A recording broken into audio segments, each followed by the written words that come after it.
Do you desire to amass wealth overnight? Do you yearn for extraordinary abilities? Do you aspire to rise above others, marry a beautiful heiress, and reach the pinnacle of life? Want it without taking action? There is nothing beyond your imagination that I cannot provide.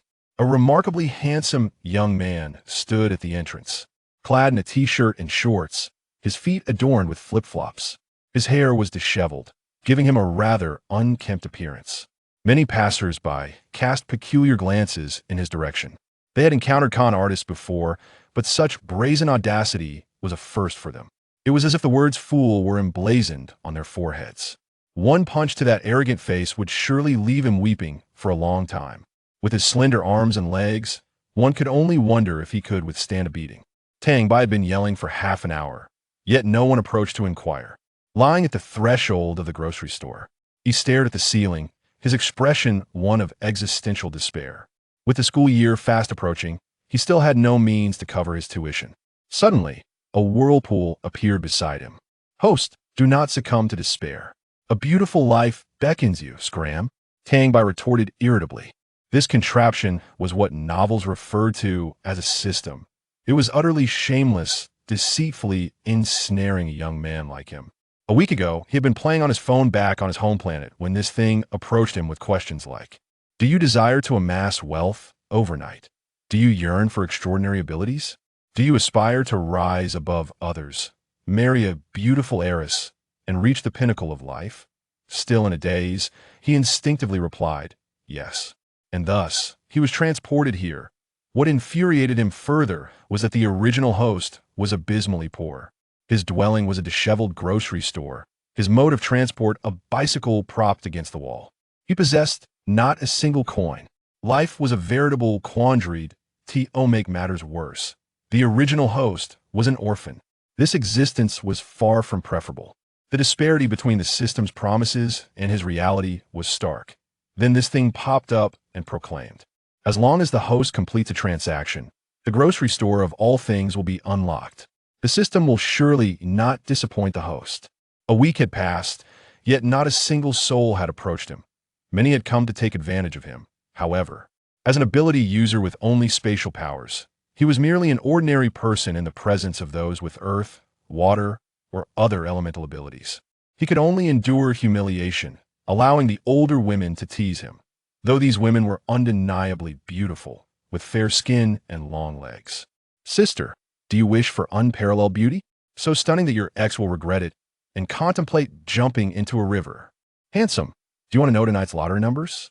Trade with me, and I shall reveal them. If not, you can take a knife to me. Little sister, do you desire a sweet romance? The kind where a domineering CEO falls in love with you? Come trade with me. I guarantee the CEO will show up at your door tomorrow, loving you to the ends of the earth. If not, I will offer myself to you." After another half an hour of shouting, still no one came. Tang Bai felt a twinge of despair, lying on the grocery store floor. Suddenly, a ball flew through the air, tracing a graceful arc before striking him squarely on the forehead. Lying on the ground, Tang Bai covered his face and let out a wail reminiscent of a slaughtered pig. "Ah, it hurts. It hurts so much. I'm going to die." His expression was exaggerated, his performance theatrical. "Child, forgive me. It's not that I wish to swindle you. I am simply at my wit's end." After a while, he noticed two filthy individuals at the door, watching him with anxious expressions. Feeling a bit embarrassed, he ceased his cries, realizing these two looked even poorer than he did. An immature idea sparked in his mind. He raised his hand to greet them, gesturing for them to come over.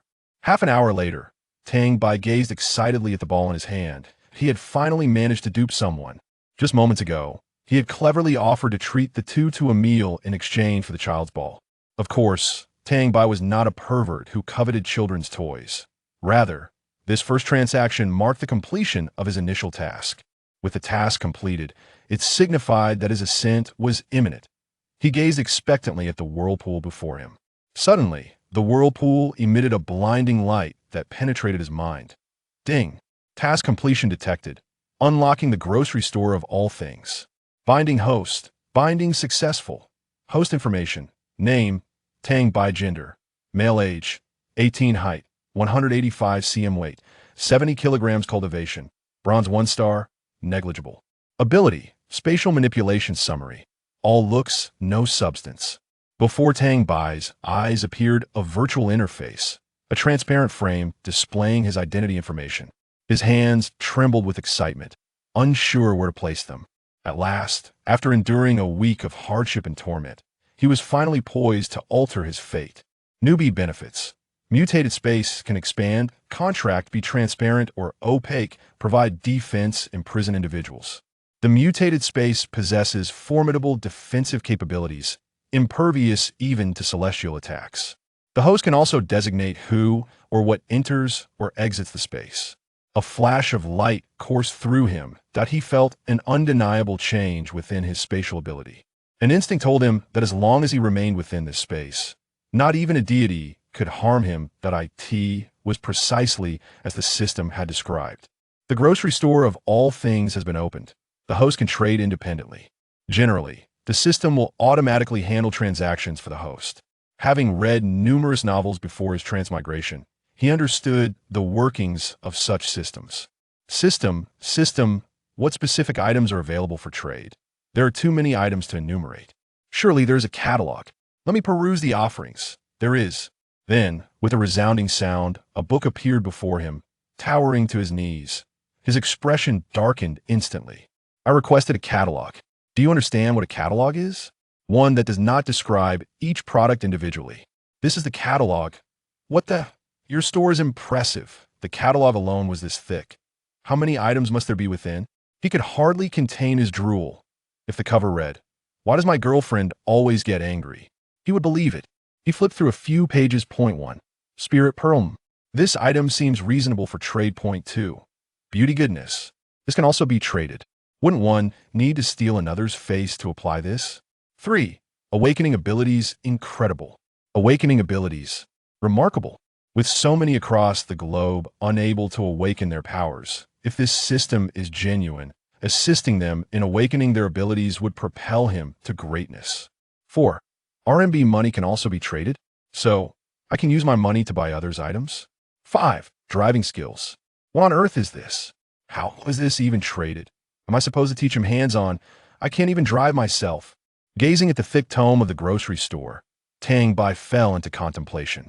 If he had to perform everything himself, it would be far too unreliable, the system kindly reminded.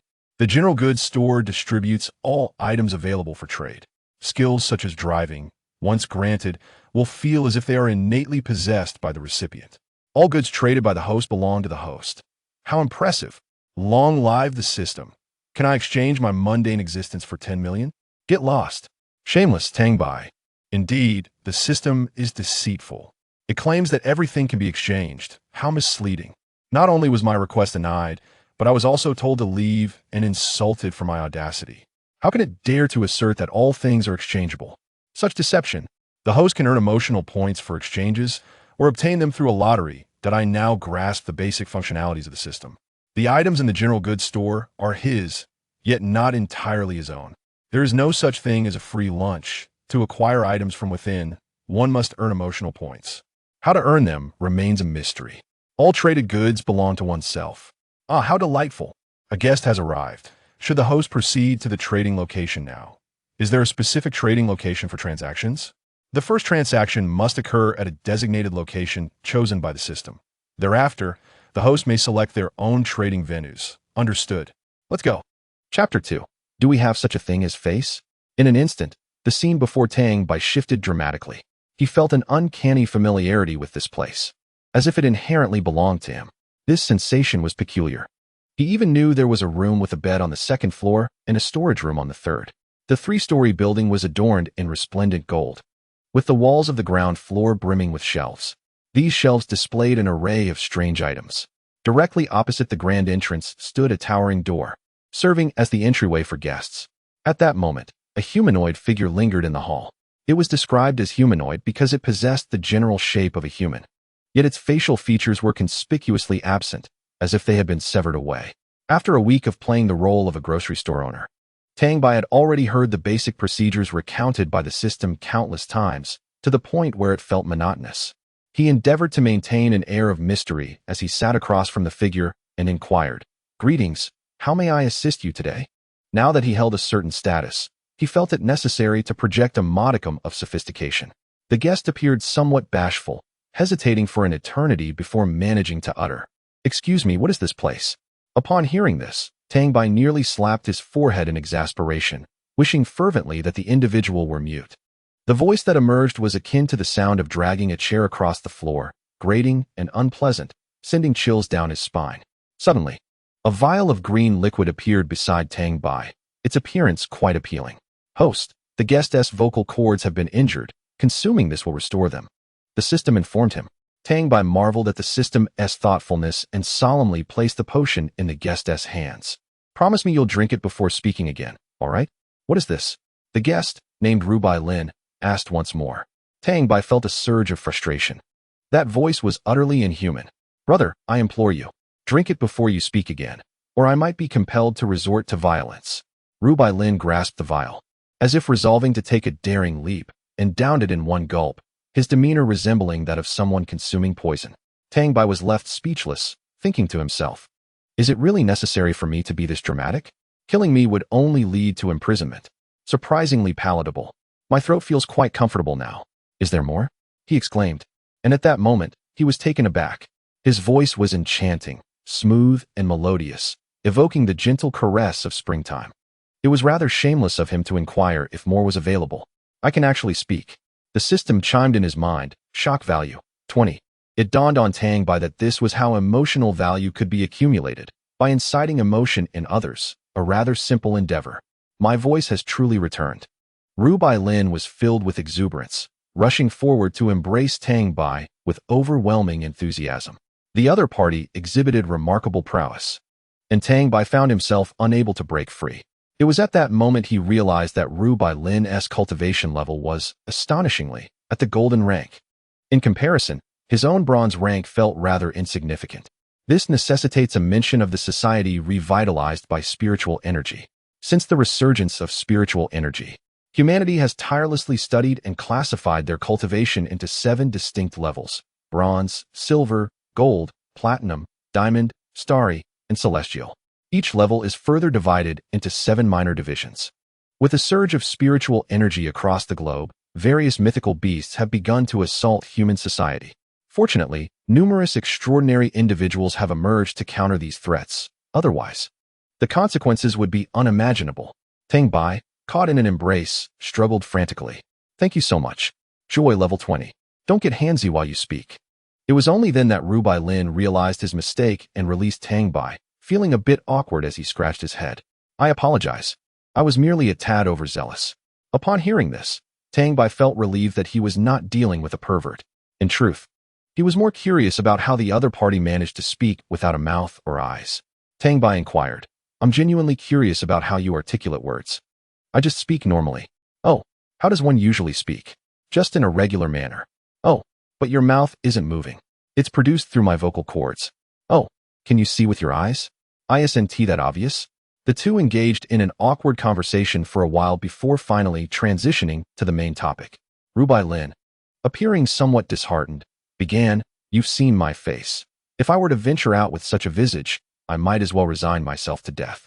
So, do you have a face?" "I require one, regardless of its appearance, as long as it resembles a human face." As he rubbed his hands together, he felt emboldened to ask this question, which he would typically dare not express. After the extraordinary potion he had consumed, he believed there was a possibility that Tang Bai might possess such a thing. "What about your face?" "My face was stolen." Tang Bai was left bewildered, filled with questions and exclamations. "Wait, what do you mean? You claim your face was stolen?" The guest exhibited a surge of excitement, as if recalling something exhilarating. "Yes, my face was indeed stolen." Excitement level 20. "Goodness, are thieves so audacious these days that they steal faces? Who would dare believe such a thing? Please, continue." Tang Bai found himself increasingly intrigued by this individual's tale. "That night, as I slept, I felt an overwhelming drowsiness, unable to open my eyes. And it seemed as though someone was caressing my face. I thought it was merely a dream. Suddenly, a sharp pain struck my face, and when I opened my eyes, my face had vanished. The perpetrator was highly skilled. Had my friend not sealed my life force with spiritual energy, I would have perished by now." The guest grew more animated with each word. Tang Bai felt a twinge of fear that he might leap up in excitement.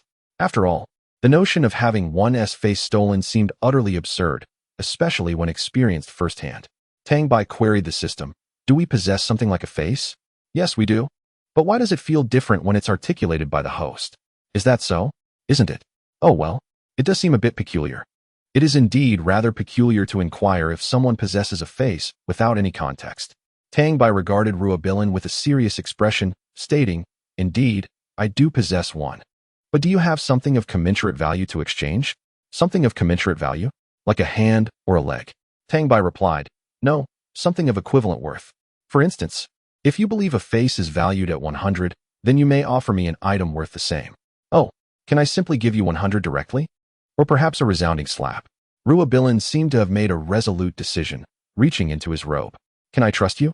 Tang Bai smiled confidently, assuring, Do not worry. I am not a villain. At that moment, the system interjected with a sardonic remark. Ruobilin retrieved a spirit pearl from within his robe and placed it before Tang Bai. Upon seeing it, Tang Bai felt a surge of enthusiasm. It was a golden-grade spirit pearl. This is a spirit pearl I obtained last month while hunting a monster with friends. Would this suffice? As a seasoned capitalist, Tang Bai expressed satisfaction with the item, though he feigned a disdainful demeanor, as if he were accustomed to grander sights. In truth, he had only encountered silver-grade spirit pearls and had never even touched one. To think that a golden-grade spirit pearl could be offered in exchange for merely a face was rather presumptuous. Just as Ruobilin contemplated adding more to the deal, Tang Bai slammed his palm on the table, insisting, You must add at least another 100. Ruobilin's expression turned peculiar. Host, judging by his attire, he appears to be affluent. You could demand more. Is that so? With another forceful strike on the table, he declared, 200. No, 500. At least 500 more. Host, you seem rather inexperienced in negotiations. Ruobilin acquiesced, agreed. A piece of paper materialized beside Tang Bai, which he promptly seized. It documented the terms of the transaction. The customer was exchanging 1 golden spirit pearl and 500 in cash for a human face. Signature of Party A, Tang Bai's signature of Party B. At the bottom, a line of red text warned, Should the terms of this agreement be violated, the consequences shall be borne by the violator. Remarkably, the system had constructed the document quite convincingly. The stature of the transaction had instantaneously escalated.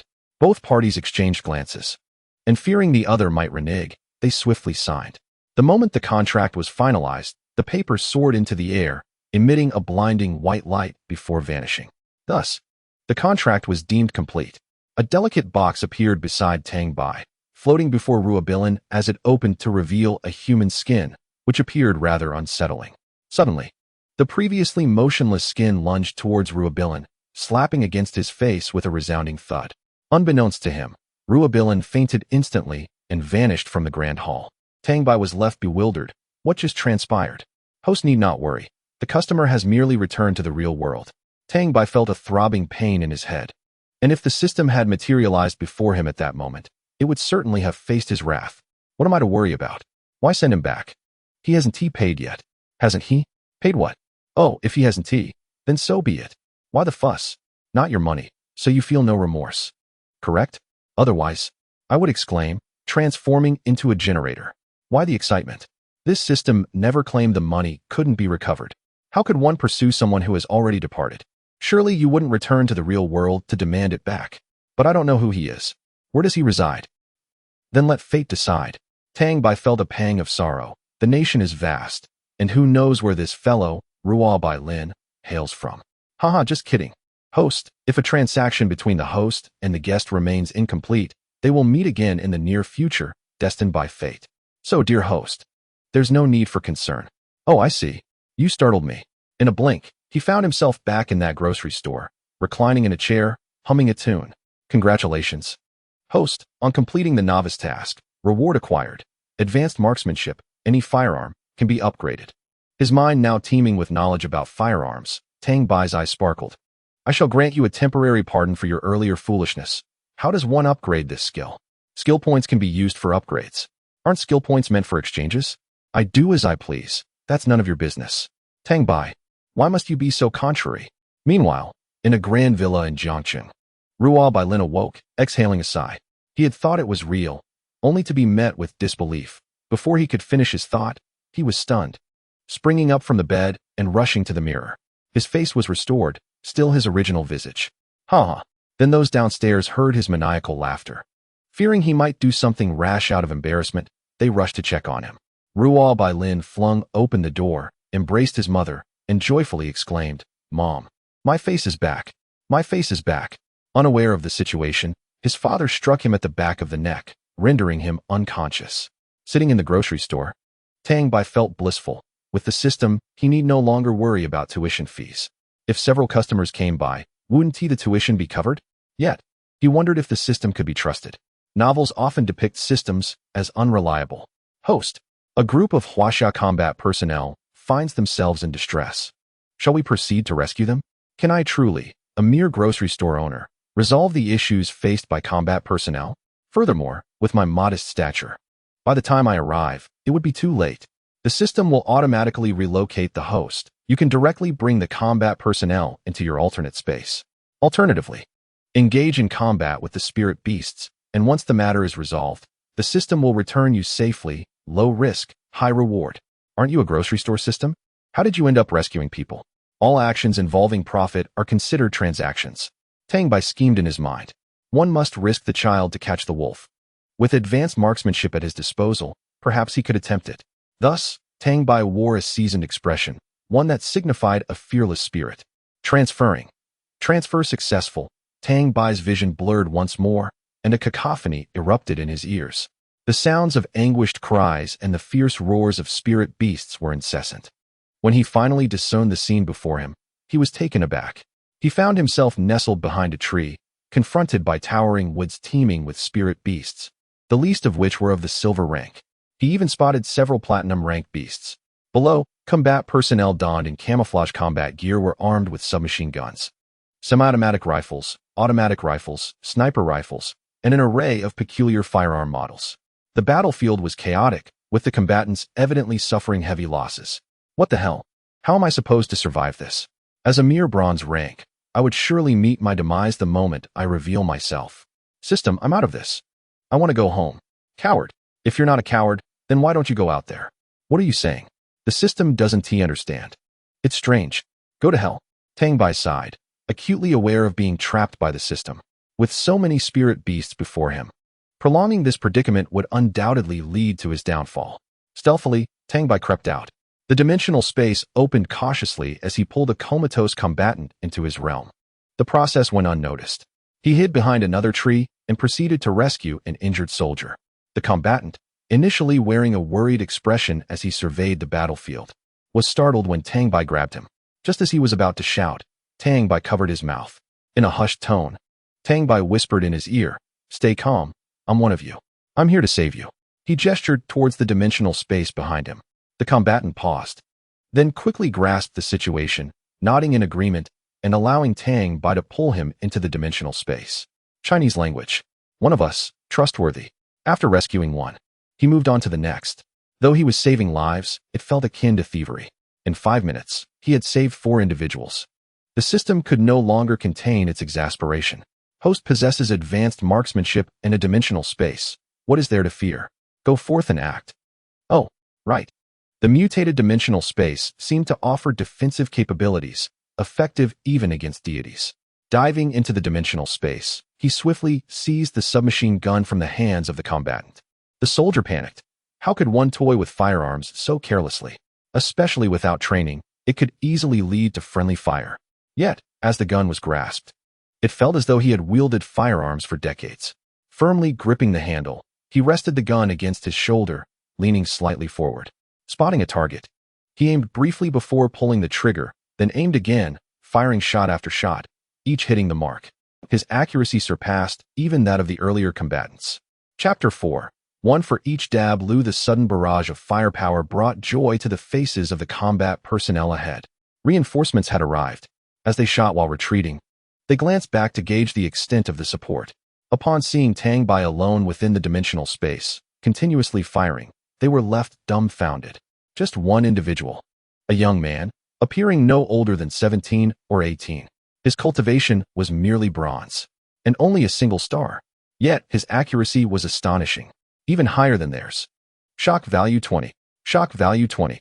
Shock value 40. Who the hell would believe this? The accuracy was astonishing, hitting the target flawlessly. In no time, Tang Bai had emptied an entire magazine. He grinned widely, reveling in the exhilaration of his first experience with a firearm. It was intoxicating. The nearby combatants, brimming with excitement, gazed at their own weapons, astonished that their guns could be so precise. While they were shocked, they understood that the battle must continue. Aware that Tang Bai was merely a bronze rank 1 star, they halted their retreat and formed a protective encirclement around him, assuming he was just another lost soul in this chaos. After emptying his magazine, Tang Bai resumed his task of dragging the wounded. The combatants, unsure of his intentions, sensed no malice from him and allowed him to proceed, recognizing that gathering their comrades in one place would facilitate protection. Most of the injured fighters sprawled on the ground bore severe wounds, some so deep that the bone was visible. As Tang Bai dragged them, he could see the defiance in their eyes as they gazed toward the battlefield, yet reason informed them that they could not engage. They would only be a liability. Fortunately, although the spirit beasts were of high rank, they could still be dispatched with conventional firearms. Had they been of an even higher level, the bullets would hardly have inflicted any damage. The numbers of spirit beasts were escalating, and casualties among the personnel were becoming increasingly dire. Just as Tang Bai attempted to rescue another severely injured comrade, a unicorn spirit beast suddenly lunged at him from behind. "Watch out!" Many cried in alarm. Without hesitation, Tang Bai utilized his spiritual energy to grasp his comrade's pant leg and dove into the alternate space. Instantly, his spiritual energy was depleted, leaving him breathless on the ground. The towering 4-meter-high silver-ranked beast charged at him with astonishing speed, only to collide with the barrier of the alternate space, its face becoming grotesquely distorted. Good heavens! That was terrifying, Tang Bai thought, realizing the system had not misled him. In the next moment, the spirit beast was riddled with a hail of bullets, rendered lifeless. Several bullets ricocheted off the barrier of the alternate space. Once he regained his composure, Tang Bai even reached inside the beast's body to retrieve the spirit pearl, tucking it into his pocket, another substantial sum for tuition fees. While he was unharmed, the combatants had delayed their response to the gunfire, allowing several towering spirit beasts to seize the opportunity and charge at them. The fighters raised their weapons and fired, plunging the scene into chaos. Many abandoned their firearms, channeling their spiritual energy to engage in close combat.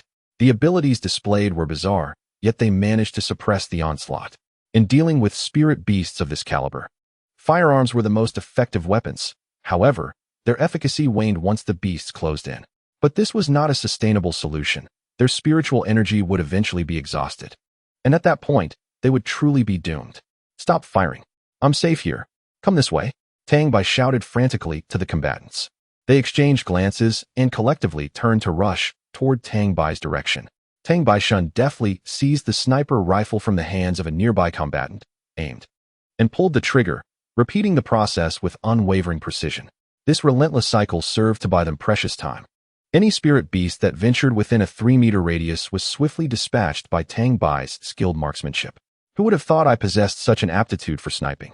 He chuckled, reveling in his own prowess. All of this is my achievement. How shameless are you? This is my hard-earned victory. That was in the past. From now on, it's mine. With Tang Bai's formidable firepower providing cover, the combatants quickly surged into the alternate dimension. They turned back to fire, their combat experience evident. It was Tang Bai's peculiar space that instilled a profound sense of security in them. For the first time, Tang Bai personally experienced the thrill of battle, devoid of fear. He felt an exhilarating rush.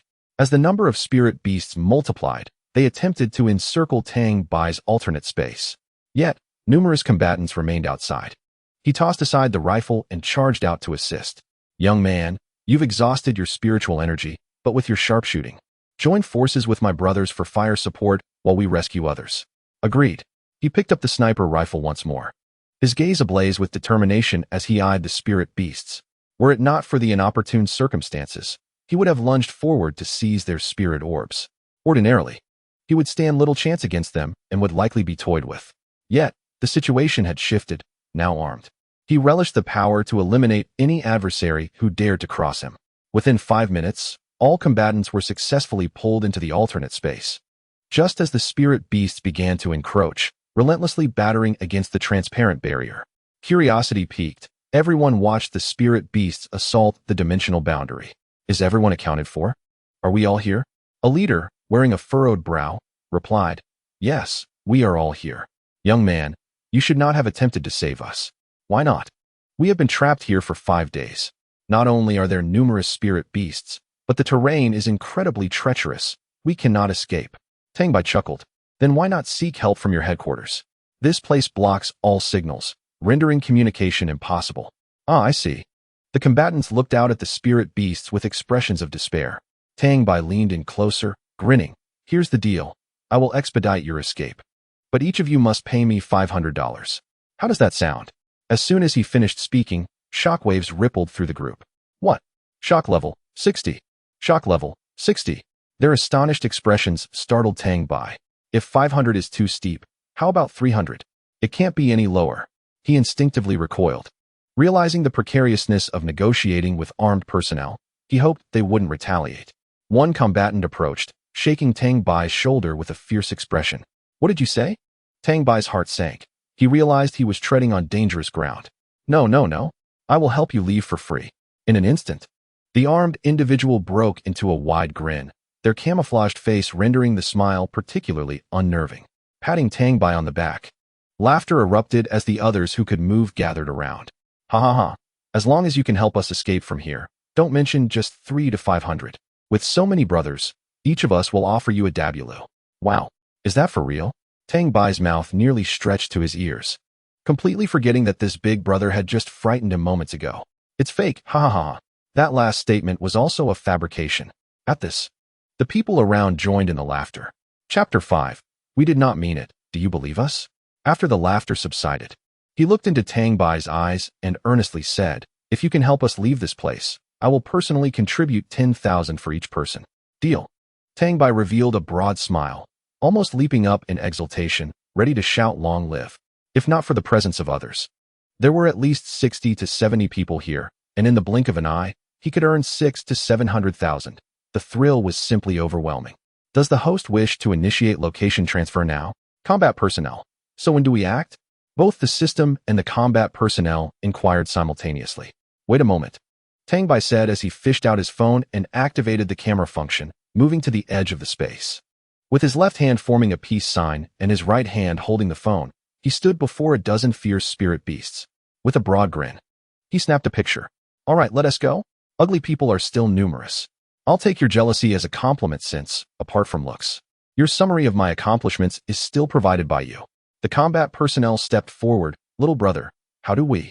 Before he could finish, the scene before them blurred, and when they regained their senses, they found themselves in another location, the back room of Tang Bai's grocery store. And all those spirit beasts were utterly bewildered. Humans? Where did all those humans go? Not a single one remains. How could they vanish in the blink of an eye? What kind of freak can accomplish such a feat? The combat personnel were still grappling with their confusion when Tang Bai rubbed his hands and approached. Big brother, when will you give me the money? I'm in urgent need. The mood among the combat personnel was chaotic. The situation has spiraled out of control. Shock value, 66. Shock value, 66. Joy value, 40. Joy value, 40. Several combat personnel, who were relatively uninjured, surrounded Tang Bai and tossed him into the air. They didn't understand the reason, but knew they had been saved, that they were safe. One moment, they were teetering on the brink of life and death. And the next, they were secure. The contrast was utterly breathtaking. As they tossed him, the communication devices they carried began to react. Suddenly, they all remembered something. Movements synchronized as they turned. Call headquarters. Call headquarters. Tang Bai thought. A sense of foreboding washed over him while suspended in midair. Then with a thud, he landed squarely on the ground. His entire body contorted into a heap. His expression, the combat personnel had tremendous strength. A toss sent him soaring 3 meters high, meaning Tang Bai crashed down, landing squarely on his backside. Battle personnel, we did not intend for this to happen. Do you believe it? Coincidentally, their headquarters is merely a few kilometers away from Tang Bai's grocery store. It is an office building, devoid of any foot traffic. It is quite difficult to discern that within this edifice lies a combat department. Naturally, there is more than one department inside, for the basement is vast, unreasonably so. Support arrived in under 5 minutes. and thus Tang Bai was honored to accompany them to their medical facility. A team of 7, comprising 12 individuals each, totaling 84, suffered casualties. 5 perished, 32 sustained serious injuries, 38 were lightly wounded, and 9 fell into unconsciousness. Quite a grave situation. Overall, they were fortunate. Had it not been for Tang Bai's sudden appearance, they might have all perished. Therefore, a day later, gazing at Tang Bai lying in bed with his rear end elevated, they offered him apologetic smiles. Tang Bai, I have never felt so speechless in my life. The doctor's examination revealed that his coccyx was fractured, necessitating 2 months of rest, and he had only 3 days left before school commenced. 3 days. Was he expected to attend classes in such a position?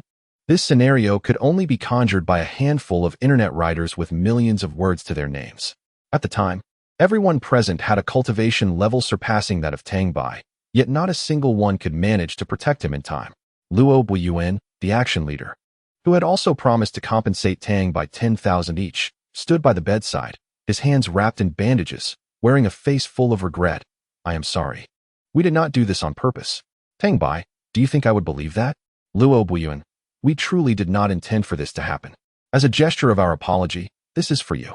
Upon hearing that something was being given to him, Tang Bai's eyes brightened. Is that true? What is it? Of course it is true. He then pulled from his pocket a lighter. Tang Bai's expression darkened completely. His face transformed. Luo Buiyuan, somewhat sheepish, leaned forward. This is not an ordinary lighter. It is a military-grade lighter, waterproof, and incredibly useful. Ha ha ha, thank you so much. Oh, come on. Don't be so polite. He leaned forward again. What do you say? Do you want it? If not, I'll keep it. I've hardly used it. At this, Tang Bai was even more speechless. You truly lack shame. You want back something you've given away? A face is something that, once lost, is lost. It does not matter. Did you think I was complimenting you? He snatched the lighter from his hand and stuffed it into his pocket. Free stuff is simply too good to pass up. Only after acquiring the item did Luo Buiyuan proceed to discuss serious matters. My superior wishes to meet you. He is a kind person, so do not worry. Just answer whatever he asks. Tang Bai pointed at his posterior and coldly laughed. Do you think I can move like this? Oh, that is not a problem. He is coming to see you in person. In person? I have such significance. Indeed. So why does he wish to meet me? Is he planning to award me a good citizen card? Tang Bai's eyes sparkled as he looked at Luo Buiyuan. A good citizen card issued by the military must hold a different significance. He could hang it outside the grocery store, and business would likely flourish. Luo Buiyuan gazed at Tang Bai, whose eyes sparkled with intensity, and involuntarily swallowed hard, a wave of anxiety washing over him. Surely, there must be a good person card. Right? Observing his expression, it was evident that there was little hope. Damn, none. Not a trace. Luo Buiyuan thought. Although there is no good person card, there must be something else. Oh, then why did he come to see me? I can't elaborate, but you'll understand when that person arrives. Got it, got it. Tang Bai waved his hand, his face full of irritation. Then Luo Buiyuan departed, leaving Tang Bai, still in a rather compromising position, on the bed. In summary, this posture was quite, well, rather suggestive. Before 2 minutes had elapsed, the hospital door swung open once more. Arriving so quickly was clearly premeditated. They had sent Luo Buiyuan first to test the waters, and now this old fellow was making his entrance. The newcomer was an elderly man, over 60, dressed in casual attire, yet exuding an unmistakable military demeanor in his every gesture. His countenance appeared benevolent, yet for some inexplicable reason, Tang Bai felt a hint of lewdness lurking beneath. The man introduced himself as Long Hongi. Chapter 6. Medicine. Long Hongi settled beside Tang Bai, smiling as he remarked. Young man, quite impressive. You possess courage and a sense of responsibility. Tang Bai muttered to himself. What utter nonsense. Noticing Tang Bai's lack of response, Long Hongi's smile only widened, as if he relished the young man's indifference, finding it amusing, much like a tyrannical CEO. Young man, your rudeness might provoke my ire. Tang Bai rolled his eyes. Old man, I'm not trying to be rude, but if you have something to say, then speak up. If you keep rambling, I might just fall asleep. A hint of embarrassment crossed Long Hongi's face. All right, let us get to the point. To put it simply, we have conducted an investigation into you. I trust you don't mind? Not at all. Please continue. Tang Bai was well aware that such inquiries were typical.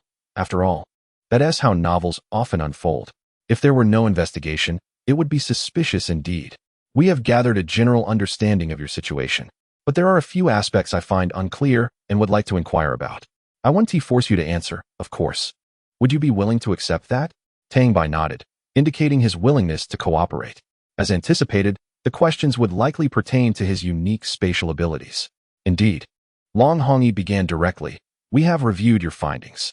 While abilities related to alternate dimensions are rare, there are at least a dozen across the nation. Yet they cannot replicate your particular space. Why is that? Long Hongyi's inquiry was straightforward, lacking any circumlocution.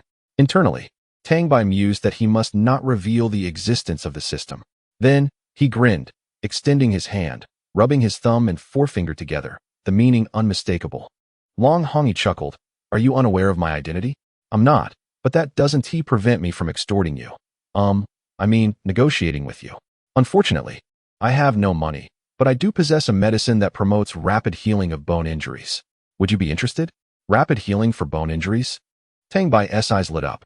How rapid? Very quick. How quick is very quick? Instantaneous.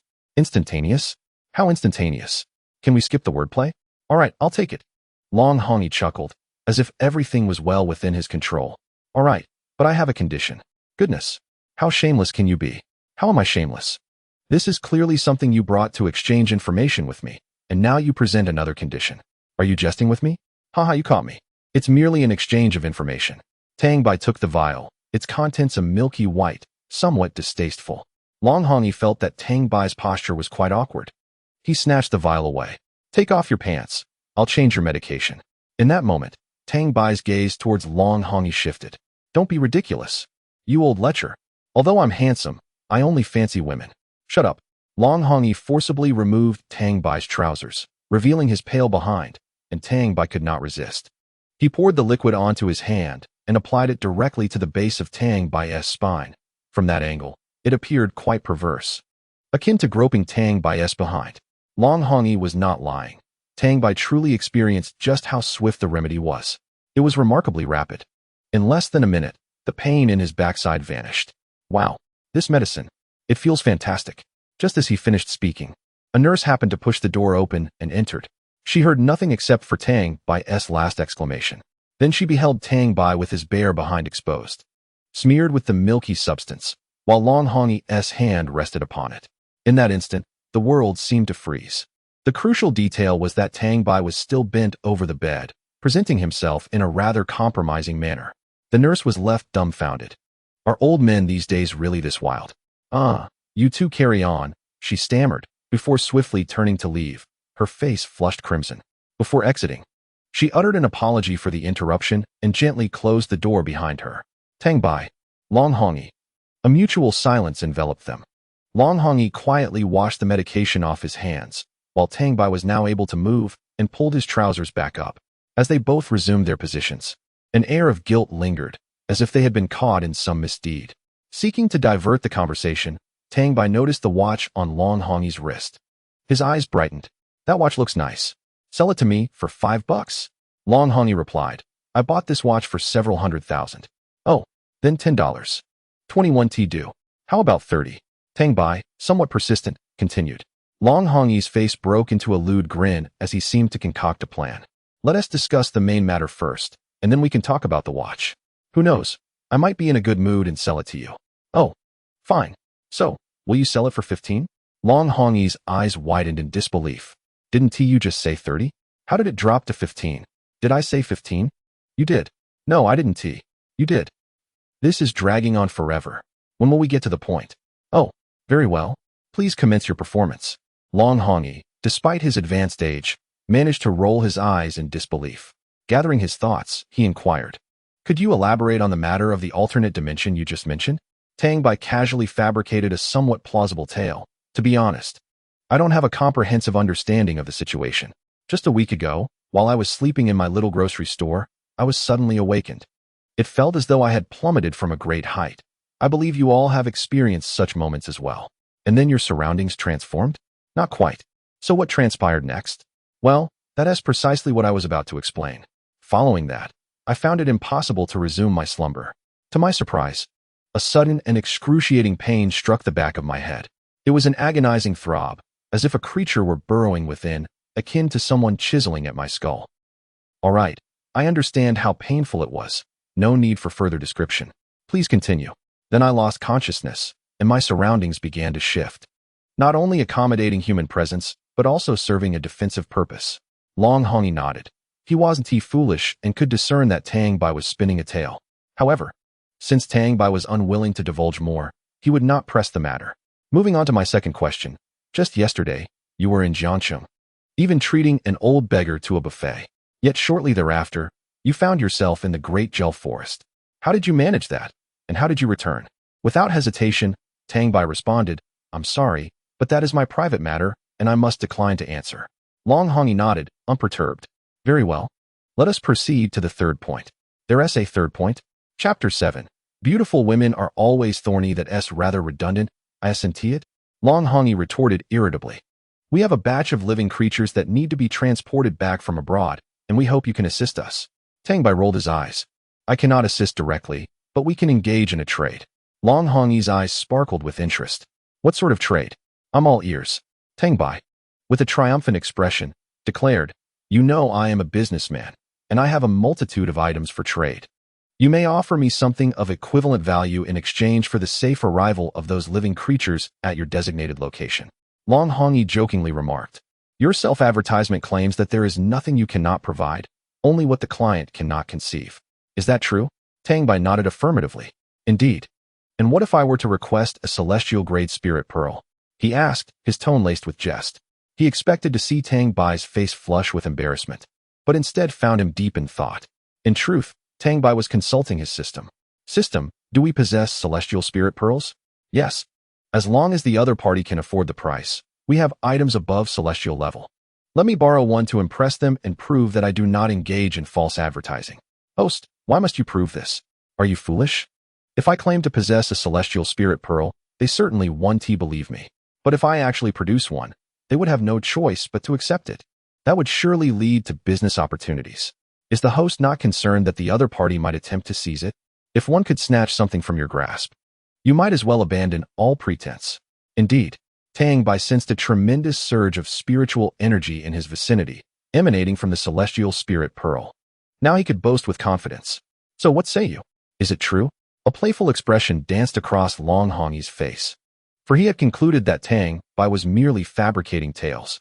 With utmost seriousness, Tang Bai replied, Indeed. If you desire it, what are you willing to offer in exchange? Upon hearing this, Long Hongi's expression froze, as if to convey disbelief. How could someone of your lowly status possibly possess such a treasure? Young man, boasting is not a commendable habit, he thought, resolved to educate Tang Bai. A fine 18-year-old lad should not tread the path of deception. I am not boasting. In the next moment, the spirit pearl materialized in his palm. The dense spiritual energy caused Long Hongi to momentarily lose his breath, revealing his own aura. Good heavens! This old man is of diamond caliber. After a brief moment of surprise, Long Hongi reached out for the spirit pearl. What audacity! Before Tang Bai could react, the pearl vanished from their sight. A haughty scoff echoed in Tang Bai's mind. Who are you, and what is your intent? Long Hongi regarded Tang Bai with a wary expression, subtly leaning back. Tang Bai rolled his eyes, thinking, Is it so unusual to possess a valuable item? Must you all be so materialistic? I am merely a businessman, after all. A businessman. Without valuable goods, how can one conduct trade? This is my personal affair, and I refuse to divulge it. However, I can assure you that I harbor no ulterior motives. I simply wish to engage in commerce. So, are you interested in that transaction? Long Hongi's breath quickened. Yes, of course. So, how much for your spirit pearl? You are well aware of its worth. So do not inquire further. Regarding the escort transaction, what do you intend to offer in exchange? Long Hongi rubbed his hands together, his face alight with excitement. I have yet to decide, but rest assured, I shall not let you suffer a loss. His enthusiasm was matched by Tang Bai's. For now that trivial matters had been settled, it was time to address the main business. What main business? Wasn't what we just discussed the main affair? Tang Bai, indeed. I am at a loss for words. Yet, with utmost seriousness, he inquired, So, will you sell me your watch for 15? Long Hongi, expecting how have I become a corrupt official? Am I not allowed to open an additional store for profit? Oh, those unscrupulous merchants. Long Hongi had no desire to continue this superficial discussion. Enough of this idle chatter. I shall now go communicate the situation to someone and will return shortly to inform you. Very well. Off I go, and perhaps summon a couple of lovely nurse sisters to examine my health. The ever-unruly Long Hongi chuckled lewdly, saying, no beautiful nurse sisters available. But would you like one with a firearm? Tang Bai initially thought he was jesting and laughed along, agreeing that it would be best to have a few more. As Long Hongi stepped out, he felt a surge of joy. Engaging in conversation with this young man allowed him to disregard the constraints of status, fostering a sense of ease. He sighed heavily at the thought of how others regarded him with excessive reverence, devoid of any warmth. If only those around him could be as unconcerned about status as the young man. Years later, he would reflect on how absurd this notion appeared, grateful that no one else resembled Tang Bai. Otherwise, he might have lost his mind. Meanwhile, as Long Hongi departed, the increasingly unfortunate Tang Bai found himself in quite the predicament. Long Hongi had indeed summoned a young lady, fair-skinned, strikingly beautiful, and possessing legs that seemed to stretch on indefinitely, longer than most. Yet his joy was short-lived, for the young lady bore a firearm, a state-of-the-art Gatling gun, safety engaged, aimed directly at him. Miss, can we speak civilly? Might we first set the gun down? He implored, his voice tinged with desperation. Indeed, beautiful women often come with thorns, sharp ones. I wouldn't shoot you. What is there to fear? She retorted, the barrel of the gun playfully tilting upwards. I fear you might accidentally discharge it and send me off, he replied. Are you questioning my competence? Meng Qian raised an eyebrow, a mischievous glint in her eye. Not at all. I merely thought you might be weary from carrying it and wished for you to take a break. Such flattery. Meng Qian placed the gun on the ground, hands resting on her hips. Tang Bai couldn't help but think, what a waste. Those legs should be cycling rickshaws. Noticing his lingering gaze on her legs, Meng Qian scolded him for being a lecher. I heard you saved over 80 people in our area. How did you manage that? Her sudden inquiry jolted Tang Bai from his thoughts of rickshaws. Well, it was just like this and that, you know. Chapter 8. So fair, so grand. So Long, tell me a secret, dear. May I borrow your legs for a bit? What do you say? Meng Qian leaned in, whispering into Tang Bai's ear. Is that for real? His eyes sparkled with excitement. No, it's not. Tang Bai felt no aversion towards this unfamiliar woman, primarily due to her striking beauty. If only her attire were a touch more revealing, it would be perfect. Meng Qian teased him for a while before taking her leave, promising to look after him in the future. Tang Bai trembled at her words. It was rather daunting to be confronted by someone wielding a Gatling gun at their face. If she ever took a disliking to him, it would indeed be a rather ludicrous affair. The key concern, however, was the evident disparity in their abilities. She was clearly far superior. If only one could heal oneself with spiritual energy after a bout of self-infliction. The thought alone sends shivers down the spine. However, one must admit, the visage is quite enchanting, the bosom ample, and the legs. Oh, so fair and elongated. My mind begins to envision those legs pedaling a tricycle. Yet, what Tang Bai remains oblivious to is that Meng Xian possesses a fiery temperament. He has been on the receiving end of a good thrashing for his sharp tongue. No sooner had Meng Xian departed than Luo Buyuan arrived, as if he were queuing. He placed a bank card in Tang Bai's hands, declaring, "This is 840,000. Tang Bai gleefully accepted it, tucking it away into his pocket, and promptly ushered him out. Now, not only could the tuition fees be settled, but there was also enough for a bride, effectively cutting down 2 decades of struggle. How splendid. Then came Long Hongi. Tang Bai was at a loss for words. He truly wondered if they had nothing better to do than flock to him. Long Hongi, with a cheerful demeanor, settled himself on the edge of the bed, and Tang Bai sensed a calculating glint in his eyes. How do you feel? Long Hongi inquired. Tang Bai rolled his eyes in response. You should know the value of your own medicine. Long Hongi, unfazed, chuckled. The operation is set for 2 days hence. I'll send someone to fetch you. How about 10 spirit pearls? Just a casual errand, no danger involved, a veritable freebie. Tang Bai pondered this for a moment and found some merit in it. He extended his hand, fingers splayed, 5 silver ones.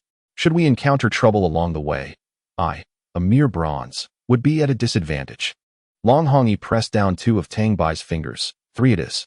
I will accompany you, and should any peril arise, I will protect you closely. What do you say? Tang Bai regarded Long Hongi's wrinkled visage with a peculiar expression. I must say, at your age, is it wise to be gallivanting about? Besides, should danger truly present itself, what will you use to defend yourself? Will your boldness frighten them away? Long Hongyi turned pale. While speaking is one thing, must insults be hurled? Resentment level, 60. You're bald and cannot accept remarks? Is there no law in this world? Long Hongyi. Were it not for the inopportune timing, he would have been tempted to retaliate. He had never encountered such an audacious individual. 3 pearls, take it or leave it. Or you may end up with none. Tang Bai's countenance grew serious. Let me be clear, my forte lies in stirring the pot, creating chaos, and fabricating tales. If you do not provide me with a satisfactory number, I shall expose you for coveting my spirit pearls. Fine, fine. 5 it is. Now, you may return. I'll arrange for someone to come fetch you later. Excellent. He sprang towards the door with remarkable agility. Farewell, God of wealth. Not long after he dashed out, he reappeared, paper in hand, detailing the transaction. Client.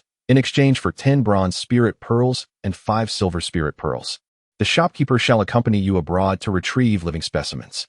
Party A. Tang Bai. Party B. What? Is there a need for this? Do you not trust me? Am I that sort of person? Resentment level, 66. Tang Bai felt a tinge of embarrassment and said, it cannot be put that way. These are my shop regulations. Long Hongyi, with a scowl on his face, signed the document and muttered, it's just a shabby shop. Why the need for all these flashy things? My humble establishment possesses the celestial spirit pearl, which you lack. Does that not irk you? It does indeed. Upon emerging from that enigmatic base, Tang Bai promptly visited a nearby bank to withdraw over 800,000. Such modest funds seemed far safer nestled within his own pocket. With this newfound wealth, Tang Bai rushed to a nearby grand shopping mall, spending over 5,000 on rice, in addition to more than 2,000 on various condiments. He also indulged in an assortment of dried meats, snacks, an array of kitchen utensils, and over 200 outfits, nearly emptying the store. Ultimately, his expenditure totaled over 300,000, a rather extravagant splurge, primarily due to his lavish clothing purchases. The remaining 50,000 was securely tucked away in another dimension. Upon returning to the grocery store, he reclined in his chair with a blissful expression, contemplating, is this what a life of affluence feels like? Host, a customer has arrived. Should we direct them to the true grocery store or conduct business here? Tang Bai's eyes sparkled with excitement. Another opportunity for commerce? He sprang up and dashed to the counter, picking up a book, feigning seriousness as he began to read. All right, I'm ready. Please bring them in. With a flash of white light, a bewildered man materialized within the grocery store. Tang Bai set down his book and offered a slight smile, making an effort to appear cultured and all-knowing. Welcome. Please take a seat. The perplexed man sat at the counter and asked, where am I? How did I end up here? Tang Bai maintained his serene smile, thinking to himself how utterly clueless the man appeared. You are in the Universal Grocery Store, and you are fortunate to be my guest. I can fulfill all your desires, wealth, power, cultivation, longevity. Anything you seek, I can provide. His handsome visage coupled with his beguiling tone lent him an air of mystery. The man, evidently in a state of desperation, believed every word Tang Bai uttered. I want money. I need a substantial sum. 200,000, no? 500,000. Just 50,000 will suffice. I assure you I can make a comeback. Grant me 50,000, and I will comply with any request. Tang Bai covertly inquired of the system. Do we have any cash on hand? What should I ask from him? This is rather delicate. There are funds available. The host may demand 10 years of lifespan in exchange. Would it be too mercenary to ask for 10 years of life in return for 50,000 cash? This is a mutually beneficial agreement. We are not coercing him. That was true. He looked up at the man and stated, I can offer you 50,000. But in return, I require 10 years of your lifespan. Are you agreeable? I agree. The man almost immediately accepted without hesitation, clearly in dire need of funds. A sheet of paper abruptly appeared on the table, outlining the terms of the transaction. Tang Bai slid the document towards the man, while piles of cash materialized on the table.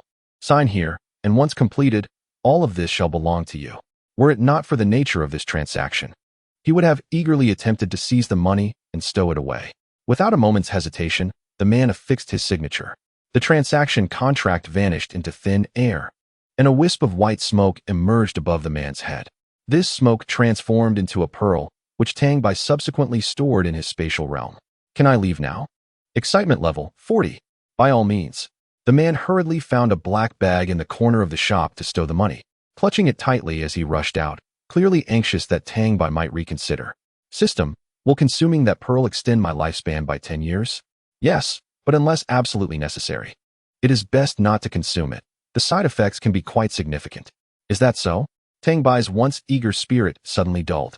Indeed, this could be seen as a defiance of fate. After concluding his business, Tang Bai retreated to his room, retrieving the spiritual pearls he had acquired from Ruabilin and the ones he had gathered from the gel forest. The system can modify the host constitution to that of a gluttonous entity. Shall the modification proceed? Is an emotional value required? What is a gluttonous constitution? You may defer the emotional debt for now. A normal constitution can absorb 30% of the spiritual energy from pearls, whereas a gluttonous constitution can absorb all of it. Oh, my dear system, I adore you. You are my rebirth parents. Shall the modification proceed? Yes. No sooner had he spoken than Tang Bai found himself immobilized, an unbearable itch overtaking him. What the system? What is happening? This is merely a process. The host need not concern himself with such trifles. It will be but a blink of an eye. Did you just blink for half an hour? When he regained movement, the itch had subsided, and he lay on the ground, panting like a defeated dog. His body showed no discernible change. The typical narrative of transforming one's constitution and expelling impurities had not materialized. System, you cannot be deceiving me, can you? The system does not possess such mundane and perverse inclinations. The host will understand upon absorbing the spiritual pearl. Ah, indeed. He raised his hand and tossed the pearl into his mouth. Crunch. Is this truly how one absorbs a spiritual pearl? I assent it. A surge of immense spiritual power erupted within him. WOC. This is it. I'm going to explode. Before he could comprehend the situation, the dispersed spiritual energy surged towards his dantian, where it was wholly absorbed. Had this been a normal person, they would have likely been overwhelmed by the influx of energy. Tang Bai felt his dantian expand to twice its size. His cultivation level soared from bronze 1 to bronze 4. This was more potent than consuming drugs. He flipped his hand and tossed the golden spiritual pearl into his mouth, unknowingly flirting with peril. After consuming the golden pearl, his cultivation leapt from bronze 4 to bronze 7, but then it stagnated. It appeared that the spiritual energy required for each incremental increase grew exponentially. System. Let me review my profile. Host profile. Name. Tang Bai. Gender. Male. Age. 18. Height. 185 centimeters. Weight. 120 G. Cultivation level. Bronze 7 stars. Inferior. Superpower. Alternate dimension skill. Advanced marksmanship. Emotional value. 94. 061 Constitution. Gluttonous physique. Summary. A beautiful exterior conceals the essence of trash. The system's assessment remains painfully blunt. However, it is of little concern. I have managed to rise from utter insignificance to a level deemed trash. Yet, why does it feel as if my situation is deteriorating further? Is it merely an illusion? This time, the data contains several additional elements. Intriguing. After hastily tidying up the cluttered shop, I retired to bed. Upon awakening the next day, I was nearly scared to death. 3 heads were peering at me from the bedside, their eyes fixed intently upon me. One of them was Luo Buiyuan. To my left was a fierce-looking individual, seemingly formidable, named Zhuo Pengyun. To my right sat a rather ordinary-looking fellow, exuding an air of scholarly demeanor. Yet his eyes clearly conveyed an intimidating presence. His name was Su Yezha. All 3 were armed personnel, save by Tang Bai. Upon recognizing them, Tang Bai exclaimed, "What on earth are you doing? You scared me." Luo Buiyuan chuckled amiably, appearing rather silly. "We thought since we're nearby, we'd bring you breakfast." Tang Bai let out a sigh of relief. "Thank you. No need for thanks." Tang Bai searched high and low but could not find the breakfast he mentioned. Where's the breakfast you brought me? When we arrived, you were still asleep, and we didn't want it to get cold, so we went ahead and had it." Their faces were full of sincerity, with remnants of vegetables caught between their teeth. Zhuo Pengfei nodded in agreement. "Exactly. The meat and vegetable buns we bought were as delicious as ever." Su Yezha added, "I didn't have my fill. Could you treat me to more?" Tang Bai responded, "So, you actually came here to eat buns while watching me sleep? And now you expect me to treat you?" He looked at the 3 of them with a serious expression. "Promise me, don't act like dogs, all right?" The trio burst into laughter simultaneously. Luo Buiyuan urged, "Get up quickly. We're taking you somewhere great. You'll absolutely love it." Su Yezha chimed in, "Yes, indeed." It took quite a while to get approval from above. At that moment, an excited voice echoed from the doorway. "Tang Bai, your father is here. Have you missed me?" A young man entered. Tang Bai recognized him as Zhang Haoran. a childhood friend who had grown up alongside the original owner, engaging in mischief and causing havoc. Not only that, but his family was quite affluent. Zhang Haoran had long desired the original owner to acknowledge him as a godfather, but the original owner had consistently rejected him. Upon seeing the three intimidating figures in the room, Zhang Haoran awkwardly remarked, "You have guests. I'll wait outside," and promptly fled. The aura of the trio had frightened him. Tang Bai glanced at Luo Buiyuan and the others, dressed quickly, and stepped outside. Zhang Haoran was seated, engrossed in his phone. Ignoring him, Tang Bai yawned and proceeded to brush his teeth and wash his face. Upon returning, he found Luo Buiyuan and the others already engaged in lively conversation with Zhang Haoran. As he gazed at Luo Buiyuan, Tang Bai inquired with a hint of irritation, "Why have you yet to leave?" Luo Pengfei grinned widely. "I just mentioned that I would take you to a wonderful place that you are bound to adore." "Oh, very well." He then turned his attention to Zhang Haoran. "And why are you still here?" Zhang Haoran, somewhat bashful, replied, "Actually, I also wish to take you somewhere." Tang Bai retorted, "You could simply speak your mind without that shy demeanor. One might mistakenly believe we share some clandestine relationship. Perhaps you're taking me to see goldfish. In that case, you all should." Chapter 10. Quan Jinghuai. Before he could finish his sentence, the system's voice interrupted. "Host, there is a guest. Shall we proceed with the transaction now?" "Yes, right now." The four of them looked at Tang Bai in confusion as he abruptly stopped speaking. "A guest has arrived. They could discuss later." He had no intention of concealing anything from them. Perhaps their awareness might even lead to business referrals. Besides, his dealings were above board. So there was no reason for secrecy. A young man entered the shop, his face pale and appearing rather dejected, resembling a frail individual. It was likely that a mere nudge would render him motionless on the ground. The young man looked up at the general store, uncertain why he had come here. Yet an inexplicable voice within him assured him that this place could assist him in resolving his troubles. Tang Bai greeted the newcomer with a professional smile and gestured towards the opposite counter, softly instructing, "Please, have a seat." Chen Haoran instinctively sat up straight, exchanging glances with Luo Buiyuan and the others, eager to observe how Tang Bai conducted business. The young man cast a glance at the four of them before settling at the counter. This was a general store for all things, capable of fulfilling any desire: wealth, status, longevity, cultivation, whatever your heart yearned for, I can provide. So what is it that you seek? After a few seconds of stunned silence, the young man asked, "Is it truly possible to have anything?" "Indeed. I wish for good health. Is that feasible?" Before Tang Bai could inquire further, the young man began recounting his story. "I suffer from congenital heart disease, and unlike others, I feel as if I am imprisoned in a cage every day. I cannot even engage in the simplest of physical activities. Yet, despite this, each episode of illness plunges me into unbearable agony. I cannot endure the torment of teetering on the brink of life and death any longer.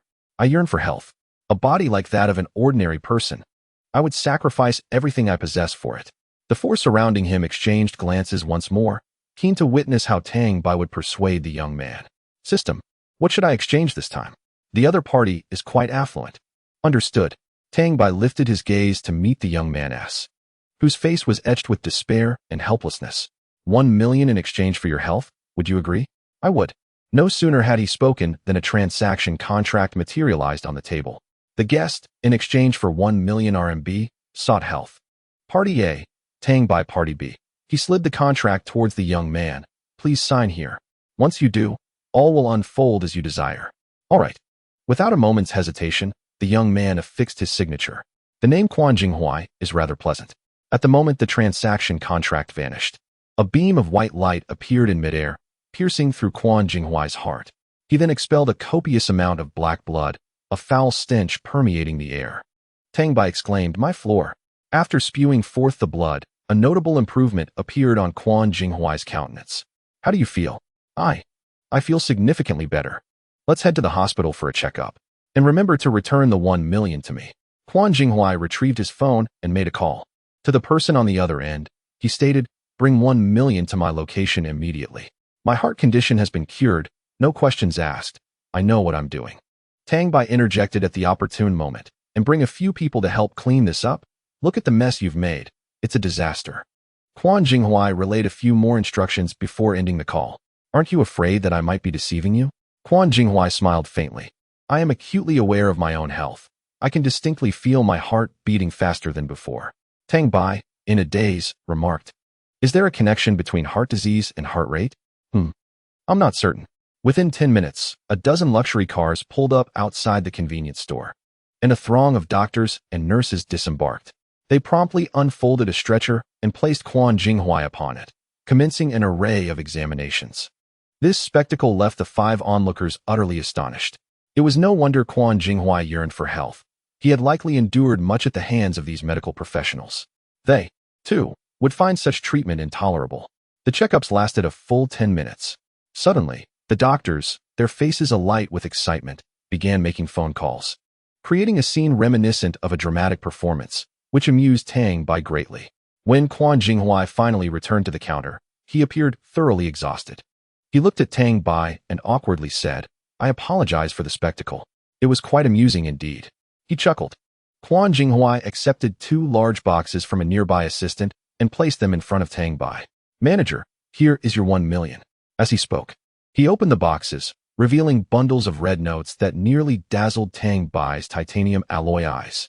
Grinning foolishly, he absorbed them into his alternate dimension. Subsequently, Quan Jinghuai departed, promising to send someone to help clean the store in the afternoon. Zhang Haoran, Luo Buyuan, Zhuo Pengfei, and Su Yezhe, who had been observing for some time, immediately rushed over, particularly Zhang Haoran. He was well aware of Tang Bai's situation and was astonished by this hidden prowess. "Wow, Tang Bai, when did you become so impressive? I was genuinely worried about your tuition. It seems my concerns were unfounded." Tang Bai offered a sheepish smile. "I've had some recent fortuitous encounters, but I can't disclose the details. So what do you say? Would you like to make a deal with me at a discount? Come on. I understand the concept of there being no free lunch." "No free lunch." Tang Bai turned to Luo Buyuan, his eyes filled with longing. "Could you treat me to lunch today?" Luo Buyuan grinned. "Sure." Tang Bai turned to Zhang Haoran, revealing a broad smile. "A free lunch. Behold, it has arrived." Zhang Haoran replied, "Since they have matters to discuss with you, I shall take my leave for now and return later." As Zhang Haoran departed, Luo Buyuan eagerly inquired, "Did you just deceive that young man?" Zhuo Pengfei chimed in, "Indeed. Were you pulling his leg?" He seemed quite naive. Su Yezhe raised his hand and playfully smacked Zhuo Pengfei on the head, admonishing, "Do not speak carelessly. I am acquainted with that individual. He is the sole heir of the CEO of the Quan Group. His mother is also a prominent figure. Though I cannot recall her exact identity, she wields considerable influence. As for Quan Jinghuai, he is a commercial prodigy. If not for his congenital heart disease and the inability to undergo surgery, he would undoubtedly be a formidable leader. In summary, he is both formidable and affluent." Tang Bai casually inquired, "How wealthy is he?" "He earns tens of millions in a minute." "Goodness. No wonder he agreed so swiftly. It seems he did not take it seriously at all. Had I known, I would have asked for more. Alas, my funds." Chapter 11. The Zero Organization. Why did you not inform me sooner? I assumed you were aware. Tang Bai's expression was one of profound dismay. Had I known he possessed such wealth, I should have demanded at least 18 million. Luo Buyuan chuckled to console him. "Do not be disheartened. At least you have earned 1 million. With a hint of annoyance, Tang Bai responded, "All right, enough of that. Where are you taking me?" Upon hearing Tang Bai's inquiry, the 3 of them perked up. "In Jiangqing, there exists a spiritual domain. Are you aware of it?" Tang Bai rolled his eyes. "Isn't that self-evident? Moreover, Jiangqing harbors not just one, but several. The so-called spiritual domain, as the name implies, is a realm inhabited by spiritual beasts, a world separated from our reality. It is teeming with magical creatures and rich in spiritual energy, boasting numerous treasures, making it the ideal location for practitioners of extraordinary abilities to cultivate. The spiritual domains are also classified based on the density of spiritual energy, mirroring the ranks of the practitioners. You should know that the Jiangnan University spiritual domain has recently yielded several unique spiritual materials. Shall we venture there in pursuit of fortune? This domain is not accessible to just anyone." Upon hearing Jiangnan University, Tang Bai's expression turned peculiar. If memory serves, it was indeed Jiangnan University that he had entered at the onset of his studies. Luo Buyuan continued, "The items within have the potential to enhance your cultivation. You are bound to appreciate them."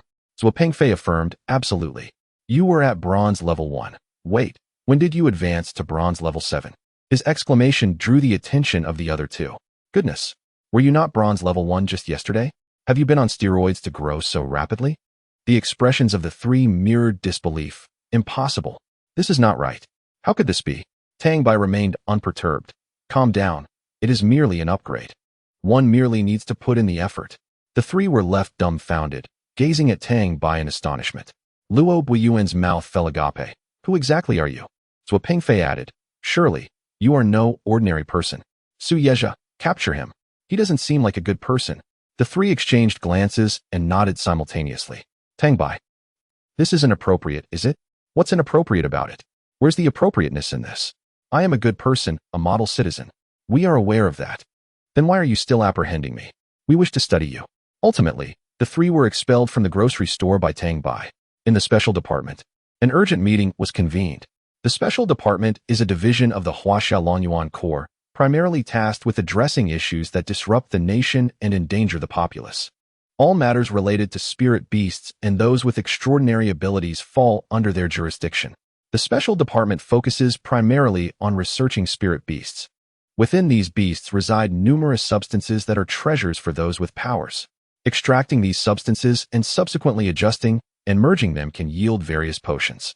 Many of these potions possess unique capabilities, such as rapidly healing injuries or unleashing formidable strength in an instant. Alternatively, they may enhance the physical condition of those with abilities. Much like the potion Long Hongyi provided to Tang Bai yesterday, that concoction was a product of their research.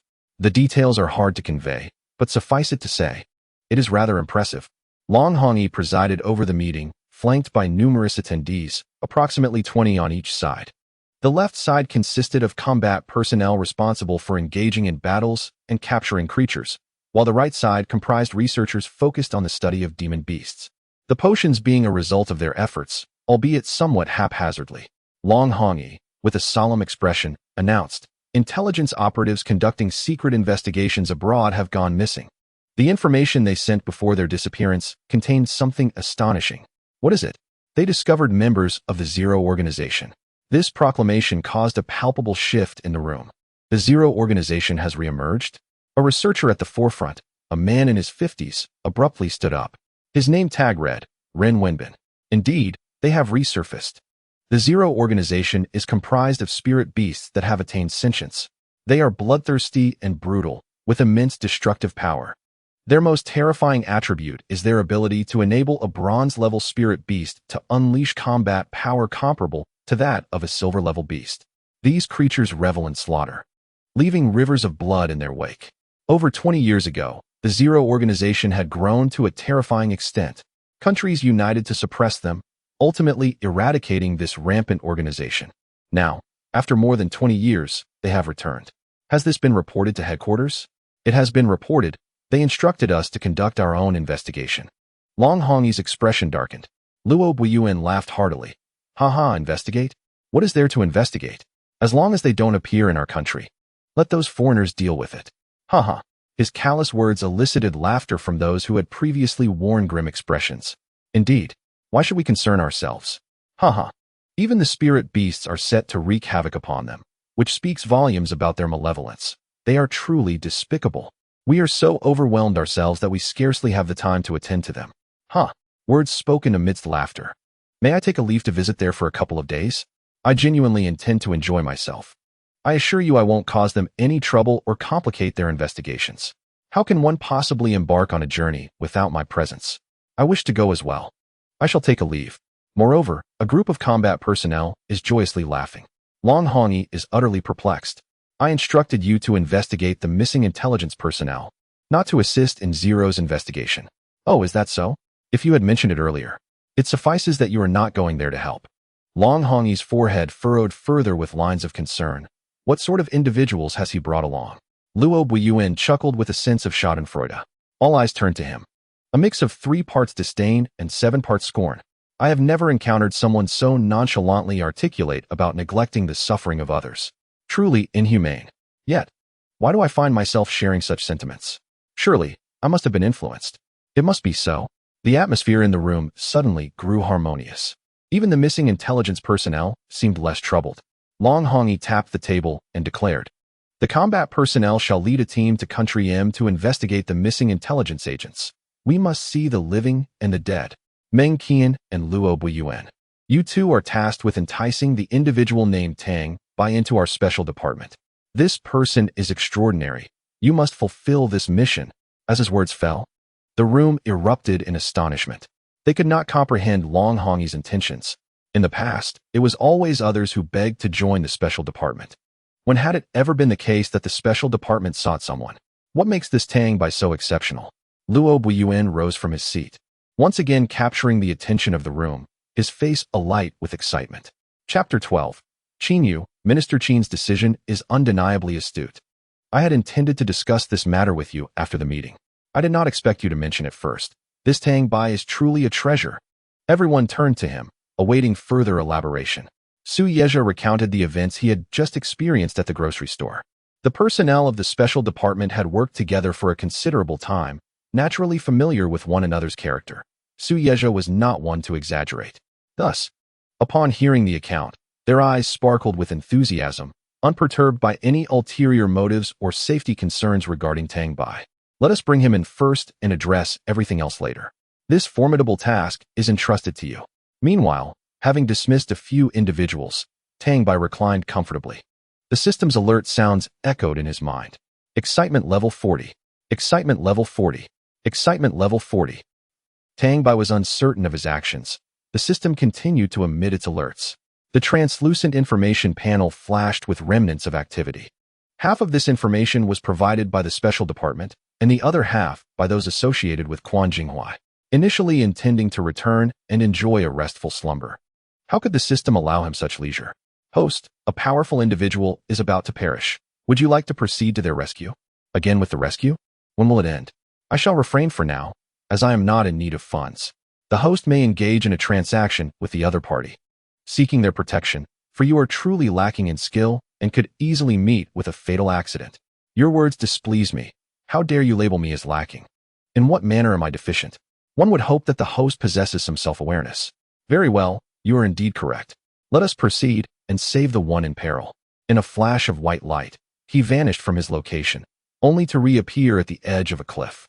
A slight shift to the side and the conclusion of this saga might be upon us.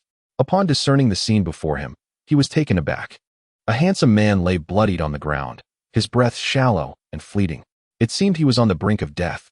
What caught his attention, however, was the man's unwavering gaze fixed upon a spirit beast before him, a bear-like demon.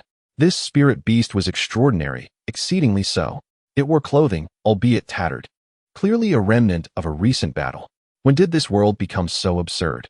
Spirit beasts donning garments? Previously, in the forest, all spirit beasts were devoid of any attire, unabashedly exposed, regardless of age or gender. This was a common understanding. As they were spirit beasts, who would expect them to wear clothes? Yet here was one, not only clothed but also striking a pose with hands on hips and laughter. The moment Tang Bai appeared, he attracted attention. Curiosity surrounded his arrival, but he was dismissed as mere copper-tiered trash, unworthy of regard. After a fleeting glance, Qin Yu, the man, returned his focus to the bear demon, awaiting the final moment of demise. The disregard from both the man and the demon struck a severe blow to Tang Bai's pride. Stepping forward, he opened a dimensional space beneath his feet, advancing cautiously while ensuring his safety. Tang Bai sensed their formidable strength, yet remained oblivious to its true magnitude, for he was simply too inexperienced to discern it. As he approached, the two continued to ignore him, perplexed by the audacity of a mere copper-tiered individual who displayed no fear in the face of their confrontation. Then, an unexpected scene unfolded. Tang Bai lifted his foot and delivered a direct kick to the spirit beast, a forceful blow that sent him leaping. To his astonishment, the spirit beast showed little reaction, while he himself staggered back several paces, embarrassment washing over him as he stammered an apology. Forgive me, that was an accident. Allow me a moment to gather myself. The spirit beast was enraged, furiously indignant. That kick felt like a slap to its face. As an intelligent spirit beast, such an affront was intolerable. It roared in fury, raising its foot to retaliate against Tang Bai. Qin Yu closed his eyes, resigned to the fate of this fool. The bear demon kicked out with such force that upon striking the edge of the alternate dimension, it felt akin to colliding with an iron plate. Echoing with a resounding thud, cradling its foot, it began to hop around in agony, emitting pained howls that echoed its distress. The sound was undoubtedly excruciating. Tang Bai, devoid of morality and boundaries, erupted into laughter, likening the situation to the discomfort of stubbing one's toe against a table leg. After a brief bout of hopping, the bear demon plopped down on the ground, blowing on its foot, clearly suffering from significant pain. Seizing the opportunity, Tang Bai concentrated all his strength into a kick aimed at the bear demon once more. However, the result was anticlimactic. His full-force strike failed to inflict any damage, barely shifting the creature at all. Nonetheless, it successfully diverted the bear demon's attention from Qin to himself. The creature began to pound vigorously against the dimensional barrier, attempting to break through. It is often said that some humans are the most shameless and depraved beings in existence. Standing at the edge of the alternate space, Tang Bai laughed heartily, proclaiming, "You're desperate now. You can't handle this." Huh. His taunt only served to infuriate the bear demon further, which continued to roar and strike harder. As if challenging, "If you have the guts, step out. Let us see how I deal with you." In this moment, Tang Bai's arrogance mirrored that of the bear demon, both exhibiting a striking similarity in their bravado. Qin, meanwhile, slowly rose to his feet, visibly injured. Gathering the last remnants of his spiritual energy, he unleashed a strike towards the bear demon, which elegantly evaded the attack with a graceful turn.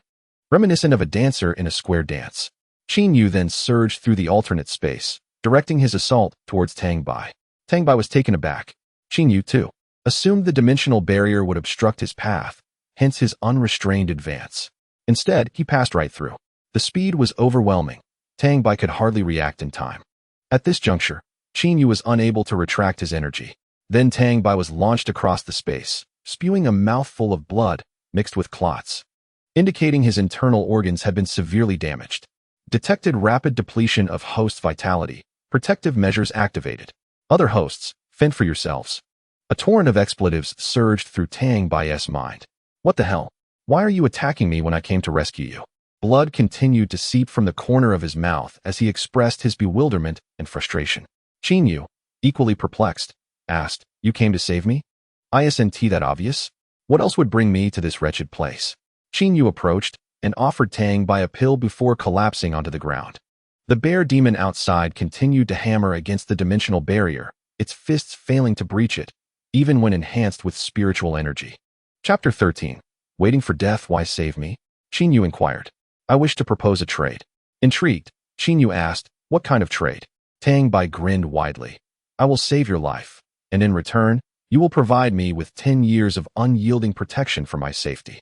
How does that sound? Quite a bargain, isn't it? In that case, I shall overlook your earlier assault on me." Qin found the situation rather amusing. How could he be asked to serve as a bodyguard for someone so inconsequential? What gave him the audacity to make such a request? It is not mere boasting. If I so wished, I could depart from this place at any moment, as suddenly as I arrived. Within this alternate dimension, your safety is assured. Yet once I dissolve this space, he will undoubtedly tear you apart. Do not deny it. Although I am unaware of your cultivation level, it is clear that you are currently in a state of weakness. Lacking spiritual energy, you are no match for that spirit beast. It is better to cling to life than to face death. Wouldn't you agree? Moreover, you are only tasked with ensuring my protection. I am not asking you to engage in any illicit activities. Exchanging a decade of your life for mine is quite a bargain, wouldn't you say? Tang Bai continued to chatter incessantly, attempting to persuade Qin. The latter gazed skyward, lost in thought, his eyes clouded with confusion. Reflecting on the events of the past few days, he sighed. It seemed he had nowhere else to turn. So be it, since I am uncertain of my destination. I might as well accompany you. You are not unpleasant to behold. After all, it is certainly not a disadvantage.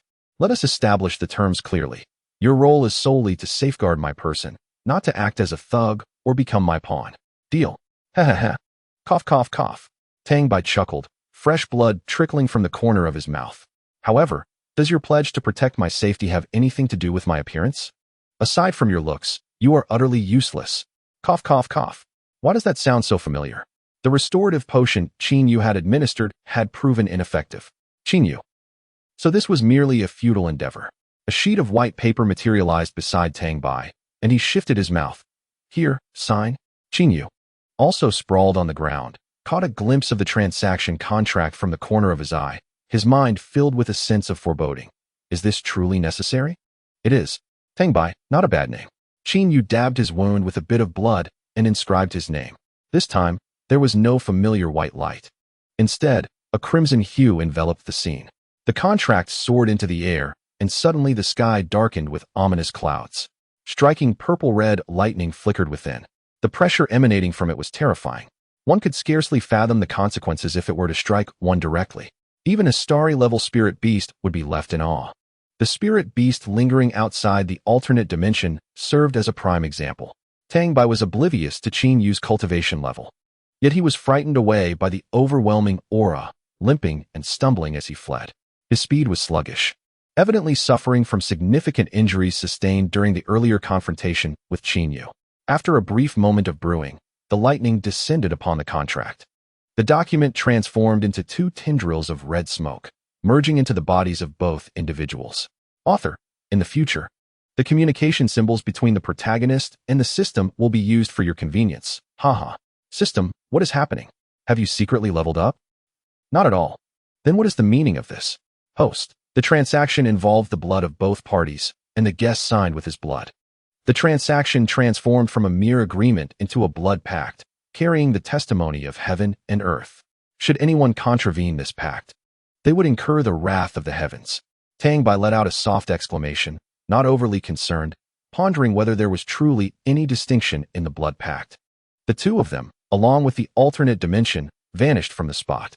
In the distance, the bear demon wore an expression reminiscent of the forest spirits of the gel forest. Where had that wretched human gone? What of the one on the brink of death? In a flash of white light, the two reappeared within a general store, lying side by side on the ground, both gravely injured.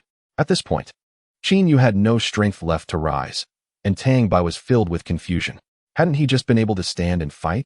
Why did it seem he was now on the verge of death? The situation was dire. Suddenly jolted awake, they realized they were utterly immobile. No one was calling for an ambulance now. They were truly facing their demise. Tang Bai, refusing to give up, asked, "Can you still move?" "I cannot," came the reply. "But weren't you able to walk just a moment ago?" "I was just holding on." "Then why not hold on a bit longer and call for an ambulance?" "I cannot move. Just try a little harder." "I told you, I cannot move." "Are you out of your mind? If I can't move, I can't move. Why are you getting so worked up?" Just then, a booming voice resonated at the entrance, accompanied by a tall figure. "Ha ha, boss, I'm back. Did you miss me after an hour?" To fully express his exuberance, Zhuo Pengfei rushed over upon seeing Tang Bai lying on the ground, assuming he was merely asleep, and enveloped him in a bear hug. As a power-type ability user, Zhuo Pengfei unconsciously tightened his embrace, exacerbating Tang Bai's already severe injuries. It felt as if a domineering force was rampaging within him, causing him to spew forth a large mouthful of blood mixed with flesh before he fainted. Life force of the host is rapidly depleting. Protective measures have been activated. The host is advised to seek their own fortune. Tang Bai's condition elicited no reaction from Zhuo Pengfei, who, in his excitement, continued to thump Tang Bai's back with playful punches, laughter escaping his lips. Qin Yu could only watch in horror, his eyes twitching. What enmity could exist here? If nothing changed, it seemed the owner would soon meet his end at the hands of his own friend. Finally, Qin Yu's words snapped Zhuo Pengfei back to reality. At that moment, Luo Buiyuan, Meng Xiai, and Su, and several combatants entered, witnessing Zhuo Pengfei's exuberant assault on Tang Bai, who was now unconscious and bleeding. In unison, they drew their firearms.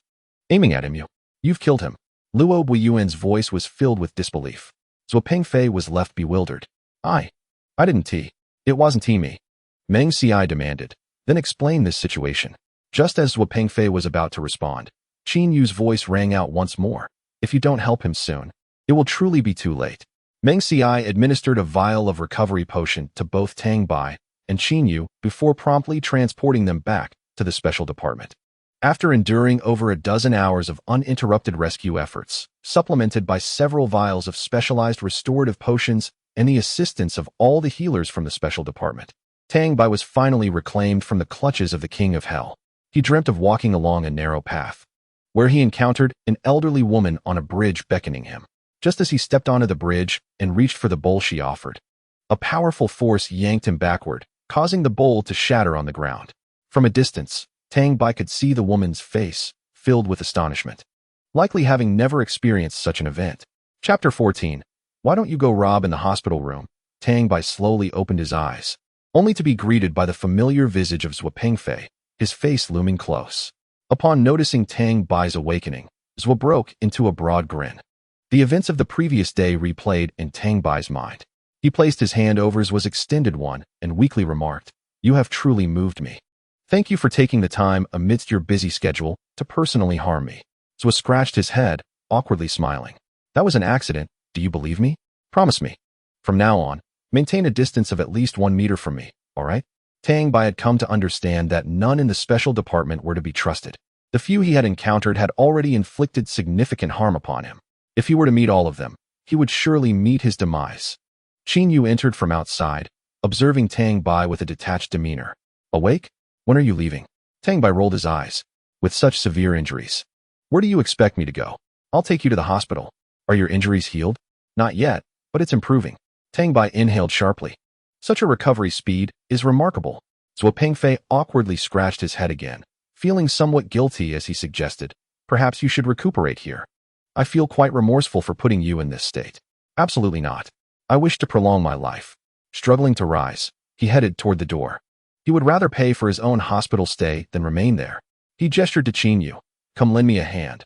Let us go to the hospital." Qin Yu, looking exasperated, assisted Tang Bai as they swiftly departed from the special department. Lying in the hospital ward, Tang Bai felt an unusual sense of tranquility. Qin Yu stood by the window, lost in thought, though Tang Bai suspected he was merely feigning profundity. Having successfully survived a day in the hospital, the time for school had arrived. Early in the morning, he donned his clothes and a cap before heading to Jiangnan University with Qin Yu. Situated in the western suburbs of Jiang City, Jiangnan University is an institution specifically catering to the needs of those with special abilities, primarily teaching them how to control their spiritual energy and rapidly enhance their skills, as well as strategies to combat spirit beasts. While the school offered many advantages, the tuition was rather steep. The campus was vast, and it took them half an hour to locate the administrative office. After paying the tuition, they received their class assignments. The institution was markedly different from other universities, having charged an additional half tuition due to Qin Yu's status as Tang Bai's guardian. The school regulations dictate that accompanying students must pay an additional half of a person's tuition. This truly offers a form of close protection. While strolling along, they finally managed to locate the main group, Class 4 of the freshman year. As Tang Bai and Qin Yu entered the classroom, the previously boisterous atmosphere fell into an immediate hush. The teacher had yet to arrive, and the students remained lively. The moment they stepped into the room, their handsome and refined features caught the attention of several female classmates. "Wow, our class has such good-looking boys." This revelation instantly ignited a spark of enthusiasm for campus life within me. "The one wearing a cap is so adorable. The one behind exudes the charm of a domineering CEO. Are they in our class too? Humph. They are merely slightly more attractive than I am. Not better looking than me. Who knows if they are even natural?" Heartthrob value, 52. Heartthrob value, 52. Admiration value, 60. Admiration value, 60. Jealousy value, 70. Jealousy value, 40. A flurry of emotional values began to flood the screen. Zhang Haoran stood up from his seat by the window. "Tang Bai, over here." Tang Bai's eyes lit up as he walked over, with Qin Yu closely following. "I can't believe we are in the same class. What a rarity." "Haha. I had my dad ask the principal to arrange this. What do you think?" "Not bad." His gaze shifted to Qin Yu. "Is this your friend?" "This is my bodyguard, accompanying me for my studies." "Wow, you've made it to having a bodyguard." "Haha, keep it low-key." The female classmates were even more excited. Good looks combined with a bodyguard surely indicates a wealthy family. Their gazes at Tang Bai sparkled with admiration. At that moment, a man entered.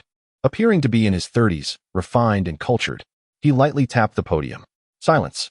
Everyone, please take your seats," he instructed, noticing that only Qin Yu remained standing.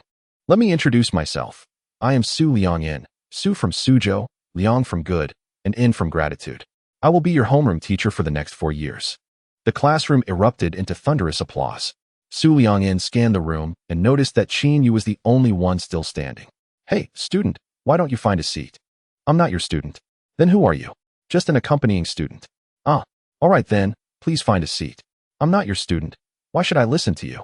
Tang Bai covered his face and stood up to find a chair for Qin Yu to sit next to him. Only then did Su Liangyan begin his lecture. In a moment, we will conduct an ability test, primarily assessing your levels and talents. Those with higher talents will receive more benefits later on. Higher talent also signifies the potential to achieve greater heights in the future. However, do not feel too much psychological pressure. This is already predetermined. Even if your talent is lacking, diligent effort can help you reach the heights you aspire to. Understood? Understood. At this point, the system reappeared, causing a stir. Host. There is a talent-enhancing essence fruit available for exchange. Would you like to redeem it? Tang Bai's eyes sparkled with excitement. Enhancing talent. What a remarkable find. In the next moment, his expression darkened. He was devoid of emotional value. Not only that, he was also in debt by over 90,000. I have no emotional value. The host can use cash as a substitute. Why didn't you mention this earlier? You didn't ask. Shouldn't you be more proactive? Why should I? Because I am your host. So what? Tang Bai was left speechless, his mood akin to being trampled by a dog. $2 can replace one emotional value. TSK, then how much for the washing marrow fruit? 100,000 emotional value. Damn, why don't you just rob it? Tang Bai suddenly shouted, startling everyone in the classroom, particularly the homeroom teacher, who was just discussing the cost of materials. Su Liangyan looked at Tang Bai, momentarily at a loss for words. Student, the material fee is set by the Education Bureau. If you are dissatisfied, you can. Apologies, teacher, I wasn't referring to that. Please continue. Tang Bai, acutely aware of his own outburst, forced an awkward yet polite smile. Su Liangyan continued, her frustration evident. Meanwhile, Zhang Haoran and Qin Yu simultaneously reached out to touch Tang Bai's forehead. You're not running a fever. Get away. He swatted their hands away, his face filled with gloom. Clearly priced, absolutely worth the value. Chapter 15. System, are you setting me up? Tang Bai calculated in his mind. After accounting for the emotional debt, he still had some money left.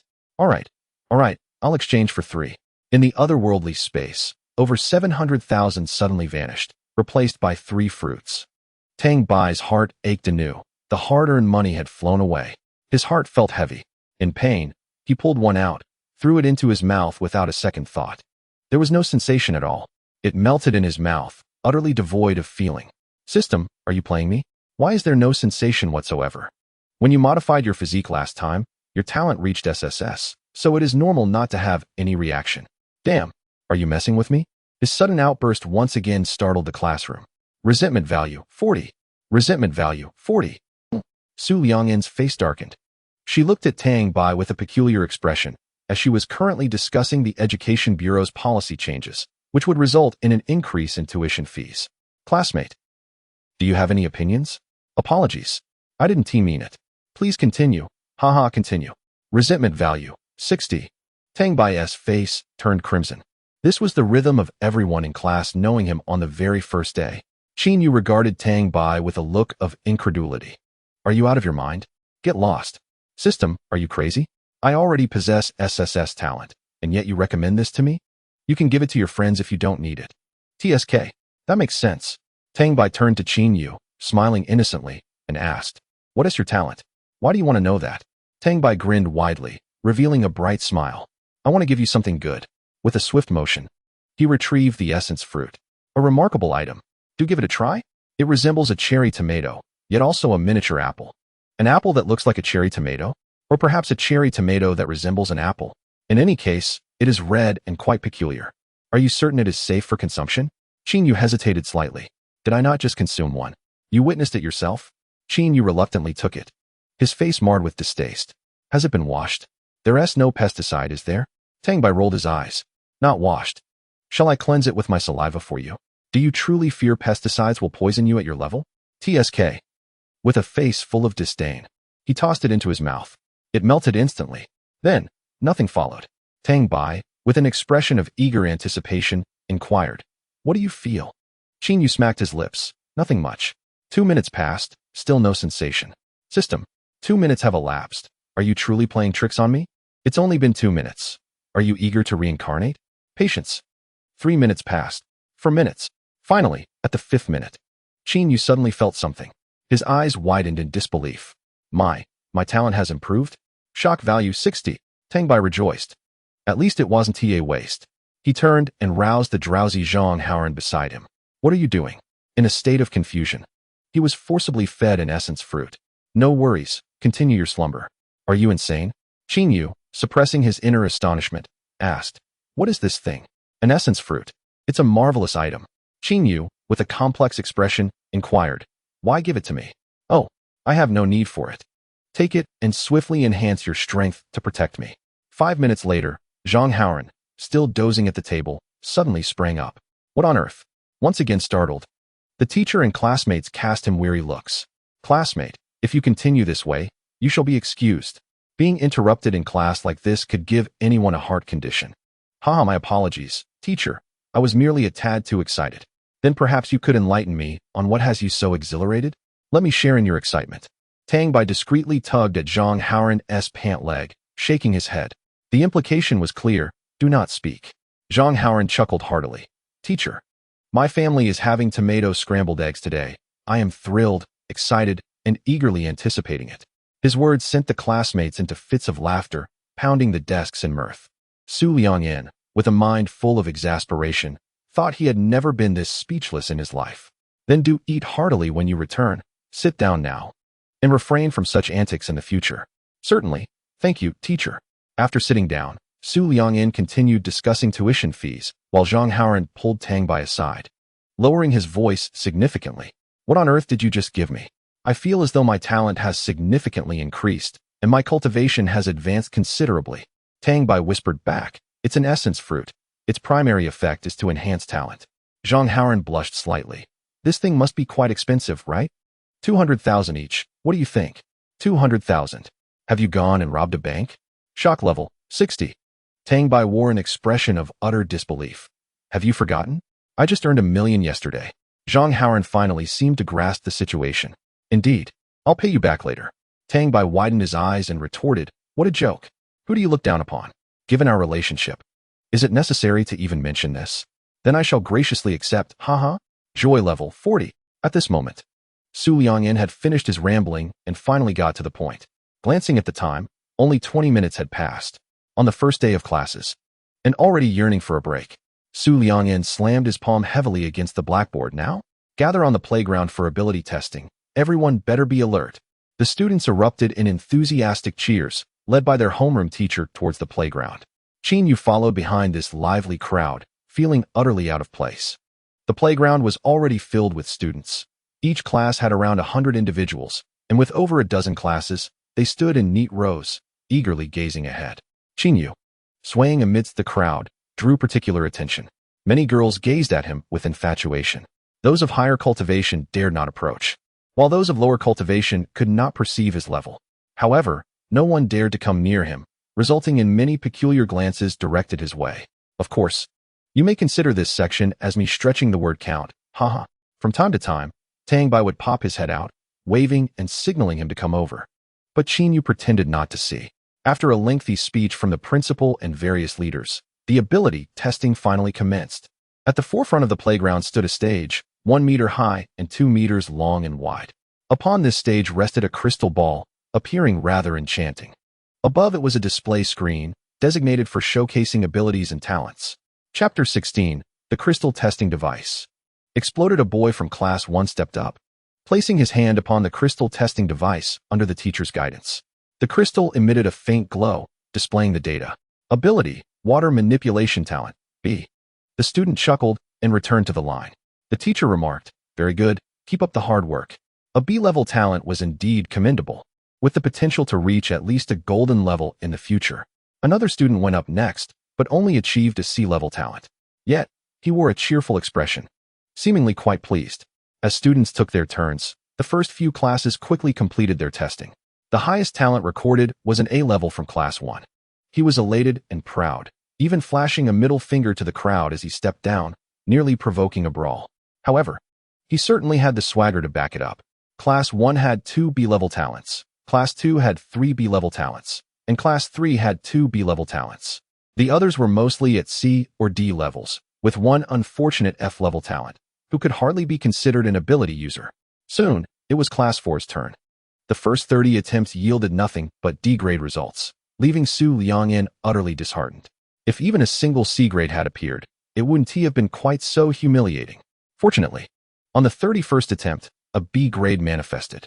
It was a girl, and she was so overwhelmed with joy that she burst into tears. Her life took a dramatic turn, and she was likely to ascend to greater heights in the future. Following the emergence of the B grade, the tide began to shift. C grade talents started to appear one after another, with even 3 B grades surfacing. The most astonishing moment came when, upon testing the 72nd individual, an A grade talent was revealed. This caused an uproar throughout the school, and even the principal began to take notice of this individual. However, the subsequent results reverted back to D grade. Finally, it was Zhang Haoran and Tang Bai's turn. Zhang Haoran approached with a heart full of trepidation. Under the expectant gaze of the crowd, he placed his hand upon the crystal ball. A radiant white light emanated from it, and his information appeared on the screen. Ability, Fire-type talent, grade A. Zhang Haoran was utterly stunned. He knew his talent had improved, but he never anticipated such a significant leap. Previously, with his father's connections, he had tested his abilities with a crystal ball and received only a C grade.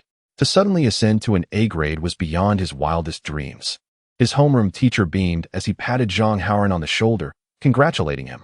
As he descended from the platform, he was still in a daze. Next up was Tang Bai. As he stepped onto the stage, a figure suddenly appeared beside him. It was Qin Yu. What the heck? You scared me, Tang Bai exclaimed. Oh, it's nothing. I was just curious to see what talent and ability you possess, Qin Yu replied. Tang Bai was tempted to throw his shoe at him. By the way, what is your ability? Tang Bai asked, intrigued as he rubbed his hands together. It's merely teleportation, nothing remarkable, Qin Yu stated casually. Teleportation. Wow, that is impressive, Tang Bai exclaimed, astonished. Qin Yu regarded him with the gaze one might reserve for a groundhog.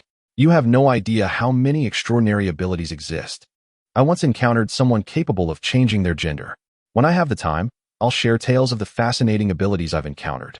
Tang Bai felt as though he had opened the door to a new world, his mouth agape in astonishment, completely oblivious to the thousands of onlookers below. Changing gender?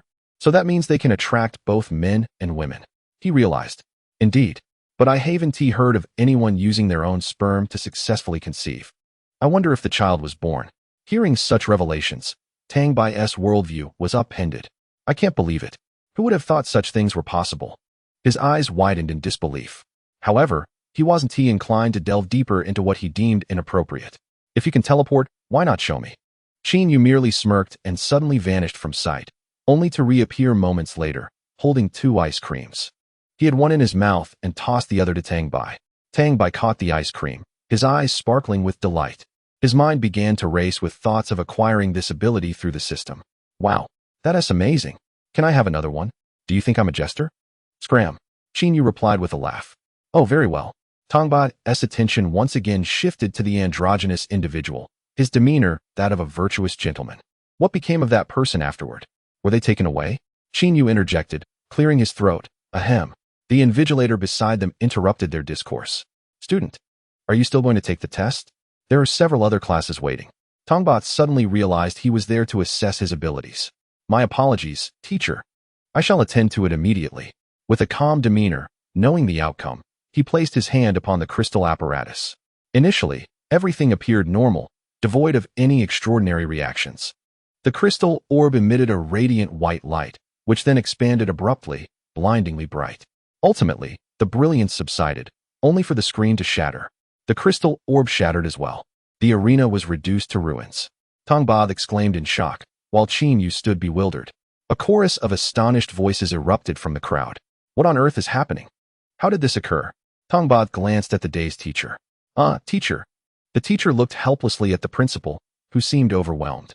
The students, regaining their senses, erupted into a cacophony of startled exclamations. Incredible. This is astounding. The crystal orb has been destroyed. Could it be that his talent is so extraordinary that the apparatus could not register it? Did he somehow shatter the orb while we were distracted? Who could possibly break such an item in front of thousands? It would take immense force to do so. The notion that his talent might be so exceptional that it exceeded the limits of the crystal test, causing it to explode, left everyone gasping in disbelief. Tang Bai scratched his head innocently, feeling aggrieved. Teacher, I won't have to compensate for this, will I? The crystal orb is exceedingly expensive. Moreover, it's not even readily available for purchase. For instance, Zhang Haoran's father is quite wealthy, Yet he still needed to leverage connections to acquire a crystal orb for testing. The crowd gazed at Tang Bai with a mix of incredulity and frustration. Is this really the focus? Is this the crux of the matter? Surely not. Just have someone bring another one. Qin Yu leaned closer to Tang Bai and whispered, "Do you have any inkling of what your talent might be?" Tang Bai felt a tad bashful. "I believe it's SSS. "Oh, then there's no need for testing, considering one explosion follows another. Do you not doubt my words? You believe me so readily?" "Yes. It seems you wouldn't deceive me." Tang Bai found himself at a loss for words in response to such trust. Chapter 17. He is from our Huaxia Longyuan Corps. Shortly thereafter, a second crystal testing apparatus was brought forth and placed before Tang Bai. "Teacher, may I forgo the test? Just assign me a level. I fear this one might also explode." A few jeers arose from the audience in response.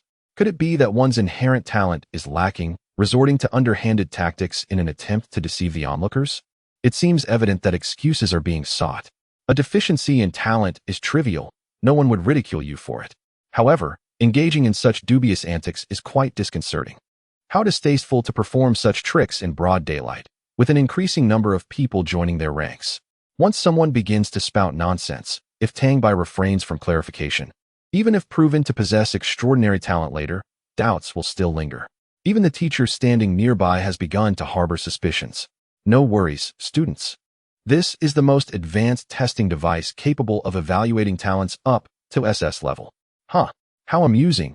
You charlatan, let's see how you manage now. Disgust level, 60, resentment level, 70. Since they do not believe in themselves, there is little left to say. Teacher, does our school possess any more of these instruments? The teacher glanced at the now shattered crystal testing orb and replied with feigned calmness. The school has 2 in total. One is broken, and the other is right in front of you. Oh, then I can only apologize to the students behind. A voice from the audience rang out again, fraud. Stop with the nonsense and test already. Tang Bai looked down and recognized a male student from class 5. He flashed a smile. I'll remember you. Such theatrics. With his brazen demeanor, one might think Tang Bai truly was up to some mischief. Qin Yu whispered in Tang Bai's ear. Shall I teach him a lesson for you? No need. Let him prance about. Such individuals seldom last beyond 3 episodes. Ah, indeed. Qin Yu turned away in silence, taking Tang Bai's untouched ice cream with him. Tang Bai gazed in disbelief at the stolen ice cream. He placed his hand on the crystal ball, and the earlier scene replayed once more. The crystal erupted again, shattering into countless pieces, now irreparable even with glue. At this moment, everyone fell silent. It exploded again. What the heck? If this were fake, who could possibly orchestrate the destruction of 2 crystal testing devices? Tang Bai pointed at the fragments, laughing heartily at Qin Yu. Haha, it exploded again. Others can't test anymore. Qin Yu remarked, this is what they asked for. They deserve it. Zhang Haoran looked on in admiration. Truly, he is a remarkable friend. No wonder his father insisted on recognizing him as a godson. Adoration level, 66, just as everyone awaited the teacher's assessment. A distant sound of a helicopter rotor resonated from above. A small black dot sped towards them. As it drew closer and hovered above the school, all could finally discern that it was a fighter jet. The hatch opened, and a dozen armed personnel descended via ropes to the ground, fully equipped and with serious expressions. It was Meng Xian and Luo Buiyuan among them. Tang Bai recognized the other combatants as well. They were all individuals he had previously rescued. Fear washed over the faces of the students, terrified of being caught in the crossfire. As the fighter jet landed, a group of armed personnel rushed towards Tang Bai. Now, everyone was even more bewildered. Were they coming to apprehend Tang Bai? What transgression could he have committed at such a tender age?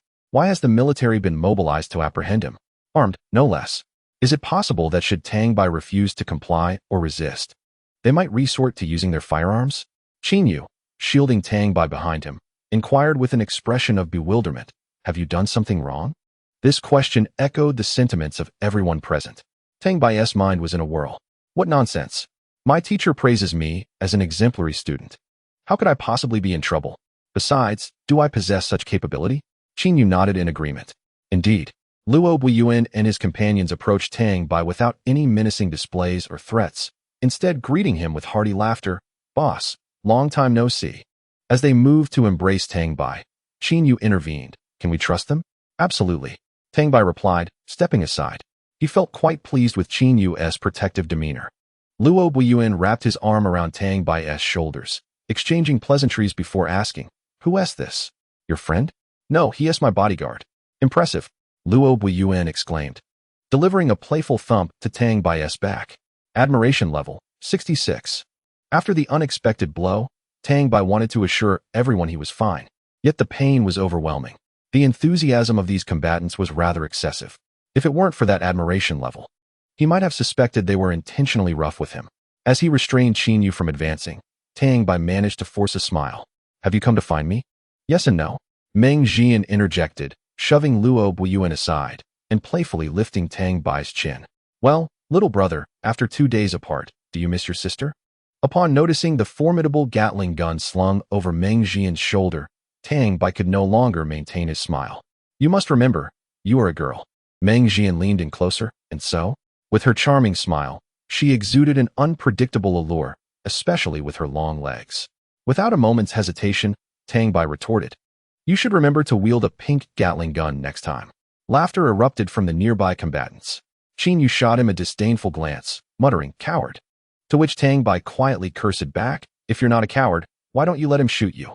The classmates below were utterly bewildered. Were they not here to apprehend him? It seemed they were on amicable terms instead. Just who were these people?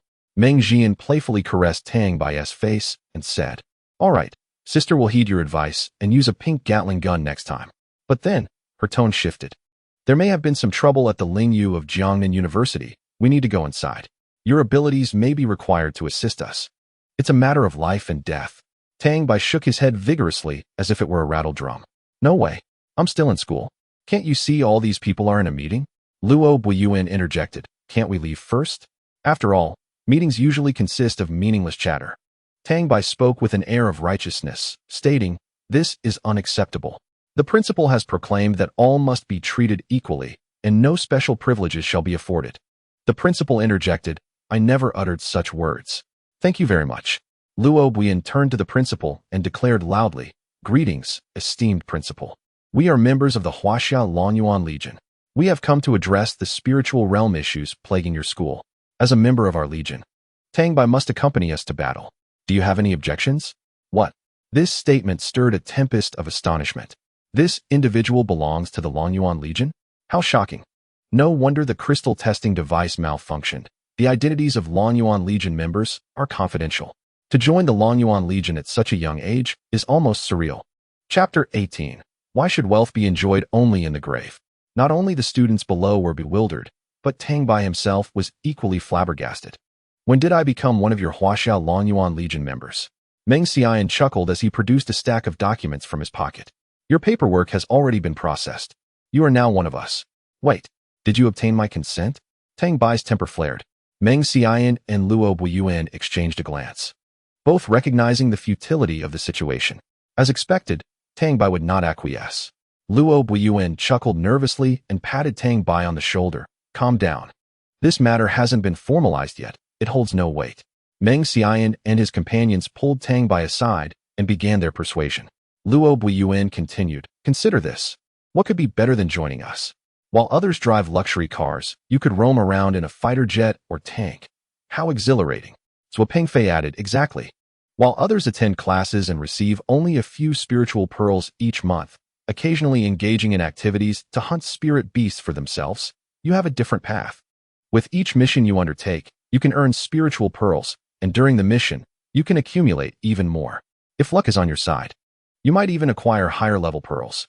This would certainly set you apart." Su Yezha chimed in, "Once your level rises, you'll have the freedom to do as you please at school. You could impose your will, intimidate others, or even charm innocent young women. Just look at your face. It's enough to make any man envious. Soon, the campus beauties will be flocking to you." Other combatants added, "Moreover, there will inevitably be some troublemakers at school looking to challenge you, as is customary in novels. At that point, simply declare your affiliation with the Lonyuan Legion, and see who dares to confront you. If they still attempt to provoke you, both of you could call for backup, while they summon a truckload of thugs wielding steel rods. You could call in battalions of armed personnel equipped with submachine guns, sniper rifles, and semi-automatic rifles, perhaps even a Gatling gun or rocket launcher. Just imagine standing there. Who would dare to make a move?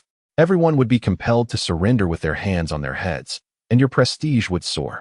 One after another, they endeavored to sway Tang Bai, Truth be told, at that moment, Tang Bai found himself tempted. The prospect of summoning battalions of armed personnel with a mere phone call was difficult to resist. However, upon closer reflection, he suddenly perceived a disconcerting detail. Something was amiss. Absolutely amiss. These individuals cannot possibly possess such benevolence. Given their caliber, how dare you plot to lead me to my demise? As a mere bronze-level player, you invite me to undertake missions in the Long Yuan. What grievance do you hold against me that drives you to scheme so maliciously? I am astounded by the depths of your wickedness. How can you harbor such thoughts about us? We are not of that ilk. This was uttered by Zhuo Pengfei. No, you are precisely that sort of people. You have only known us for a mere few days. How can you so hastily draw conclusions? How dare you voice such a statement? In total, we have known each other for only 3 days. 3 days. I spent 2 of those days recuperating in your special department's infirmary. Although I suffered a severe injury the second time, it certainly could not compare to that. His agitation intensified as he spoke, having completely forgotten that his injury was inflicted by Qin Yu. The crux of the matter was that they had no retort. The classmates and instructors standing nearby were at a loss for words, unable to articulate their emotions. He was not a member of the Long Yuan army, yet they were currying favor with him, attempting to recruit him into their ranks. To lure him into the Long Yuan, they offered such enticing conditions. Yet, he remained obstinate. What sort of person is this? While others would eagerly vie for a spot in the Long Yuan army, he, on the other hand, suspected them of having ulterior motives and wished to ensnare him. What kind of person is he? The combat personnel ceased to pursue Tang Bai, as the 2 families were so closely intertwined that opportunities would inevitably arise. They turned to discuss matters concerning the spiritual domain with the principal. Before departing, Meng Qian cheerfully remarked, "Join our special department, and you can enjoy my sister's company for an entire evening." How does that sound? Tang Bai rolled his eyes, exasperated by her words. He then threw an arm around Qin Yu's shoulder, saying, "Come on, let me treat you to a meal." Qin Yu glanced at the hand on his shoulder, disdain evident in his voice as he replied, "Let go. I refuse. Quickly, or I fear that if you teleport, you won't be able to take me along. I have yet to experience the sensation of teleportation." Qin Yu. In an instant, the 2 vanished from their location. The instructor responsible for recording observed the remaining students from the untested classes below, feeling utterly flustered. The testing crystal had exploded. How could they proceed? The principal, left with no choice, resorted to the excuse of procuring another testing crystal as quickly as possible. However, anyone could discern that it would likely be a considerable time before that occurred. In the short term, it would be unattainable. That day, Tang Bai's emotional value surged uninterrupted. It was likely that this was due to the influx from his classmates, who bestowed upon him over 70,000 emotional points within a single day. 70,000 emotional points equate to approximately 140 to 150,000 renminbi. Essentially, Tang Bai had essentially enjoyed a windfall of nearly 150,000. Ah, how delightful. It served as a salve for the sorrowful heart that had spent over 700,000 that day. If only every day could be like this. Seated in a private room of a 5-star hotel, Qin Yu regarded Tang Bai with disdain, saying, "I ask you, can you not focus your thoughts on cultivation and refrain from indulging in these trivial pursuits? Dining here is not inexpensive." Tang Bai shot him a defiant glare. What nonsense.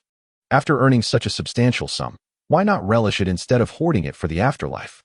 Qin Yu wished to retort, yet found himself at a loss for words. The statement was exceedingly reasonable.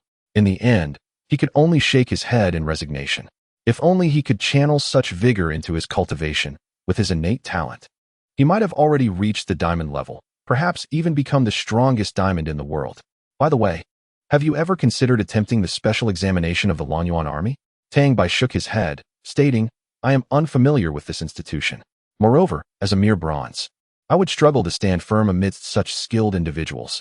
It is possible that I would face setbacks instead. Given this, it would be better if I had never joined in the first place." Holding a cup of water, Qin Yu seemed to ponder something.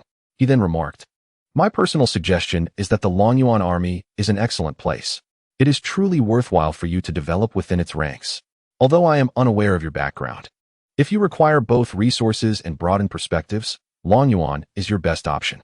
Tang Bai nodded, valuing the advice from a formidable individual like Qin Yu. "Hey, do tell. What is your level?" Qin Yu displayed a confident smile, responding, "As for me, I am at the pinnacle of starshine, on the verge of ascending to celestial master. Normally, he would refrain from divulging such information, but for some reason, he felt compelled to share upon Tang Bai's inquiry. Qin Yu mused that this inclination might stem from the fact that Tang Bai had once saved him. Upon hearing this, Tang Bai gasped in astonishment, counting on his fingers.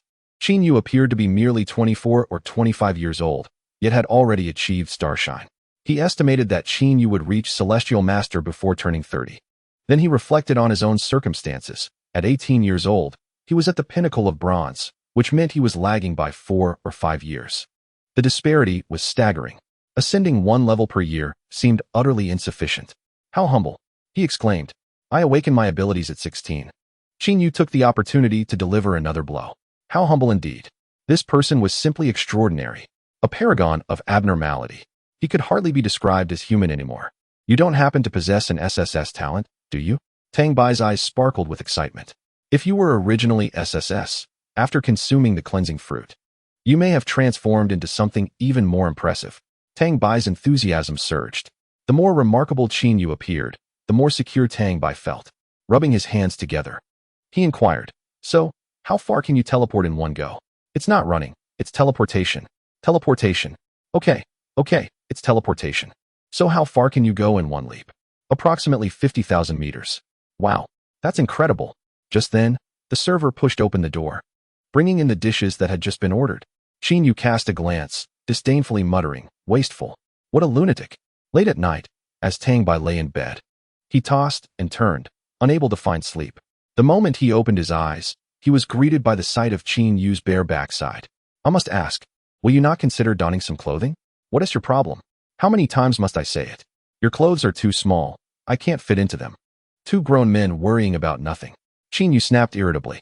Tonight, after taking a shower, Tang Bai casually tossed Qin Yu's clothes into the washing machine, only to forget that Qin Yu had no other garments available. Offering him his own attire proved futile as it was far too small. Coincidentally, Qin Yu had the peculiar habit of sleeping in the nude, so they simply went with the flow. However, there was only one bed in Tang Bai's home, forcing the two men to share it. While it is often said that two grown men cannot engage in anything inappropriate, waking up to find oneself confronted with another's bare backside can certainly be disconcerting. Perhaps you could turn over? TSK. Qin Yu, in a fit of impatience, complied, facing Tang Bai. Yet, upon seeing Qin Yu's front, Tang Bai found himself equally unsettled. The sight was simply too much. 10 minutes later, Tang Bai suggested again. Maybe you should turn back? Tisk. He turned over. 10 minutes later, exasperated, Tang Bai remarked, goodness, why not turn back again? Qin Yu abruptly sat up, exclaiming, what on earth is wrong with you? Are we sleeping or not? Sleep, sleep, sleep. 10 minutes later, Tang Bai ventured, why don't you? To hell with you. Qin Yu retorted, delivering a swift chop to Tang Bai's neck, rendering him unconscious. Finally, peace. You're unbearable. He lay back down, closing his eyes to sleep. The following morning, Tang Bai, still in a slumber, was abruptly lifted from his bed by Qin Yu. Half awake, he was unceremoniously thrown into a fighter jet amidst the furious shouts of their neighbors as they departed Jiangqing, heading abroad. If one were to scrutinize closely, they might even notice Tang Bai was barefoot. Early that morning, personnel from a special unit had arrived to escort them. When they found Tang Bai still asleep, Qin Yu, as his devoted bodyguard, made the decision to act on his behalf. 2 hours later, Tang Bai sat by the window of the fighter jet, wearied and gazing out at the scenery. Behind him, the pilots were stifling laughter, while Qin Yu sat beside him with an expression of calm indifference. Tang Bai felt as though the entire world bore a grudge against him. The personnel had been utterly inconsiderate. Just days prior, they had neglected to inform him of their destination, a remote plateau known as Fei, situated at an altitude of several thousand meters, with temperatures plummeting to below -30 degrees Celsius. No one had bothered to tell him. All his hundreds of garments were of the thin variety, ensuring he would surely freeze. They claimed that by utilizing spiritual energy, one could ward off the cold. How laughable. These individuals were all at least of golden rank, capable of harnessing spiritual energy to combat the chill, but he was not. His spiritual energy was pitifully scarce. Moreover, he needed to conserve it for critical moments. Where was that old coot, Long Hongi? Wasn't he supposed to join? Long's department had suddenly encountered issues that required resolution, hence he could not accompany them. How infuriating. Tang Bai spent the entire day wallowing in despondency. The plane flew for a full day, approaching the Asia-Africa plateau around midnight. Tang Bai activated the alternate space. A dozen armed personnel meticulously organized their equipment before diving into the alternate dimension, which then vanished. 2 minutes later, it reappeared. The combatants emerged, faces alight with excitement. It works, splendid. Surprise value, 66. Excitement value, 66. Tang Bai, uncertain, inquired, "Are you certain there are no other negative feelings?" Roboyuan's smile was as radiant as blooming chrysanthemums. It felt akin to being in an alternate dimension where one could perceive everything around them. Haha, that is splendid. I didn't expect my alternate space to be so remarkable. Tang Bai laughed heartily, hands on hips. It was as if he was boasting like a vendor selling melons. Inside the aircraft, the temperature was relatively normal, yet the sight of the pristine white snow outside hinted at the chilling cold. Tang Bai instinctively shivered. "Is it too late to regret coming here?" Qin Yu disparagingly remarked, "Coward." He carried Tang Bai on his back, enveloping them both in spiritual energy, vanishing from sight. The fighter jet made a turn in midair and retraced its path. From the satellite map, it appeared as though the aircraft had merely strayed into this area, prompting no further speculation. In a conference room of the special department within the country, everyone gazed at the satellite images displayed on the large screen. Their expressions a mix of bewilderment. The signals representing Roboyuan and Meng Qian vanished in an instant, leaving only Tang Bai's signal. Had it not been for the technician piloting the fighter jet reporting that they had merely entered Tang's alternate space, nearly everyone would have assumed they had perished. Long Hongi, with a grave expression, instructed the operator, "Keep a constant watch on Tang Bai and the others' positions. Should anything unusual occur, inform me immediately." "Understood, Minister," came the reply. Qin Yu executed a spatial shift, landing 1-1 with Tang Bai. Without a moment's hesitation, Tang Bai opened the alternate space, and they both swiftly entered. The entire process transpired in the blink of an eye. As they vanished, 7 sniper rifles emerged from the snow, aimed in their direction. After a moment of observation, noting nothing unusual, the rifles retreated, leaving no trace as the heavy snowfall soon concealed all evidence of their presence. Inside the alternate space, everyone exhaled in relief. Witnessing the scene, they couldn't help but feel fortunate to have Tang Bai and Qin Yu as their extraordinary allies. Otherwise, at such a level of defense, they would have long ago alarmed the enemy. Tang Bai, having observed the entire process, felt a twinge of fear. Had we been any slower, he shuddered to imagine the consequences. Glaring at the combat personnel with dissatisfaction. "What exactly do you plan to do upon returning? Wasn't it promised to be without danger? Is this what you refer to as being safe? If I had hesitated even a moment longer, they would have shot me, wouldn't they?" The 12 combat personnel exchanged glances, ultimately focusing on Su Yi's. This fellow was known for his persuasive abilities. Surely, he could convince Tang Bai, taking on the responsibility. Su Yi's cleared his throat, directing his gaze toward the mountaintop beyond the alternate space. Chapter 20. The Undead Serum. Surprisingly, it appeared quite convincing. "Boss, you may not have heard of an experimental product known as the Undead," Su Yi's began. Tang Bai shook his head in confusion, while Qin Yu, clearly more worldly, suddenly turned pale with alarm. "Are you referring to the batch of undead beasts that went missing a year ago? Damn, you are aware of the undead." At this crucial moment, the system's voice intruded inappropriately. "Host, there is a guest. Shall we proceed with the transaction? Are you blind? Can't you see that I haven't completed a transaction yet? The host can conduct multiple transactions simultaneously. There is no restriction.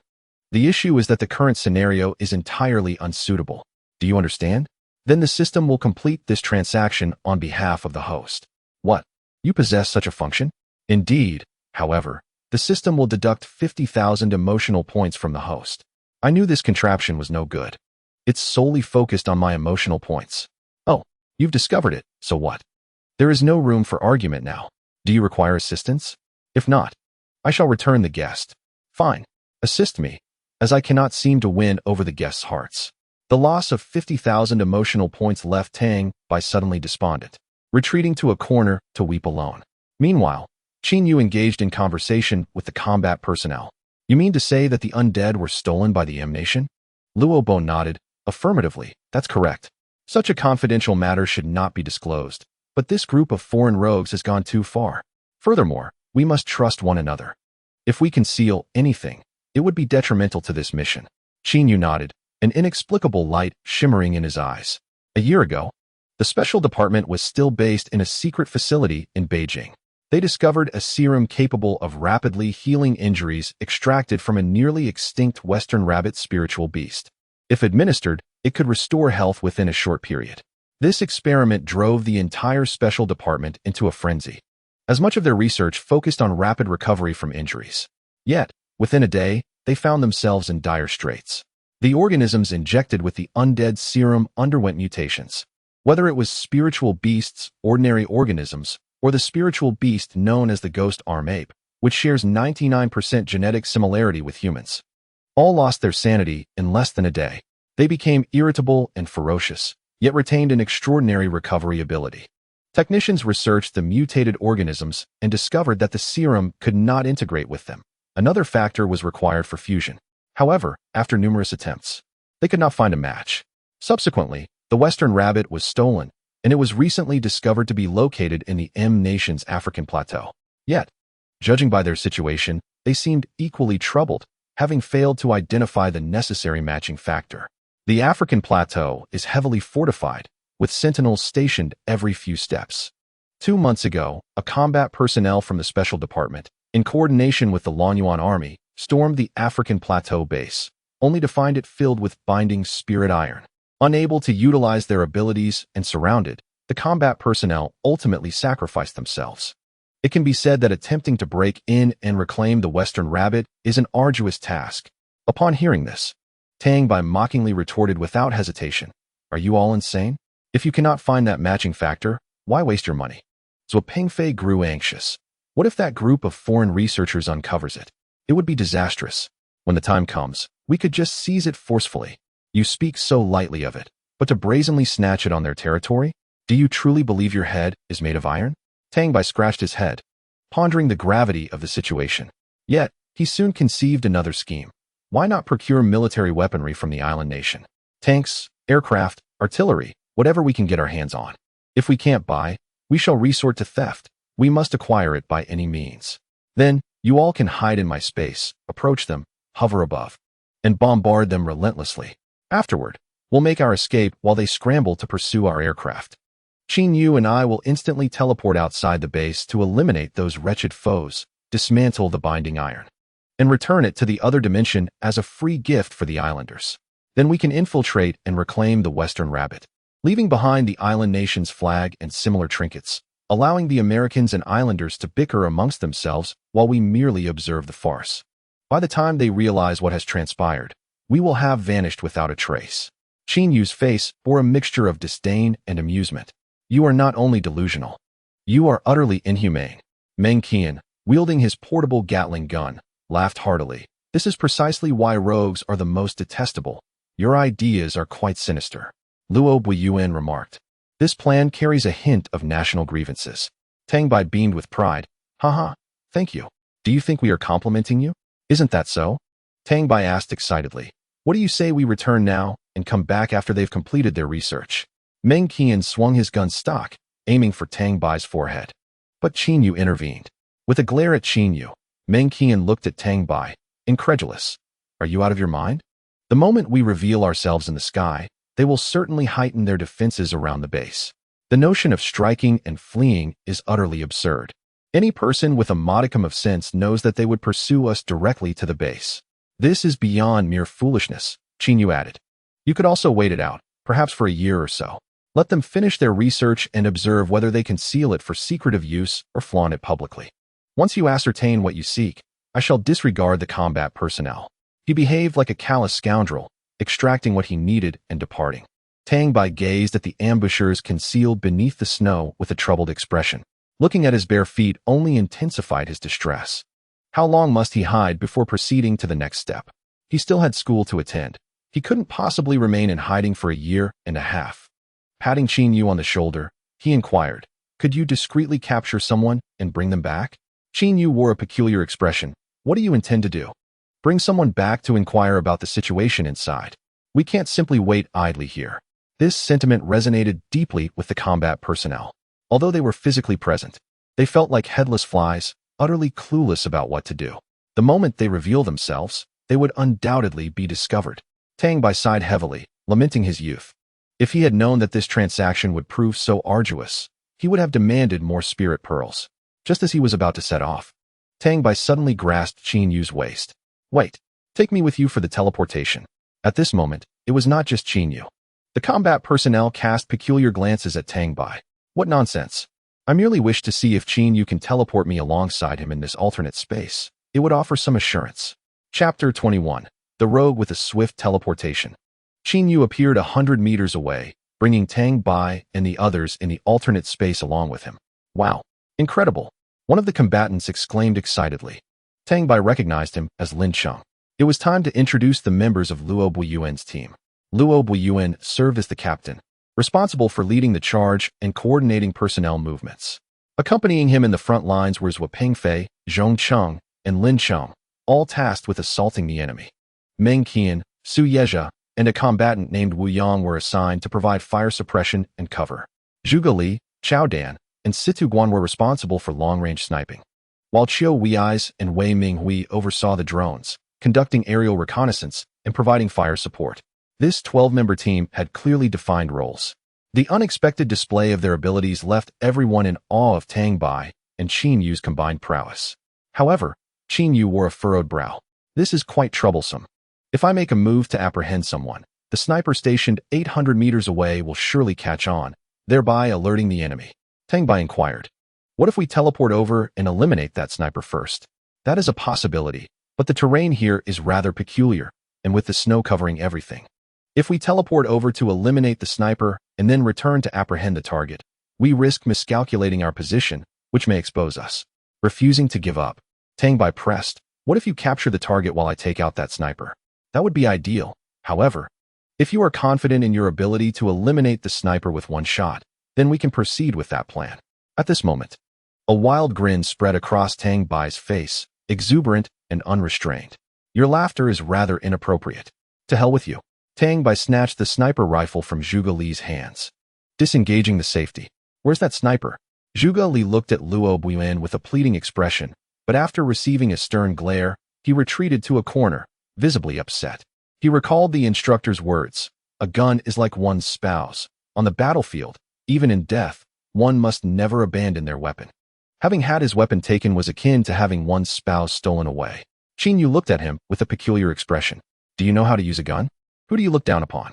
Well then, at 12 o'clock, beneath that tree directly in front of us. Can you see that position? How on earth did you spot something so far away? Need I remind you that I am an illustrious figure while you are merely a bronze-tier nobody? What does that have to do with our respective statuses? I possess foresight, while you are short-sighted. Very well.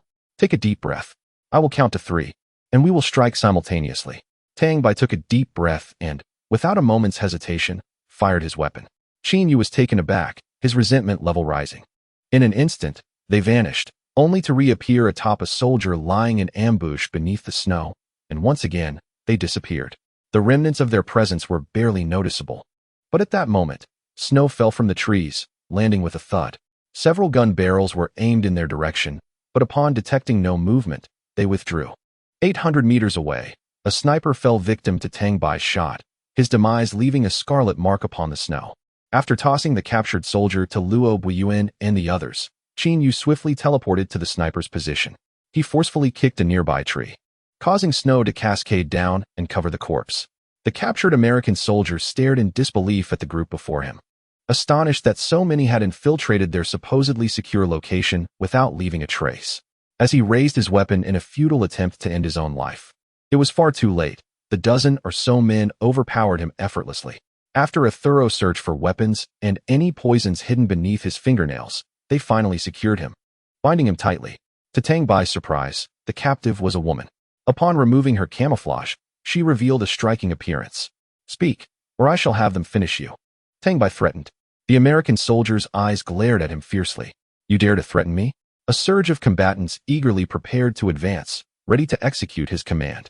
Rogue, she finally uttered, though Tang Bai could not comprehend her words.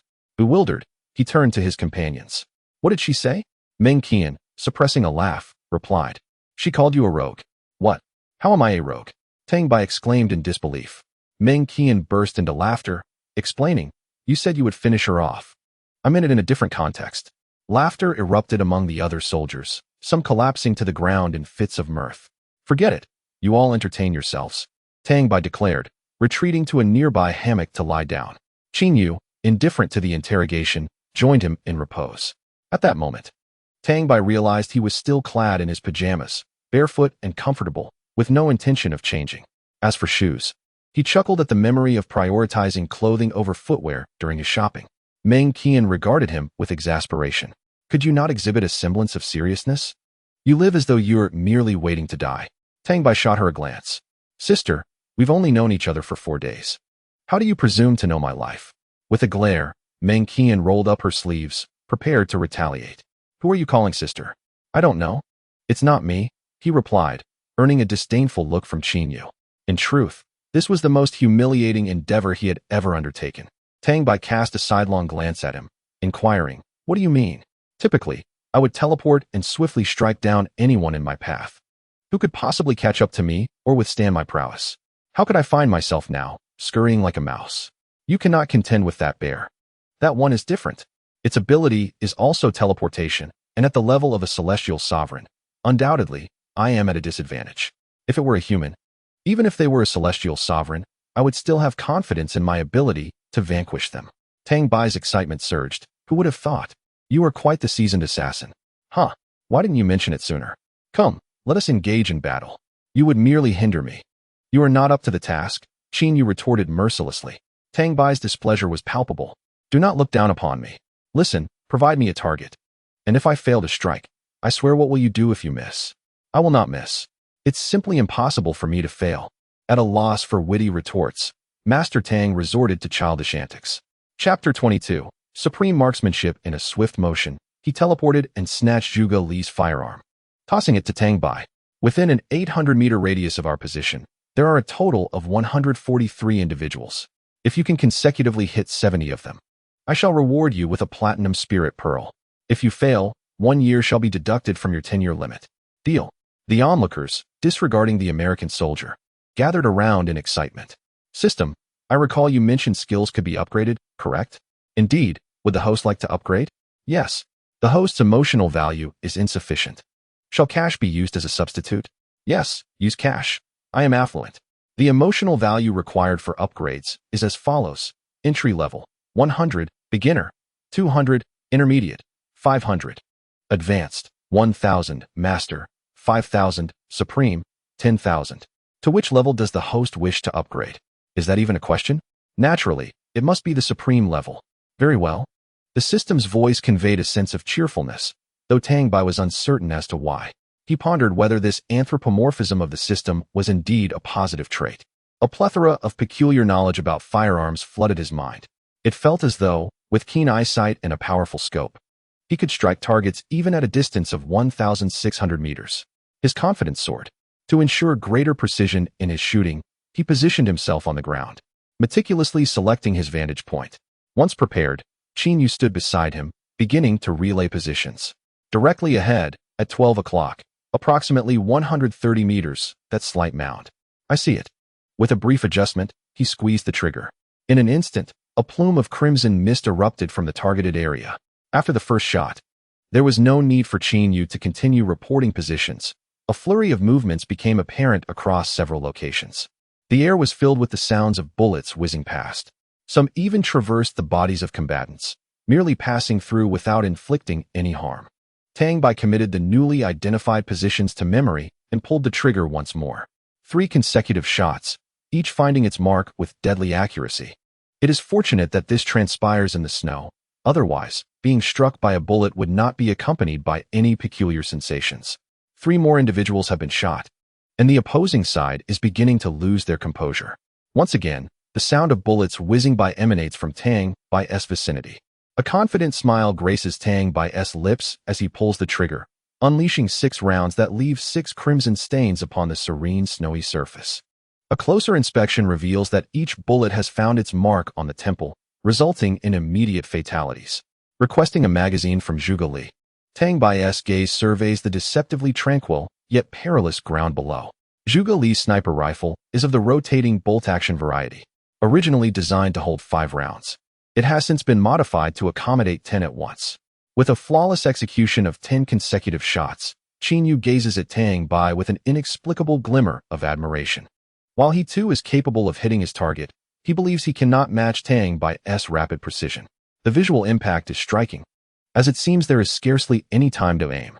Zhuge Li looks at Tang Bai with starry-eyed wonder, suddenly finding it somewhat more palatable to accept the notion of his wife being taken by another. Every time Tang Bai pulls the trigger, the ambushers are rendered increasingly anxious.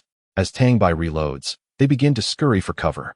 Taking advantage of the moment, Luo Buiyuan and his companions fire a few rounds, bringing down several more, resulting in a one-sided massacre. The captured female soldier from the United States stares wide-eyed in disbelief at Tang Bai and his comrades, perplexed as to how they possess such awareness. Despite standing openly in plain sight, they remain unseen from the outside. She has never encountered such an uncanny ability in this world. At the 10 o'clock position, 300 meters away, one adversary reveals merely half of their head, presenting a challenge. With a swift crack, a bullet is released. Instantly, one person collapses in the direction Qin Yu indicated. Following the gunfire, 10 more bullets swiftly follow. Had it not been for Tang Bai's manipulation of the alternate dimension, evading such a tricky angle of fire would have been nearly impossible. They would have been doomed. What to do if the enemy hides and cannot be located or struck? Fear not. The reassuring Qin Yu teleports behind them alongside Tang Bai. A new round of conflict commences. For the first time, Tang Bai experiences the exhilarating thrill of ambushing from behind. It is no wonder so many revel in the act of betrayal. It is indeed a delightful sensation. A hearty laugh escapes him. Does this laughter strike you as lewd? Do you believe so? Very well. Infected by the infectious excitement, Qin Yu follows Tang Bai, each wielding a sniper rifle, competing to see who can score the most hits. It is a rather grim affair, wagering with the lives of others. Yet those around them exhibit faces brimming with exhilaration. Laughter ensues. In such dire circumstances, it is a matter of kill or be killed. Those who hesitate are deemed fools. Overcome by excitement, they instinctively distance themselves from the duo, fearful that a sudden surge of enthusiasm might result in an accidental shot being fired in their direction. Luo Buiyuan observes the fervent and exhilarated expressions of Tang Bai and Qin Yu. Turning to Meng Qian beside him, he inquires, "Do you sense that the combined prowess of these two rivals our entire squad of 12? Dream Sign coldly remarked, "You think too highly of yourself. They cannot be matched. Even collectively." I was taken aback. How could one not defeat even a single opponent? Surely, Tang Bai is nothing but a mediocre bronze? Dream Sang gazed at the speaker. Zhong Cheng, with an incredulous expression. Have you ever seen someone wielding a sniper rifle, hitting every target with precision? That merely indicates superior marksmanship. But have you witnessed a mediocre bronze remaining unfazed and calmly rescuing someone when confronted with a spirit beast several levels above? Well, I suppose I have not. Then it is settled. I concede that I cannot defeat even a mediocre bronze. Wang Minghui, in charge of the drones, gasped in disbelief. Dream Deputy, this cannot be true. They appear so young. Dream Xian could hardly muster an expression. Youth? What does that matter? You are merely a few years their senior. Can you hit every enemy with your shots? As for that Qin Yu, he is quite enigmatic and certainly not to be trifled with. Su Yezha scratched his head in resignation. It seems that is indeed the case. Zhou Pengfei timidly inquired, "What shall we do next? If we wait any longer, they will soon be eliminated. What else can we do but stand here?" By the time we spoke, the battlefield was nearing its conclusion. The ambushers were swiftly being eliminated one by one. The enemy grew increasingly frantic. The crucial point was that they dared not deploy heavy weaponry. If they were to use heavy artillery here, an avalanche would surely ensue. Not only would they perish, but the base would likely be buried beneath the snow as well. Moreover, they dared not retreat. Doing so would expose the base's location. They were all trembling with anxiety, praying not to be discovered. Chapter 23.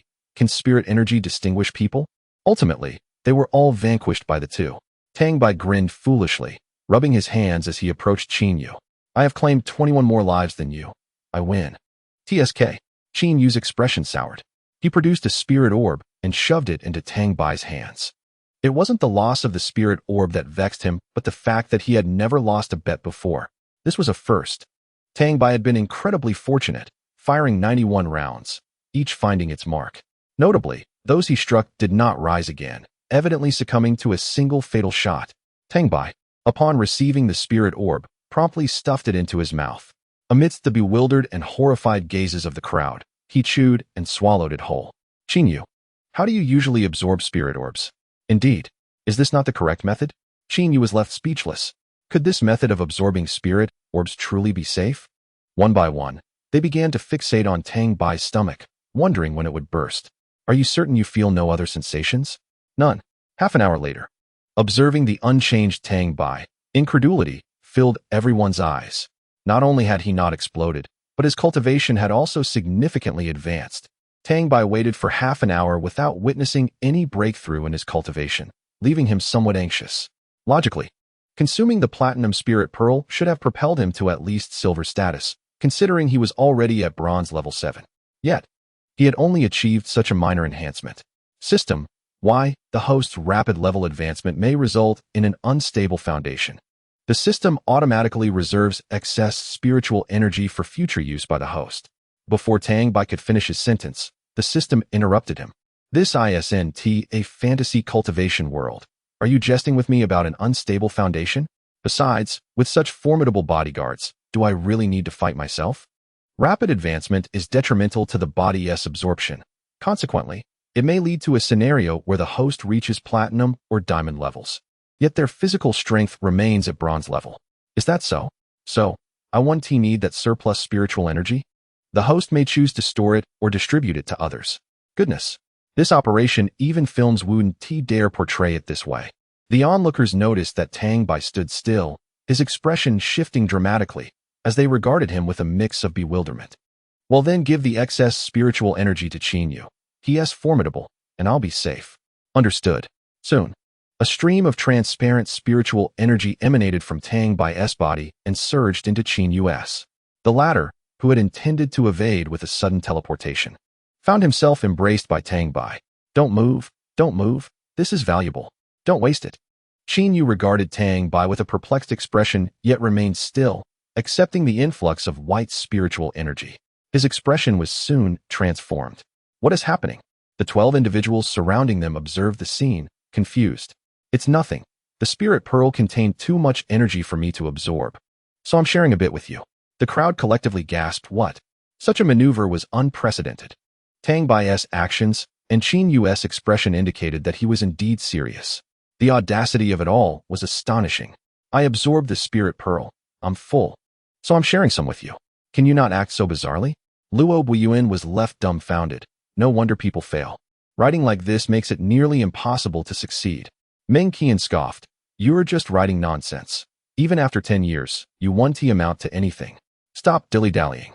You haven't even debuted yet, and you're already wasting time. It's no wonder people are leaving. What is next? Should we charge back and wreak havoc? Or should we cause chaos for women instead? Tang Bai gazed at the endless snowy mountains, his brow furrowed in discontent. All eyes turned towards the American soldier, their expressions tinged with malicious intent. Hey there, do you speak Chinese? The soldier glared intently at Tang Bai, refusing to relent. Tang Bai raised an eyebrow. Boys, show him the big treasure. A group of burly men chuckled as they approached. Ruffian, she finally spoke, her first words laced with insults. Speak. Where is the entrance to the base? What are the forbidden codes or taboos? Reveal everything, or I shall ensure you meet a dreadful end. Tang Bai's demeanor shifted, his gaze turning cold as he regarded the woman. It was merely the first encounter of such nature, and lacking the distinctive aura of military intimidation. Coupled with an appealing appearance, one could say it appeared somewhat harmless. The soldiers, resolute, would never bow to despicable foes. A character of remarkable tenacity. Against such an obstinate individual, Tang Bai, who was notoriously unyielding, found himself at a loss. Allow me, proclaimed Meng Xian. Instantly, all eyes turned, granting space to Meng Xian. A cacophony of screams erupted behind them. TSK, a waste of precious time. Qin Yu, in a flash, materialized beside a cabinet at the edge of the space. He deftly withdrew a watermelon knife, then instantaneously snatched a grenade from Wu Yang's bag, and finally, he reappeared, pinning Tang Bai beneath him. The two vanished from the sight of the crowd. By the time Tang Bai comprehended his surroundings, they were already soaring above the African-Asian plateau. Qin Yu produced 2 grenades and hurled them downward. Big brother, What are you doing? Tang Bai exclaimed. Deliberate inquiries seemed too tedious, and the air here was not to my liking. It would be far swifter to charge in and reclaim the Taishi rabbit. Tang Bai turned pale. Why on earth are you dragging me along? Go by yourself. Damn. My sole task is to ensure your safety. I cannot rest easy when you are not by my side. Are you out of your mind? We could simply wait in this space while they figure it out. No. The air here is discomforting. Then you go alone. I am perfectly safe in the other dimension. No. I cannot be at ease without you beside me. So in essence, you are dragging me into danger with you. In the midst of their exchange, 2 grenades detonated. In a setting where even raised voices could trigger an avalanche. The explosion's impact was nothing short of magnificent. It was Tang Bai's first encounter with such a spectacle. Silently, he retrieved his phone, adjusted his angle, and snapped a photo. An avalanche was, without surprise, imminent. The personnel below remained remarkably composed, even amidst such chaos, refraining from retaliating. This indeed underscored the significance of the Taishi rabbit to them. Qin Yu vanished once more, only to reappear in a confined space. Before Tang Bai could grasp the situation, Qin Yu shielded them both with his spiritual energy. The sounds of artillery echoed in their ears. Enter the space. Without a moment's hesitation, Tang Bai opened the alternate dimension. They once again vanished from their previous location, finding themselves within the alternate space. Luo Buiyuan and Zhuo Pengfei each hefted a rocket launcher, unleashing 2 shots outward. After firing, they moved aside as Zhong Cheng and Lin Cheng took their turns, each firing once more. Nearby, Meng Xian brandished a Gatling gun, unleashing a barrage without aiming, shooting at whatever came into view. Chapter 24. Why not take it? At this moment, Tang Bai finally had the opportunity to observe the external situation. Their position was rather confined, devoid of any hiding spots. Should a conflict arise, defeat would be inevitable. He had not anticipated the entrance to be like this. These Americans were rather cunning. Luo Buiyuan let out a cold laugh. What does it matter? 100 meters ahead lay an expanse of binding spirit iron, rendering even the most potent abilities ineffective. With that, he slung the rocket launcher across his back, tore off his shirt, and transformed into a towering 3-meter-tall black bear, bellowing as he furiously pounded his chest before charging forth. The impact looked excruciating. If he continued, he might well beat himself to death. Goodness, a beast-type ability? Left Pengfei also discarded his shirt, morphing into a white ferocious tiger, unleashing a roar before leaping into the fray. Wang Chun and Lin Cheng unleashed their own abilities and joined the fray as well, one a serpent, the other an orangutan, unleashing a furious assault on the Americans. Their bullets proving utterly ineffective. Incredible. Tang Bai was left dumbfounded. Wow. Such ferocity. Meng Qian wore a proud expression. This is merely a fraction of their strength. In an open field, they could unleash even greater power. As she spoke, she gathered spiritual energy in her hand, manifesting a massive fireball that she hurled at the Americans ahead. The flames erupted, leaving devastation in their wake. How terrifying. This was merely the combat prowess of 5 individuals. If they all joined in, even without him and Qin Yu, they could likely dismantle the entire base. Why are you all so formidable, yet remain idle outside? Merely watching me and Qin Yu toil? Meng Qian, unflustered, replied, the soldiers outside are merely ordinary humans. Wasting too much spiritual energy on them would be unwise for the ensuing battle. Besides, you and Qin Yu are engaged in a competition, so let it be. Why do I feel inexplicably annoyed?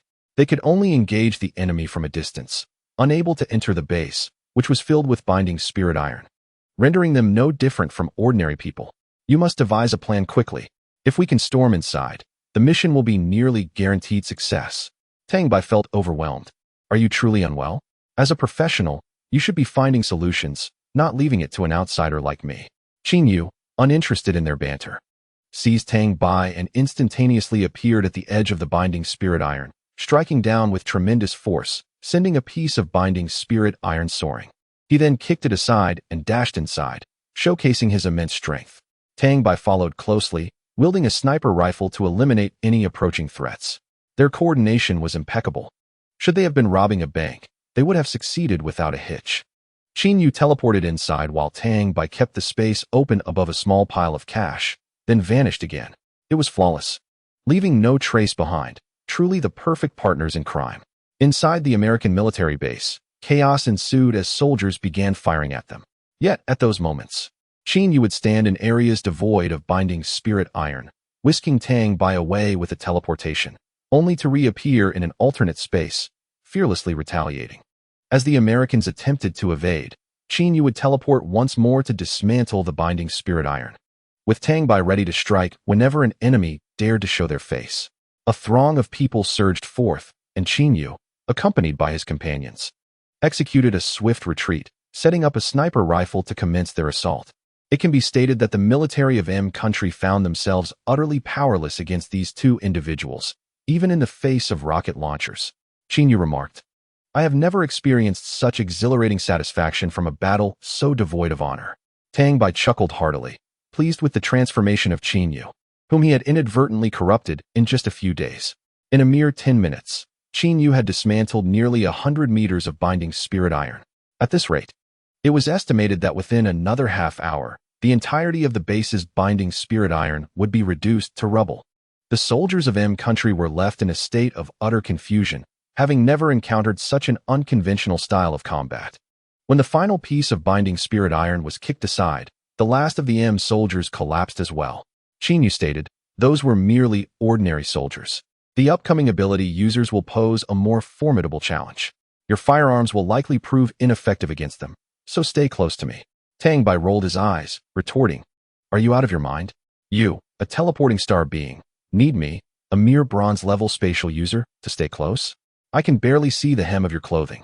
"Oh, that seems reasonable," Qin Yu replied. "Regardless, you may engage in combat and take lives, but you must not stray more than 5 meters from me." Tang Bai protested like a petulant child denied a toy. A tall figure approached them, transformed into a beastly form, Roboyuan. He grinned broadly, giving them a thumbs up with his large bare paw, expressing his admiration for their exploits. "Now, let us demonstrate our capabilities. We, too, are not to be trifled with." With that, he charged into the depths of the base, followed by 10 others. Lastly, there was Meng Xian, enveloped in flames, leaving trails of molten lava with each step she took. Her intimidating presence was undeniable as she arched an eyebrow at Tang Bai before striding confidently inside. As they engaged in battle, Tang Bai pondered their current course of action. "What shall we do now?" he inquired of Qin Yu. "Shall we steal something?" "Isn't that inappropriate?" Qin Yu countered. "What is wrong with that? After all, it's merely the possessions of foreigners, and this base is bound to be obliterated anyway. We might as well take what we can," Tang Bai asserted. Thus, they embarked on their mischief, indeed the perfect duo for nefarious deeds. Having a knack for theft, they proceeded with unwavering precision. After traversing a long corridor constructed from binding spirit iron, they encountered sections made of ordinary materials. Qin Yu led Tang Bai in a frenzied teleportation spree throughout the base, seizing whatever caught their eye, regardless of its utility, even snatching half-used tubes of toothpaste from the M soldiers. Their path was marked by a complete desolation in their wake. While fierce battles raged outside, they reveled in their thievery. Along the way, they stumbled upon a few timid souls hiding, whom Qin Yu swiftly incapacitated with a deft strike. In the end, Roboyuan and his team undeniably emerged victorious. However, upon their return, they found Tang Bai and Qin Yu in the act of stealing, sparking a mix of indignation and disappointment within Roboyuan. How could these proud descendants of Huaxiao engage in such disgraceful behavior? Infuriated, he stormed over, ready to reprimand Tang Bai. "You are a Huaxiao person. How can you indulge in such a lack of decorum?" Before they could even approach, Qin Yu, with an impassive expression, kicked them away. How could they be so lacking in decorum? "Regardless, once we depart, they will undoubtedly obliterate this base, so why not take advantage of it?" "But we cannot." Luo Buyuan was nearly driven to madness. Tang Bai remarked, "We cannot let this opportunity slip away." Zhuo Pengfei interjected, "Let us keep our discussions civil and avoid any altercations. Rest assured, I believe he won't be seriously harmed." In truth, Luo Buyuan dared not strike. One look at Qin Yu made it abundantly clear that he would be no match for him. Yet, he yearned to seize the moment with his words. Chapter 25. This is quite fearsome. Tang Bai calmly stated, "Indeed, he won't kill me. He will only bring about his own demise. From the very first day I laid eyes upon him, I knew this child was extraordinary. He possesses the propensity to self-destruct, appearing as though he might take his own life at the slightest provocation. Just moments ago, during his beast transformation, he was furiously pounding his own chest. You all witnessed it. Alas, One statement ignited what little anger Luo Buiyuan had left. Let go of me. I must confront him today. Haha. Look, he's losing it. Qin Yu observed in silent exasperation. Tang Bai retrieved a computer, stating, let me calculate how many tables we need. A large group of individuals restrained Luo Buiyuan. Zhuo Pengfei, exuding exasperation, said, Boss, perhaps you should refrain from speaking too much. The captain simply could not stand to see others undertaking missions and claiming rewards. Tang Bai felt a hint of embarrassment. In a hushed tone, he confessed, well, it is true. Had it not been inappropriate, I would have wanted to gather everything from the deceased as well. Shameless. At that moment, everyone realized the extent of Tang Bai's audacity. Not even the possessions of the deceased were spared. It was no wonder he was a businessman. If he desired to seize the belongings of the dead, what was there that he would not do? With such a handsome visage, engaging in such unbecoming acts was indeed hard to accept. 5 minutes later, Luo Buiyuan came to terms with his thoughts, understanding that he could not impose his values upon others. Approaching Tang Bai, he bowed deeply, apologizing, I am sorry. I was overly agitated. No harm done. I bear no ill will. Thank you, replied Tang Bai. Qin Yu, standing nearby, quietly interjected, so, shall we still retrieve the items from the next few rooms? Luo Buiyuan's mind was clouded with frustration. Boss, how about we first secure the Taishi rabbits? Given the time elapsed, I suspect the reinforcements from Country M are nearly upon us, and we might run out of time. Oh, very well, let us proceed. The group of 14 quickly made their way to the laboratory. Inside the lab, it was empty, save for a large iron cage containing a dozen remarkably unattractive rabbits. It was hard to fathom that rabbits could be so unappealing. These creatures were Taishi rabbits, and they were exceptionally ugly. Upon hearing the remark, the rabbits within the cage were incensed, rushing forward to bang against the iron bars. They kicked, clawed, and bit with all their might, yet the cage remained shut. Tang Bai, with a mischievous streak, reached out and swiftly slapped one of the Taishi rabbits across the face, erupting into a boisterous laugh. This only incited the rabbits to batter the cage even more vigorously. This was a blatant affront, indeed, a slap in the face. Oh my, this unattractive creature has quite the temper. The onlookers could only stare in disbelief. At that moment, the sound of fighter jets pierced the air. Footsteps echoed near the laboratory entrance. Without a moment's hesitation, Tang Bai activated the alternate dimension, along with the cage containing the Tasmanian rabbit, transporting it into that realm. Everyone vanished from the room as if by magic. In the next instant, a multitude of armed personnel burst in, each wielding firearms and possessing extraordinary abilities. They scoured the laboratory in frantic circles, yet could not locate anyone. Eventually, 2 leading figures stood before the spot where the Tasmanian rabbit's cage had been. One was an elderly man in military uniform, and the other, a young man in civilian attire. They communicated in English. Note, for convenience, the dialogue is presented in Chinese. The elderly officer in uniform asked, have we located the intruders? The young man in civilian clothes replied, no. They have vanished into thin air. Vanished into thin air? The young man continued, yes, after investigation, it appears they were last seen in this laboratory before disappearing completely. Moreover, it happened so swiftly there was barely time for them to escape. The military officer's expression darkened. Search. We must uncover their whereabouts. The young man, equally grim-faced, responded, understood. Sir, we are already on it. The officer scrutinized the empty space before him and inquired, which nation do you suspect was responsible? The young man hesitated. I'm afraid I cannot make a deduction, sir. Unyielding, the officer pressed, do you think it could possibly be the Huaxia people? After all, these items were seized from them. The young man's expression shifted to one of unease. Sir, I believe this incident is unlikely to involve the Huaxia. Why is that? The Huaxia people place great importance on integrity and military discipline. They prioritize their missions and typically execute them with utmost efficiency before swiftly retreating. However, our recent investigation revealed that all valuable items within the quarters of our soldiers have gone missing. Clearly, they have been pilfered. The Huaxia military would not engage in such actions, as the consequences would be dire if discovered. Therefore, I suspect this was not the work of the Huaxia, but rather resembles the tactics of the island nation. The military officer nodded, appearing contemplative. Your reasoning is sound. Therefore, I entrust this investigation to you. I expect a satisfactory answer. Understood. The two departed in succession. At this moment, everyone regarded Tang Bai with a peculiar glint in their eyes. Should one deem him fortunate or merely lucky? Initially, they intended to attribute blame to the island nation, but through a serendipitous twist, the suspicion had indeed fallen upon them. Tang Bai, unable to comprehend English, merely listened to their chatter before they exited. He turned to Qin Yu and asked, "Did you understand any of that?" Qin Yu nodded. "Yes. Let me summarize their discussion." After recounting the conversation, Tang Bai doubled over in laughter, pointing at Luo Buyin with glee. "Did you see that? It's all thanks to me. Otherwise, you would surely be under suspicion." Luo Buyuan's face flushed crimson. For the first time, he considered that perhaps pilfering a few items during a mission was not such a reprehensible act after all. He looked at Tang Bai and gave a thumbs up. With a swift motion, the burden was cast aside, alleviating numerous concerns for Huaxia. The mission accomplished, Qin Yu, along with his companions, executed an instantaneous teleportation, materializing a staggering 50 kilometers away. At this distance, they could walk confidently without drawing suspicion. Given the terrain, even a few hundred meters would have been a strenuous endeavor. Having organized their belongings, Luo Buyuan initiated communication with headquarters. Dragon Hongyi's face radiated joy upon hearing the flawless execution of the task, his smile broadening significantly within a mere 3 hours. Such efficiency was remarkable.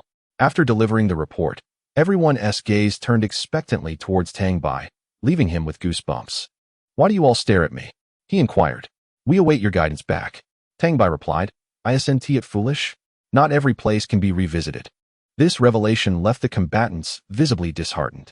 Dream Qian, with a light-hearted chuckle, embraced Tang Bai, pressing his head into her bosom, contorting his face in surprise. "I never imagined you possessed such remarkable talents at such a young age. My fondness for you grows ever deeper." In an instant, Tang Bai was enveloped by an intoxicating aroma, momentarily rendering him dazed.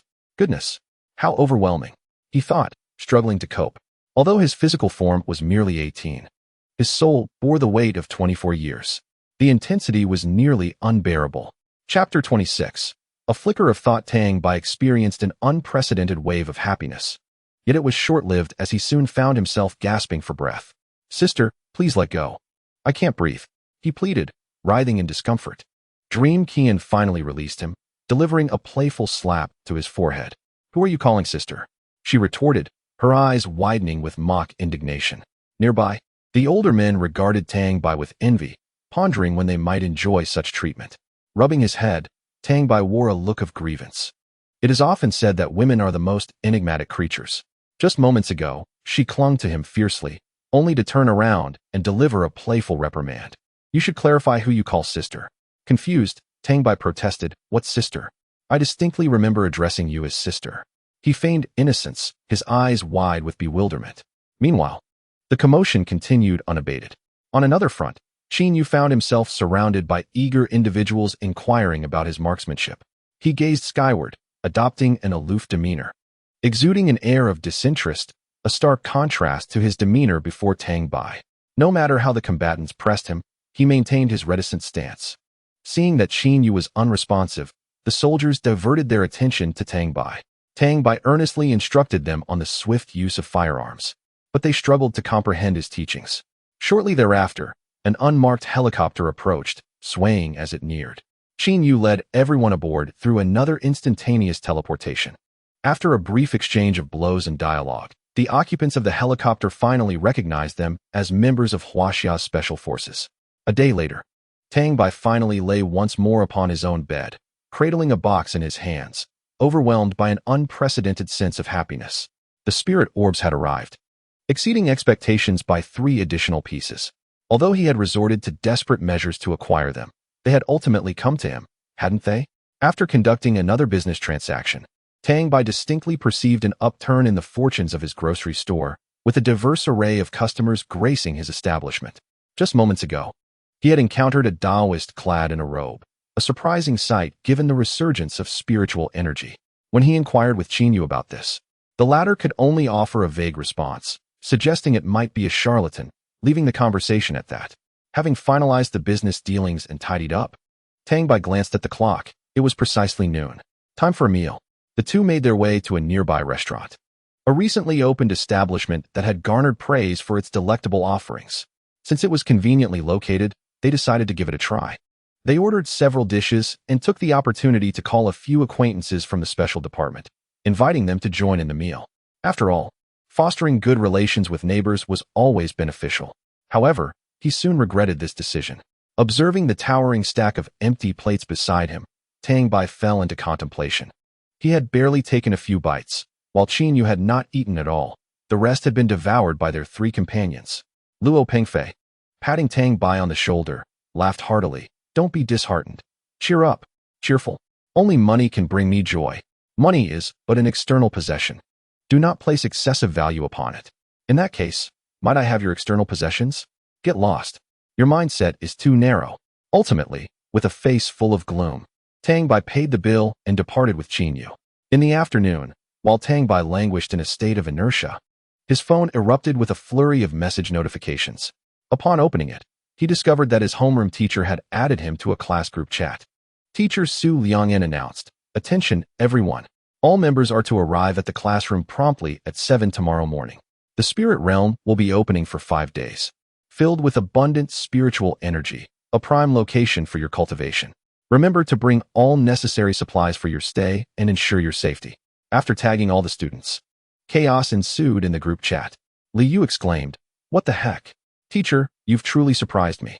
Couldn't you have informed us a couple of days earlier? I have only half a day to prepare." Su Liangyan retorted, "Li Yu, please use civilized language." This prompted numerous screenshots and the creation of memes. Chen Haofeng chimed in with a meme. "Li Yu, my friend." Su Liangyan reiterated, "Please use civilized language." Luo Chang added, "Enough talk. I'm already on my way to gather supplies." Chen Lian inquired, "Is anyone interested in forming a team to hunt monsters? We can split the spoils 50-50. Du Xiaoqian asked, "Teacher, can we bring bodyguards?" Su Liangyan replied, "Yes, you may." Many students began sharing photos of their shopping excursions. Observing this, Tang Bai felt invigorated. He opened the alternate dimension, photographed his stockpile of goods, and sent the images to the class group chat. Tang Bai messaged, "Dear classmates, are you troubled by the lack of time for shopping? Now, one can rest assured. Tomorrow, everyone can come to buy from me, and I shall offer you a discounted price." This announcement instantly enlivened the already bustling group. Song Ming exclaimed, "Goodness! No wonder I didn't see this divine figure yesterday. It seems he was out procuring goods." Xia Mingyue remarked, "Does Tang Bai's family own a shop? They have so many items. I envy, I envy." Upon seeing Tang Bai emerge with exuberance, Zhang Haoran also joined the conversation. Zhang Haoran stated, "Do you all think this is his family's store? You're mistaken. This is merely a fraction of what he possesses in his space. This kid is incredibly wealthy. I know of at least several villas, and there are numerous companies I am unaware of. Just a few days ago, he made a deal and pocketed $1 million. So, single ladies, take note. There aren't many handsome single gentlemen like him around." Tang Bai silently typed 3 question marks. "Thank you. I had no idea I was so affluent." Envy level 66. Envy level 88. Envy level 48. At that moment, Tang Bai's emotional value soared. This camaraderie was profound. For his brother, he would go to great lengths. It's no wonder Tang Bai is so attractive. It turns out it's due to his family's wealth. However, that statement is flawed. What does appearance have to do with wealth? Tang Bai protested, "I am not. I do not possess such wealth. It's all fabricated." Xia Mingyue responded, "We understand if Tang Bai wishes to conceal his identity." Tang Bai's face darkened. "I truly do not. Please believe me." His explanations appeared so feeble. Tang Bai declared, "Zhang Haoran, you're finished." Zhang Haoran retorted, "No, I was mistaken. I merely intended to help you find a partner." Observing Tang Bai's speechless expression, Qin Yu inquired, "What's wrong?" "Nothing. Host, there are guests. Shall we proceed with the transaction now?" "Another customer? Very well, let us transact now. And bring Qin Yu along to that seemingly extravagant main hall. Does the host trust this individual? I feel he will not deceive me." The host may enter the main hall of the all-purpose grocery store by merely thinking it. Is this what is meant by the power of thought? Chapter 27. If you cannot bid, you may seize it. Tang Bai placed a hand on Qin Yu's, startling him as he was engrossed in his phone. "What are you doing? Why are you so excited? Why are you touching my hand? Are you out of your mind? Who touched you? I'm simply taking you somewhere." "Then release my hand." Qin Yu retorted, "Why are you so agitated? If I didn't know better, I'd think you were fragile." Qin Yu's eyes widened in protest. "I am not. If you dare speak nonsense, I'll make you pay." Tang Bai rolled his eyes. "If you're not, Then just say so. Why shout so loudly? It's as if you're the one in question. I am utterly exasperated. Suddenly, they found themselves in that resplendent hall. The decor remained unchanged, with no alterations evident. At the center table sat a person, looking somewhat lost. Tang Bai strode confidently toward him, with Qin Yu closely trailing behind. His eyes surveying the grandeur of the hall. He plopped down onto the chair and, opening his mouth, declared, "Greetings. Welcome to the Emporium of all things. I am the proprietor of this establishment, and you are fortunate to be my guest. I can fulfill all your desires: wealth, power, cultivation, longevity, whatever your heart yearns for. I can provide." Fang Yishio, the guest, regarded Tang Bai with evident skepticism. "Why should I place my trust in you? You may choose to doubt me, or you may leave at this very moment. However, I must ask, can you truly walk away content? What if my words bear truth?" For reasons unknown, Fang Yishio felt an inexplicable allure in Tang Bai's speech. His mind cautioned him that there is no such thing as a free lunch, that he should not be deceived. Yet his heart yearned to take a chance. Could it be that everything he desired was attainable? Tang Bai raised an eyebrow. "You have the right to disbelieve." Fang Yishio fixed his gaze upon the youthful figure before him, contemplating for a considerable time.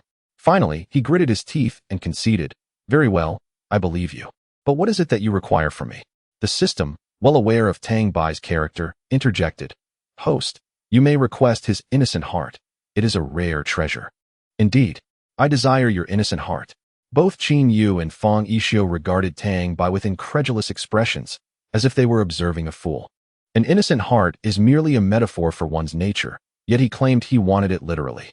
Was this not sheer folly? What does that even mean? Do I possess such a thing? Indeed. Very well, I will give it to you. Now, tell me what I must procure. Speak. Tonight at the 100 Flowers auction, there will be a painting titled The Sacred Scholar's Phoenix Feather. It holds great significance for me, and I must acquire it at any cost. Tang Bai murmured. The Sacred Scholar's Phoenix Feather? What on earth is that? Qin Yu glanced over, disdain evident in his tone. You are utterly ignorant. Just what do you know? Come, enlighten us. With that single remark, Tang Bai's enigmatic aura dissipated entirely. The Sacred Scholar's Phoenix Feather is a work from the early years of the renowned artist Wu Dazi. He is a celebrated painter from the Tang dynasty, revered in art history as the Saint of Painting, also known as Dao Xian. Very few are aware of this painting. It encompasses profound meanings that even today, few can accurately articulate Wu Dazi's intent. It possesses immense collectible value, and I never imagined someone would dare to auction it. Tang Bai rolled his eyes. You yourself just stated that very few know of this painting, yet you have the audacity to call me ignorant? Qin Yu chose to ignore Tang Bai's retort and fell silent. Tang Bai felt a surge of anxiety. Was he truly expected to seize it at the auction? System. What shall I do? The host may attend the auction to acquire the item. But what if I fail to secure it? If you cannot win it openly, will you not resort to covert methods? Indeed. At that moment, a transaction contract materialized before him. Sign here. What you desire shall belong to you by nightfall. Fang Yishio picked up the contract, perused it, and then signed without hesitation. Upon signing, the contract transformed into a radiant light and vanished. While an object emerged from Fang Yishio's chest, a heart. An empty box from the second floor floated over, opening to reveal a heart gently resting within. Subsequently, the box closed and returned to the second floor.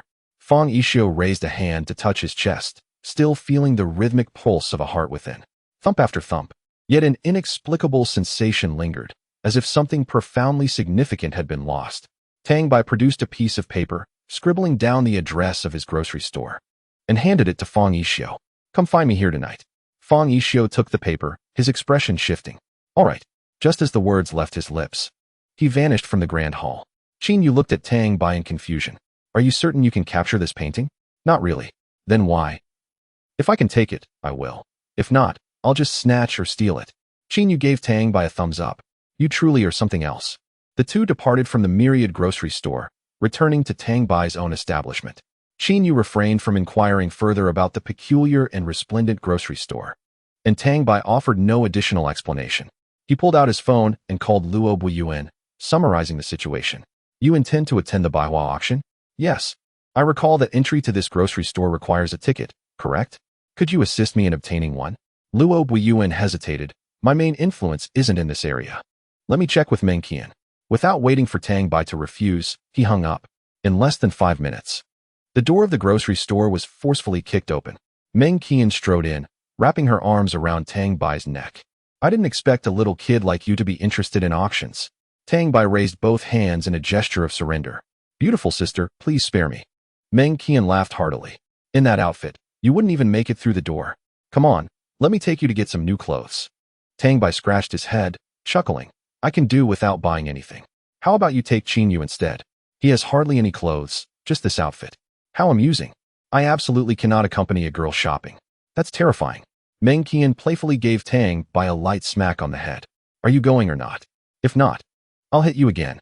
Tang Bai covered his head, feigning indignation, and glared at Qin Yu. "What kind of bodyguard are you? Didn't you see I was being hit?" Without looking up, Qin Yu replied, "You're not in any real danger." Half an hour later, Tang Bai found himself forcibly dragged out by Meng Qian to buy clothes. Standing at 185 meters, he was the epitome of a mannequin. It was already quite remarkable, yet Qin Yu stood beside him even taller. The two were of the type that could effortlessly pull off any style, as if tailored to perfection. Ultimately, Tang Bai held firm to his principles, purchasing only a single set of casually stylish attire. Qin Yu, however, bought over 10 outfits, and when it came time to settle the bill, Tang Bai nearly burst into tears. Chapter 28. The Auction. The cost of those several outfits totaled over 200,000. The money he had earned recently felt as though it would soon dwindle. This indicated that the exquisite Xingru Fengling painting at the auction would have to be seized by force. At 7 o'clock in the evening, Tang Bai, Qin Yu, and Meng Xian stood at the entrance of the Baiwa auction house. Meng Xian, adorned in an elegant evening gown with understated makeup, exuded an air of nobility that captivated all who beheld her. She likely frequented such events. In stark contrast, Qin Yu donned a suit, his expression one of indifference. Having been persuaded by Tang Bai to make the change from his usual attire, judging by his demeanor, he too was accustomed to mingling in such upscale venues. Meanwhile, Tang Bai appeared in casual attire, hands shoved into his pockets, embodying the essence of a newcomer to such affairs. Meng Xian retrieved 3 tickets from her bag and led the way inside.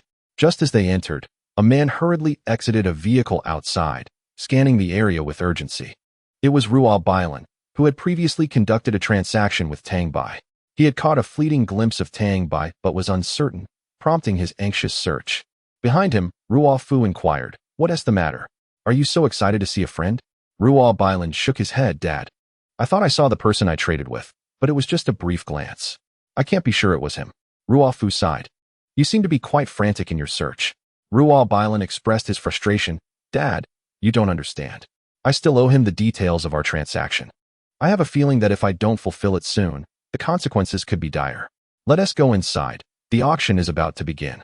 Upon entering, Tang Bai was struck by how little he had experienced in the world. The spacious venue was astonishing, filled with around 100 attendees. Tables adorned with a lavish array of delicacies lined the room, many of which were unfamiliar to him, delights he had only ever seen on television. Esteemed figures engaged in conversation, glasses of red wine in hand, projecting an air of sophistication. The younger crowd had their own circles, and Tang Bai felt distinctly out of place amidst the formal attire, resembling an onlooker rather than a participant.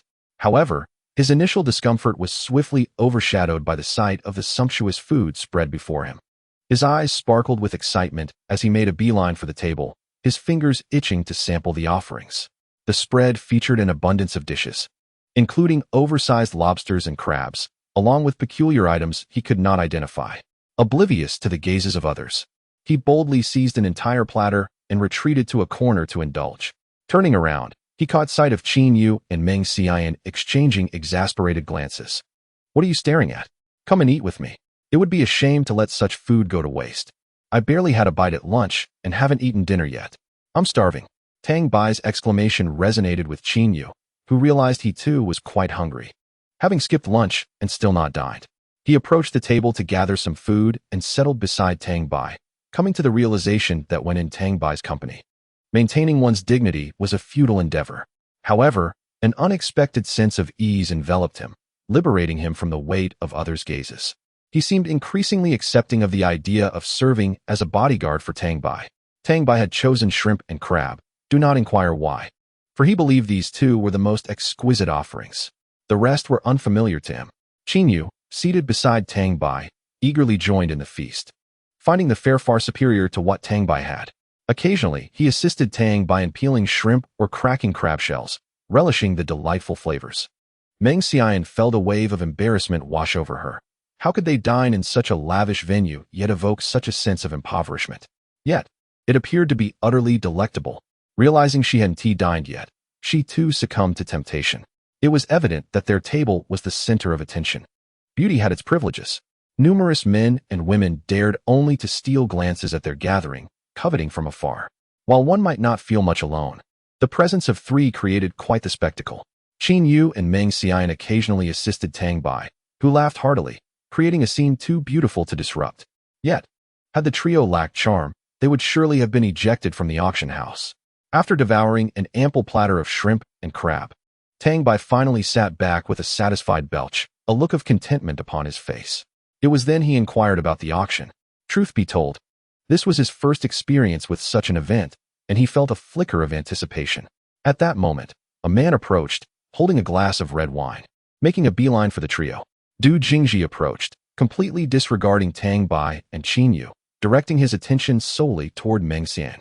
My surname is Du Jingji, he declared, extending his hand toward Meng Xian. May I have the pleasure of your acquaintance? Tang Bai was taken aback, exclaiming inwardly, what audacity! Attempting to flirt in front of me. Although Meng Xian was not his, that was still unacceptable. Meng Xian glanced up at him.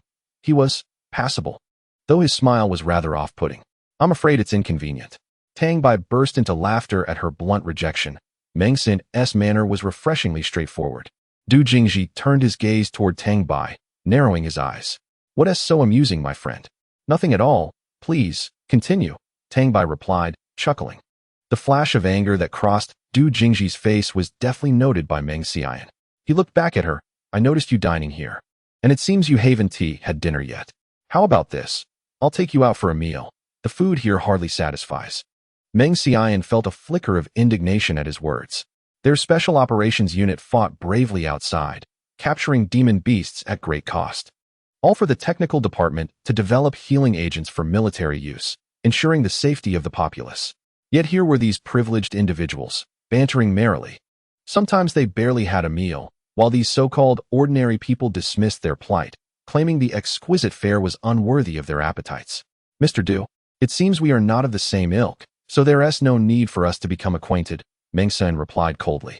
Du Jingji discerned the aloofness in Meng Qian's tone, yet he was determined to win the heart of the woman he desired.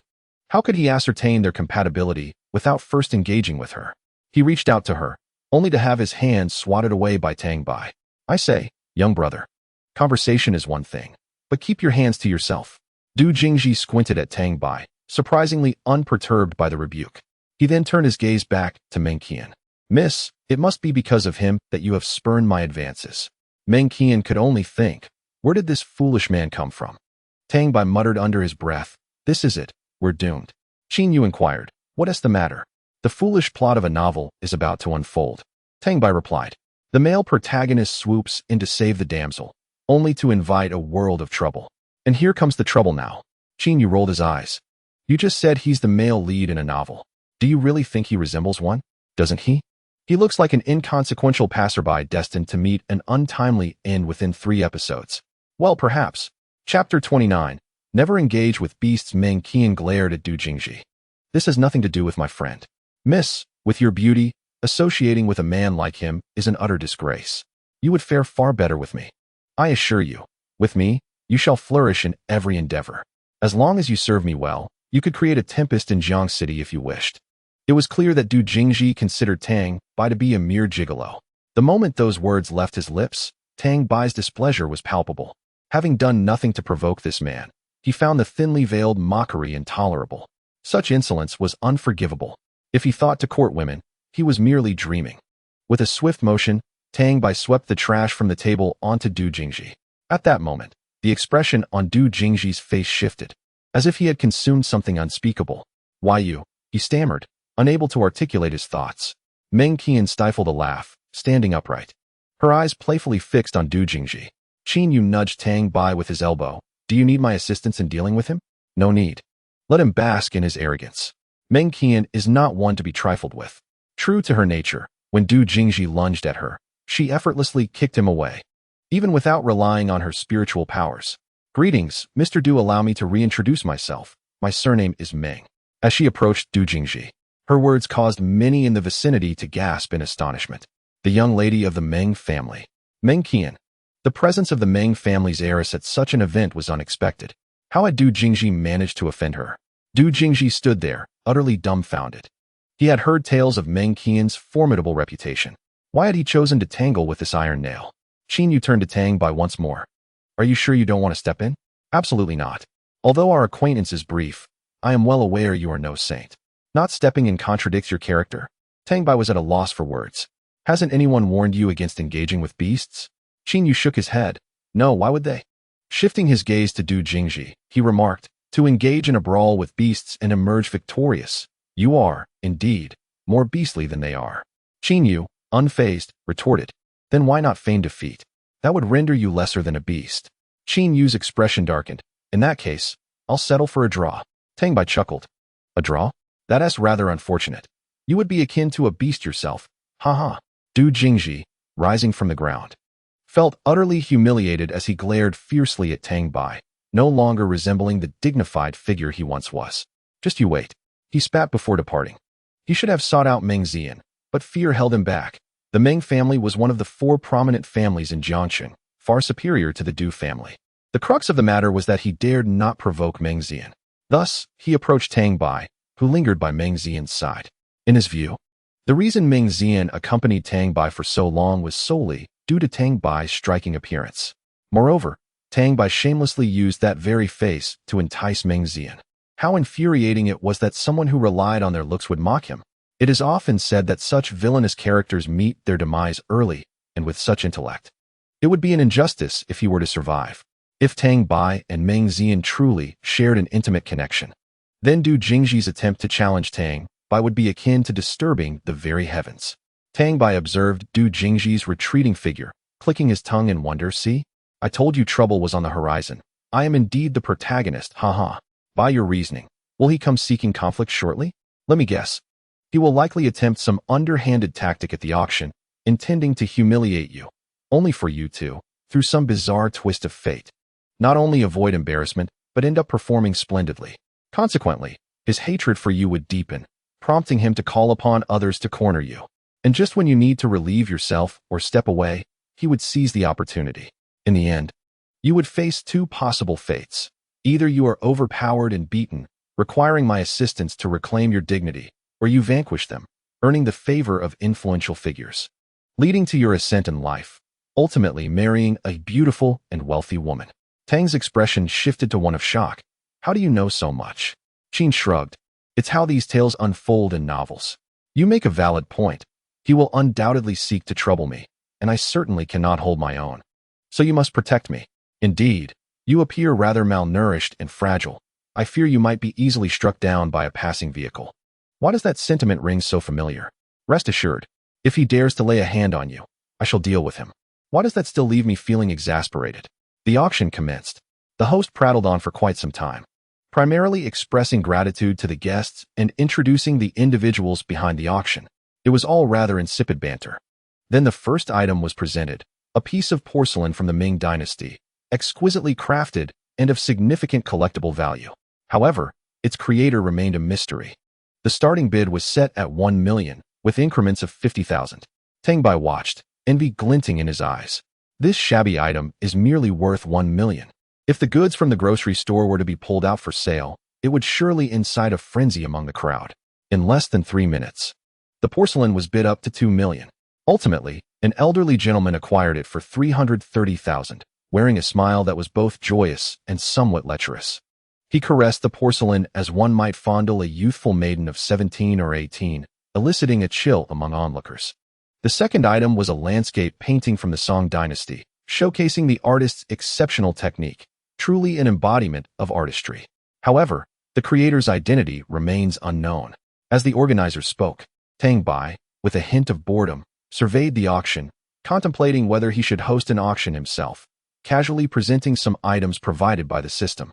The starting bid for the landscape painting was 3 million, and it was eventually claimed by another elderly gentleman for 8 million. One by one, items were brought forth for bidding, yet the much-anticipated Xingru Fengling painting remained elusive, causing Tang Bai to grow somewhat impatient. He turned to Meng Qian beside him. Meng Jia. Meng Qian regarded Tang Bai with a peculiar expression. It was the first time someone had addressed her in such a manner. What is it? Do you know of the Xingru Fengling painting? The Xingru Fengling painting? I am aware of it. It's the grand finale for tonight. Why do you ask? Tang Bai sheepishly scratched his head. Oh, nothing much. Just curious about how much it would take to secure it. Are you interested in this painting? Guess? Under normal circumstances, it would require at least 30 million to acquire it. While Meng Qian was unsure of Tang Bai's intentions, she shared the information she possessed. Ah, I see. Tang Bai chuckled, realizing he would have to seize it forcefully in the evening. I apologize to the future owner in advance. Haha. Chapter 30. 10 million for 10 years of life today. Tang Bai's eyes were truly opened. These wealthy individuals exhibit a remarkable penchant for extravagance. The sheer volume of their disposable income is astounding. He could not fathom why someone would spend 5 million merely for a face mask, or 7 million for a single flower, or even 10 million for a pile of dirt. There was one particularly bizarre case of someone spending 9 million on a mosquito capable of surviving winter. Tang Bai was perplexed. It was poverty that limited his imagination. The antics of these affluent fools only intensified his urge to organize an auction of his own. After selling over 20 items, Du Jingji finally made his move. He approached Tang Bai with a smug grin, striding confidently toward the stage. Each step imbued with a sense of purpose as if he were ascending to a significant platform in life. His demeanor suggested a man who had achieved his aspirations. Though it was likely that his forthcoming display would not be commendable, Du Jingji took to the stage, first introducing himself, then gesturing toward Tang Bai at the back of the crowd amidst the puzzled gazes of the elites. Ladies and gentlemen, I would not typically find myself here speaking to you today. I am acutely aware of my own insignificance, feeling unworthy to stand here. Yet, the gentleman earlier remarked that the items here are utterly worthless, failing to catch his eye. Moreover, he derided everyone present, insinuating that you lack discernment, branding you as a collection of affluent, yet intellectually challenged individuals. He boasted that whatever he casually presents would surpass the value of anything here, claiming he would showcase something to broaden your horizons. Unable to contain myself, I stepped forward. I wonder if you would be inclined to grant that gentleman the courtesy of revealing what he intends to sell? Upon hearing his words, all eyes turned to Tang Bai. It was evident to anyone with functioning eyesight that Du Jingji was merely seeking trouble. However, no one exposed him. After all, who does not relish a spectacle? If someone were to interject, the amusement would cease. Everyone's gaze was fixed on Tang Bai, eager to see how he would respond. The latter, seemingly speechless, anticipated Du Jingji's antics, though the excuse he employed was rather feeble. What sort of individual could articulate such foolishness? Tang Bai chuckled as he stepped toward the arena, only to be halted by Meng Qian. What are you doing? Speaking recklessly up there might offend these individuals. Fear not. I am well aware of my limits, he replied. Qin Yu remained still, yet he was prepared to act should Du Jingji exhibit any extreme behavior. He would not hesitate to incapacitate him. Tang Bai approached, standing opposite Du Jingji, and calmly declared, Ladies and gentlemen, everything he just stated is completely fabricated. I have never uttered such words. He merely wishes to label me unfairly. However, to be frank, I must say that the items you are presenting are indeed rather subpar. Rather than clarifying, Tang Bai's words only stoked the flames further. This was a splendid opportunity to garner emotional currency. How could he let it slip away? As anticipated, his statement ignited a surge of emotional response. A collective wave of indignation rippled through the audience. Many prominent figures glared at Tang Bai, their faces contorted with fury, except for three groups. Qin Yu sensed something amiss in their expressions. According to the usual narrative arc, Tang Bai ought to say something profound or present an impressive item, thereby winning the admiration of the elite and infuriating the likes of Du Jingji, ultimately ascending to greatness. Why, then, was reality diverging so starkly from his expectations? The expressions of the onlookers suggested they were on the verge of pouncing on Tang Bai. Something was off. Was I failing to keep pace with the times? Are young people so adept at subverting conventions? Even Du Jingji appeared bewildered. In this era, such a compliant fool is indeed a rarity. Then, sir, please present the fine item you claim to possess. A sharp voice rang out from the crowd. Tang Bai, uncertain of what to produce, began to search his person. Initially, He considered pulling out something trivial to placate the crowd. However, upon reflection, he realized that these were the prominent figures of Jiang City. Offending them could spell disaster for him. Perhaps his university journey was about to come to an abrupt end. The wealthier a person becomes, the stronger their desire for retribution. After searching around, a sudden realization struck me, and I unearthed a small box from a realm beyond dimensions. This was the result of trading 500,000 with the system for an additional 10 years of life. 10 years of life. A precious existence that wealth cannot procure. Yet, I pondered whether these affluent individuals would dare to gamble, to seize this opportunity. Should they dare to wager $1 million or more for 10 extra years? Their joy would surely amplify mine. If they could not afford the gamble, it would merely result in a slight offense towards these wealthy patrons. If they indeed sought retribution, a swift encounter with the special department would transform me into one of their own, who would then dare to confront me. At the very least, I could enlist Qin Yu to teach them a lesson until they ceased their troublemaking. Placing the small box upon the arena, I proclaimed it a wondrous item. While you may doubt its efficacy, I feel compelled to elaborate. Consuming this pill could extend one's life by 10 years. Believe it or not, the starting bid is 10 million. Life is invaluable. 10 million for an extra decade is indeed a bargain. Seize this opportunity. As my words echoed, a cacophony of laughter erupted in the crowd, not merely mirth, but laughter tinged with disdain. Disdain level 88. Disdain level 88. It seemed I stood alone in my audacity to boast in such a public forum, promising longevity as if I could grant resurrection. Many began to point fingers at me, their expressions seething with anger. I sighed, realizing the opportunity might slip away. Yet, I understood their skepticism. If I were in their shoes, I too would harbor doubts. Even if offered for free, I would find it hard to believe. On stage, Du Jingji's face flushed with excitement. Such a compliant fool, as I was a rare breed in these times. For a fleeting moment, he felt a twinge of guilt about deceiving me. The crowd regarded me as a mere jester. Meng Qian's expression turned cold. The arrogance of these wealthy patrons was outrageous. She perceived my intentions were not born of deceit or bravado, but rather a sincere belief in what I offered. Even if the claims were false, she would not allow me to suffer humiliation. Her desire to recruit me into the special department was one motive. The other stemmed from my past assistance to them on 2 occasions, more accurately, acts of salvation. The first instance occurred in the Gel Forest, where, although she did not partake in that perilous mission, she gleaned the gravity of the situation from Robuan and Zhua Pengfei's accounts. Without my intervention, it was likely none would have returned. The second instance transpired on the African-Asian plateau, where, without the intelligence I provided alongside Qin Yu's aid, their mission would have been virtually impossible. The mere presence of defenders outside the base could have exhausted their ammunition. Had it not been for our coordinated efforts to dismantle the binding spirit iron while fending off enemies, they would have been unable to carve a path through. The moment they entered the base, they might have faced annihilation from a hail of bullets. Chapter 31. The wealthy truly know how to play. In summary, to encapsulate the essence, she would never allow Tang Bai to become the subject of ridicule. Raising her hand, she shouted, 1 million. At that moment, the entire venue was stunned. Many turned around in astonishment. Upon realizing it was Meng Qian and recalling their initial relationship, they quickly understood.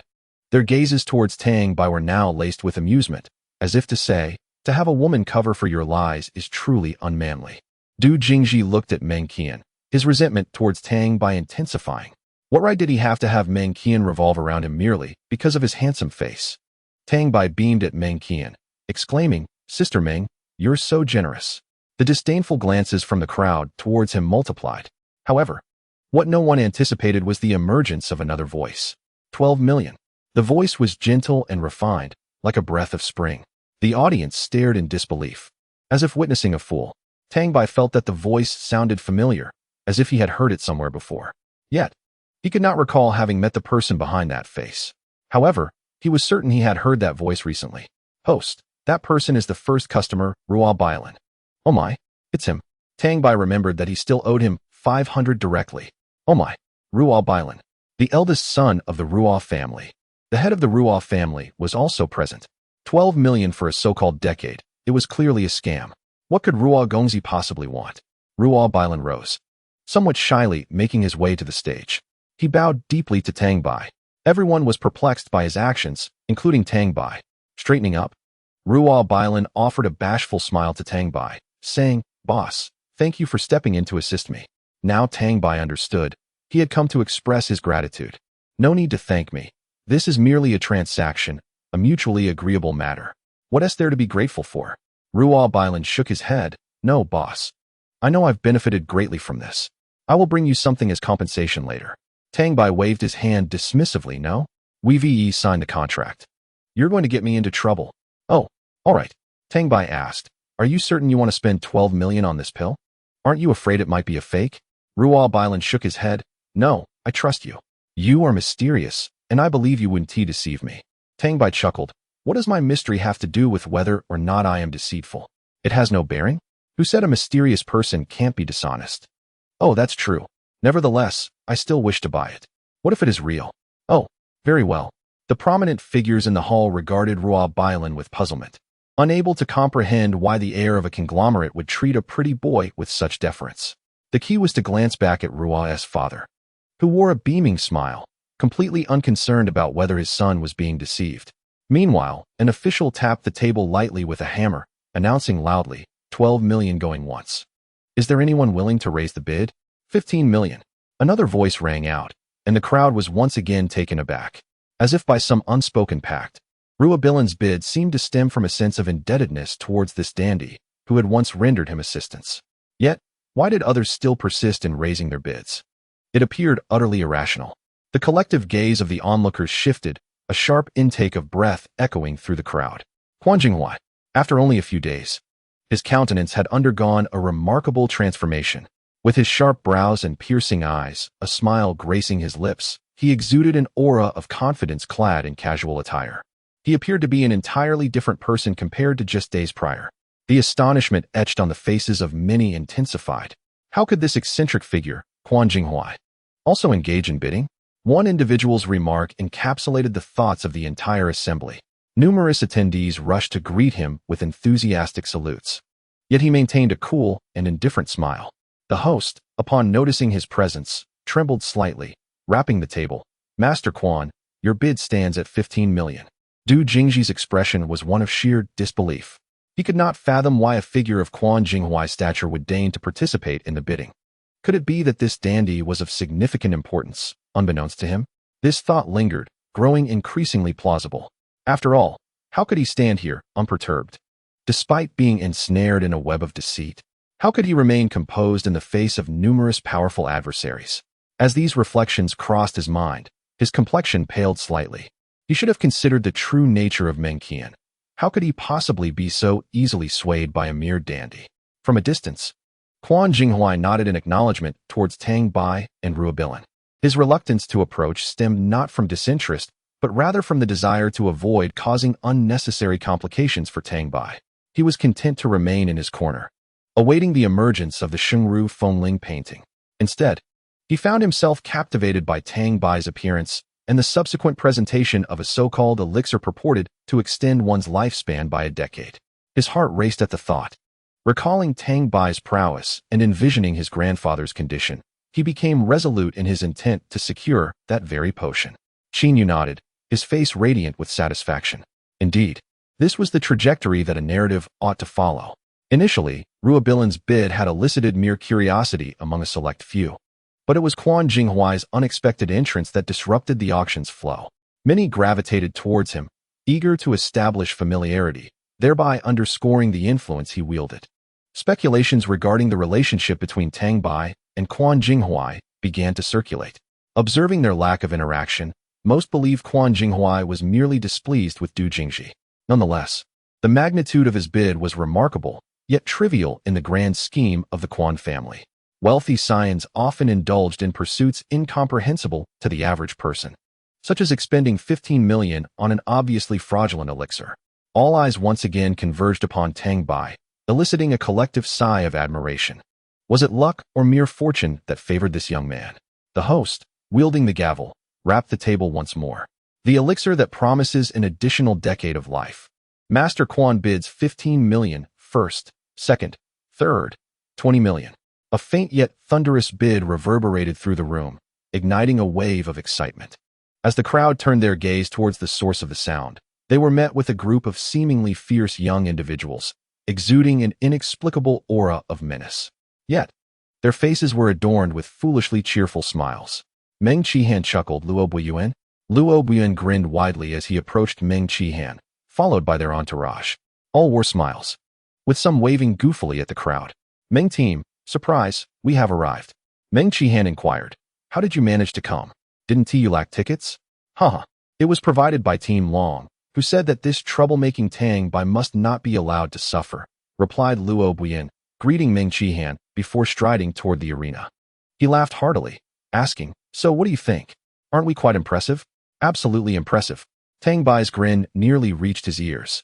Are the wealthy truly this reckless? Chapter 32. Can we still play joyfully? The crowd was unaware of Luo Buiyuan's true identity, but his familiarity with Meng Qihan indicated that he was no ordinary individual. Tang Bai, hands stuffed in his pockets, questioned, do you possess such wealth? Luo Buiyuan chuckled, no worries, I'll have Minister Long reimburse me. Shock washed over Tang Bai. That guy is quite affluent. Minister Long is indeed wealthy. This is trivial. With that, he strode purposefully towards Qin Yu, pulling him into a corner. In a hushed tone, Tang Bai proposed, what if we eliminate that old dragon and seize his wealth, splitting it 50-50 afterward? He-s an official, replied Qin Yu. But he-s rich. Tang Bai insisted. I don't want any part of that. How about 60-40? Get lost. Tang Bai, not easily discouraged, countered. What about 70-30? Absolutely not. You're not to engage in any underhanded dealings, Qin Yu retorted. Fine. Meng Qihan interjected, exasperated. Could you discuss your plans to assassinate my superior without my knowledge? I can hear every word. If I report this to the president, you might find yourselves in serious trouble. Seeing Tang Bai's discontented expression, Qin Yu added, while we can't rob him, we can certainly make him bleed financially. What do you mean? Tang Bai asked. Qin Yu raised his hand and called out loudly. 25 million. Meng Qihan. Luo Buiyuan. Quan Jinghuai. Ruobilin. The crowd. Even the blind could discern that they were in cahoots. Were they not afraid of being caught for artificially inflating prices? This was a blatant display of unscrupulous business practices. Quan Jinghuai, unfazed, raised his hand to continue bidding. 30 million. Tang Bai gave Qin Yu a thumbs up. You just made me a cool 10 million. Of course. This is far quicker than resorting to thievery. The two erupted into raucous laughter, reminiscent of two brigands. In truth, the price could have been driven even higher. But Tang Bai refrained from doing so, as that would have been truly inhumane. Ultimately, the longevity potion was procured by Quan Jinghuai for the sum of 30 million. With immediate payment and delivery executed right before the astonished eyes of all present, without a hint of deception, Qin Yu stood beside Tang Bai and inquired, can this wretched pill truly extend one's life by a decade? Tang Bai retorted, what do you mean by wretched pill? This item is remarkably potent, you know? Oh, this impressive yet wretched pill can genuinely add 10 years to one's life? Qin Yu exclaimed, exasperated. Lowering his voice, he continued, I acquired this through a transaction. Do I appear to be someone who would deceive? Qin Yu feigned enlightenment, although he was utterly bewildered about how Tang Bai managed such dealings. Tang Bai, with a sly glimmer in his eyes, whispered a few words to Du Jingji, leaving the latter looking perplexed. You truly are unbelievable. Huh, flattery will get you nowhere. In a bid to humiliate Du Jingji further, Tang Bai produced a lighter from his pocket, an item given to him as compensation when Luo Buiyuan and his companions caused him to fracture his tailbone. With a flourish, he slammed the lighter onto the table. Now, let's auction this as well, a military-grade lighter. Waterproof and incredibly useful. The starting bid is 4 yuan. Laughter erupted from the audience, especially from Luo Buiyuan, who found the situation particularly amusing. As he recognized the lighter, it was indeed the one he had gifted to Tang Bai and had once cherished. The starting price, however, seemed to belittle its true value, as it would typically cost at least 100 yuan. The bidding commenced, with increments of 50 cents, and the atmosphere grew increasingly lively. It wasn't that they particularly needed the lighter, it was simply entertaining. Ultimately, Luo Buiyuan reclaimed it for 32.5 yuan. Du Jingji descended from the stage like a defeated rooster, his head hung low, utterly baffled as to how a mere teenager like Tang Bai could be acquainted with so many prominent figures. He turned a corner, still brooding. Qin Yu nudged Tang Bai with his elbow. Do you need to use the restroom? No. Perhaps you should make a token visit to give someone else a chance. Are you out of your mind? Why would I rush to get beaten up? Must you be so stubborn? Without your restroom break, the plot cannot progress. Then let it be. Surviving peacefully is quite acceptable. Ah, indeed, that does sound appealing. I shall take my leave for now. See you shortly. With that, Qin Yu departed to fulfill the little secret he had just shared with Tang Bai. With the interlude concluded, the main event of the evening finally commenced. The host, brimming with enthusiasm, addressed the audience. Dear guests, I trust your presence here tonight is due to our headlining attraction. I shall refrain from elaborating on its immense value. As you are all undoubtedly aware, Tang Bai raised his hand and interjected, Excuse me, but I am unaware. Could you please clarify? Grievance level, 66. Grievance level, 88. Suddenly, Tang Bai received a surge of grievance levels. He felt unjustly wronged. He hadn't done anything to merit such feelings. How peculiar. Was he not permitted to ask questions? The host was rendered speechless by Tang Bai's interruption. At that moment, to claim ignorance seemed rather provocative. How many among us truly comprehend the value of that painting?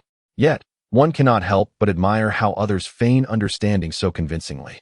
Those who are knowledgeable wear expressions of eager anticipation, while the uninformed also put on an act of excitement, fearful of revealing their lack of worldly experience.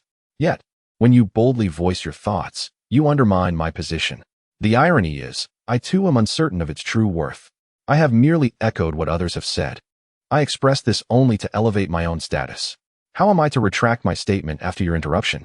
A poorly articulated response could invite ridicule, perhaps rendering me incapable of holding my head high in this circle again. Thus, I feigned ignorance and continued. The full name of the piece de resistance is the Holy Confucian Phoenix feather painting. I am not well versed in the specifics, but if you are interested, you may converse with the buyer after the auction concludes. Without further ado, let us commence the auction. I had intended to elaborate, but I feared that, like Tang Bai, someone would inquire, and I would be left speechless. Better to keep it simple. The starting bid is 10 million. The highest bidder wins. With those words, many began to eagerly shout their bids, the atmosphere charged with excitement. Each face was alight with fervor, resembling a frenzy of exuberance. Tang Bai even spotted a few rather dubious bidders fervently raising the stakes. In less than a minute, the price surged to 15 million. Observing their enthusiasm, it seemed the bidding would continue for quite some time. Tang Bai raised his hand and boldly declared, 30 million and 32. A hush fell over the room. Grievance level 70. Grievance level 80. Grievance level 90. While others raised their bids incrementally, you chose to double the amount right off the bat, even adding a peculiar figure. Are you concerned that others might not realize you just profited 30 million and 32? Can we still enjoy this bidding war? Chapter 33. The assault in an instant. The dubious bidders and opportunists were rendered speechless, their wide eyes fixed on Tang Bai, then shifting to Quan Jinghuai. The only viable contender now appeared to be Quan Jinghuai. Everyone in Jiangxing knew that his esteemed elder was particularly fond of this painting. Given his advanced age and current frailty, it was likely he would soon depart this world. If Quan could procure this piece as a gift for his ailing elder, perhaps it would bring him joy and a renewed vigor, extending his years. Initially, Quan Jinghuai had indeed intended to acquire the painting as a present for his elder. However, should Tang Bai desire it, he would graciously concede. Besides, securing that painting would mean gaining Tang Bai's 10 years of life. Whether he could obtain it was becoming less significant. He genuinely trusted Tang Bai. He was the perfect testament to that. Otherwise, he would not have spent a fortune on those pills. Since the boss desired it, Quan could not disregard his superior's wishes. He would relinquish the painting to his esteemed boss. Remaining seated, Quan Jinghuai merely smiled and uttered a single sentence, causing the entire room to collectively gasp in astonishment. It was evident that Tang Bai and Quan Jinghuai were indeed acquainted. His previous words had even carried a hint of reverence. What manner of person could inspire such a level of courtesy from Quan Jinghuai? The key lies in the fact that this gentleman typically possesses an unwavering resolve to acquire whatever he desires. Why then did he relinquish his claim without even participating in the bidding today? Who is this young man that even the dragon of Jiangxing shows such deference? The implications of Quan Jinghuai's withdrawal suggest that the others would not dare to voice any bids. Engaging in a bidding war at this juncture would not only offend Tang Bai, but would also serve to slap Quan Jinghuai in the face. Ultimately, Tang Bai, with a sense of satisfaction, secured the Sacred Scholar's Phoenix Feather Scroll using Quan Jinghuai's funds. In essence, It was akin to exchanging a potion that could extend one's life by a decade for a mere painting, a decade of life traded for a pure heart. Was this a gain or a loss? Upon acquiring the painting, and just as he placed it within the otherworldly space, Qin Yu returned. Observing the smug expression on the face of the brooding man, it was evident that he had achieved his objective. As anticipated, he approached Tang Bai, producing 3 bank cards and a handful of coins. After a quick calculation, the total of the coins amounted to 130 yuan, including 2 coins. Impressive. You've managed to squeeze every last bit of change, Qin Yu exclaimed with pride. Of course, one should consider the skill of the hand that executed this. Rest assured, all the man's money is in my possession. I even dismantled his phone and wrecked his car keys. He'll either have to borrow money to take a taxi home or walk back on foot. You are quite ruthless, Tang Bai replied. It's mutual. The two erupted into laughter, unabashed and carefree. With a smile, Meng Xijian approached, placing a hand on Tang Bai's shoulder. Have you two been robbing someone? I demand my share. How about treating me to a meal? Without lifting their heads, they replied in unison, in your dreams. Meng Xijian, taken aback, had initially believed the event had come to a close. They would gather their belongings, return to their respective homes, and for those without mothers, find their wives and snuggle beneath the covers. Thus, a splendid day would conclude on a joyful note. However, in an instant, all the supernatural beings present felt their spiritual energy abruptly sealed. The suddenness of this occurrence left everyone momentarily stunned. At the moment, their powers vanished. Qin Yu hoisted Tang Bai onto his shoulder and dashed up to the second floor, leaving Tang Bai bewildered. Meng Xijian, Luo Buiyuan, and a dozen others rushed into the room, drawing their firearms. Without hesitation, Luo Buiyuan contacted headquarters, succinctly relaying the situation, and reinforcements were dispatched promptly. Such a large-scale restriction of one's supernatural abilities could only be achieved through the spirit-binding array. The use of this array indicated that trouble was indeed afoot. Devoid of their powers, they would merely possess physical strength superior to that of an average person. In a confrontation, they would undoubtedly be outmatched. Furthermore, a treasure yet to be unearthed lay hidden within this very space. They could not allow anything to befall Tang Bai. The group of 12 was well coordinated, with Luo Buiyuan as the captain, leading Zhuo Pengfei, Zhong Cheng, and Lin Cheng in a charge forward. It has been agreed that if any unforeseen circumstances arise, Luo Buiyuan and Zhuo Pengfei, along with Zhong Cheng and Lin Cheng, will attract enemy fire, providing others with precious time. Meng Qian, Su Yezhe, and Wu Yang will maintain a relentless suppression of fire. Zhuge Liang, Chao Dan, and Situ Guan are tasked with launching surprise attacks from behind, effectively executing long-range strikes. Qiu Wei's and Wei Minghui are already in a state of panic, lamenting the absence of drones to assist them. Ultimately, they temporarily join Luo Buiyuan's group, charging forward together, all eyes anxiously fixed on the outside. Chao Dan, having searched the area, could not find Qin Yu and Tang Bai, and with a hint of concern, asked, Captain, Qin Yu and the boss are missing. Wei Minghui attempted to offer reassurance, stating, no worries, I just saw them running upstairs. However, they are merely ordinary individuals without any supernatural abilities and currently unarmed, leaving them entirely vulnerable. Meng Qian cast a sidelong glance at him, remarking, I've already mentioned on the African-Asian plateau that Qin Yu is no ordinary person. Yet, even the most extraordinary fall short without abilities and without weapons. They have no security whatsoever. Luo Buiyuan retorted, why must you be so contrary? I have faith in them. Just then, the auction house's grand doors were violently kicked open. A group of masked figures clad in black rushed in, some wielding firearms, while others brandished steel rods. The leader fired 3 shots into the ceiling and bellowed, everyone get down. Anyone who does not comply will be shot. The sudden turn of events threw the venue into chaos. Most of the prominent figures present were ordinary people, unaware that they were now trapped within a binding array. They all dropped to the ground, clutching their heads in fear. The leader of the black-clad assailants laughed arrogantly, declaring, now, you have 2 choices, either die or hand over all your money, including all assets owned by your companies. This ultimatum ignited fury among many of the elites, as surrendering their entire wealth felt akin to a death sentence. After laboring tirelessly for so long, how could they accept losing everything with a mere command? They would rather face death than relinquish their fortunes, leaving whatever they had for their families. On the second floor, after bringing Tang Bai into a room, Qin Yu gestured for him to remain calm. The leader's voice was so loud that it echoed even upstairs, inciting Tang Bai's anger and desire to retaliate, only to be restrained by Qin Yu. Quietly, he pulled back the curtain just enough to observe the situation outside, his expression darkening. The area was surrounded by individuals clad in coordinated camouflage, armed, and aimed in their direction. Qin Yu even spotted snipers positioned hundreds of meters away. This scene undoubtedly suggested that they were using the ruse of robbing wealthy individuals to execute some nefarious plan. Chapter 34. The Americans ambush, uncertain of these individuals' intentions. It was clear they were anything but benign. Qin Yu swiftly led Tang Bai towards the stairwell on the top floor, aware that the surrounding area was encircled by a binding array. With so many adversaries closing in, it was imperative to find a way out. Why did you bring me to the top floor when there are so many people below? Qin Yu cast a sidelong glance at him. You are on the verge of death yourself, yet you still concern yourself with others. Not at all. There are many people below. The likelihood of them shooting at us diminishes, and perhaps they might inadvertently strike someone else. However, if they encounter us, a single careless shot could very well bring one of us down. Very well. I must admit, I misjudged you. You are indeed not a good person. One cannot say it like that, can one?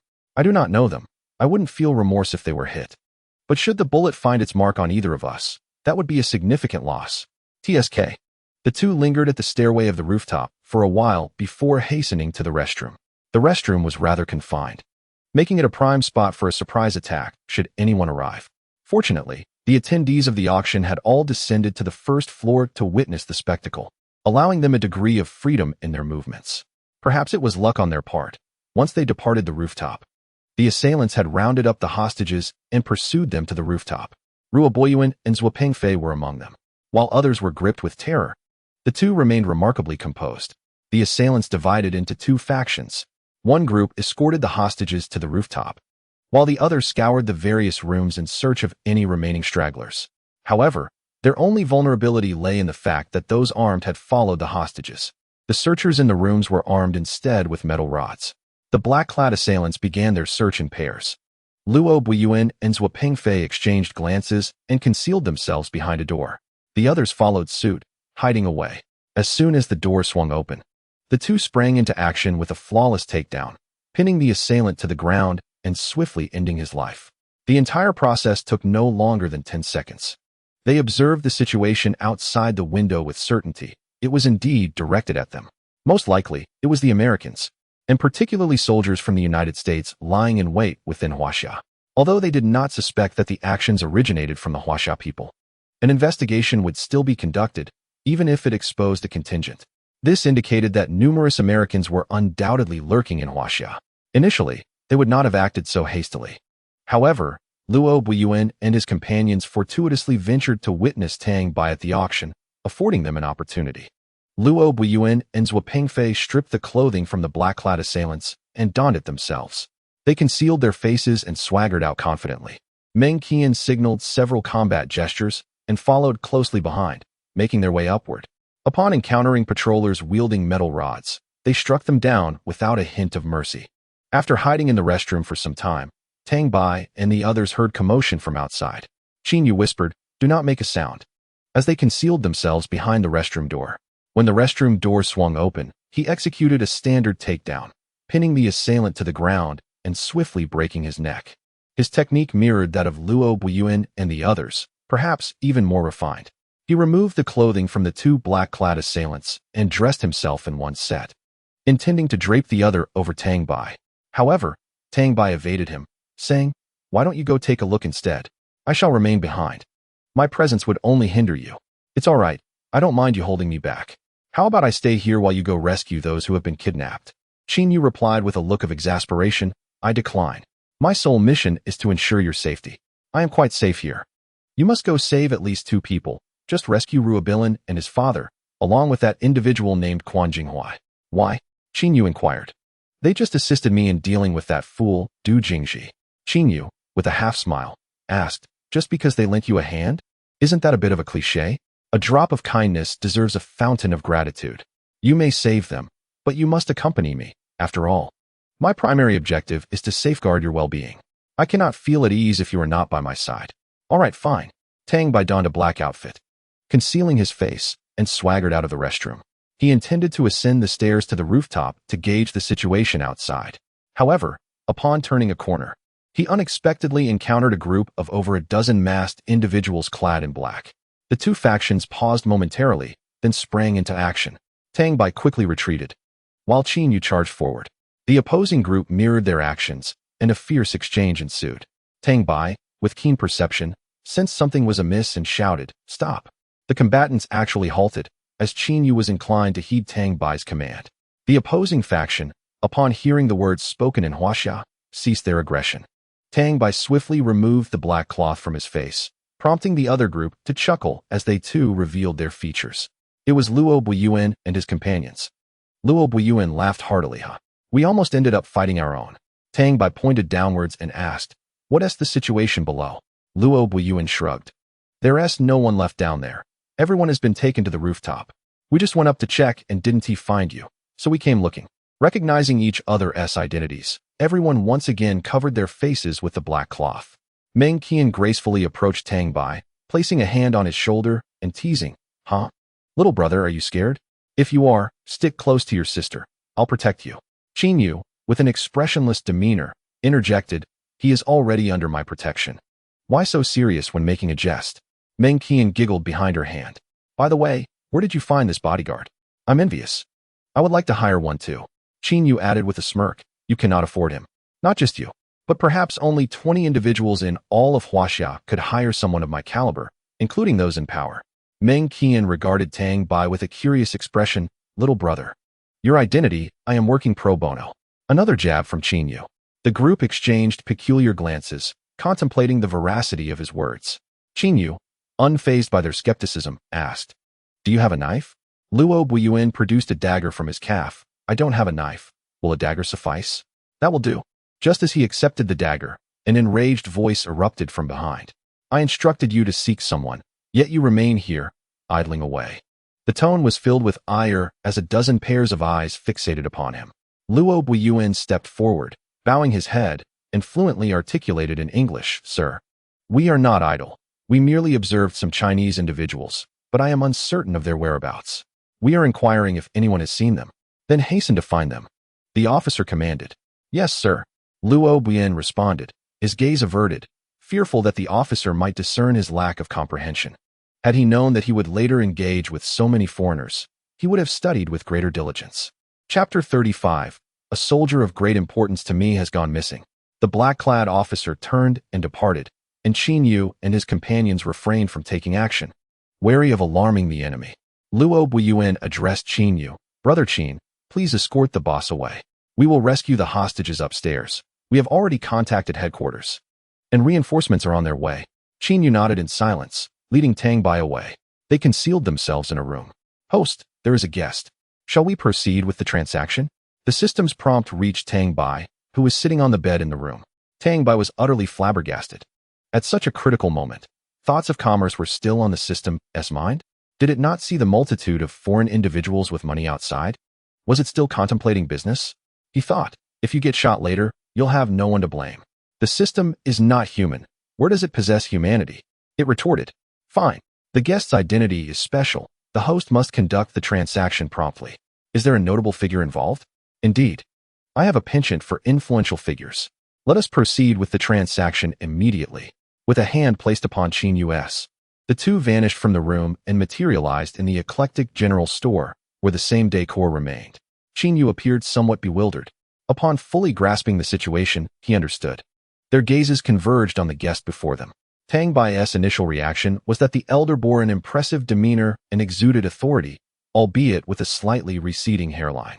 His aura clearly belonged to one who had held high positions for an extended period. Conversely, Qin Yu's first instinct was to widen his eyes in shock and abruptly turn away, leaving Tang Bai utterly perplexed.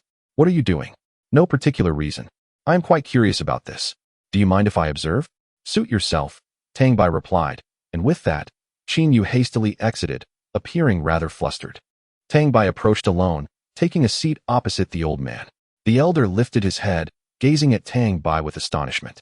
"Who are you?" he inquired, taken aback by the sudden appearance of this young individual, unsure of the situation and hesitant to act. It seemed as if, by some unseen force, He knew someone was destined to meet him. To his surprise, it was indeed true, though he found the youth before him rather immature. Greetings. I am the proprietor of this eclectic emporium. You are fortunate to be my guest, and I can fulfill all your desires. Tang Bai stated, a smile gracing his face as he regarded the elder.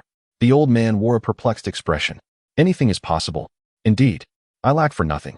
My family is harmonious. My position esteemed. What could I possibly want? I do not know, but you must have a need. Otherwise, you would not be here, Tang Bai replied candidly. Unfazed by the elder's cunning demeanor, Tang Bai, with the fortitude of a seasoned warrior, felt no fear. The elder sought something from him. Should he fail to do so, their paths would diverge without further ado. Besides, they were strangers. Even if the man held a high position, it would not compel him to bestow money upon Tang Bai without cause. Apologies, but I truly do not, the old fellow remarked. This is a rare opportunity. Are you certain you wish to remain silent? Once this chance passes, it may never return. Moreover, I am not offering my assistance for free. Compensation is expected. The elder retorted, I must say, you seem rather distressed. If this issue remains unresolved, you may soon find yourself entirely bereft of hope. The elder's mouth twitched at the remark. What does my desire for something have to do with my hair? Must you resort to personal attacks? Do you believe I would hesitate to draw my weapon against you? Beneath his outward smile, resentment brewed within him. Resentment level, 100. Tang Bai chuckled, for it was the first time someone had generated such a wealth of resentment in him. Ah, you little old man. You possess quite a reservoir of animosity.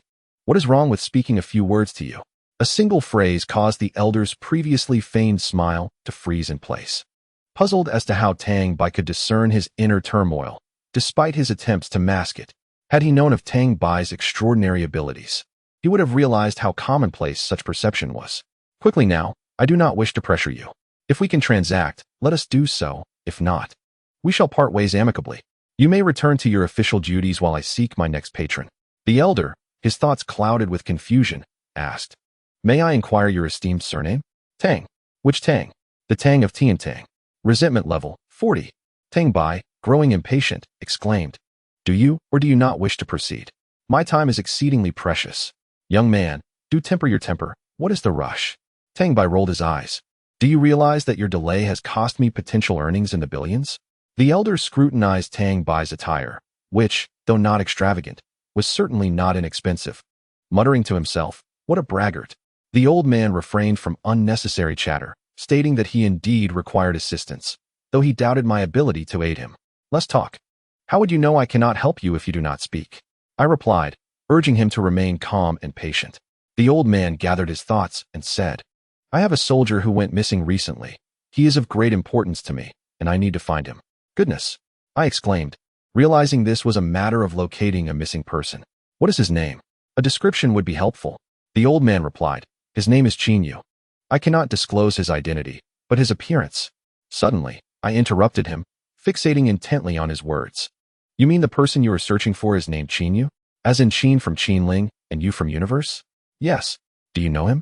A nervous chuckle escaped me. How could I not know him? We had shared the same bed, and I was taken aback that this old man was searching for Chinyu. No wonder he had mentioned wanting to take a stroll earlier. He had spotted an old leader. Apologies, I must excuse myself for a moment. A personal matter has arisen that requires my attention. I shall return shortly. I ascended the stairs, searching until I found Chinyu hiding in the last room on the second floor. I entered and closed the door behind me. Chinyu turned his head, his expression one of confusion. Is that your old leader downstairs? I inquired, lying on the bed with his hands behind his head. He nodded while gazing at the ceiling. My curiosity piqued. Aren't you going to see him? He looks quite troubled. Chinyu replied, exasperated. No, he has always been troubled. Is that how you speak of your old leader? He came seeking you. After all, it's not easy for just anyone to come here. Chinyu paused for a moment, contemplating. What exactly did he say? His exact words were, I have a soldier who went missing recently. He is of great importance to me, and I need to find him. Suddenly, Chinyu laughed, a cynical laugh that puzzled me. Missing? Important to him? Huh. Let us go. Some matters need to be clarified in person. Very well, but I advise you to temper your excitement. I fear you might inadvertently strike the old man, and then I would be embroiled in his grievances.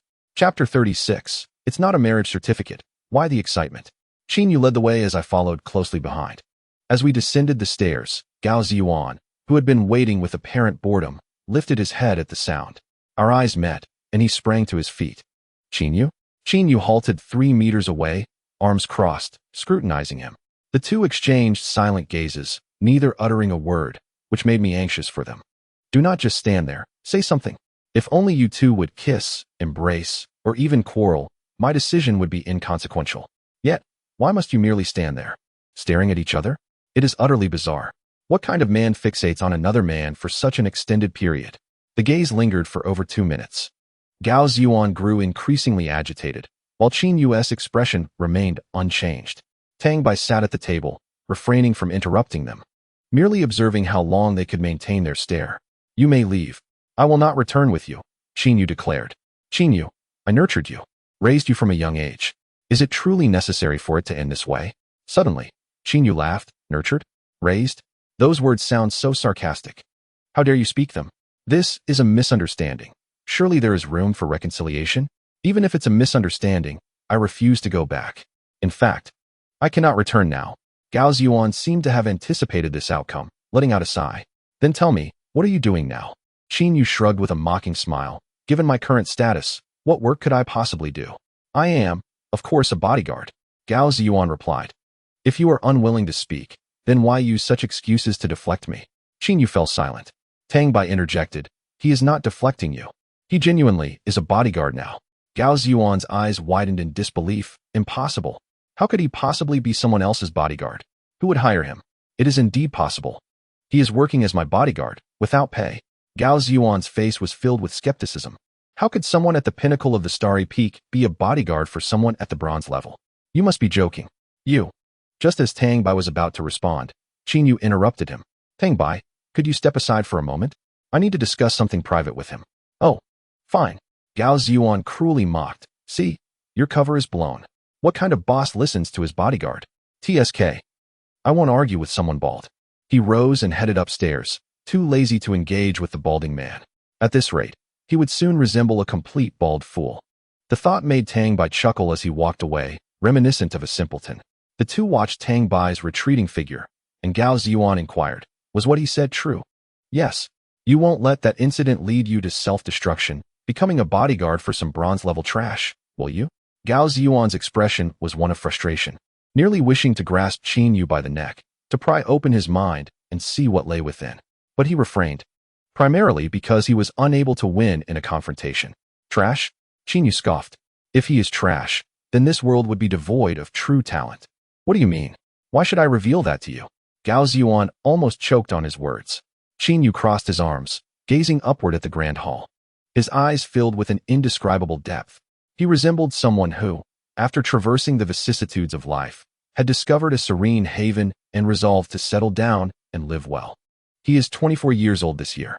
Except for his childhood, he has spent nearly all his time either completing tasks or journeying towards them. The most frequent words he utters are commands of obedience and service to the people, even at the cost of his own life, to ensure their safety. However, he has known Tang Bai for only a few days. Tang Bai has imparted an abundance of knowledge to him. He speaks to himself. His acquaintance with Tang Bai began on a cliff, where he attempted to challenge a celestial-level spatial spirit beast. Gao Ziyuan was taken aback and abruptly stood up, exclaiming, "You're challenging a celestial spirit beast? Have you lost your mind? Is there something wrong?" Qin Yu looked at Gao Ziyuan with a satisfied smirk. "I didn't know you cared." Gao Ziyuan remained silent. Qin Yu continued, "I know I cannot defeat that celestial beast, yet I still went. I believe anyone who has experienced what I have would not wish to live." The outcome was predictable. He lost and nearly perished there when Tang Bai appeared. Despite being merely a bronze rank, he dared to confront a celestial beast. Had it not been for the spatial realm, he would have been reduced to mere bones. I accidentally injured him, and he made a deal with me. The terms were absurd. A bronze-level individual saving a peak stellar individual, and in return, I would unconditionally ensure his safety. Gao Ziyuan slammed the table in anger. Isn't this taking advantage of someone in distress? With those words, Qin Yu noted the deepening mockery on his face. Taking advantage? I don't see it that way. He saved my life. I protect him for 10 years. It's quite fair. Recently, after spending time with Tang Bai, he found him to be an intriguing person. Should he label him cowardly or brave? It was a contradiction. He felt it was inappropriate to elaborate further on his matters. but he wanted to convey that this person is genuinely interesting and sincere, deserving of his support. Gao Ziyuan exclaimed in outrage. Is this why you risk your future to pave the way for another S? What are you thinking? I'm not joking with my future. Being with him is far more efficient than merely completing tasks for development. They conversed for over an hour, and Gao Ziyuan eventually relented, trusting Qin Yu's judgment. Very well then. If you're fine, I'll be at ease. Tang Bai pushed open the door and stepped out, yawning and with disheveled hair. Clearly having just woken from sleep. Seeing the two still conversing, he expressed his disbelief. What on earth are you two discussing? Over an hour and still not finished? Should I step away again? Qin Yu replied, It's fine, we're done. Oh, all right. He descended from the second floor. At this moment, Gao Ziyuan regarded Tang Bai with an inexplicable gaze. To Tang Bai, it appeared as a plea. He recalled that this old fellow had initially stated that Qin Yu was his soldier. With that look, he surely sought to persuade him to release Qin Yu so he could return to being his soldier. With a decisive wave of his hand, he pulled Qin Yu behind him, stating, Listen here, old man. Qin Yu and I have forged a blood contract, recognized by heaven and earth. You will not take him from me. Gao Ziyuan truly wished to exclaim, You two have signed a contract, not a marriage certificate. Why the excitement? Chapter 37. What if the heart isn't perfectly centered? Qin Yu found himself intrigued. Over the past few days, he had observed Tang by engaging in numerous transactions and signing contracts. However, none of those were akin to the one he had signed. So why was their contract so distinct from others? That particular occasion, that contract transaction bore their blood, and he had signed it in blood, transforming an ordinary transaction contract into a blood pact. It was said to be a testament to heaven and earth. To violate, it would seemingly invite divine retribution. Tang Bai recalled the system stating as much. Oh, is that so? What is your reaction? Tang Bai glared. Qin Yu replied, What reaction could I possibly have? Am I supposed to exclaim, What the hell, it's a blood pact? How ridiculous. That does make sense. Qin Yu turned to Gao Ziyuan. Did you see that? This is the disparity. He referred to their differing approaches to life. Are you certain it's not because of your superior cultivation that he is reluctant to see you go? Doesn't he matter? I'm content, haha. Tang Bai retorted. You're quite insufferable. Am I? You are. Well, all right then. Gao Ziyuan felt quite indignant. He had raised Qin Yu for so many years. Yet now he felt as if Qin Yu was favoring someone else. Why are you so biased? You're not this polite with me. Qin Yu dismissed him. Even the heart isn't perfectly centered. What does it matter if I favor him a little? Tang Bai laughed. With such favoritism, have you perhaps developed feelings for me? Get lost. Do you believe I'd actually hit you? Gao Ziyuan wished to cease their bickering. At that moment, the system intervened and whisked him away. You should have swindled him for a bit of money earlier. Why is this system so cruel? Is there no humanity left? He is already exhausted. And you still want to swindle him? You're simply inhuman. Do you possess humanity? Do you even resemble a person? Confront your conscience and ask if you would have thought to swindle him. Fine. I am that kind of person. What of it? Tang Bai wore an expression that invited a beating. I'm utterly exasperated. What a double-standard dog. Hey, why is this system hurling insults? The mouth is on my body. I can say what I wish, and you have no say in it. Do you even have a mouth? When Tang Bai and Qin Yu returned to the auction house, the terror attack had been resolved. Not a single individual from Country M had escaped. They all chose to take their own lives, demonstrating a certain grim righteousness. However, their bodies remained in possession of others. Upon inspecting their garments, they were all adorned with the flag of Country M. While this may not signify much, it was enough to ascertain the perpetrators. There were 0 casualties among the hostages. With only one minor injury, the individual had stumbled and scraped themselves. This ancestor was quite irate, cursing the Longyuan army vehemently. The ongoing chaos had nearly provoked several ill-tempered individuals to violence. Had it not been for Qin Yu knocking him unconscious, there might have been bloodshed that day. It was only when Longyuan Jun dismantled the spirit-binding array that he grasped the full extent of its intricacies. In truth, it is quite simple. One merely needs to encircle the entire auction with binding spirit iron, leaving no gap whatsoever. The formation is effortlessly established with this material. The remarkable aspect of this array is that, regardless of its size, as long as it is enclosed by binding spirit iron, it can successfully bind spirits. Provided there is sufficient spiritual material, it is not inconceivable to encircle the entire earth and bind all spirits within. However, it possesses a rather significant flaw. If even the slightest connection is broken, the binding spirit iron cannot coalesce. Thus, the formation was readily disrupted by the Longyuan army's intervention. When Luo Buiyuan hurriedly sought out Tang Bai and Qin Yu, he found them engrossed in a debate over whether to indulge in barbecue or hot pot. His mind was filled with exasperation, while others had just traversed the precipice of life and death. These two had managed to vanish for over an hour only to emerge discussing their next meal. Was it really necessary to be so reckless?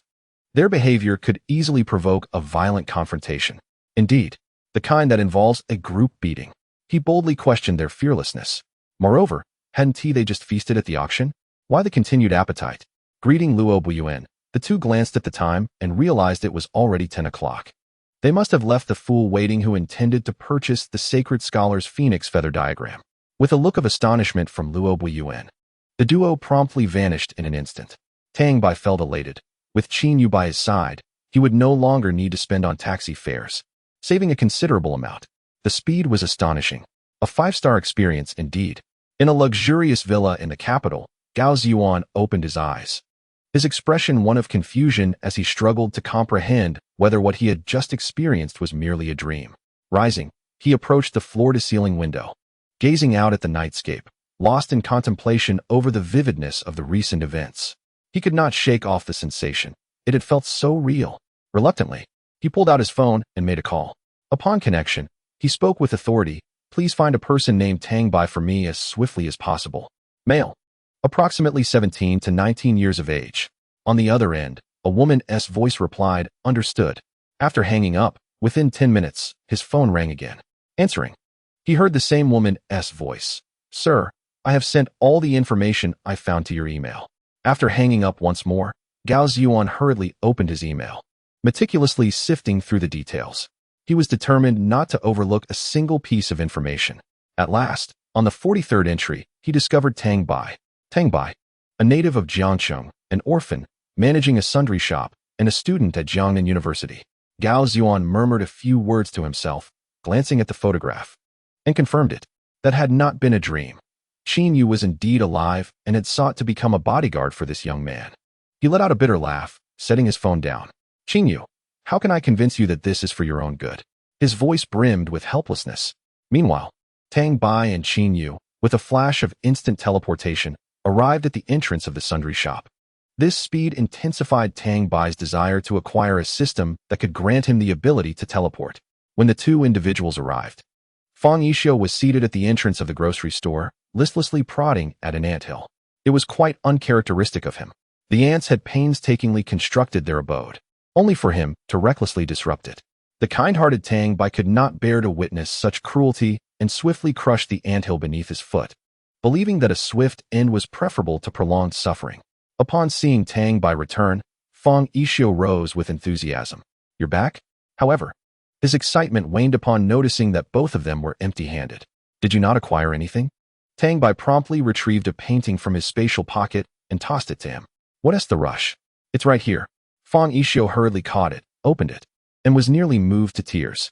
He bowed several times to Tang Bai before dashing off with the painting. Qin Yu inquired, this painting is quite extraordinary. Are you sure you're giving it to him like this? How extraordinary can it be? It is. I do not appreciate your pretentiousness.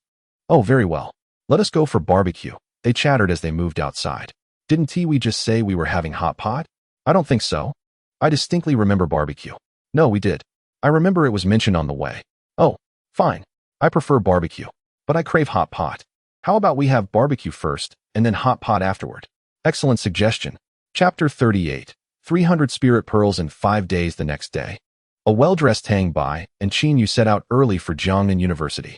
It was only the second day of the semester, and they were already skipping class.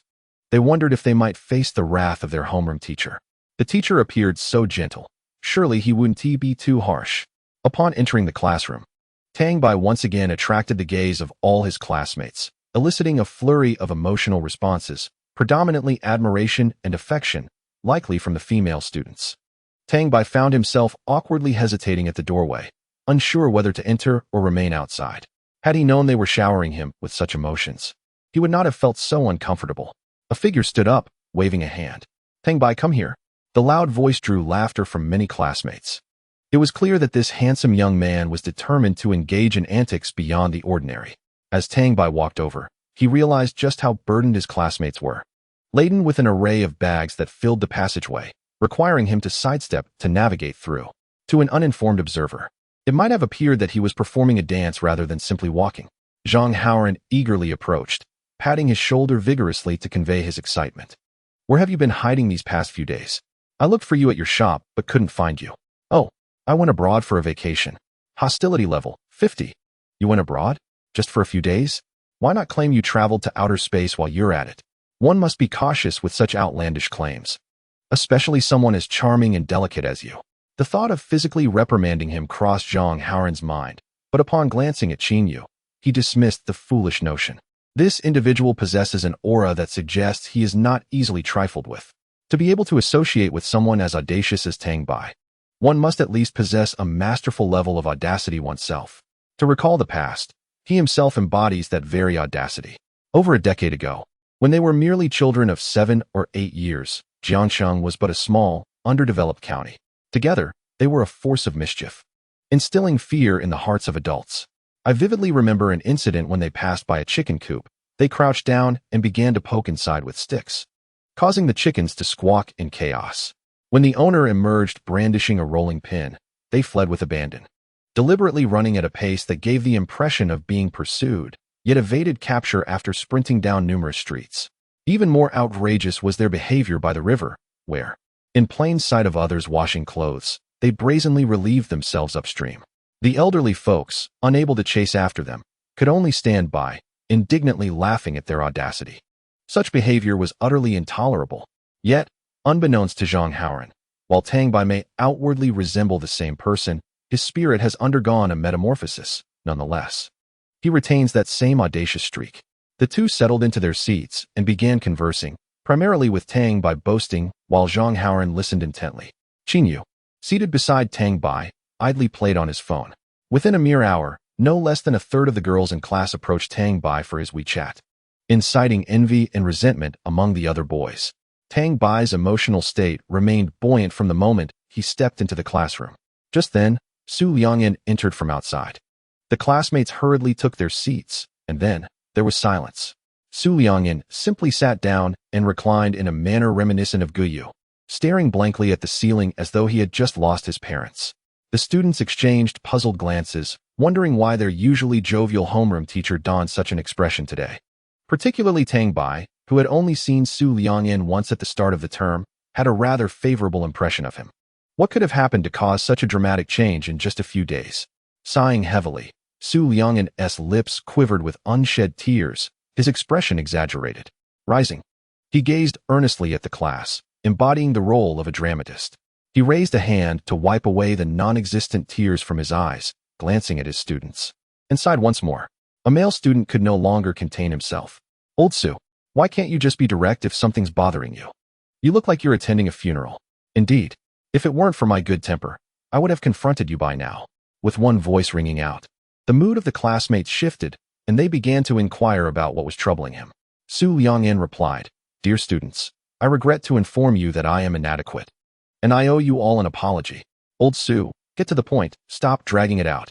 He continued, "Well, I shall tell you. Last night, the school leadership convened a meeting, and they mandated that each class must procure at least 100 spirit beads from the spirit realm. Some insisted on challenging the teachers. In youthful exuberance, the teacher agreed, and the school leadership consented as well. In our class, we must secure at least 300 spirit orbs, at the very least. We need to surpass their class. Otherwise, our teacher will have to be replaced, and we will no longer have any spirit orbs to collect."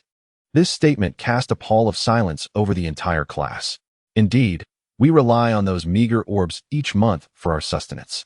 To think that losing would mean their complete disappearance is disheartening. However, should our class emerge victorious, we would be entitled to double the orbs each month. I believe in your ability to triumph over them. Please, promise me not to let me down. Apologies. The student's spirits soared. "Teacher, it's all right. We hold no grudge against you. We will strive diligently and surely prevail." "Yes. No pressure, no motivation. Indeed, Old Su, everyone has their youthful, reckless moments. It's merely 300 spirit orbs. Averaging 5 days, That's just 3 orbs per person. If we collaborate and slay a few more spirit beasts, we can gather extra orbs to assist our classmates. Su Liang-in was deeply moved, yet no one could discern the cunning glimmer in his eyes behind that emotion. Haha, I've played you all. Thank you for your understanding. I am truly touched. Though their words were lighthearted, the weight of the situation was evident on their faces. 5 days for 3 spirit orbs. Wasn't that a daunting challenge? All of them were at the first star of the bronze level. Those from better-off families who could afford to purchase spirit orbs for training had only reached the 2nd or 3rd star, with one exception, Zhang Haoran. His father was exceedingly wealthy, allowing him to acquire numerous spirit orbs, thus elevating him to the 4th star of the bronze level. Excluding Tang Bai, their collective combat prowess made the task of gathering 300 spirit orbs in 5 days rather formidable. The spirit beasts within the spirit domain were quite formidable themselves, known for their high combat abilities and cunning. It would likely take 3 to 5 individuals to overpower a single beast of equivalent level. Noticing the morale dipping, Su Liang-in unveiled another significant announcement. If we can complete the task, the school will allocate us double the spirit orbs. In other words, the number of spirit orbs you collect in the spirit domain will be matched by an equal reward from the school. This is an opportunity for both growth and advancement, and you must seize it. His words reignited the enthusiasm of the students. Chapter 39. Class Monitor Su Liang-in continued. The entire process of this training will be recorded via live broadcast. This serves a dual purpose, to prevent any potential cheating and to ensure your personal safety. Should you find it too overwhelming, you may withdraw at any time, and staff will promptly retrieve you. The students understood this and had no objections. Now, since all our classmates have gathered, let us proceed to elect class officers. Is there anyone who wishes to nominate themselves for the position of class monitor? This declaration stirred excitement among the students, each one eagerly raising their hands high. Tang Bai, with malicious thoughts, contemplated how many might be incapacitated if he were to strike with a blade. Such activities typically held little interest for him. He turned to observe Qin Yu, who was engrossed in playing a casual game, demonstrating considerable skill. Having progressed through over 1,000 levels, it is difficult to fathom that someone of such stature could become so engrossed in a game. Initially, Tang Bai was devoid of desires, merely wandering through the spirit realm, dealing with any spirit beasts encountered along the way. If none appeared, he simply regarded it as a leisurely pastime. However, Tang Bai had a good brother who was overly considerate of him. Zhang Haoran suddenly slammed his hand on the table and rose to his feet. Teacher, let Tang Bai take the role. He is the most suitable in our class, possessing ample experience. This encapsulates the peculiar nature of brotherhood, standing by each other in times of need, yet also playfully jabbing at one another when circumstances allow. All eyes turned to Tang Bai as Zhang Haoran confidently asserted, Teacher, Tang Bai was the class monitor in high school. He is experienced, remarkably responsible, and has been praised by his teachers as the most conscientious class leader in history. Moreover, he possesses the highest cultivation level in our class. Just look at him. He is at the peak of copper 7 stars. He is on the verge of reaching silver. He had just mentioned to me that if he were to become class monitor, he would handle those 300 spirit orbs himself. At this moment, everyone finally took note of Tang Bai's cultivation level, while the rest were merely at copper 1, 2, or 3 stars. They were astonished to discover the emergence of a 7th star. Shock value, 88. Envy value, 88. Tang Bai was momentarily dumbfounded. Zhang Haoran was utterly shameless. The audacity of his claims was beyond comprehension. How could he utter such words? This was a severe misrepresentation. What nonsense. I haven't said a word. Tang Bai sprang to his feet, nearly coming to blows with Zhang Haoran. He was agitated. He couldn't afford to lose. Zhang Haoran had already tricked him once in their freshman year.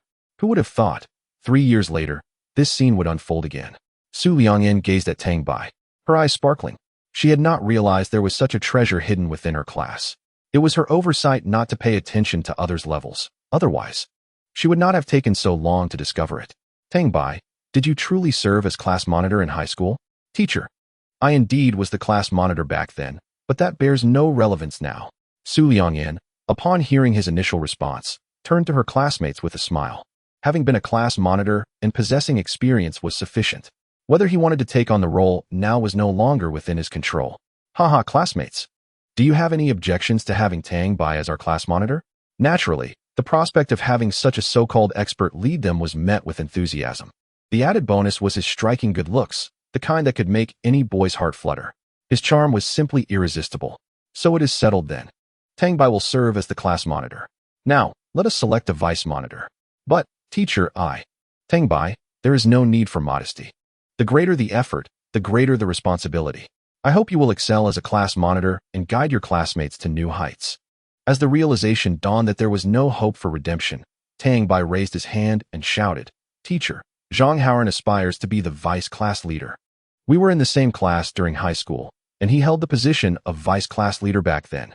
Moreover, aside from me, he possesses the highest cultivation level in the class. He handled all sorts of matters during our high school days. It would be a tremendous loss for him not to take on the role of vice class leader. Su Liang'an waved his hand decisively. Very well. Let us appoint Zhang Haoran as the vice class leader. Does anyone have any objections? No. Zhang Haoran was flustered. Teacher, Zhang Haoran, like Tang Bai, must lead our classmates to new heights. Do you understand? This was undoubtedly the swiftest selection of a class leader Su Liang'an had ever conducted, almost effortlessly. Subsequently, a few other class officers were chosen, although Tang Bai was unaware of their identities, as he was too preoccupied with glaring at Zhang Haoran. You scoundrel! Didn't we agree to let bygones be bygones in college? Tang Bai thought to himself. Is it so wrong for me to not hold back? You know me better than anyone. This person is the master of gossip and manipulation. Do you believe I want to whisper a few words to our homeroom teacher? All your spirit pearls from the past few months will be mine. Zhang Haoran and Qin Yu exchanged complex expressions. To be honest, I've never met anyone so brazenly shameless as you, Qin Yu remarked sincerely. Your manner of speaking is akin to a sow wearing a bra. Completely absurd. You've leveled up in shamelessness, haven't you? You've taken it to a whole new degree, Zhang Haoran commented. Genuinely astonished that Tang Bai could utter such shameless words. Tang Bai glared at Zhang Haoran. You forced me into this. Zhang Haoran met his gaze defiantly. Had someone given them a little push at that moment, they would certainly have locked lips. Qin Yu, exasperated, pulled them apart and presented his phone to Tang Bai. I can't pass this level. Could you help me out? He wore a face full of disbelief, and Tang Bai was equally perplexed. Can you not act a little more sensibly? You spend all day on these pointless distractions. What else can I do besides playing on my phone? Compete for class officer positions with you? You must be out of your mind. Oh, that does seem to be the case. Tang Bai replied with a serious expression as he began to play. Half an hour later, he became increasingly frustrated, tugging at his hair until it was a disheveled mess. This is utterly ridiculous. This level is genuinely difficult. It's always just one chicken short or a single ice block. This is tormenting. At that moment, Su Liang'an finally completed the selection of class officers, producing a class flag from behind the door. Class leader, take up the flag. Vice class leader, lead the way. Everyone, gather on the playground. Tang Bai strode confidently onto the platform, hoisting the flag and rushing out. The playground was already filled with students. Along the way, he clarified that they would be competing against the first-year Class 5. It seemed the two homeroom teachers harbored quite a bit of personal animosity. As they exchanged fierce glares upon meeting, the students were equally astonished. Su Liang'an, who appeared so gentle, also possessed a surprisingly fierce side. Chapter 40. Entering the spirit domain. After the principal's lengthy and soporific discourse, at last, they had begun to enter the spirit domain. In this moment, Tang Bai realized just how fortunate he truly was. Watching his peers carry numerous bags into the domain made him want to chuckle. Nevertheless, a tinge of sadness washed over him. No classmates had accompanied him to shop. He had earned not a single cent. How disheartening. Many gazed at Tang Bai and Qin Yu with incredulity, whispering behind their backs. How come these two brought nothing? They must be from a small town, visiting the spirit domain for the first time, oblivious to what they should have prepared. They probably think there will be food available inside. These two fools won't last 2 days. Little did they know, the smaller one holding the class banner was the class leader of the 4th class, a bronze level 7. The other's cultivation remained a mystery, but it was certainly not simple. It was just beyond their perception. What a joke. How could that person possibly be a bronze? Wow, bronze level 7. He must be a freak. While some laughed at Tang Bai, he found amusement in their ignorance as well. Carrying such a large amount of gear, one would think they were moving houses rather than preparing for a training expedition. With such a load, encountering spirit beasts could spell disaster. If they attempted to flee, their speed would certainly be hampered. To run faster, they would have to abandon their supplies, which would lead to significant losses. The entrance to the spirit domain resembled a swirling vortex. Even from outside, one could feel the dense spiritual energy within. Unfortunately, it was merely a bronze spirit domain. The students from Class 1 boldly ventured inside first, followed by Class 2, then Class 3, and soon it was the turn of Class 4. Tang Bai and Qin Yu stood at the entrance, observing as their classmates entered, while Tang Bai remarked, "This mission is primarily for training. Don't put too much pressure on yourselves. Resolve what you can, and if things become overwhelming, let it go. Your life is your own, and that is more precious than anything else. Especially those spirit beasts that may seem weak, do not provoke them, for they might be feigning weakness to lure you in." As one classmate after another entered, it finally came down to Tang Bai and Zhang Haoran. Zhang Haoran looked at the empty-handed Tang Bai with envy. "I truly envy you for being a space-type ability user. You don't need to carry anything." Tang Bai grinned widely. "Not only do I have no burdens, but I can also enjoy life more than you." Ah, how infuriating. The two entered the spirit domain in quick succession, with Qin Yu following closely behind. In an instant, they found themselves within the spirit domain. The scenery was indeed splendid. With clear mountains, beautiful waters, melodious birdsong, and fragrant flowers, even the air felt sweet. Beside them flowed a small river, teeming with fish. It appeared they were in a forest, with air quality similar to the outside, albeit with a significantly denser spiritual energy. However, it didn't take long for Tang Bai to notice something odd. There was no one else around. It was just him and Qin Yu. All others had vanished. "Hey, why are we the only two here?" Qin Yu stretched lazily and yawned. "The entry point to the spirit domain is random, so it's normal for it to just be the two of us." "Wait, does that mean there's a chance we could have appeared right in the mouth of the spirit domain?" Tang Bai exclaimed, incredulous. "Once, as I entered the spirit realm, I found myself perilously close to the jaws of a colossal creature known as a soil beast. Towering several meters high, it had its mouth agape, poised to consume earth. Had it not been for my swift teleportation, I would have surely become mere fertilizer." Tang Bai seemed to unlock a portal to a new world. Abruptly losing interest in the spirit realm, filled instead with trepidation. If I were to find myself before such a multitude of spirit beasts without the ability to teleport, my fate would be sealed. "What shall we do now?" Qin Yu inquired, leaning against a great tree. "Shall we hunt spirit beasts for spirit orbs, or seek out spirit herbs?" Tang Bai pondered, his expression one of conflict. "How about we eat first? I'm famished." "All right, I too am rather hungry," Qin Yu replied, and together they set off toward the mountaintop. "By the way, aren't you familiar with the spirit realm?" Tang Bai asked.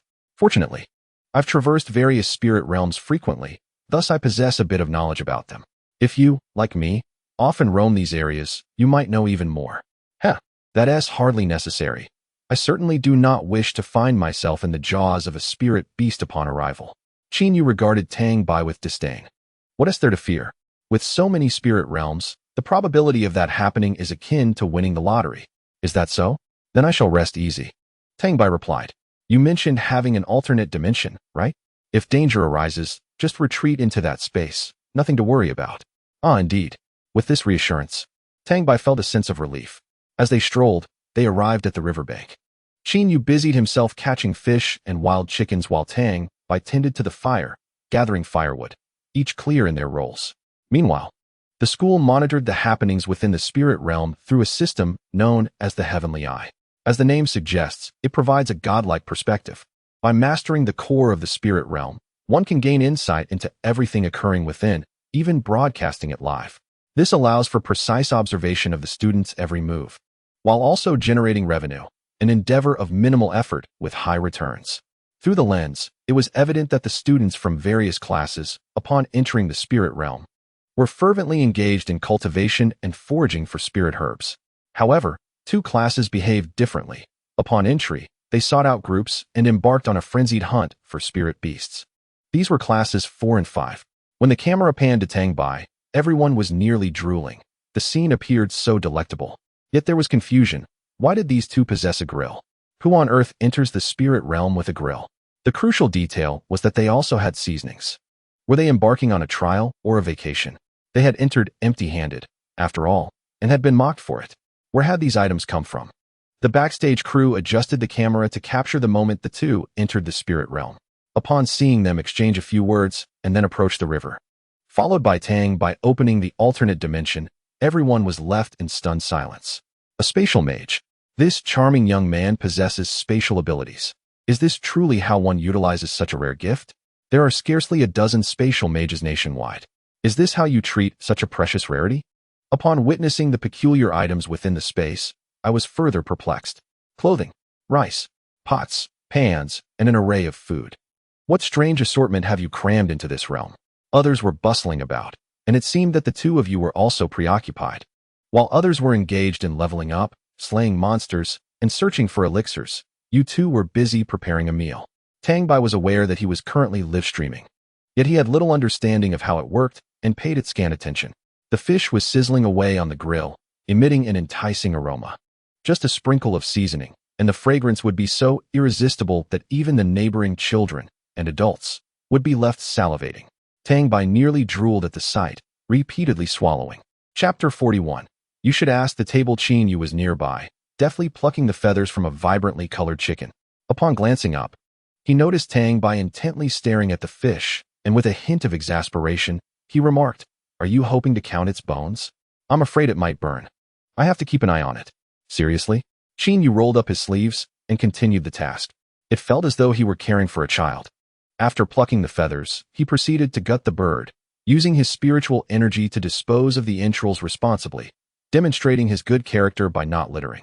He washed it by the river, marinated it, wrapped it in lotus leaves, and finally encased it in mud before tossing it into the well-heated coals. His movements were practiced. It was evident he had done this many times before. After completing these tasks, he turned to check on Tang Bai, sensing something was amiss.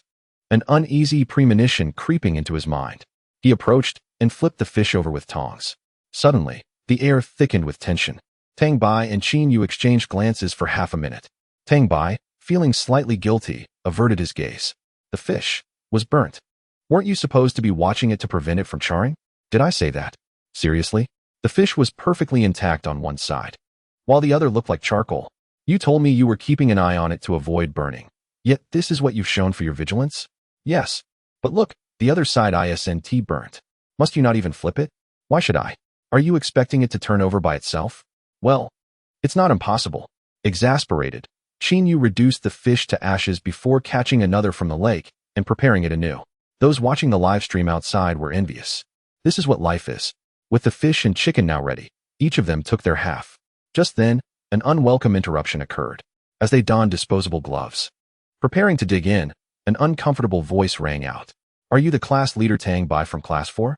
Looking in the direction of the voice, they saw 4 individuals approaching. The leader stood with arms crossed, exuding an air of arrogance, clearly a spoiled child. Yes, that's me. What do you want? Zhao Mingqing declared. I offer you a chance to surrender to class 5. If you agree, we will leave now. If not, don't blame us for taking action. Beside him, a sycophant chimed in. Exactly. Though you may be a mere bronze 7, it does not necessarily imply that you can contend with the 4 of us. Among us, there exists a bronze 5, a bronze 3, and 2 bronze 2s. Should a confrontation arise, Tang Bai might indeed find himself outmatched. However, who says Tang Bai must engage directly? We are individuals of status and have bodyguards for such trivial matters. Naturally, we shall delegate the fighting to others. As for Qin Yu, even if a few hundred of this caliber were to confront him, it would be insufficient for him to break a sweat. Nevertheless, despite their insignificance, the disparity between classes 4 and 5 is evident. Tang Bai remarked, go give them a few kicks. Your presence here is quite unappetizing. Why? It affects my appetite. I mean, why should I heed your words? You are my bodyguard. I am your bodyguard, not your enforcer. Understood, understood. Hurry and resolve this. The food is getting cold. This was already the 3rd time Qin Yu had uttered such a phrase. Rising from his seat, he placed his belongings on the table, removed his gloves, and dusted off his hands. Zhao Mingqing remained blissfully unaware of the impending confrontation, still prancing about. Do not be so arrogant. Do you believe that if we band together, you won't be finished? When the time comes, not only will we strike you, but we shall also strip you of your clothing. The scene will be broadcast live, with the entire nation witnessing your humiliating run. Does that not sound exhilarating? Before he could finish his taunt, the opportunity was lost. A size 43 shoe descended upon his face, catching him entirely off guard, leaving no room for reaction. His face met the ground. The other three fell unconscious from Qin Yu's decisive kick. As for Zhao Mingcheng, he found himself pinned to the ground and subject to further punishment. Perhaps this was favoritism. Qin Yu was far from merciful. He did not merely rely on his fists, but also employed his feet. The size 43 shoe relentlessly struck at Zhao Mingcheng's face, accompanied by the sounds of flesh colliding, mingled with pleas for mercy, groans, and gasps for breath. If one were to shut their eyes, they might conjure images unsuitable for children. Qin Yu's ferocity in combat was astonishing, even without the aid of spiritual energy. He imparted a visceral understanding of the pain born from the clash of bodies. Once finished, he sent Zhao Mingcheng flying several dozen meters away, ensuring a protective layer of spiritual energy surrounded him to prevent any fatal fall. He turned back and dispatched the other three as well. By the time he returned to the table, Tang Bai had already begun to eat. Qin Yu searched high and low, yet could not locate his portion. He distinctly recalled placing it on the table moments ago. "Did you eat my food?" Tang Bai, without lifting his gaze, replied, "No." "What about my food?" "I do not know. I distinctly placed it on the table." Then asked the table, "Why question me? Are you playing with me? You must have eaten it. Give me my portion. I have yet to eat." Tang Bai stubbornly retorted, "I truly did not eat it. Can you not be so unreasonable?" Having spent a few days together, Qin Yu had come to understand Tang Bai's obstinacy. Had it not been for him, he would have likely erupted in anger by now. In a flash, he seized his belongings.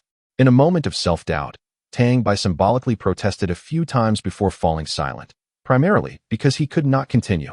The audience behind the live stream erupted in laughter, pounding their tables in amusement. The number of viewers in the exclusive Jiangnan University live broadcast room surged dramatically, with many drawn by the allure of Tang Bai and Qin Yu's striking appearances. The backstage team was compelled to allocate more resources to Tang Bai, lest the network be overwhelmed. Deep within the spirit realm, numerous spirit beasts seemed to sense something, making their way excitedly toward the periphery. Even those spirit beasts, who typically would engage in fierce battles upon meeting, greeted one another with smiles today, as if it were a festive occasion. Thunderstripe Tiger, well, you old fellow are still alive. Aurora Wolf, huh? If you're still kicking, how could I possibly be dead? Just don't let those human brats finish you off, otherwise it would be rather dull with just me left. Thunderstripe Tiger, rest assured, even if your grandson meets his end, I shall remain. Aurora Wolf, just don't let those words come back to haunt you. Thunderstripe Tiger, we'll see about that. The spirit beasts emerging from the depths of the spirit realm had but one intention: to capture a couple of humans for a feast. The tranquil days swiftly passed, and many students experienced significant opportunities, enhancing their cultivation levels considerably. The pace of advancement was far superior to that of outdoor training. Chapter 42, Feeling Wronged. Seek the class leader. Among those who reaped the most rewards were classes 4 and 5, whose members displayed a hint of madness. While others foraged for herbs, they hunted spirit beasts. While others cultivated, they continued their pursuit of spirit beasts. Even while others slept, they remained engaged in their quest. Within a single day, Class 4 had slain 28 spirit beasts, and Class 5 had bested 32. This was achieved without any interference from Zhao Mingcheng.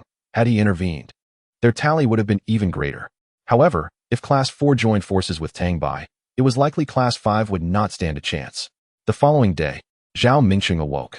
The four of them sat by the riverbank, their expressions fierce and intimidating. One of them, named Zhang Zhixing, a sycophant, urged, "Brother Zhao, don't be angry, keep it together. We can't match them." Zhao Mingcheng kicked him away, exclaiming, "Get lost. I know I can't defeat him without your reminder." Another lackey, attempting to placate him, ventured, "Brother Zhao, don't be upset. I have an immature idea I'd like to share." Zhao Mingcheng, brimming with frustration, kicked him in the forehead, retorting, "Then wait until you mature to speak." Wang Yingtai, rubbing his forehead and chuckling foolishly, said, "Brother Zhao, if you agree, the plan will mature immediately." He leaned in, whispering, "Although we may not be able to take on Tang Bai and his companion, that doesn't mean we cannot deal with the rest of Class 4. Let us ambush them, beat them up, and seize their spirit pearls and herbs. There's no rule against robbing others of their spirit pearls. Even if we don't gather 300 spirit pearls, we can surely triumph." Zhao Mingcheng's eyes sparkled with realization. Indeed. How did I not think of that? Exactly. Let's go? Time for a brawl. Suddenly, his gloomy mood lifted. He could vividly imagine the ashen face of Tang Bai upon discovering the situation. The mere thought of it made him burst into laughter, hands on his hips. Let us go. The four of them rose once more, embarking on their quest for a target. Unfortunately, at that moment, 5 students from class 4 happened to pass by. Zhao Mingqing and his companions approached with jovial smiles. Excuse us, may I inquire which class you belong to? The others, puzzled, replied, Class 4, is there a problem? Zhao Mingqing exchanged glances with his friends and then lunged forward. Various forms of spiritual energy converged in his hands. To their surprise, Zhao Mingqing was an energy-type ability user. Empowered by spiritual force, his strength was immense. He struck the first boy in the abdomen with blinding speed. The boy, merely a bronze 1, stood no chance against Zhao Mingqing. Caught unawares by the sudden attack, he promptly spewed a copious amount of blood. Seizing the opportunity, Zhao Mingqing executed a backflip, delivering a powerful kick to the boy's stomach. The boy was sent flying, landing on the ground and vomiting more blood. The others fared no better. With only bronze 1 cultivation, they were utterly overmatched. In less than 3 minutes, all 5 lay sprawled on the ground, gasping blood. You, Zhao Mingqing jeered, hands on his hips, you can only blame yourselves for being from Class 4. The Spirit Realm competition will undoubtedly see our Class 5 claim the top prize. Hand over the resources you've gathered, or I won't hesitate to strike again. The boy who had initially led them glared fiercely at Zhao Mingqing, his eyes nearly ablaze with fury. Yet, he was powerless to retaliate. Reluctantly, he produced the spirit orbs and tossed them to Zhao Mingqing. To him, losing a few spirit orbs was far less painful than enduring physical torment. Unexpectedly, even after surrendering the spirit orbs, Zhao Mingqing had no intention of letting them off the hook. With a sweeping motion of his hand, the 3 behind him surged forward, unleashing a flurry of punches and kicks. Weakened by their injuries, the boys were unable to fight back. Class 5, don't go too far. Class 4 has its own strength. Are you not afraid of our retaliation? Zhao Mingqing laughed even louder. Retaliate against me? That would be splendid. It saves me the trouble of seeking each of you out. Who among you, save for that one, Tang Bai, can stand against me? Ultimately, the spirit orbs were seized, and the 5 boys from Class 4 were left gravely wounded. Yet, they did not request to exit the spirit realm. They utilized their spiritual energy to heal one another's wounds, though the effect was minimal.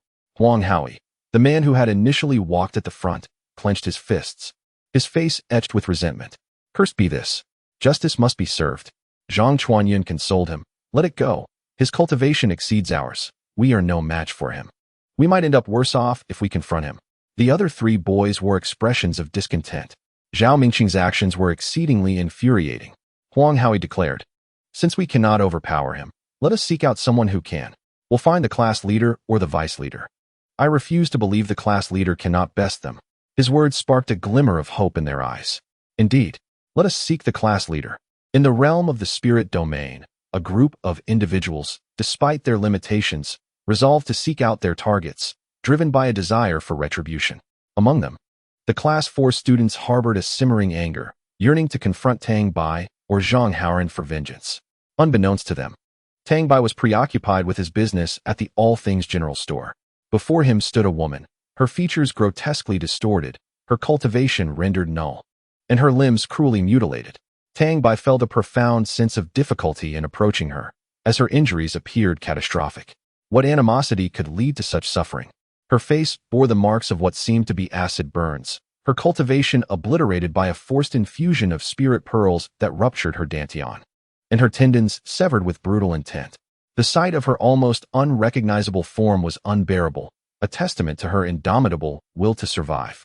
As Qin Yu narrowed his eyes, seemingly struck by a revelation, he took the initiative to address the woman on Tang Bai's behalf. Greetings, welcome to the All Things General Store. I am the bodyguard of the proprietor here.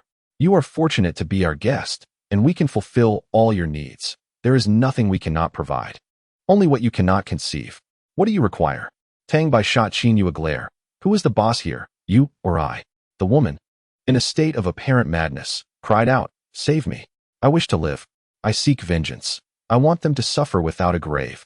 Initially anticipating a lengthy negotiation, Tang Bai was taken aback by the woman's immediate and fervent declaration of her desires. Her voice, melodious and clear, suggested she was a young woman of beauty. Likely unscathed had fate not dealt her such a cruel hand. Please articulate your specific requirements. The all things general store can exchange for anything, provided you offer an equivalent in return. Chapter 43. Clouds of smoke. Yun Yan's emotions were exceptionally heightened. Had it been anyone else, their excitement might have eclipsed his own. In an instant, Tang Bai was reminded of his first transaction, a disfigured face. A stark contrast to the girl before him. Truly a case of minor misfortune overshadowed by grievous calamity. I asked for little. Just grant me the ability to stand again, to restore my cultivation, and provide me with an opportunity for revenge. I shall serve you loyally for life. Host. The individual once possessed considerable strength. She could serve as a protector for your store, which is currently in need of such a guardian. While the possibility was enticing, her appearance was rather unappealing, one that might frighten away potential customers. The host need not worry. The system has arrangements in place. Simply have the client sign the contract. Qin Yu leaned closer to Tang Bai, whispering, if you possess a means to restore her ability to stand and regain her cultivation, consider employing her as a bodyguard. I believe I recognize her. She possesses commendable skills, and an additional protector would enhance your safety. Even Qin Yu has spoken highly of her. Thus this woman must be extraordinary. She crouched down and whispered, if I assist you in regaining your peak state, my sole condition is that you must guard my home for life. Do we have an accord? I agree. Yun Yan consented without a moment's hesitation. Good. A transaction contract materialized beside Tang Bai. Considering that Yun Yan was unable to sign, the system directly utilized her blood for the agreement. Thus, yet another blood pact was formed. Qin Yu regarded Tang Bai with a peculiar expression. I was merely jesting. You truly possess a means to achieve this? Guess. Tang Bai teased, refusing to divulge his secrets, much to Qin Yu's exasperation. A vortex appeared in midair, emitting a beam of light that enveloped Yun Yan's entire form, lifting her into the air. Within the radiant glow, Yun Yan's anguished cries occasionally pierced through. After 10 minutes, the light dissipated, and Yun Yan descended from the sky, the system kindly having provided her with a new outfit to prevent any embarrassment. Upon closer inspection, it was clear that the system was not just considerate, but remarkably benevolent. The transformation was astonishing. Initially, she had appeared utterly wretched, but now, she had been completely transformed. Even the usually unflappable Qin Yu wore a look of incredulity. Yun Yan was entirely healed, thoroughly restored. Her refined, three-dimensional features, bright and clear eyes, and silky long hair rendered her a breathtaking beauty. With her haughty demeanor complemented by the elegant purple gown bestowed by the system, she resembled a celestial being descended from the heavens. As she gracefully landed, disbelief painted her expression. She was acutely aware of the severity of her prior injuries, yet now she felt entirely whole. In a rush, she rolled up her sleeves to inspect her skin, which was now flawless and unblemished, a stark contrast to her previous state of disarray. Her internal dantian had been repaired, and not only that, her cultivation had advanced significantly. Stunned into silence, her excitement was palpable. Tang Bai approached with a hearty laugh. Who would have thought? You were always this beautiful. What a profitable venture. Is this truly real? Yun Yan's voice brimmed with disbelief. Rest assured, my shop never engages in unscrupulous dealings. Since you wish to return to your prime, I shall ensure you do so. I had thought it was merely about cultivation, but it seems beauty is also a form of strength. Upon finishing, Tang Bai produced a piece of paper and inscribed the address of his shop, handing it to Yun Yan. This is the address of my establishment. You have 3 days to settle your personal affairs. Remember to come here afterward. Yun Yan's face was etched with confusion. Are you not afraid I might not return? Tang Bai appeared unfazed. I can tell you won't do that. Moreover, what my shop offers, it can also reclaim. If you truly attempt to flee, you will only end up losing more than you have now. Lastly, take a look at the gentleman behind me. Are you certain you can escape? Yun Yan glanced at Qin Yu, her first real acknowledgement of his imposing presence. Upon recognizing him fully, her expression shifted to one of sheer disbelief. Qin Yu. Shock level 100. Hello, Miss Yun Yan. Tang Bai scratched his head. Do you know her? Qin Yu replied. Not exactly. After all, we are both well-known figures in the underworld, so it's natural to be aware of each other. Tang Bai looked at Qin Yu with disbelief. That woman can't possibly be your romantic interest, can she? I haven't seen you interfere in business matters before. Qin Yu shot him a glance, signaling his disinterest in the conversation. It was Yun Yan who chimed in with a light laugh. Sir, you jest. How could I possibly be Mr. Qin Yu's romantic interest? Although my skills are modest, I am still self-aware. Tang Bai remained unconvinced. Mr. Qin Yu is undeniably formidable in the underworld. It is said that anyone he sets his sights on will not live beyond 3 days. He is a living embodiment of death. Wow, is that really true? Tang Bai exclaimed, astonished. Qin Yu rolled his eyes. I've always been like this, okay? You just never paid attention. Such as? Such as nothing. Believe it or not. If you don't, then get lost. Yuan observed their bickering and chuckled. If you would kindly allow me to leave, I need to attend to some personal matters. I will return to find you after I am done, all right? Rest assured, with Mr. Qin Yu around, I doubt I will escape. Qin Yu added. You won't escape at all. Tang Bai waved his hand. Next time we meet, either call me boss or Tang Bai. Don't keep addressing me as sir. It makes me feel like one of those capitalists who exploit their employees. Qin Yu interjected again. Aren't you one? Get lost. Yuan responded. All right, boss. Despite her nonchalant demeanor, a keen observer would notice that she was trembling all over. Shocked, delighted, and exhilarated. She was astounded that someone as impressively powerful as Qin Yu would choose to assign a mere bronze-level protector to Tang Bai. What could Tang Bai have done to earn such loyalty? If it were her, under normal circumstances, she wouldn't even spare Tang Bai a glance, let alone consider him a protector. She was delighted that not only had her cultivation been restored, but her appearance had returned to its former glory as well. As she gently touched her face, her fingers met with smooth skin. What girl would wish to see her reflection marred by an ugly visage? That would be a devastating blow. Even if she regained her powers, she would likely just seek revenge and then end her own life.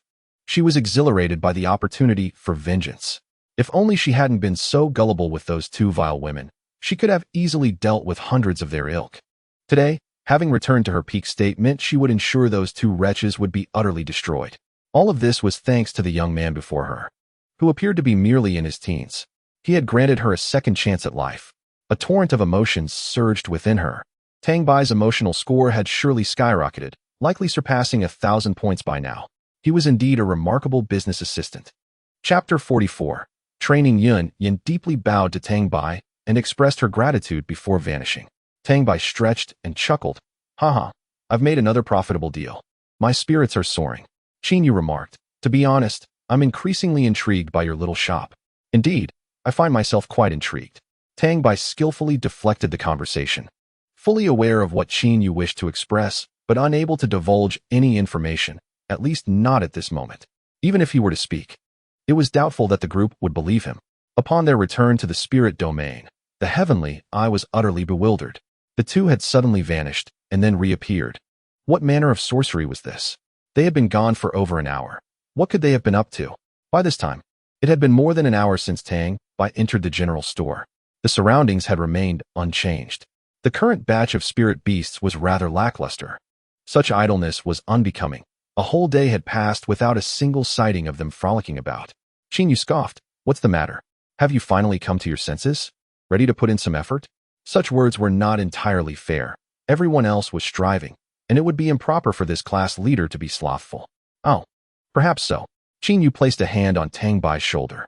Once more, they vanished from their original spot, only to reappear 1,000 meters away, standing at the edge of a precipice. Peering down, Tang Bai was astounded. There lay a rhinoceros towering over 10 meters, merely a bronze level 3. How immense would it be at higher levels? Qin Yu discerned Tang Bai's thoughts and remarked, it's not quite as exaggerated as it seems. The spirit beasts at higher levels primarily cultivate their spiritual power rather than their physical form, so their size doesn't vary that drastically. Oh, very well then. In a flash, he surged forward, opening the top of the alternate dimension beneath his feet, running freely in midair. Golden spiritual power coalesced in his hands, and as the rhinoceros turned, he concentrated his energy into his legs. With a powerful push off the ground, he leapt into the air, striking the rhinoceros's abdomen with tremendous force. The impact generated ripples across its body, radiating outward. The rhinoceros was sent flying several meters before crashing heavily to the ground. After a few convulsions, it lay still, clearly beyond recovery. Tang Bai approached and extracted the spirit orb, stowing it away. Today had taken a strange turn. An inexplicable surge of peculiar emotional values continued to accumulate. He initially thought it was the viewers of a live broadcast showering him with praises, leaving him utterly perplexed. He had scarcely done anything, so why the outpouring of emotion? Qin Yu materialized beside Tang Bai, offering a critique. While you managed to defeat your opponent with a single blow, your approach was flawed. It was an excessive expenditure of spiritual energy, and your technique was ostentatious yet ineffective. Should another adversary confront you, you would find yourself overwhelmed. Furthermore, given the significant disparity in cultivation levels, you ultimately incurred a loss. In a genuine battle, you would assuredly be defeated. Tang Bai nodded, acutely aware of the truth in those words. Just from those two exchanges, he had squandered half of his spiritual energy against a mere bronze level 3 foe. Expending half his energy was an alarming disparity. No wonder the system emphasized the importance of solid fundamentals. If he charged directly into silver, he might struggle against bronze opponents. That would be rather embarrassing. Sitting cross-legged upon the ground, he began to absorb the surrounding spiritual energy to replenish his depleted reserves. The spirit domain was rich in spiritual energy, allowing for a swift recovery. Qin Yu once again placed his hand upon Tang Bai's shoulder, and in an instant, they vanished, reappearing atop another cliff 1,000 meters away. Below them stood a rhinoceros, towering at over 20 meters in height, embodying the prowess of a fourth-tier bronze beast, leisurely feasting on its meal. Without hesitation, Tang Bai surged forward, opening a spatial rift beneath his feet and sprinting without obstruction. This time, he chose to descend from above rather than ascend from below. His form soared higher and higher through the air. The rhinoceros, noticing him, rose with a furious roar and charged towards him with wild abandon. Its sharp horn aimed directly at Tang Bai's abdomen. Once more, Tang Bai concentrated his spiritual energy, calibrating his strength and harnessing the pull of gravity to plunge downward. With a rich reservoir of spiritual power in his grasp, the mindless rhinoceros did not evade but barreled straight ahead. The distance between them diminished rapidly until they collided with tremendous force. The rhinoceros was undoubtedly sent reeling backward, mirroring the fate of the first one, collapsing to the ground and convulsing a few times before falling still. Tang Bai swiftly approached to extract the spirit orb. Qin Yu reappeared, acknowledging Tang Bai's considerable progress. He had begun to gain a modicum of control over the range of his spiritual power. However, the method employed was still flawed. The approach of descending from above posed a risk. Should any misfortune befall him midair, he would be unable to make adjustments, leaving him vulnerable to a counterattack that could result in dire consequences. Understood. Tang Bai continued to meditate in a cross-legged position, absorbing spiritual energy to recuperate. Qin Yu refrained from directly providing solutions, opting instead to highlight mistakes, ensuring that the lessons would be etched in memory. While Tang Bai leisurely honed his combat skills, his classmates were being soundly defeated. Another ordinary day passed. Tang Bai, undeniably a prodigy with an SSS aptitude, exhibited remarkable growth across all areas. From being evenly matched with a fifth-tier bronze spirit beast yesterday to effortlessly overpowering all spirit beasts below silver today, his combat prowess, practical experience, reflexes, and control over spiritual energy had all undergone a qualitative leap. Particularly, his mastery over spiritual energy had become second nature. In Qin Yu's words, with your exceptional talent, if you were to dedicate yourself to cultivation, in 2 or 3 months, you could undoubtedly become the strongest bronze in the world. Yet, Tang Bai remained somewhat indifferent. Many ability users prioritize levels in the early stages, unwilling to linger in bronze. Thus, it was natural that the bronze tier was rife with mediocrity. Surely, no fool would remain in bronze to pursue the title of the so-called strongest bronze. After an uninterrupted day of training by the cliff's edge, Tang Bai finally ceased his efforts, unable to withstand the solitude any longer. Suddenly, 3 individuals stumbled out from the adjacent woods, rushing towards him, bloodied and with expressions of fury directed behind them. Tang Bai was taken aback. These individuals appeared to be from their class. Had they been chased by dogs? The trio from Class 4 spotted Tang Bai and Qin Yu from afar, their faces lighting up with relief. Class leader, help us. The people from Class 5 have gone mad. Their cry confirmed Tang Bai's suspicions. They were indeed from Class 4. Qin Yu placed his hand on Tang Bai's shoulder, and with a swift teleportation, they materialized in front of the 3 classmates, a boy and 2 girls. Luo Chang barely managed to halt the vehicle before tumbling into Tang Bai's embrace. The 2 women appeared disheveled, their faces streaked with tears, clearly conveying their distress. Upon seeing Tang Bai before them, they could no longer contain their emotions and erupted into sobs. Although they had never witnessed Tang Bai in action and were unaware of his character, an unshakable trust in him enveloped them, an unwavering faith that he would restore their dignity. Perhaps this trust stemmed from his position as class leader. Had they encountered Zhang Haoran instead, their faith in the class leader and vice leader would have been equally profound. Chapter 45. Why strip someone's clothes and snatch their underwear? The girl on the left, named Xiao Mingyue, wept as she spoke. Class leader, the leader of Class 5. Zhao Mingcheng, has gone too far. They not only robbed us of our spirit pearls, but also assaulted us. Even after we handed over the spirit pearls, they didn't spare us. They even attempted to lay hands on us. You must avenge us. As soon as she finished speaking, she broke down again in tears, revealing the depths of Zhao Mingcheng's cruelty. Grievance level 80. Tang Bai could not bear to see the girls cry and inquired about the situation. Luo Chong took a deep breath and replied, "The students of Class 5 are brazen. They took advantage of their superior cultivation to seize our spirit pearls and assaulted us.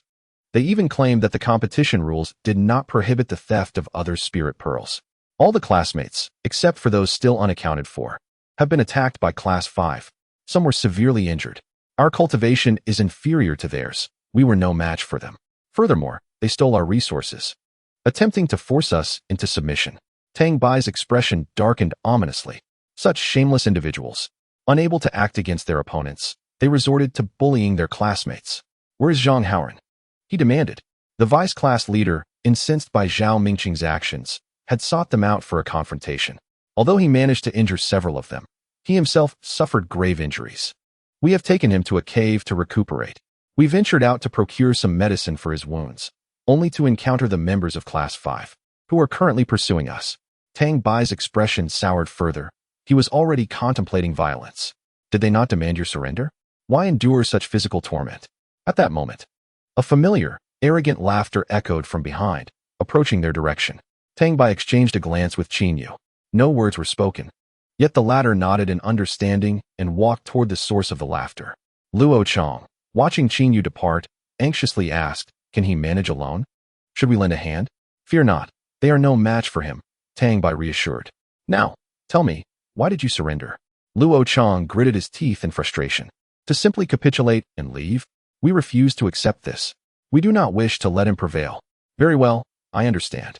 I will ensure you are avenged, without fail." 5 minutes later, Qin Yu returned, bearing a considerable load in his hands, which he abruptly tossed before Tang Bai. Tang Bai, bemused, examined the contents. Why were there clothes among them? Squatting down, he began to inspect the items. A wallet, filled with a substantial amount of money. However, at this moment, all of it belonged to Tang Bai.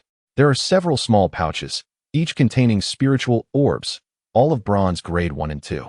In total, there are 13 orbs, belonging to Tang Bai. He then glanced at the pile of clothing. Eagerly, Tang Bai held up a pair of pink men's underwear, casting a peculiar gaze at Qin Yu. "I can comprehend you stealing someone else's wallet. I can also understand your pilfering of their spiritual orbs. Even your stripping of their clothes is somewhat justifiable. However, why must you also seize their underwear? This perplexes me. Do you believe such actions will reveal just how depraved you are?" Qin Yu, with an indifferent expression, replied, "It was too garish, too glaring, so I took it." Tang Bai picked up a black pair next to it, questioning, "And what about this one? One cannot possibly assume that the wearer is perverse simply for donning black underwear. It's just too ugly." He continued, "Fine, you possess superior cultivation, you may act willfully, but to strip a girl of her clothing is utterly inhumane." At this point, Tang Bai regarded Qin Yu with the gaze reserved for a beast. "You stripped a girl as well. Such a despicable pervert deserves to be apprehended and imprisoned for life." Tang Bai held up a triangular lace pair, slightly blue, adorned with a Pikachu print. Qin Yu rolled his eyes in response. "Who told you this belongs to a girl? Indeed, it is exactly as you think. Oh, how utterly depraved, a violation of moral sensibilities, distressing to behold. How can such a wretched pervert exist in this pristine world?" Tang Bai threw the underwear to the ground, nearly wishing to stomp on it. The two previously distressed girls, upon witnessing this, began to laugh while wiping away their tears. Tang Bai turned and scolded, "What are you laughing at? Come on, take me to see Zhang Haoran." Luo Chong led the way, while Tang Bai and his companions followed closely behind. If not for his concern over Zhang Haoran's injuries, he would have had Qin Yu take him to confront those responsible for the theft. They truly believed him to be an easy target. After traversing a mountain, they paused at the edge of a cliff. Luo Chong turned back and said, "Class leader, The cave is located halfway up the cliff. Be cautious. With that, he leaped down first, followed closely by the two girls, with Tang Bai and Qin Yu trailing behind. Halfway up the cliff, they discovered a sizable cave. Likely a former dwelling for some spiritual beasts, now fortuitously benefiting them. Luo Chong led Tang Bai inside, where it was quite bright, illuminated by numerous torches, and many severely injured individuals lay on the ground. Upon seeing their visitors, they burst into tears, releasing all the pent-up frustration of the past few days. One after another, they cried out for their class leader. Even Tang Bai was astonished by his own influence. Zhang Haoran had already lost consciousness, his complexion ashen. In a moment of kindness, Qin Yu utilized his spiritual energy to heal the wounded on the ground. In less than half an hour, despite their pallid faces, they were able to rise and move about. Tang Bai observed Qin Yu, who sat alone in a corner, gradually recovering his spiritual energy, his expression somewhat pale. Unsure of what to say, he approached and sat beside him. Thank you. Qin Yu looked at Tang Bai in astonishment. Why the gratitude? You need not expend such immense spiritual energy. Qin Yu closed his eyes, absorbing the surrounding spiritual energy, and added, if you feel indebted, treat me to some barbecue. If it weren't for you, I wouldn't even spare them a glance. Fine, I'll treat you, Tang Bai exclaimed, producing several spiritual orbs in his hand, ready to consume them. Quick as a flash, Qin Yu grasped his hand, vanishing from the spot and reappearing in another cave not far away. What's the matter? Tang Bai inquired. Qin Yu replied. Exasperated. Are you trying to get yourself killed? Absorbing spiritual orbs in front of so many people. What's wrong with that? Do I need to hide while absorbing spiritual orbs? Have you seen anyone else absorb them like that? Only someone as reckless as you would dare. If others imitate you and end up bursting, who will take responsibility? Moreover, one must always be cautious. Stop acting like a fool. Got it, Tang Bai said, before cracking open 4 spiritual orbs right in front of Qin Yu. Qin Yu exclaimed, why are you consuming them if you're not going to absorb them? Tang Bai replied, I'm helping you absorb them. You gain merely a fraction from one orb, but I can absorb them entirely and share with others. Why is that? The stronger you are, the safer I become. All right then. Chapter 46. A moonless night for mischief. When the two returned to the cave where the student had been waiting, Zhang Haoran was already awake, looking extremely weak. He appeared as if he had run hundreds of kilometers without pause. Gazing at Tang Bai, he forced a smile. Where have you been? You vanished for days. He coughed as he spoke. Enough already, rest now. Leave the rest to me, Tang Bai insisted. Zhang Haoran expressed concern. Are you sure you can handle it? Tang Bai, exuding confidence, replied, who do you underestimate? As class president, it would be remiss of me not to seek justice for you all. Zhang Haoran was speechless. You're still bragging at a time like this. Never mind, just be careful. If you can't win, retreat. There's no need to fight to the death. Tang Bai countered. Even if I can't win, I won't let them off easily. I'll bite back and let them know our class isn't to be trifled with. Zhang Haoran was anxious. Why won't you listen? Even if you're stronger, they outnumber you. What does that matter? If I can't win, I can employ strategy. Don't act rashly. Understood. I must depart now. After all, 300 spiritual orbs are not easily obtained. Tang Bai wore a confident smile, and those familiar with him knew that misfortune awaited someone. Qin Yu watched Tang Bai, bemused, realizing that despite Tang Bai's capability to overpower those from Class 5, he pretended to be uncertain about his ability to contend with them, merely feigning a desire to engage with them. The irony lay in his lack of righteous indignation. It appears as though one is about to meet their demise. What is the point? Are they merely seeking to be bullied? Never mind. I shall feign ignorance regarding your performance. The leader placed a hand on Tang Bai's shoulder, and the two vanished from sight. Envy illuminated the faces of all the students. Indeed, children of affluent families are truly fortunate. I too yearn for a captivating and formidable bodyguard. Generally, those who possess striking features tend to be more susceptible to bending. I can't shake the feeling that the class monitor and that man might indeed be a couple. I shall indulge in this pairing out of respect. Zhang Haoran, upon hearing this, stifled a laugh, his face flushed. The notion that Tang Bai might be inclined to bend was the most amusing joke he had ever heard. Others may be unaware, but as Tang Bai's closest friend, he knew the truth all too well. Tang Bai was fond of women, particularly those with fair skin, beauty, and long legs. One who was a bit more mature would be even better, perhaps akin to that female Longyuan soldier seen at the beginning of the term, Meng Xian. However, Tang Bai belonged to the category of utterly straight men, the type who simply doesn't get it. Otherwise, with his looks, and if he were a scoundrel, many girls would undoubtedly pursue him, fully aware of the futility. Tang Bai and Qin Yu appeared at the cliff's edge leading to the cave, exchanging glances. Qin Yu asked, "What shall we do now? Should we strike first and seize the goods, or vice versa?" Tang Bai replied earnestly, "How can you say that? Isn't it excessive? Can we not both seize and strike simultaneously?"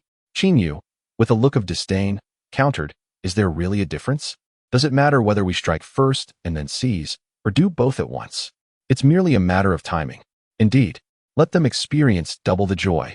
Tang Bai retorted, "Well, as long as you're happy." The vastness of the spirit realm rendered it impractical to search leisurely.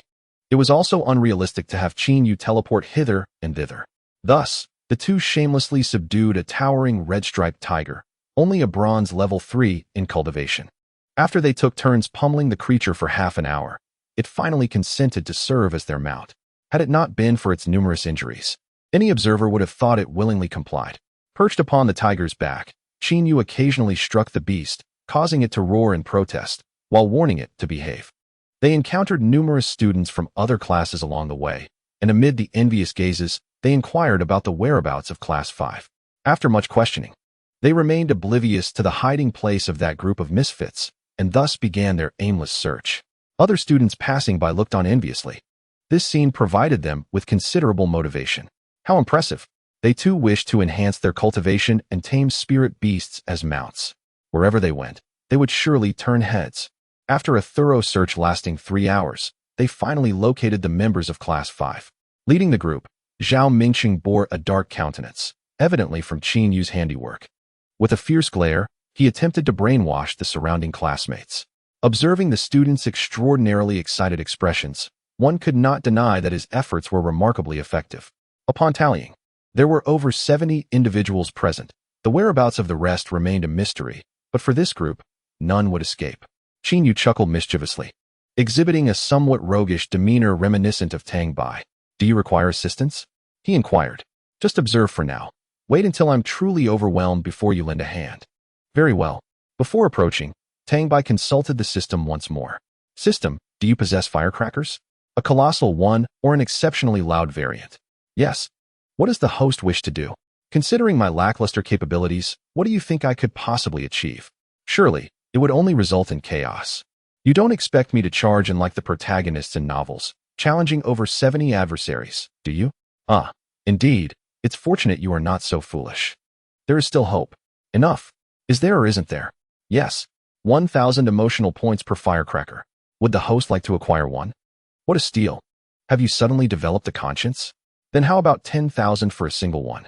No, I retract my statement. Just give me one. 1,000 emotional points were deducted by the system, and in his hands appeared a firecracker as large as his head. Tang Bai exclaimed, "Huh? Offend me, Tang Bai, and I shall make you understand the meaning of deserved retribution."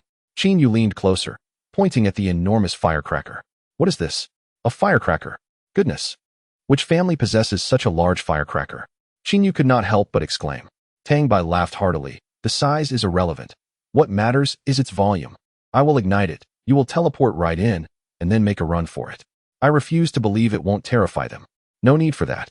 Without hesitation, Qin Yu seized the firecracker, along with Tang Bai's lighter, and in an instant, he stood amidst the throng of students. All the classmates from Class 5 experienced a brief blur before the explosion erupted. It was abrupt, devoid of any mental preparation. The sound was deafening, resonating in their ears. Even Tang Bai, from a considerable distance, could hear the thunderous blast. Many were so startled that they collapsed, rolling their eyes and frothing at the mouth. The shrieks were incessant. Tang Bai and Qin Yu exchanged a mischievous glance, then high-fived and erupted into laughter. "What shall we do now? Steal something, or take advantage of the chaos to strike? Let us hunt spirit beasts and collect spirit pearls." Qin Yu's expression turned peculiar. "Aren't you concerned about avenging your little friends?" "Of course not.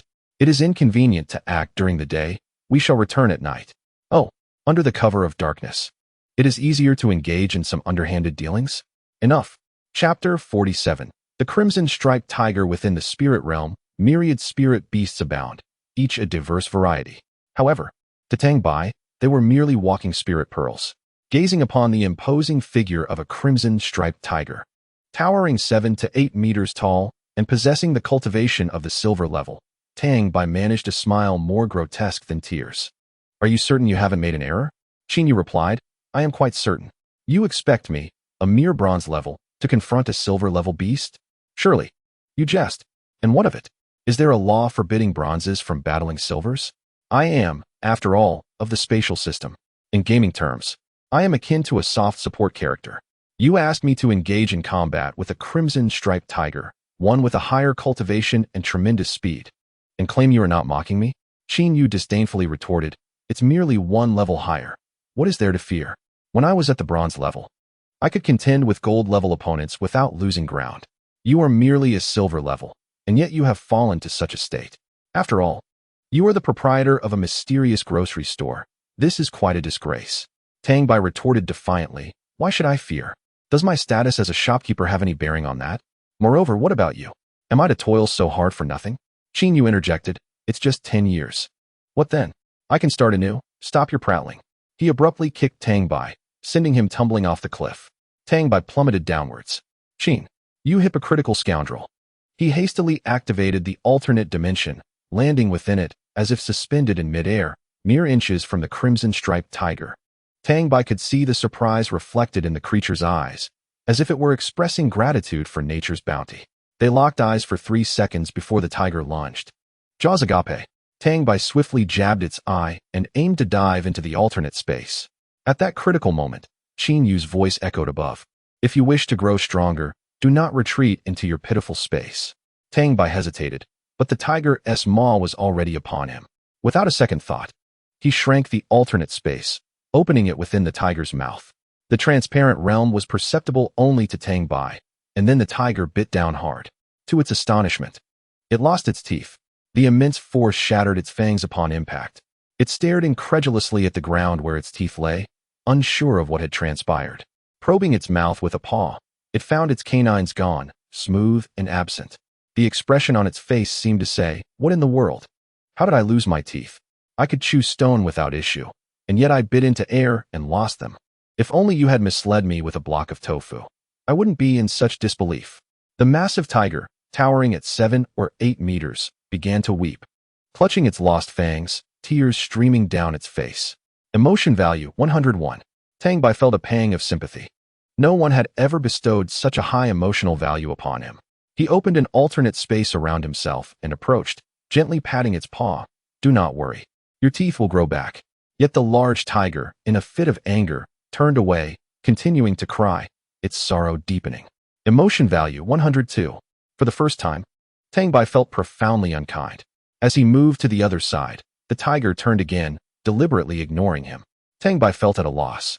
If it were to leap up and confront him, that would be one thing, but this pitiful crying left him feeling conflicted. How could he bring himself to strike such a woeful creature? He couldn't shake the feeling that he was the true villain in this scenario. Emotion value 103. To speak candidly, this was the first emotional spirit beast that Tang Bai had encountered, and it appeared to possess a remarkable level of intelligence. Qin Yu stood atop the cliff, his expression peculiar. Why? This was not the outcome I desired. Host, do you wish to expend 1,000 emotional points to restore the tiger's tooth for the crimson-striped tiger? The system had begun its antics once more. Tang Bai instinctively retorted, are you out of your mind? I have emotional points in abundance. Before he could finish his sentence, he observed the enormous form of the crimson-striped tiger, weeping earnestly. He hesitated. Never mind, let us restore it. This little tiger seems to have had a tough time. Please position the tiger's tooth in the gap. The system will restore it for the crimson-striped tiger. Qin Yu reappeared beside Tang Bai. This crimson-striped tiger is quite extraordinary. It's evident. Would a typical tiger sob over its own tooth? Have you ever seen such a sight? I certainly have not. The most intelligent spirit beast I encountered was that celestial-level spatial spirit beast at the Longming Cliff, and this one is among the more intelligent spirit beasts I have seen. It is indeed rare. Tang Bai was puzzled. Are intelligent spirit beasts truly so uncommon? Indeed, among several 100,000 spirit beasts, there may not be a single one with heightened intelligence and self-awareness. Generally, spirit beasts act on instinct, eating, drinking, and even striking when angered. After speaking, he placed a hand on Tang Bai's shoulder, and just as Tang Bai anticipated another moment of teleportation, Qin Yu exuded an overwhelming aura of pressure. characteristic of a starry level, which nearly rendered Tang Bai's legs weak. He almost collapsed onto the ground had it not been for Qin Yu's grip on his shoulder. Trembling, he raised his hand slightly to give Qin Yu a thumbs up. The crimson-striped tiger, however, was different. Overwhelmed by the pressure, it pressed its head to the ground, clutching its head with its paws, trembling throughout. Observing this, Qin Yu understood the situation. Releasing the pressure, he addressed the crimson-striped tiger. "Do you comprehend my words?" The tiger nodded fervently. "Lift your head." The crimson-striped tiger cautiously raised its head. Such arrogance must be subdued by power, otherwise, it would continue to act aloof. The crimson-striped tiger felt profoundly wronged. Exceedingly so. The tiger had done nothing wrong, yet its tooth had been lost, and it had caught the attention of a formidable figure. Surely, this powerful being did not intend to harm it or confiscate its spirit pearl. The mere thought sent the crimson-striped tiger into a more violent tremor. While Qin Yu scrutinized the tiger, Tang Bai approached. He was not even as tall as the tiger's head. Extending his hand, he said, "Give me your tooth, and I shall reattach it." The tiger slowly lifted its head, tilting it as if contemplating the credibility of Tang Bai's words. However, upon receiving a stern glare from Qin Yu, it promptly complied. It pushed forth the tooth that had been trapped beneath it. Clearly, this was a discerning tiger. A promising future awaited it. Tang Bai took the tiger's tooth and placed it in the gap. The tooth emitted a faint white glow as the light enveloped it. Tang Bai released his grip, and the tiger's tooth was restored to its original state, without a single imperfection. The striped tiger prodded its teeth with a paw, receiving no response, and an expression of surprise illuminated its face. Its eyes sparkled with excitement. It opened its mouth wide and burst into laughter. Then, Tang Bai retched. He had never felt so speechless in his life. The stench was overwhelmingly potent. Chapter 48. 70 hairy bald heads. Tang Bai turned and fell to the ground, retching violently. What kind of spirit beast has such a foul mouth? Don't you spirit beasts brush your teeth or practice hygiene? How do you think those animals that were swallowed whole feel about this? They probably weren't corroded by stomach acid. They must have perished from your terrible breath. I generously offered you 1,000 emotional points to fix your teeth, and yet you chose to betray me. Qin Yu, beside him, was laughing uncontrollably, likely having never laughed so heartily in his entire life. The striped tiger looked bewildered, unable to comprehend what was happening with Tang Bai and Qin Yu. It lay on the ground, too afraid to move, yet its gaze towards Tang Bai sparkled with admiration. This person was its savior in dental matters. After retching for quite a while, Tang Bai finally regained some composure. Qin Yu, his face flushed with laughter, inquired, "How do you feel?" "Not great." "Oh, well then, let's take this tiger away for training. It will be useful in the future." Tang Bai protested, "No, it has a terrible mouth. Bringing it along will prove beneficial as it grows. But its breath is foul." Qin Yu raised his fist, ready to strike him. Tang Bai instantly changed his demeanor. "All right. This child looks extraordinary from a young age. Quite the rascal." Tang Bai wore a face of grievance. "But it's too large to carry.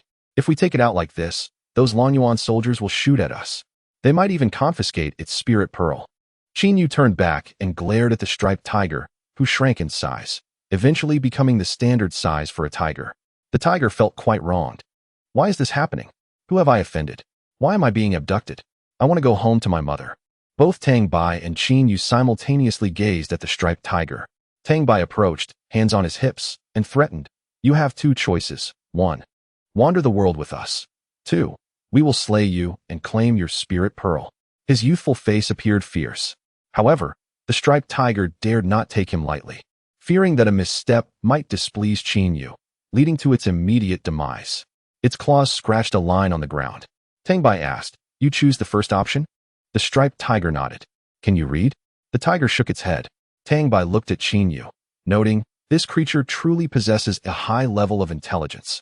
Qin Yu nodded earnestly. "Indeed, it is quite intelligent. After a few years of education, it may even surpass you in cleverness." Tang Bai replied, "Thank you. I feel offended." He turned back to the striped tiger, asking, "Do you have a name?" The tiger shook its head, indicating a lack of barriers in communication. Tang Bai felt a bit flustered. Surely, he couldn't keep calling it a striped tiger. If they encountered another of its kind, it would become confusing.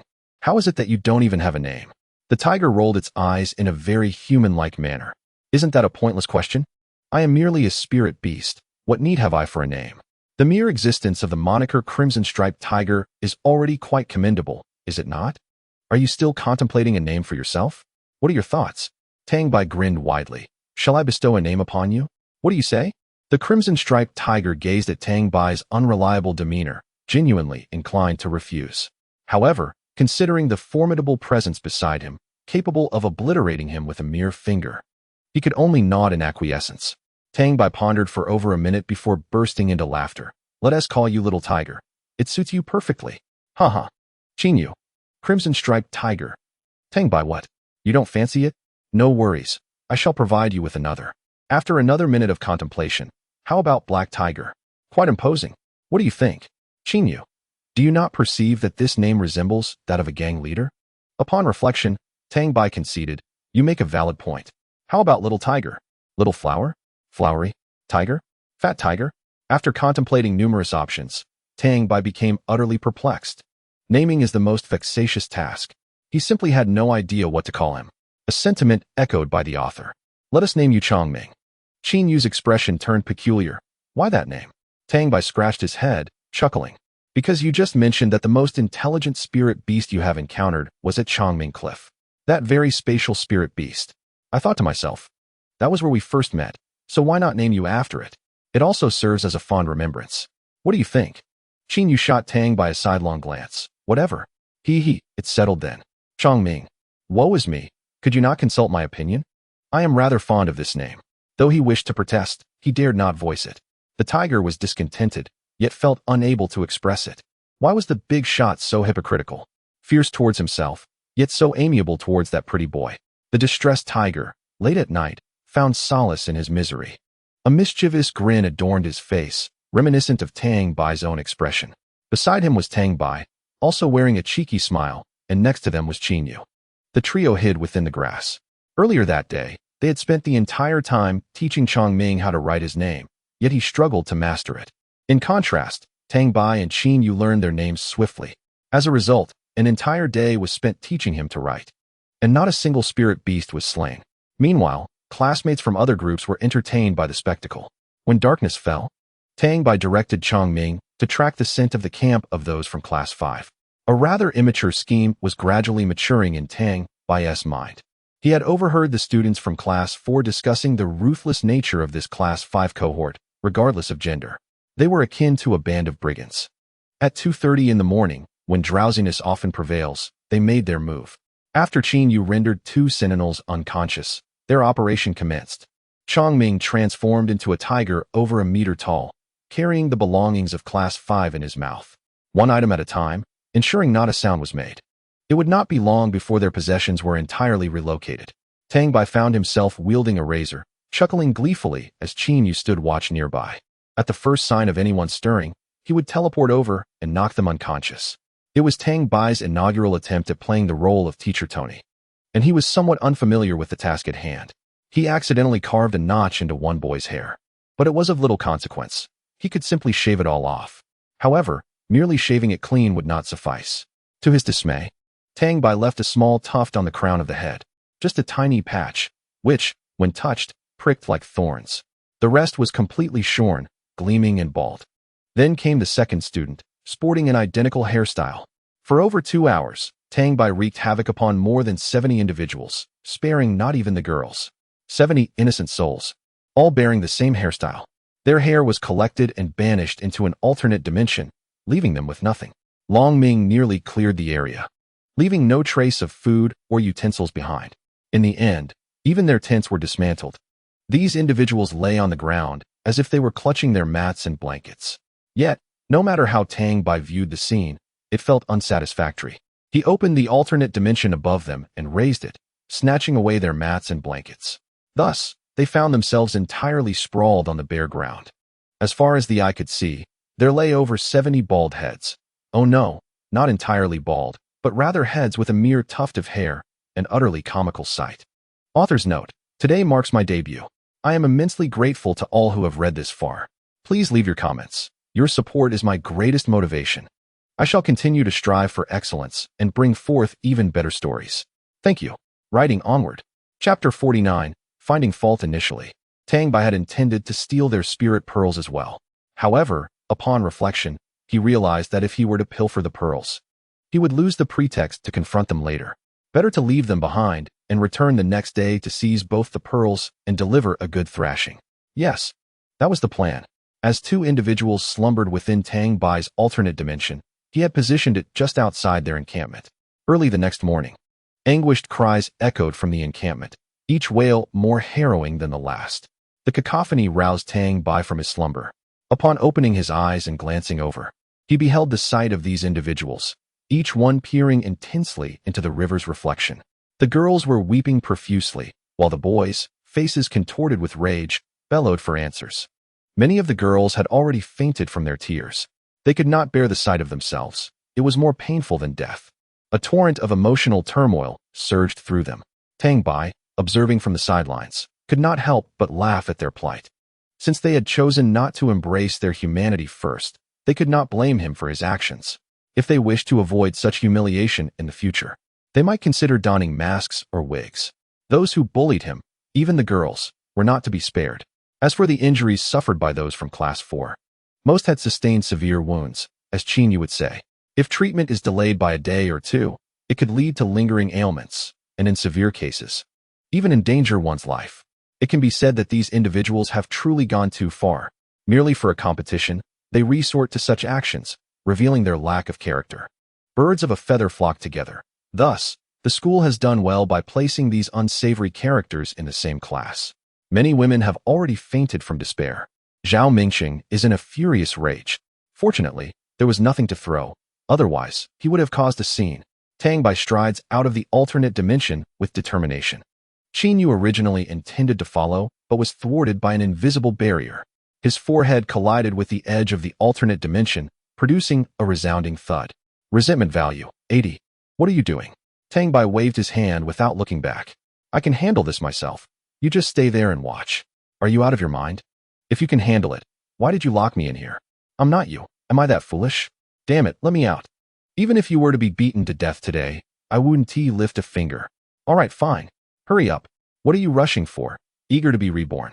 The alternate dimension opened, and Qin Yu instantaneously teleported to a nearby tree to watch the spectacle. Just as Chong Ming was about to rush out, he collided with the edge of the alternate dimension, knocking his head and forming a bump. I also want to go out. Can you let me out? I don't want to be trapped. I'm really well behaved and won't cause trouble. I promise. Tang Bai turned back and smiled at Chong Ming. Chong Ming, you might want to stay in. It's quite bloody out here. I fear you might not handle it well and have nightmares tonight. I'm not afraid. Really. These people are my food. I could devour them one by one. Do you think I would be frightened by a bunch of food being beaten up? Let me out. Tang Bai then cast his gaze towards the classmates of Class 5, hands on his hips, laughing arrogantly towards the sky. You are all surrounded by me alone. I offer you a choice. Surrender by crouching down with your hands on your heads, and we shall guarantee your safety. Regardless, we will use violence against you. The crowd felt a sudden pang of fear as Tang Bai's words sank in, but they soon exhaled in relief upon realizing the absurdity of the situation, each feeling a dark cloud of confusion. Regardless, violence will be used.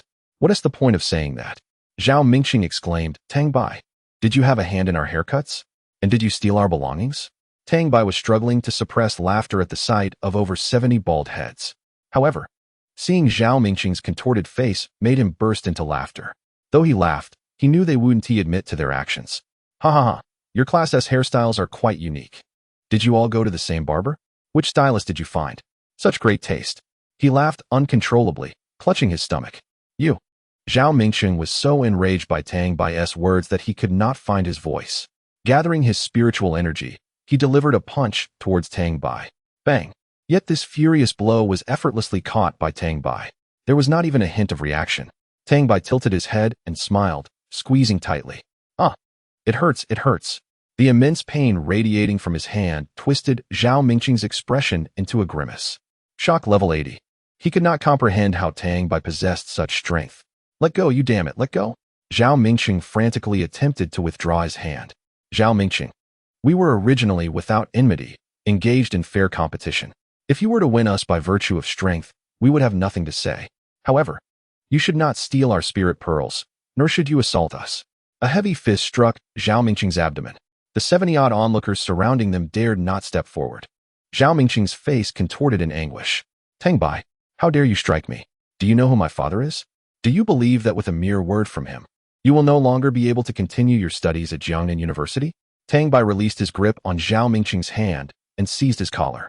Today, do not think that even if your father or your grandfather were to arrive, I would refrain from striking. Furthermore, since you can utter such words, it indicates that you have engaged in similar conduct frequently. Looking up towards the sky, where a singular eye-like object resided, Qin Yu had mentioned it was the heavenly eye. It would be best if you do not seek trouble with me outside. Otherwise, I shall make you regret it. I do not initiate conflict, yet should one provoke me, I shall not only seek retribution, but also target the very heart. With a swift motion, he pinned Zhao Mingqing to the ground, straddling him, and commenced a relentless barrage of punches to his face. Hand over the spirit pearls. Dream on. A left punch, followed by a right. The force was substantial. You refuse to yield? Very well, I shall see just how long you can maintain your obstinacy. His fists fell like raindrops. The arena was enveloped in silence, save for Zhao Mingqing's wretched cries.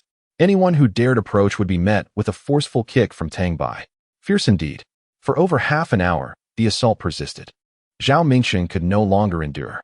He cried out, "Stop! I'll give them to you. I'll damn well give them to you." Tang Bai delivered another punch. What? I already said I would give them to you. Why are you still hitting me?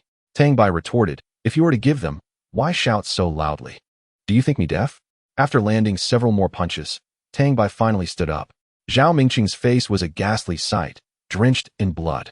Tang Bai's gaze remained fixed upon him, as if ready to pounce at the slightest sign of resistance. Zhao Mingqing reached into his bosom and produced a small cloth pouch, bulging with contents. The classmates behind him began to stir. Class monitor, you cannot give it to him. We have but these spirit pearls. Class monitor. Receiving a beating is far better than having the spirit pearls stolen. Class monitor. Zhao Mingqing's resentment surged. The truth was, it was not you who had been beaten. Hence your comments from the sidelines, am I right? Tang Bai swiftly snatched the pouch away. Little did he expect this fellow had even more hidden away.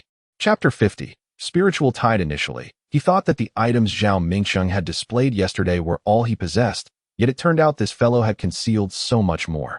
He pocketed the pouch and yanked Zhao Mingqing towards him. Is there more? There's nothing left, just these. If you don't believe me, ask the others. Upon glancing back at the furious gazes of those around him, Zhao Mingqing realized he had not been deceived. You are quite honest, aren't you? With that remark, he pressed the individual back to the ground, straddled him, and unleashed a flurry of punches to his face. Zhao Mingqing's fury intensified. I have summoned the spirit pearl. Why do you continue to strike me? Tang Bai laughed with reckless abandon. You think you're something special, don't you? You believe you can seize what belongs to others? If you manage to rise today, I shall take your surname. Each punch landed with a resounding thud. I have provided you with the spirit pearl. Why do you still assault me? For what reason? Tang Bai sneered. Our classmates from class 4 have also given you the spirit pearl. So why do you still strike them? Zhao Mingqing bellowed. They are trash. Who can be blamed for that? Trash? Very well. Today, you are as much trash as I am. If you cannot defeat me, who can you blame? Zhao Mingqing stammered. You. What about me? Tang Bai retorted. You cannot endure being treated as you treat others? Zhao Mingqing's expression was nearly deranged, bloodied, and furious. Why am I the only one being attacked? I am not the sole aggressor. Tang Bai ceased his assault, a sinister smile spreading across his face. Rest assured, everyone present here today, regardless of gender, shall not escape my wrath. The onlookers from class 5, who had been merely spectating, immediately turned to flee upon hearing these words. Yet, Tang Bai ensnared them all within a dimensional space. They pounded frantically against the boundaries of this alternate realm. Tang Bai called out to Chongming, Chongming, if anyone dares to move, deal with them, but do not take their lives. Roar. Chongming bellowed, transforming back into his original towering form of 7 or 8 meters. His fierce gaze locking onto the crowd, nearly salivating at the prospect. The pressure of his silver rank left the bronze-level students paralyzed with fear, unable to move. Only then did Tang Bai turn back to face Zhao Mingqing, who was now panicking. Stop hitting me. 100,000. I will give you 100,000 once we are outside. What do you say? Tang Bai raised his hand and continued to strike. 100,000? Who do you think you are looking down upon? I already have bodyguards. Do you think I lack for your paltry sum? Qin Yu, perched on a nearby tree, rolled his eyes. What you have or do not have in terms of bodyguards has nothing to do with your missing 100,000. acting as if you are truly going to give me that amount. How absurd. Half an hour later, Zhao Mingqing lay on the ground, breathless and appearing close to death. Tang Bai, showing a flicker of mercy, used his spiritual energy to sustain him. Although this individual had crossed the line, he had not yet reached the point of deserving death. Then, Tang Bai turned to face the students, revealing a cruel smile that sent shivers down Qin Yu's spine. Observing Tang Bai's deranged and twisted demeanor, he silently recited, prosperity, democracy, civilization, harmony, freedom, equality. This bloody scene was broadcasted through the heavenly eye, shocking everyone. No one had anticipated such brutality from the supernatural beings at Jiangnan University. The administration refrained from intervening, primarily because Zhao Mingqing and his cohorts had indeed gone too far, seeking trouble and thus inviting chaos upon themselves. Exhausted, Tang Bai squatted on the ground, contemplating the spirit orbs he had collected. The total from both classes over the past few days amounted to a mere 75. Adding the orbs he had acquired from hunting spirit beasts during his training, the total reached 91. He was filled with despair. With only 2 days left to gather a total of 209 orbs, it seemed an arduous task. Surely, he could not resort to stealing orbs from his classmates. That would render him no different from Zhao Ming. Moreover, how could he possibly encounter so many spirit beasts in just 2 days? It was an unlikely scenario, as such occurrences were often reserved for protagonists in novels. The protagonist's halo truly was remarkable. Just as Tang Bai lamented his plight, a horde of spirit beasts emerged from the depths of the spirit domain, charging towards him and his companions. Tang Bai was taken aback. Qin Yu appeared by his side, his expression a mixture of complexity and concern. It's a spirit tide. The leading beast is of the golden tier. What? A golden tier beast? Why would there be golden tier spirit beasts in the bronze spirit domain? Noting Tang Bai's incredulous expression, Qin Yu sneered. Who told you there are no high-tier spirit beasts in the bronze domain? This was disastrous. There were still many students in the spirit domain. Qin Yu swiftly hoisted Tang Bai onto his shoulder and teleported towards the approaching spirit beasts. Outside, the teachers monitoring the students' actions suddenly spotted a massive surge of spirit beasts, their faces paling in alarm. Besides the leading golden-tier beast, a significant wave of silver-tier beasts followed, and behind them, a multitude of bronze-tier beasts, at least 1,000 in total. All the students entering the spirit domain were of the bronze tier. Trembling, a teacher pulled out his phone to inform the principal of the situation. The principal abruptly hung up, contacting the Longyuan army instead. What on earth are you planning? Qin Yu replied impassively, we must intercept these monsters. As long as we prevent them from breaking through, the students outside will be safe. Tang Bai felt a chill run down his spine. Qin Yu always acted like this. Whenever danger loomed, he would rush forward, insisting on dragging him along. He called it protection. The leading spirit beast was now less than 1,000 meters away, its speed rapidly closing the distance. Tang Bai could clearly see the towering golden beast, standing 8 meters high, with razor-sharp claws and blood-red eyes. Tang Bai shouted, "Get down. I'll join you in fighting the spirit beasts." "Are you sure?" "I'm absolutely sure. How could I not be?" The students from Class 4 were not far from the cave entrance. If those spirit beasts broke through, none would survive. There were so many beasts that Qin Yu alone could not handle them. Yet, Tang Bai underestimated the capabilities of the starry tier. In an instant, Qin Yu teleported into the air, right above the bronze tier spirit beasts. He uttered a cautionary farewell and let go, leaving Tang Bai to plummet downwards. Before he even touched the ground, he heard the roars of the spirit beasts ahead. Tang Bai's expression darkened. The sudden appearance of these spirit beasts surely had a reason behind it. Who could possibly wish to harm these students? A kitchen knife materializes in hand, its blade gleaming with a chilling radiance. At that moment, it lands upon the ground. Concentrated spiritual energy flows into the knife, and with a swift motion, it strikes down a baboon that appears before him. In an instant, the baboon's head falls to the ground, and Tang Bai lunges towards another. The members of Class 5, trapped in this alternate dimension, are utterly dumbfounded. It is their first encounter with such a multitude of spirit beasts, and they cannot comprehend how Tang Bai effortlessly dispatches them. They retreat in terror, and had it not been for Tang Bai's alternate space, they would have likely fled long ago and perished in the process. Tang Bai's potential bursts forth as he slays 4 bronze spirit beasts in a mere 2 minutes. Chapter 51. Separated by a galaxy. Turning back to glance at Qin Yu's side, there is simply no comparison. The bodies of spirit beasts have piled up into small mountains. Qin Yu gathers his spiritual energy, weaving through the throng of spirit beasts. Wherever he passes, a wave of spirit beasts falls. His combat prowess is on an entirely different level than Tang Bai's. It is akin to being separated by a galaxy. Truly, Yun Yan's words ring true. A single step can claim 10 lives. One can even discern that Qin Yu is not fighting with full seriousness. Should he fully engage, these beasts would be dispatched in mere moments. In just 5 minutes, all silver-grade spirit beasts would be vanquished, leaving only a few hundred bronze spirit beasts behind.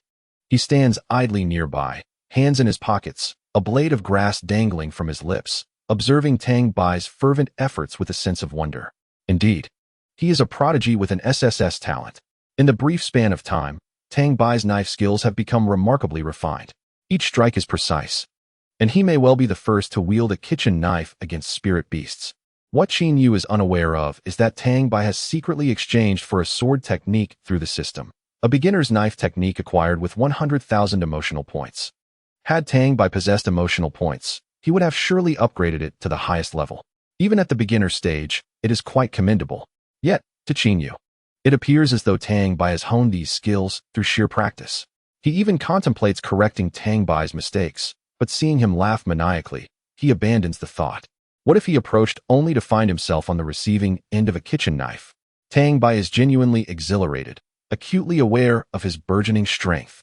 Just moments ago, a bronze 4-grade leopard attempted to ambush him. Instinctively, he sensed its presence and turned, delivering a decisive strike to the beast's forehead with his knife. Perhaps this is what one might call intuition. Tang Bai excitedly inquires of the system. System, do you see how formidable I am now? The system responds sincerely. Host, your progress is remarkable, though it is all thanks to this system. So can I ascend to silver? This meager bronze energy is insufficient for my needs. Not yet. The host must solidify the foundation. It will come soon. How long will that take? Could you provide a progress bar? You want a progress bar for solidifying your foundation? Are you jesting with me? Should I provide you with a booster? The host remarked that laying a solid foundation is essential for future endeavors. Enough, I understand. I'll inquire again in a few days. The system had yet to finish its statement when it was abruptly interrupted. It seems the system's temperament has improved compared to before. Otherwise, it would have certainly unleashed a torrent of invective upon Tang Bai. Back on the battlefield, Tang Bai noticed Qin Yu standing idly nearby, chewing on a blade of grass, watching the spectacle unfold. A frown of irritation emerged on his forehead. With a swift motion, he dispatched a charging spirit beast, cursing. What the hell? Are you just going to stand there and watch? Get over here and lend a hand. Qin Yu disdainfully retorted, you've handled silver and gold. Surely, you can deal with these mere hundreds of bronze scraps? Tang Bai snapped back in anger. What a difference. Are we even comparable? I'm nearly out of spiritual energy. Once that runs out, I'm done for. Curse that treacherous rogue. Is this the level of responsibility we expect from bodyguards these days? What a disgrace. Qin Yu settled back, disregarding Tang Bai. You are my bodyguard, tasked with ensuring my safety. Qin Yu replied, is this how a bodyguard operates? The master is fighting for his life ahead, and you're just spectating. Do you dare believe I could have the system eliminate you? Tang Bai gritted his teeth, directing all his fury towards the spirit beasts, striking with ferocity. The carnage was extensive, with brain matter splattered everywhere. Even Qin Yu could hardly bear to watch. It was utterly brutal. Tang Bai's speed with the blade escalated, producing afterimages, an astonishing feat for one wielding a bronze weapon. The glimmer of his blade flashed, and yet another spirit beast's head fell to the ground. Wiping the blood splattered on his face, he lunged at the next spirit beast, resembling a demon risen from the depths of hell. Thankfully, his unique ability allowed him to traverse the air through an alternate dimension. Otherwise, this battle would be impossible. It would be unthinkable to simply charge and strike at their legs. However, one must admit, Tang Bai's combat prowess was far more captivating than Qin Yu's. The former showcased a breathtaking speed that left onlookers awestruck, creating an almost surreal experience, while the latter, despite his lower cultivation, could not completely dominate the spirit beasts. He nonetheless ignited a fervor within the audience. All the spirit beasts charged toward Tang Bai. Occasionally, a few rebellious ones attempted to flee, only to be obliterated by Qin Yu's hand. The 4 groups of people below the cliff, having heard the commotion, rushed out. witnessing Tang Bai surrounded by hundreds of bronze-level spirit beasts. They all scrambled forward, but sharp-eyed Qin Yu thwarted their advance. He drew a line atop the cliff, declaring, "Anyone who dares to cross this line will face my blade." Zhang Haoran, infuriated, shouted, "Aren't you his bodyguard? Why aren't you helping?" Qin Yu coldly replied, "I am indeed assisting him. Do you think these creatures are delicate flowers, sheltered from the storm?" Zhang Haoran bellowed, "Assisting? Is this how you help? Then pray tell, how does your assistance result in him being covered in blood?" Qin Yu's icy gaze fixed on Zhang Haoran. "I do not require your approval for my actions." Zhang Haoran rushed forward, intent on assisting Tang Bai, only to be forcefully kicked back by Qin Yu. "Get back. I want to say it a second time. Do not interfere with him. Your involvement will only hinder his progress."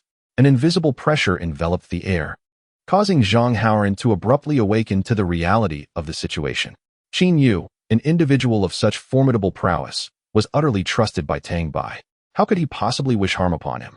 If he intended to jeopardize Tang Bai, he would have acted long ago. Why was he so anxious? Did he presume that Qin Yu was easy to converse with, which led to his reckless behavior? He stepped back a few paces and muttered an apology. Qin Yu remained silent.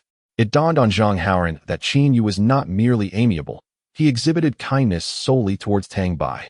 5 minutes later, a multitude of spirit beasts lay vanquished, and Tang Bai was on the verge of exhaustion. He shouted to the heavens, "Qin Yu, where the hell have you been?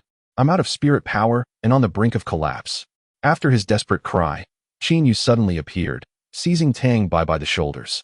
With a powerful leap, he pressed down with his palm, unleashing a torrent of formidable spirit energy that obliterated the remaining spirit beasts into mere fragments. In an instant, he materialized before the classmates of Class 4.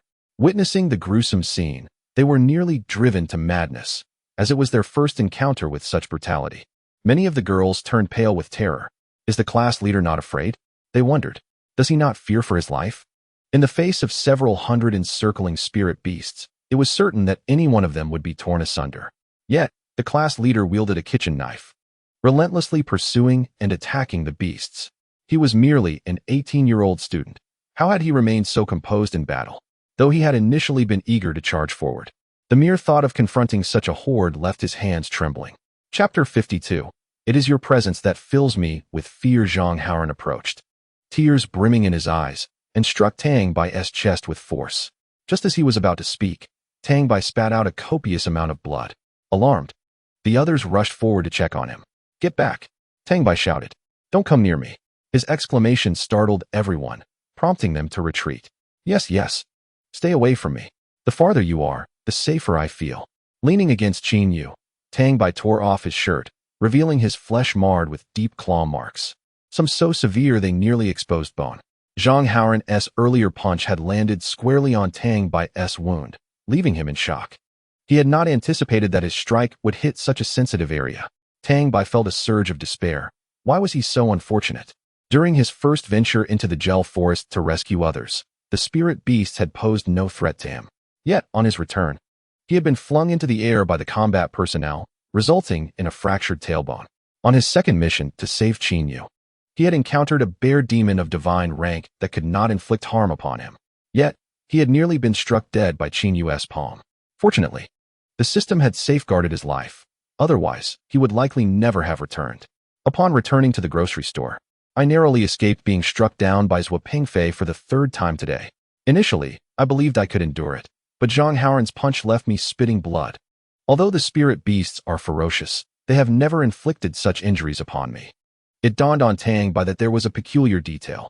The ones causing his injuries were all his own comrades. Had it not been for the auction where I met Gao Ziyuan, I might have suffered a beating then as well. Inflicted harm by my own teammates? You truly are remarkable. Could it be that you are spies sent by the enemy? Qin Yu gently pressed his hand against the wound, channeling his spiritual energy to aid in recovery. Tang Bai vowed that henceforth, after events, he would not allow his teammates to approach him. He would not be human otherwise. When danger lurks, teammates are the safest. When there is none, they are the most perilous. Zhang Haoran wore an expression of embarrassment. Do you believe I did it intentionally? Do you think I would? Yes. Were it not for my current injuries, I would have certainly retaliated with 2 solid punches. Taking a deep breath, I endeavored to appear less enraged. Get lost. Zhang Haoran looked utterly wronged and helpless, as if he had been trampled by 3 burly men for 3 days. While the situation stabilized here, chaos erupted within the school. Through the heavenly eye, they witnessed numerous spirit beasts hastening towards Tang Bai's direction. Tang Bai's group comprised Class 4 and Class 5. In pursuit of hunting spirit beasts, they ventured deeper into the fray while other students remained at the periphery, absorbing spiritual energy and searching for herbs. They swiftly drew everyone's attention. Suddenly, a voice echoed from the sky. It was Su Liangen's voice, nearly startling everyone to death. The voice was broadcasted omnidirectionally through the heavenly eye. This method was typically ill-suited for conveying messages, and with such a transmission, the spirit beasts were alerted as well. Some among them might even comprehend the message. Yet, there was no time for concerns. Tang Bai, evacuate all students immediately. A large number of spirit beasts are approaching you. The other students hastily retreated. The entrance to the school's activated spiritual domain was open. Please evacuate swiftly, or you will face life-threatening danger. Although the entry points to the spiritual domain were not identical, the exit was designated in a specific location, due south. This expedited their search for the exit. In an instant, everyone rushed towards the due south direction. Tang Bai's wound had ceased bleeding as he stood upright, opening a rift to another dimension. The members of Class 5 emerged in a rush, startling those from Class 4, who promptly entered combat mode. Tang Bai glared at the barely conscious Zhao Mingcheng, threatening. Zhao Mingcheng, if your people dare to lay a hand on mine again, I shall render you unable to use your hands. Had it been anyone else, Zhao Mingcheng would have scoffed disdainfully. But this was Tang Bai. It was Tang Bai. Zhao Mingcheng remained silent, merely nodding at Tang Bai. You all heard the broadcast. What are you standing there for? Get the hell out. Upon hearing this, the members of Class 5 scattered in all directions. Tang Bai then turned his gaze to the students of Class 4. You should leave as well. Zhang Haoren was agitated. Tang Bai, have you lost your mind? You're already injured, and yet you still want to charge in? Are you seeking death? Xiao Mengyue stepped forward, her petite fists clenched with determination. Class Monitor. We will not leave. We will accompany you to slay the monsters. We already recognize that you are an excellent leader. From now on, we shall face challenges together. Besides, I can't bear to let you go alone. Tang Bai wore a look of exasperation. Are you all so imaginative? I haven't done anything yet. Moreover, with you all around, I'm the one who feels uneasy. No need for that. Returning alive is the greatest assistance you can provide. Indeed. So when shall we embark on our quest to hunt those spirit beasts? Tang Bai thought to himself. How can I elegantly express that I find you all too inexperienced to protect? At that moment, Qin Yu emerged to defuse the situation. Get lost. And stop being a hindrance here. Otherwise, I will take you down. His fierce gaze, combined with his domineering presence, compelled everyone to turn and dash towards the south gate. Let us get out of here. This big shot clearly means business. I can only imagine the consequences if I provoke him. Once everyone had fled, Qin Yu and Tang Bai exchanged a glance and ventured deeper into the realm. Qin Yu appeared as if he had something to say, but hesitated. Tang Bai rolled his eyes in annoyance. I get it, I understand. Qin Yu, somewhat skeptical, replied, You truly understand? Are you deceiving me? Why would I deceive you? Just tell me what you understand. I fear you might be pretending to know. Tang Bai sighed in resignation. Let us divide the tasks. I will handle those bronze spirit beasts. Qin Yu displayed a look of approval. Very good, and later, you can also take care of those silver ones. Tang Bai exclaimed. What? Farewell, he said, swiftly turning to leave without hesitation. How amusing. Those bronze beasts were already a struggle for me. Now you want me to tackle the silver ones? What kind of game is this? Qin Yu swiftly teleported and playfully slapped Tang Bai on the forehead. What are you afraid of? Don't you have me? Precisely because of you, I am concerned.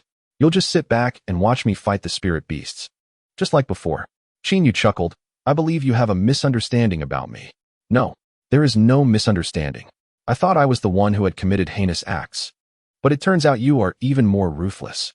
As Tang Bai spoke, he continued to back away. Qin Yu then threw an arm around his shoulder, laughing heartily as they moved deeper into the spirit realm. I think we are kindred spirits. No, we are not. I am your advanced version. Once you become strong, you will be just like me. Tang Bai stared in disbelief. No way. Just kill me now. The thought of becoming like you, a heartless wretch, diminishes my will to live. Qin Yu playfully tapped Tang Bai on the back of the head. That's enough. Do you really think so highly of yourself? Ah, yes. I am indeed something quite. He abruptly realized his error. Oh no. I should remain silent. Qin Yu burst into laughter. Chapter 53. Truly wretched creatures. After advancing just over 100 meters, Tang Bai halted his steps. Qin Yu, visibly displeased, inquired, "What now?" Tang Bai scratched his head and pondered aloud. "Why don't we gather spirit orbs here while we await their arrival?" "Indeed. Why not?" The two exchanged glances, both at a loss for words. Qin Yu promptly executed a teleportation spell, returning them to their original location.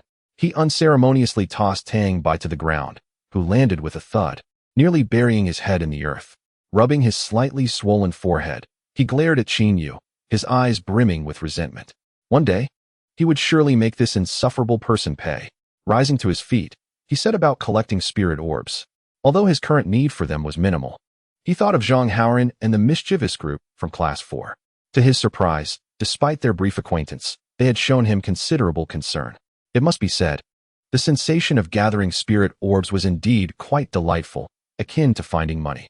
The key was that Qin Yu's powerful strike had reduced those spirit beasts to mere fragments, scattering orbs everywhere, making collection feel almost effortless. In less than 10 minutes, he had amassed a total of 1,097 orbs, a respectable sum. Turning around, he noticed Qin Yu staring dreamily at the sky. "Why the melancholy?" he asked. Qin Yu shot him an exasperated glance, replying, "I was contemplating the inadequacy of this year's Longyuan army. It's been half an hour, and they still haven't arrived. Are we to wait until the spirit beasts emerge from the spirit domain to wreak havoc? You have a point. This year's Longyuan army truly seems lacking." Unbeknownst to them, the tide of spirit beasts had already receded. They had turned back midway, much like a marathon runner calling it quits. Meanwhile, all members of the Longyuan army and school leadership were observing the duo through the celestial eye. Without a word of warning, who could say? I believe there should be some form of tracking device or protective equipment for the students. They enter this place unattended, wandering aimlessly. It's utterly irresponsible. Once those spirit beasts emerge, it could be disastrous. Qin Yu regarded Tang Bai with the incredulous gaze one might reserve for a country bumpkin. "You really?" After a moment of contemplation, he found himself at a loss for words, ultimately letting out a sigh. "Who told you such devices don't exist? Other students entering the spirit domain are equipped with satellite tracking devices. Moreover, there are secure outposts within those domains, guarded by military personnel. However, the spirit domain at Jiangnan University is different. It has only been operational for 5 years. Each time someone enters, they lose contact with the outside world. This is a minor breakthrough in understanding the workings of this spirit domain, allowing us to observe and relay information through the celestial eye. Otherwise, whether someone survives or perishes remains an enigma." Tang Bai nodded thoughtfully. "So that is how it is. Did you truly grasp it?" "Not really, but I can pretend to understand." Another hour passed. The spirit beasts did not arrive, nor did the Longyuan army.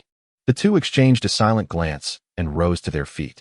Without any dialogue, yet both understood each other's intentions, the two companions strolled shoulder to shoulder into the depths of the spirit realm. After a considerable time, the members of the Longyuan army, the school leaders, and the students gathered in the school watched the live broadcast on the screen, swallowing hard. The duo, such formidable beasts, they ventured deep into the realm, each wielding their weapons with precision. At first, one struck down spirit beasts while the other collected spirit orbs, their synergy impeccable. As time progressed, Tang Bai joined the fray himself. They attacked every spirit beast in sight.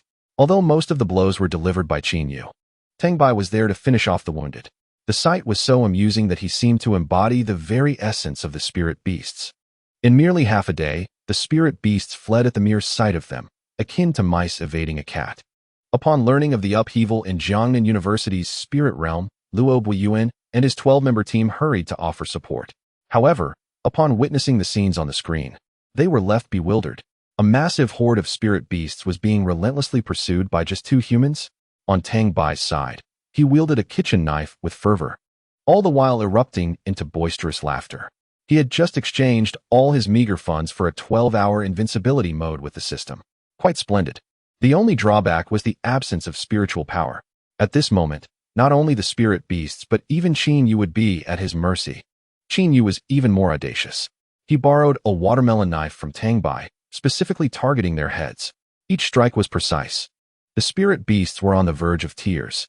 It was one thing for a lowly bronze cultivator to toy with them using a kitchen knife, But why was even a stellar powerhouse like you joining in on the fun? With the ability to obliterate them, you chose to torment us instead. How utterly twisted. This is criminal. You'll be locked away in a pitch-black dungeon. Just ask if you're afraid. As the escapade continued, Qin Yu became even more merciless. While striking, he utilized his spiritual power to heal them, ultimately herding thousands of spirit beasts into a canyon. The two exchanged a smug high five, hands on their hips, sharing identical expressions of triumph. Qin Yu turned to Tang Bai and inquired, "What shall we do now? Shall we slay them and collect the spirit orbs?" Tang Bai shot him a glare. "Could you refrain from such cruelty? Every time you speak, it's about collecting spirit orbs." Qin Yu regarded Tang Bai, whose body was splattered with blood, with a look of disdain. The scene shifted, and Tang Bai, with a righteous demeanor, pointed at the spirit beasts below. "Now, you face two choices. First, surrender your hidden treasures to me, and I shall spare your lives. Second, allow my esteemed brother to slay you and collect your spirit orbs." Qin Yu observed Tang Bai with an even deeper disdain. The group of spirit beasts below was on the verge of tears, utterly perplexed by Tang Bai's words. Even if they could comprehend, most were at the silver and bronze levels, with merely 3 golden-level beasts among them. What treasures could they possibly possess? Hand over their cherished possessions? Tang Bai discerned their confusion and furrowed his brow, contemplating a strategy. If one cannot comprehend, communication becomes impossible. Without communication, one cannot seize their treasures, yet releasing them leaves one with an unsatisfied heart. Bearing wounds oneself, why would one willingly let them return empty-handed? However, to slaughter them all is an impractical solution. In a state of distress, Chang Ming clanged noisily within the void. "Roar! Roar!" Tang Bai, growing impatient, waved his hand dismissively. "Chang Ming, cease your ruckus. I am contemplating a strategy." Ignored, Chang Ming began to bellow again. "Roar! Roar! I have told you to be quiet. Do you believe I would strike you?" Qin Yu inquired. "Chang Ming, are you suggesting you can communicate with these spirit beasts?" "Roar!" Nodding vigorously, Tang Bai's eyes sparkled with realization. Indeed, Chang Ming is a spirit beast. It is only natural for spirit beasts to converse with one another. Turning back to Chang Ming, he smiled and instructed, "Chang Ming, convey my earlier statement to these spirit beasts." Chang Ming nodded and began to roar at the spirit beasts. Observing their frenzied reactions, it was evident that Chang Ming's efforts had not met with success. Most likely, he was labeled a traitor. Then, Chang Ming began to weep, his cries filled with sorrow. Qin Yu, wielding a watermelon knife, advanced once more. Chapter 54. Seizing your belongings is a mark of respect. Half an hour later, Tang Bai was laughing, and so was Chang Ming. The duo, one human and one tiger, embraced a trove of treasures, grinning broadly. Such plundering should not be taken lightly. After all, these were hard-earned spoils of their labor. The spirit beasts lay prostrate upon the ground, nursing their shorn heads with expressions of utter grievance. If it were possible to summon the authorities, Tang Bai would surely have been apprehended and confined to a dark cell by now. Tang Bai turned, eyes ablaze. "Grievance? What do you have to be aggrieved about? Let me tell you, seizing your belongings is a sign of respect. Do not be ungrateful." Chang Ming translated beside him. The spirit beasts felt even more wronged. "So, you think taking our belongings is a compliment? We are truly indebted to you. Should we also express our apologies for your inconvenience in coming here to rob us? How utterly absurd." Chow Chow was a man, but the spirit of Chow the bandit lives on in you. It is said that traitors are the most despicable of beings. Few possess the audacity of a fool like Chang Ming. With keen eyes, he spotted a spirit herb hidden behind a unicorn's rear, and with excitement, he roared, pointing at the unicorn with exaggerated expression, akin to encountering a sworn enemy. Qin Yu approached once again, and the unicorn was soon shorn. All the spirit beasts regarded Chang Ming with fiery glares. There is no one who betrays their kin like you. You are even worse than a dog, lower than a beast.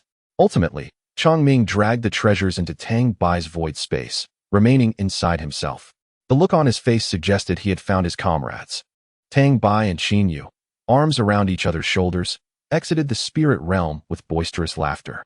Behind them, the spirit beasts wore expressions filled with excitement. They were leaving. These two had finally departed. Surviving was no easy feat. Though human, they engaged in affairs unbecoming of their kind. Excitement level, 10,086. Tang Bai was utterly incredulous. Were these spirit beasts truly this agitated? Their emotional values soared past 10,000. Good heavens! He genuinely contemplated turning back to capture them all and confine them. The emotional values were practically cascading into his pockets. The spirit beasts, both large and small, were huddled together, weeping profusely. For a considerable time following this, the spirit beasts in the realm exhibited remarkable unity. They were all comrades who had shared the harrowing trials of life and death. Upon exiting the spirit realm, Tang Bai was momentarily stunned, instinctively retreating behind Qin Yu. What met his eyes was the cheerful visage of Meng Xian, alongside a rather peculiar pink Gatling gun.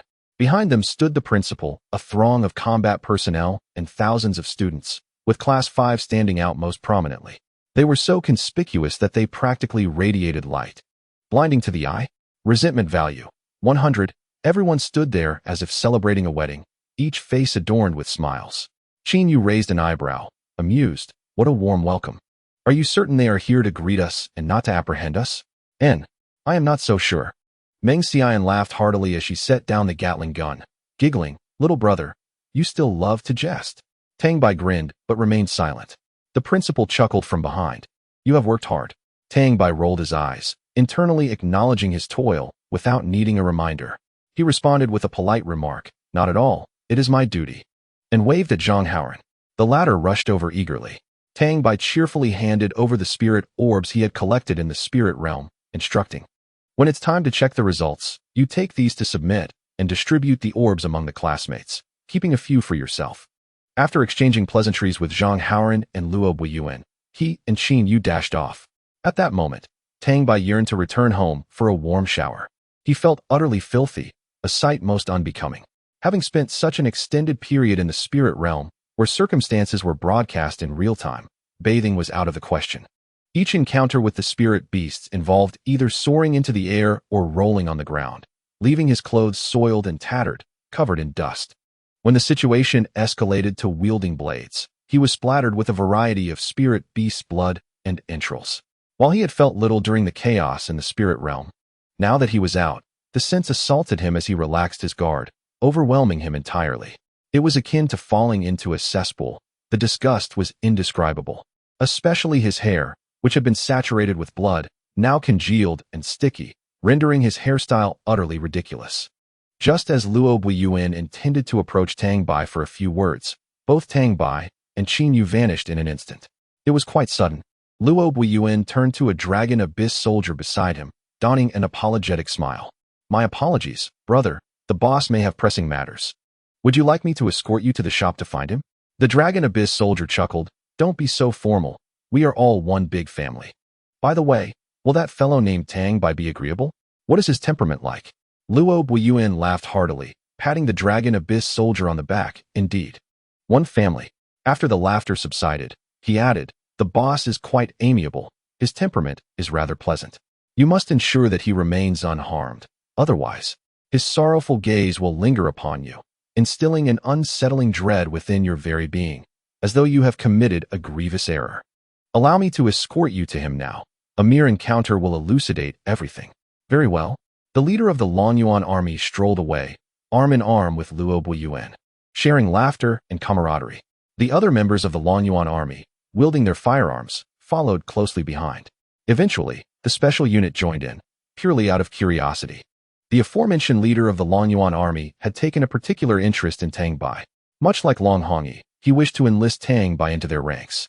Yet lacking knowledge of Tang Bai's circumstances, he turned to Luo Buiyuan for insight. After all, they were all part of the Longyuan army, merely differing in organization. And thus trust was not an issue.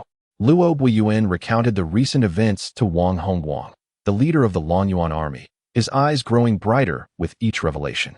It appeared that they had not exaggerated, and he resolutely decided to recruit Tang Bai, under the pretense that such a promising talent ought not to be squandered. Thus, the group departed. Meanwhile, the students and faculty were left in a state of bewilderment. This group was once again seeking out Tang Bai. Who were these individuals that persistently sought to win him over? Was he not merely a bronze-tier individual? Could it be that even those of bronze status could now enter the Longyuan army? Were the criteria for joining the Longyuan army truly so lenient? It was preposterous. It should not be so. Something felt amiss. Although the protagonist had left, the proceedings were to continue without negligence. Ultimately, Class 4 rightfully claimed the top position. The principal was moved to tears, for he had promised that upon reaching 300, they would double their collection of spirit pearls. This meant that the principal was obliged to dispense an additional 1,000 spirit pearls to them. The very thought shattered his heart. Tang Bai's emotional value had been in a constant state of flux, creating a frenzied buzz. The screens were inundated with notifications. In Chapter 55, titled You Laugh Like a Plane, Zhang Haoran disregarded Tang Bai's advice and distributed all the spirit pearls. Each student received 11 pearls, while the remainder, insufficient for another round, was designated as class funds for those who had displayed exceptional merit and ambition. The students were exceedingly amicable. One student insisted on giving Zhang Haoran 2 of his spirit pearls. If Zhang Haoran were to refuse, the others would also decline their shares. Ultimately, Zhang Haoran had no choice but to acquiesce. This scene incited envy among students from other classes. The school typically allocated 1 or 2 spirit pearls each month, with exceptionally gifted students receiving 3. Yet, in this instance, they returned from their training with 9 pearls each, surpassing what their peers had earned over 3 arduous months. Though they were all classmates, sharing the same class and class leader, how could the disparity be so vast? In that moment, gazes towards their own class leader turned to disdain. Tang Bai and Qin Yu returned to the general store, and after bathing, collapsed onto the bed, motionless. Qin Yu was utterly unsure of what to do, while Tang Bai was simply exhausted, not wishing to move at all. Miraculously, his injuries had healed completely. It took 2 hours of coaxing from Qin Yu before he consented to treat him, having initially threatened that if he did not provide treatment, he would not abstain from peeking during his bath, nor would he receive food, and would sneak up on him in the middle of the night. Only then did Qin Yu relent. Throughout the entire treatment process, Qin Yu observed Tang Bai with a gaze that bordered on the peculiar. Tang Bai, however, remained unperturbed. Having achieved his objective, reclining on the bed, Qin Yu turned his head as if struck by a sudden realization, and fixed his gaze upon Tang Bai. "May I ask you something?" "Go ahead. When did you become so polite?" Tang Bai replied nonchalantly. Then, Qin Yu delivered a bombshell revelation. "If I recall correctly, your shabby little shop has only 1 room, right? When Yun Yin arrives, where will she sleep?" "Surely not with us 2 grown men." Tang Bai sprang up from the bed, exclaiming, "What? No way can we all sleep together." He was utterly flabbergasted, at a complete loss as to what to do. It was too daunting. The crux of the matter was that he currently had no funds to purchase a new house. Not to mention buying a house, he was struggling to afford breakfast the next day. All his money had been exchanged with the system. Qin Yu suggested, "Why don't we buy a new house?" Tang Bai responded, I have no money left. What about you?" "I spent it." "How could that be?" "How could it not be? I've been with you every day. How could I not know you were spending money?" "While you weren't paying attention. How much do you have left?" "Not a single cent." With a determined grimace, Tang Bai declared, "Let us rob a bank." Qin Yu asked, "Are you serious?" "Yes. Let us go." Tang Bai was taken aback. "Didn't you say you wouldn't engage in such underhanded activities?" Qin Yu replied, "For survival, one may bend the rules." Tang Bai felt a twinge of fear. He had merely spoken in jest. "How about you dissuade me? Perhaps your words might change my mind." Qin Yu's expression turned steely. "Dissuade you? Once we're done, we'll buy a villa, and I want my own bed." Good gracious, he was simply disdainful of sharing a bed. "You are the only person I've met who speaks of robbery with such righteous fervor. How utterly shameless." Tang Bai, now devoid of any funds, found himself under the system's scrutiny. The system's voice was somewhat snarky. "Host, do you wish to exchange money?" "Exchange for what? Didn't you pilfer quite a few treasures in the spirit realm? Why not trade them for money with the system?" The system's voice carried a hint of seduction. "Now I understand where all your possessions come from.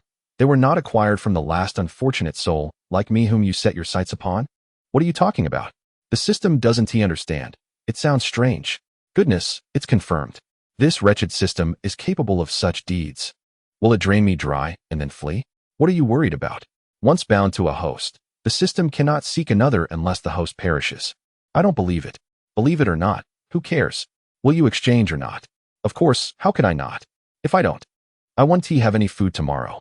In the alternate dimension, lying atop a pile of treasures, Chongming suddenly found himself in utter disbelief. The treasures beneath him vanished in an instant. He stood there, dumbfounded, mouth agape, unable to comprehend the situation. The treasures were gone. And then Tang Bai's phone chimed with a text message. 500 million yuan has been credited to your bank account. 5 million? Tang Bai's face darkened. Is that all my treasures are worth? 5 million. Host, there are fees to deduct. Huh. Haha. How much have you deducted from me? Tang Bai stood up and beckoned to Qin Yu. Let's go? Qin Yu followed suit, rising to head outside. Where to? To eat. But you said you have no money? Suddenly, I've come into some. Be careful. You might unexpectedly pass away. Tang Bai observed the resentment in Qin Yu's eyes and recoiled slightly. As they walked along the road, Qin Yu posed another question. Let me ask you something. Go ahead. What should one do if they find themselves unexpectedly pregnant? At that moment, Tang Bai regarded Qin Yu with a look of disbelief. You. He approached, patting Qin Yu's shoulder. Give birth, and then demand to know who the father is. Can men even get pregnant these days? Get lost.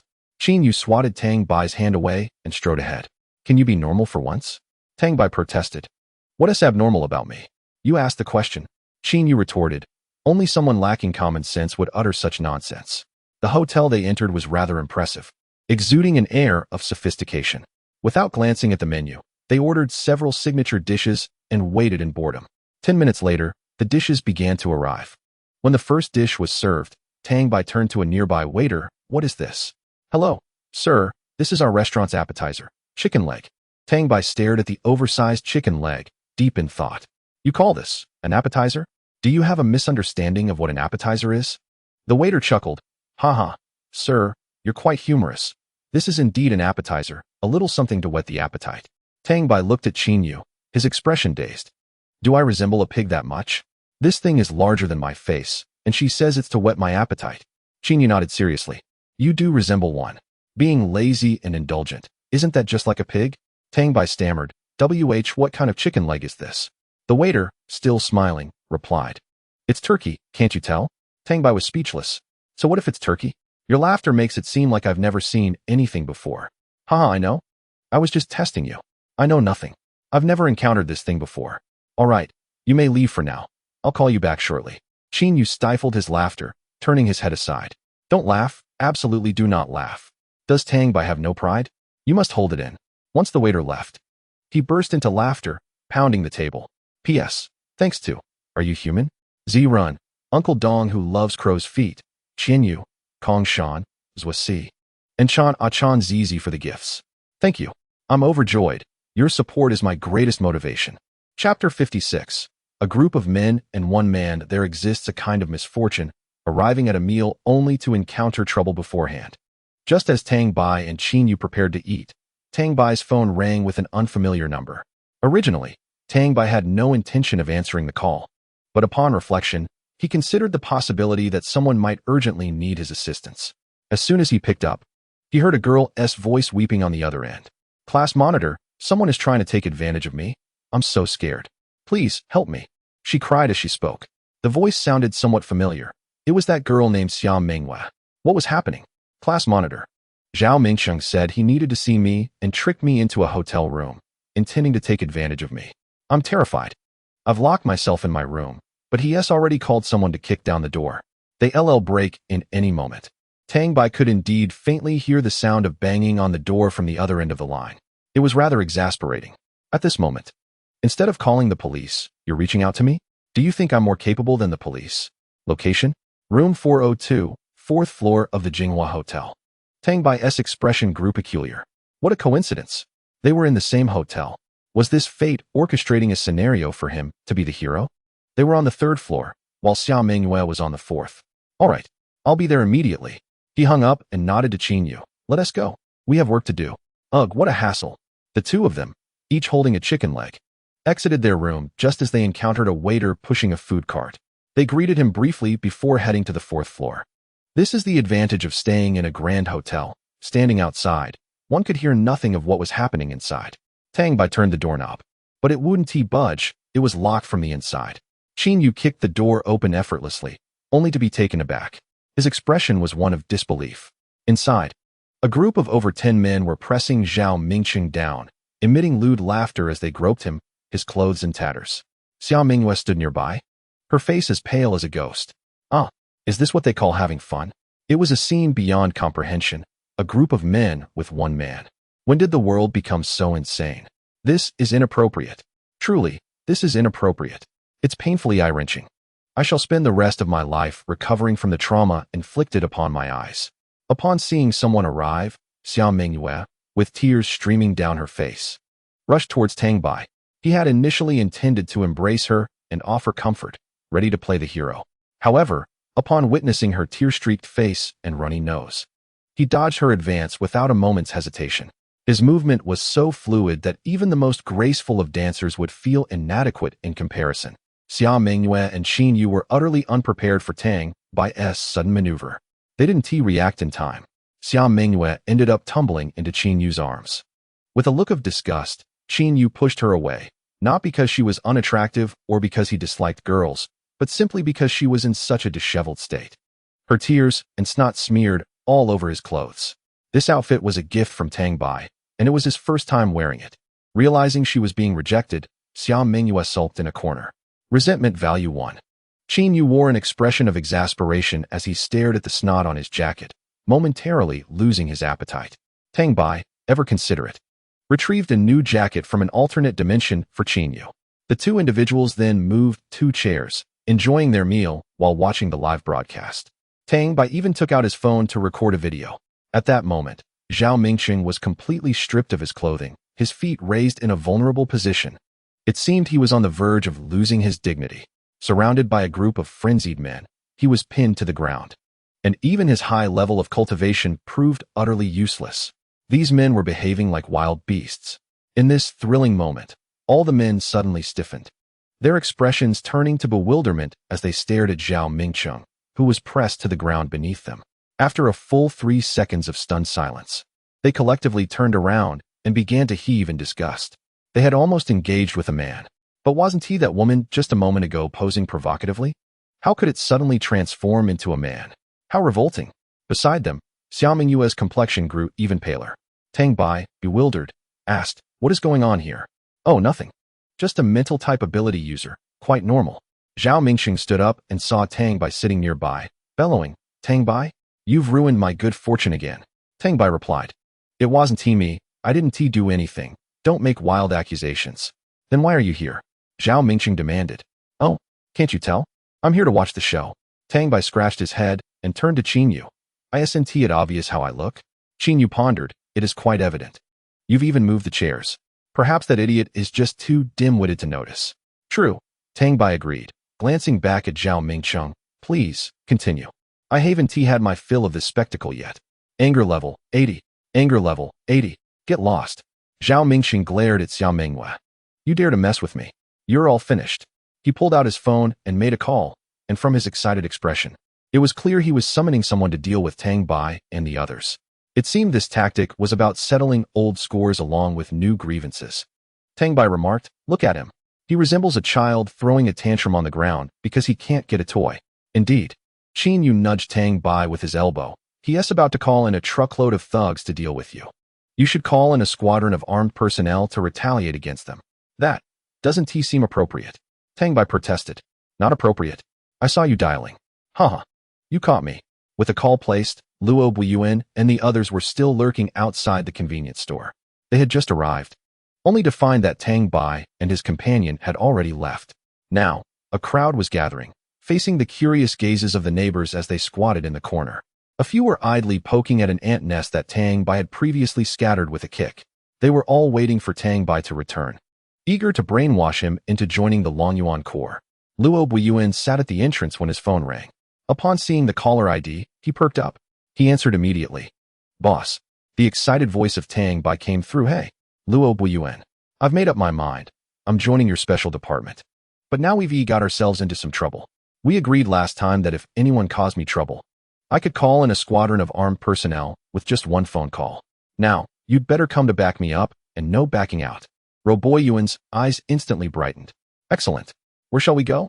Tang Bai's willingness to join the special department effectively means that Qin Yu will also join, akin to a 2-for-1 deal. Acquiring a spatial ability while simultaneously gaining a master is simply exhilarating. Forget piloting a fighter jet. I could drive a tank over there. Over the past few days, Long Hongyi has certainly instilled in them the remarkable mystery surrounding Tang Bai, exaggerating his prowess. Ultimately, even if they cannot befriend him, they must not become adversaries. Chapter 57. It's good to be a corrupt official. This illustrates how much the Longyuan army values talent. Wang Hongwang may not be aware of Tang Bai's other accomplishments, but judging solely by the experiences of him and Qin Yu in the spirit realm over the past few days, it is evident that they are keen on recruiting him. They place even greater importance on Qin Yu's association with Tang Bai. Room 402, 4th floor, Jinghua Hotel. Roboyuan thought for a moment, seemingly aware of the hotel's precise location. Perfect. I'll arrive in 5 minutes. He hung up the phone and set it down. Wang Hongwang, observing Roboyuan's expression, inquired with confusion, "What is going on? Where are you headed? Aren't you going to wait?" "No need to wait," Roboyuan replied. "The boss has agreed to join our special department. He wants me to bring people to support him." Meng Qian covered her mouth and chuckled, her pink Gatling gun particularly conspicuous. This little one has finally come to her senses. "Let us go. We must support him, as we only have 5 minutes." Meng Qian led the way, departing with her group. Roboyuan and Wang Hongwang followed closely, arms draped over each other's shoulders. "Apologies, my dear Hongwang," Roboyuan said. "The boss wishes to join our special department. I have no choice in the matter." "No worries. Joining your special department is tantamount to joining our Longyuan army, right?" Wang Hongwang replied. "That is true." They both laughed in unison. Meanwhile, Tang Bai set down his phone. Qin Yu regarded him with a teasing tone. "You've fallen." "No. In fact, I am rising," Tang Bai retorted, laughing maniacally, perhaps even more so than someone who just won 5 million in the lottery. "Could you refrain from laughing? You look rather lewd, and it frightens me." "Get lost." Zhao Mingcheng, having put down his phone, glared at Tang Bai through gritted teeth.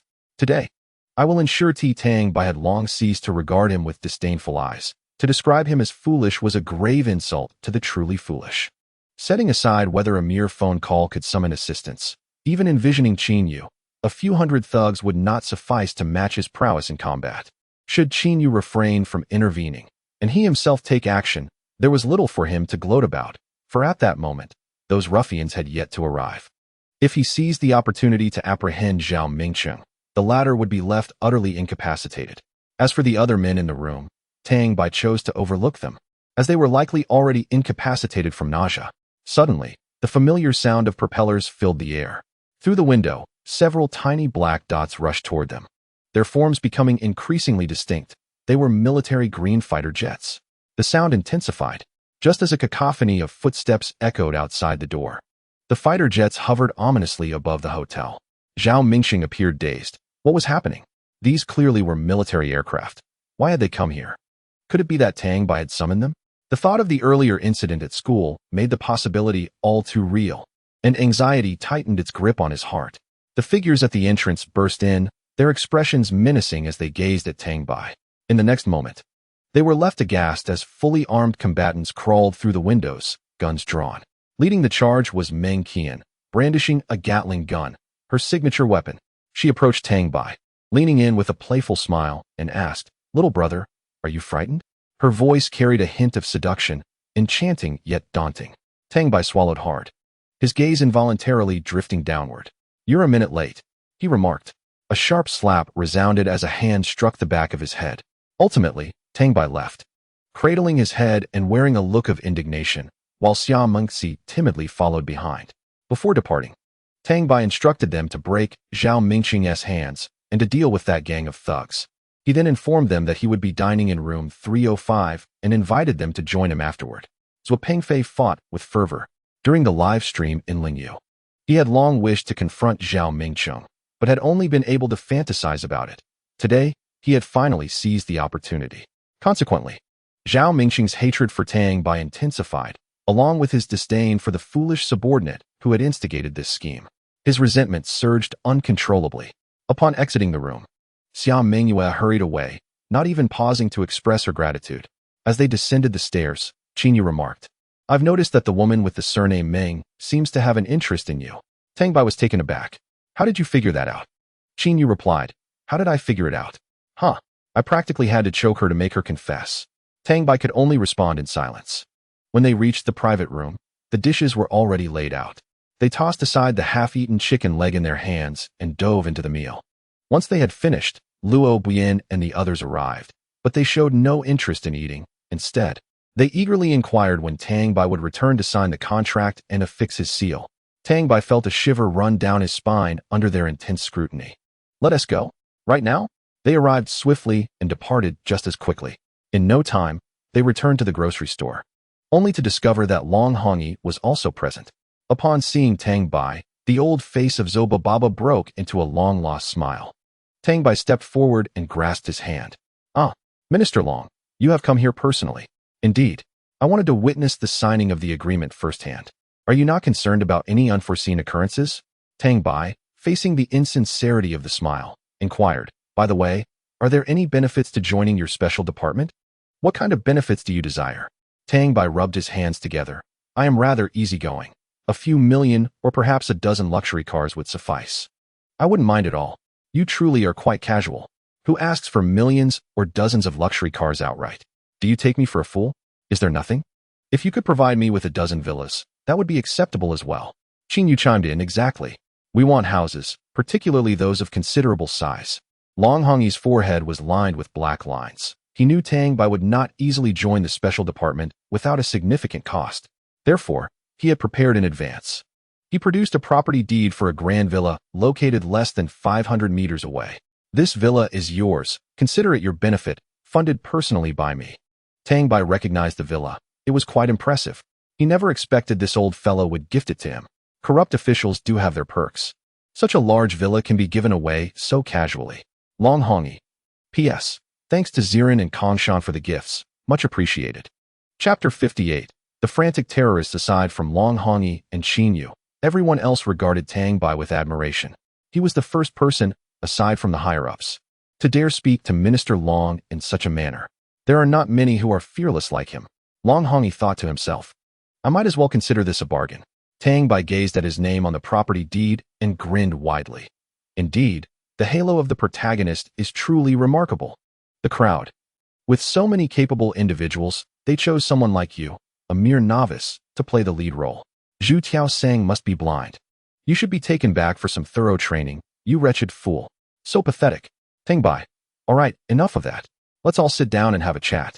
Long Hongi calmly sipped his tea. What shall we discuss? Luo Buiyuan, sitting beside Tang Bai, threw an arm around his shoulder. What shall we converse about? Su Yi's interjected. Shall we discuss personal matters? Tell me, how did you manage that grocery store? I am interested in starting one myself. Meng Qian rolled her eyes. I am not interested. I shall take my leave. With that, she departed without looking back. Tang Bai replied, let us just engage in casual conversation. We could discuss local customs, rural romances, or at the very least, the temptations of returning home. The crowd rolled their eyes. Do we look that idle? The atmosphere within the grocery store was amicable. There were no hierarchical relationships, just a group of passionate young individuals.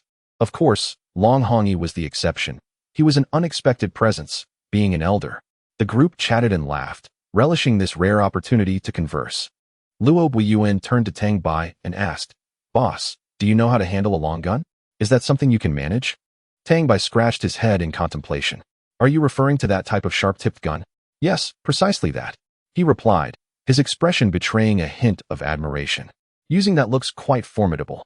Tang Bai, however, remained unfazed, remarking, such things are merely showy displays of skill. They may appear striking, but they serve little real purpose. For instance, if I were to engage him in a duel, and he were to stab me, although I would perish, I would still refuse to submit. The others were left speechless. Speaking of firearms, what was your experience like during your military service? Tang Bai rubbed his hands together, a spark of excitement evident. Luo Buiyuan chuckled lightly. What was it like? Being a soldier was quite dreadful. Zhuo Pingfei chimed in. Indeed, that is correct. Chao Dan added. Zhuge Li recalled. I remember during my first year of service, our captain was quite fierce. He ordered one platoon to advance, and upon their arrival, he slapped me hard, questioning whether I was deaf for not moving. I felt quite wronged and merely pointed out that I wasn't in the first platoon. He retaliated with another slap, admonishing me for daring to speak back. I was utterly speechless, especially since I didn't dare to retort. Chiu Wei's laughed heartily. Yes, I recall that well. He was from the neighboring company. Their captain made many cry, leaving their faces swollen. Tang Bai's eyes twitched. If I join your special unit, I won't have to train at the base, right? Luo Buiyuan replied. That is uncertain. It depends on the higher-ups' arrangements. Though you will likely be sent there for some experience. Tang Bai exclaimed in dismay. What about our agreement? I absolutely refuse to go. I do not wish to be beaten. I am terrified. Long Hongi scoffed. Stop pretending. You afraid? I hereby grant you permission to abstain from going. Tang Bai chuckled. Long, your wisdom is unparalleled. Long Hongi turned to Qin Yu, asking Tang Bai, I am quite curious about your understanding of Qin Yu. Do share. Qin Yu shot a sideways glance at Long Hongi. Tang Bai, intrigued, began, let me tell you about Qin Yu. I can assure you, he used to be the kind of person who disregarded life, ignored laws and regulations, and perpetually danced on the brink of life and death. A true veteran of reckless abandon. Qin Yu swiftly raised his hand and delivered a sharp slap to the back of Tang Bai's head. At that moment, Long Hongi's phone rang. He stepped outside to take the call and returned less than 2 minutes later. A grim expression crossed his face as he began to scrutinize his phone. After a while, he spoke somberly, stop with the nonsense. Come over and take a look. His phone was on speaker, intermittently broadcasting sounds of weeping and pleas for mercy. Long Hongi's countenance grew increasingly dark. The group exchanged glances, puzzled by the old man's intentions. One by one, heads leaned in to see, their expressions mirroring Long Hongi's escalating distress. By the end, they were gritting their teeth, the sound of clenched fists audible. Half an hour later, Tang Bai could no longer bear it. Damn it, I can't watch this any longer. With that, he snatched Long Hongi's phone and hurled it to the ground, even stomping on it a couple of times. Long Hongi looked at his damaged phone with anguish before turning his gaze to Luo Buiyuan. Take your team and rescue the remaining survivors.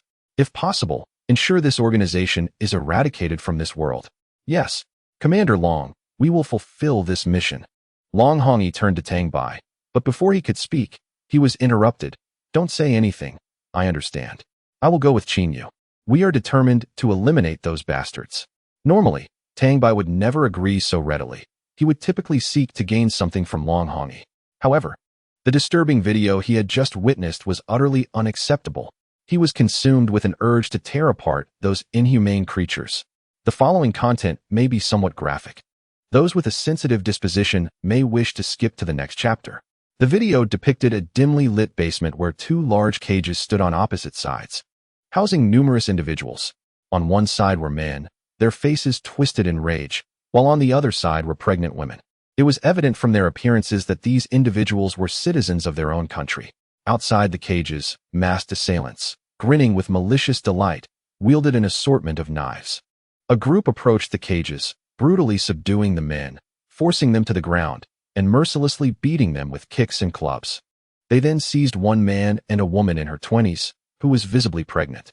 No amount of pleading could save them.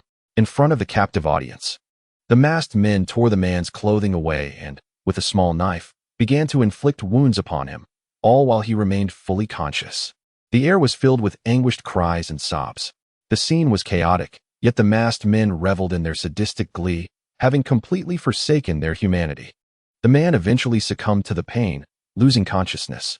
Yet the masked assailants cruelly sprinkled salt into his wounds, awakening him to further agony. They merely cast a cold glance at him before turning their attention to the woman, employing horrifically brutal methods. The man, in the throes of madness, screamed in despair, blood streaming from the corners of his mouth, saturating his body in crimson, a sight so stark it was almost blinding. Regardless of his cries, they fell on deaf ears. A profound sense of helplessness and guilt consumed him. The masked men, in turn, grew even more exhilarated. The woman wailed, desperately begging for mercy for her child. Yet, the masked assailants showed no signs of relenting, instead laughing with increasing fervor, highlighting the depths of their twisted minds. Chapter 59. A commitment to complete the task. The individuals within the cages had become utterly deranged, repeatedly hurling their bodies against the bars in a futile attempt to assist. Ultimately, the woman bled excessively and succumbed to her pain, while the man met a similarly grim fate, his flesh systematically torn away, slowly perishing in anguish and guilt. The 3 bodies, 2 adults and a child, were left dismembered, tossed into a blender by the terrorists, reducing them to mere pulp in under half an hour.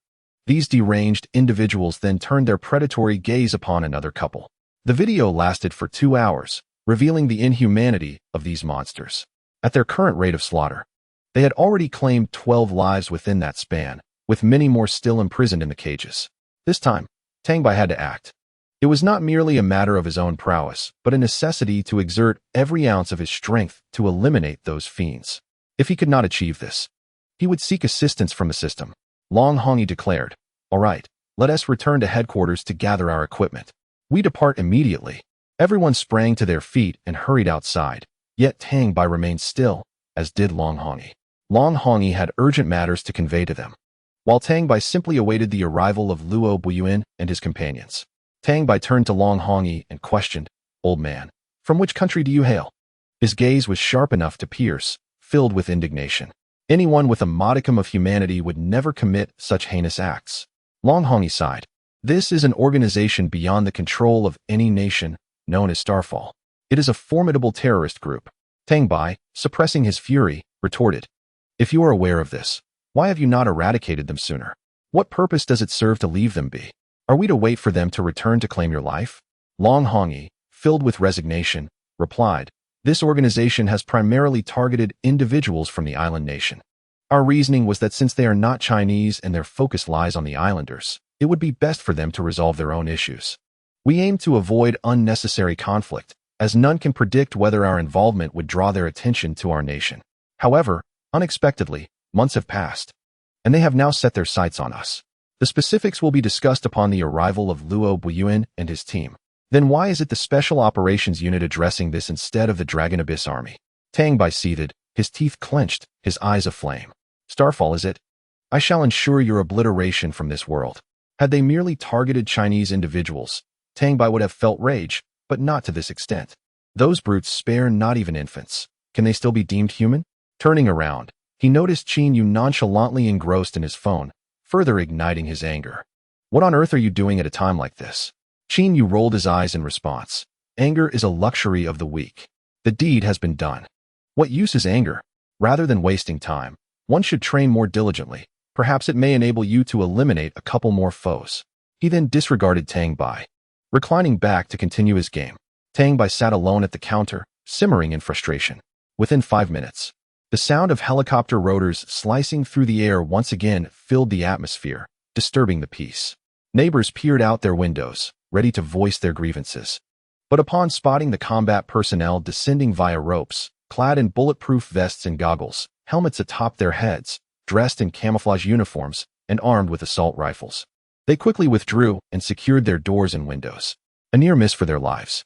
A unit of 12, the familiar team of Luo Buyuan, including Zhou Pingfei, Zhong Cheng, Lin Sheng, Meng Qian, Su Yezhe, Wu Yang, Zhuge Li, Chao Dan, Sita Guan, Xiao Wei's, and Wei Minghui, lined up in orderly fashion. Long Hongi stood with his hands clasped behind his back, cleared his throat, and announced, "Disperse. Enter the shop to assess the situation." "Understood." The team, weapons in hand, rushed into the grocery store and settled around a table. Tang Bai and Qin Yu joined them. Without delay, Long Hongi produced his phone, reviewing messages as he stated, "Our adversary this time is Starfall, an internationally notorious terrorist organization. Their location is on a private island overseas, named Olilang Island, a popular tourist destination. According to intelligence personnel, this mountain is quite extraordinary, as it is a spirit-binding island. Approaching it will result in being ensnared by spirits, rendering one incapable of utilizing their supernatural abilities. Hence, you must exercise utmost caution on this mission. Their targets are couples with attractive women, specifically those who are pregnant. The pregnancies must occur in May for the upper half and August for the lower half. Statistics from the intelligence team indicate that 248 tourists have gone missing on Olilang Island over the past 2 months. If all goes according to plan, they should have been captured by the Starfall organization, with many likely having suffered grievously. Your mission is to infiltrate the interior of Olilang Island and rescue the hostages. While ensuring their absolute safety, you must dismantle the Starfall organization. Shortly, we shall proceed to the port to embark for Olilang Island. Do you have confidence in accomplishing this task?" Long Hongi succinctly conveyed the significance of the matter. "We will ensure the completion of our mission." Everyone responded in unison. Long Hongi stood tall, straightened his back, and saluted the 14 individuals with a formal military gesture. "May you return safely." "Yes." Long Hongi approached Tang Bai and produced an unfamiliar model of firearm from his pocket. This is a newly developed handgun. Its features include easy portability and immense power. "How powerful?" Very powerful. Tang Bai rolled his eyes. I understand it's powerful, but just how powerful is it? Long Hongi retorted with exasperation. Just like you. Oh, you old man. Before departing, Tang Bai left Chong Ming at the grocery store, earnestly admonishing it not to venture out and harm anyone, lest he would be compelled to destroy its spirit pearl. At that moment, Chong Ming thought Tang Bai had abandoned it and began to weep. After a considerable time of comfort, it finally calmed down. Ultimately, Tang Bai instructed it to seek Long Hongi if it became hungry, hoping it would devour his resources. With teary eyes, Chong Ming nodded in agreement. Luo Buiyuan and the others boarded the fighter jet. Once everyone was seated, they engaged in fervent discussions regarding the rescue operation. Now, let us discuss the general course of action. Luo Buiyuan tapped the back of his chair, contemplating for a moment, and said, that is a tourist island. Recklessly barging in would be inappropriate and could alarm the visitors. Should we seal off the island or approach with military forces, it would undoubtedly raise suspicions. Therefore, we need to infiltrate stealthily. Under the condition of not alarming the enemy, we must discreetly eliminate those individuals. Tang Bai scratched his head in deep thought. This doesn't seem right. Even if we infiltrate secretly, the area must be vast for a tourist destination, and with so many people. How could they not have discovered that base? We would likely spend a long time searching, and by the time we find them, it may be too late. If luck is on our side and we find them, we would still have to engage in a fierce battle, thus alerting the enemy. If those individuals act out of desperation against the hostages, we would be in quite a predicament. Su Yezha interjected. I know how to handle this. It's simple. We can pose as a couple that fits their criteria for abduction and deliberately allow ourselves to be captured. P.S. Special thanks to Ziran, Qianyu, and Kongshan for the lovely gifts. Emotional value, 10,086. Chapter 60. I refuse to be without you. In prison. Meng Qihan let out a cold laugh, arms crossed. You speak so casually. Where can we find a pregnant woman, let alone one who is also pleasing to the eye? We can't just risk an innocent person. All eyes turned to Meng Qihan, as if to inquire directly. Can you do it? Being attractive certainly meets the twisted requirements of those perverts. After all, one could simply stuff a pillow in her belly for the perfect disguise. Given that all present were robust men, even the most petite among them, Tang Bai, stood at an impressive 185 centimeters. It was impossible for them to masquerade as alluring pregnant women. Alternatively, they could transform Tang Bai with makeup into a woman, but alas, he was too tall. Normal young women do not stand at such heights. Thus, the collective gaze returned to Meng Qihan. Yet upon further reflection, they quickly extinguished this foolish notion in its infancy. With Meng Qihan's fiery temperament, she might very well eliminate the enemy, and should the adversaries become agitated, they could end up slaughtering the hostages, rendering the whole endeavor futile. Furthermore, if that so-called husband were to be killed, the matter of their marital status would be exposed. Intelligence reports indicated that those masked deviants relished capturing couples in love, likely stemming from their own marital issues, which distorted their perceptions of love, fostering a loathing for those who shared genuine affection. Thus, they sought to drag such couples to their demise. Everyone returned to their seats, sighing in resignation. This was indeed the safest and most prudent approach, yet finding a suitable candidate proved elusive. 3 hours later, the plane landed safely at a base not far from the port. Everyone stowed their equipment in Tang Bai's alternate dimension, changed into fresh attire, rented a few rooms, and disguised themselves as tourists. At this moment, they crouched by the edge of a bridge, receiving peculiar glances from passersby. They were troubled by how to stealthily infiltrate the Ararang Island Starfall organization. It was utterly unrealistic to send Meng Qihan. Her fiery temper and the unmistakable aura of a soldier would easily give her away. Additionally, she would need to maintain contact with headquarters, making her involvement unsuitable, and sending an innocent person was far too perilous. Among the 14 individuals, 13 were crouched down, 12 wore expressions of worry, 1 was dozing, and 1 stood nonchalantly. The one standing, carefree, was Qianyu. For him, life and death had long since become familiar. His sole task was to ensure his safety when Tang Bai engaged in reckless behavior. Among the crouched group, the lone exception dozing off was Tang Bai. It wasn't that he lacked concern, but rather that worrying was futile. He had no experience with such combat plans and merely followed others' instructions. As a result, in a state of half-sleep, he lost his balance and nearly plunged headfirst into the water, saved only by Qianyu's quick reflexes, preventing him from becoming a drenched mess. Truly, one must commend him for managing to sleep even while crouched. Tang Bai mumbled, "There's no helping it. I hardly slept in the spirit realm.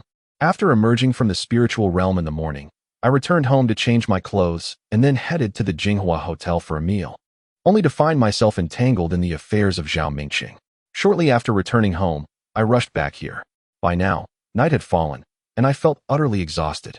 Qin Yu scoffed, saying, "I truly don't understand why you're so busy every day when you're out of money." My heart was burdened with the weight of the world. It was unbearable. Suddenly, Zhuge Li slapped his forehead, exclaiming, "How could I have forgotten my own ability?" Tang Bai blinked in confusion and asked, "What ability? Why the sudden excitement? If one didn't know you were just recalling your ability, they might think you were about to throw a punch." Zhuge Li was so animated that he didn't know where to put his hands. My ability. It's transformation. Complete shapeshifting. Excitement level 80. He repeated this fervently as he spoke. Tang Bai instinctively moved a few steps away from him, sensing that he might leap up and strike out in his excitement. Upon hearing Zhuge Li's revelation, everyone's faces lit up with joy. In a fit of enthusiasm, Zhuo Pengfei instinctively stood up and kicked Zhuge Li in the rear. "Damn! How could you forget your own ability?" Bang! Zhuge Li's head plunged into the water. Everyone was left dumbfounded. Once they processed what had happened, laughter erupted. I'm so sorry, I got too excited." Zhuge Li, not bothered at all, had no mind to hold a grudge at that moment. He would settle that later. Indeed, everyone gathered around to pull him out of the water, their faces alight with excitement as they began to discuss. The gist of their conversation revolved around one of them transforming into a pregnant woman, while another pretended to be her husband. The two would showcase their affection on the boat at Outsmarting Island, ultimately feigning capture to infiltrate the enemy's base.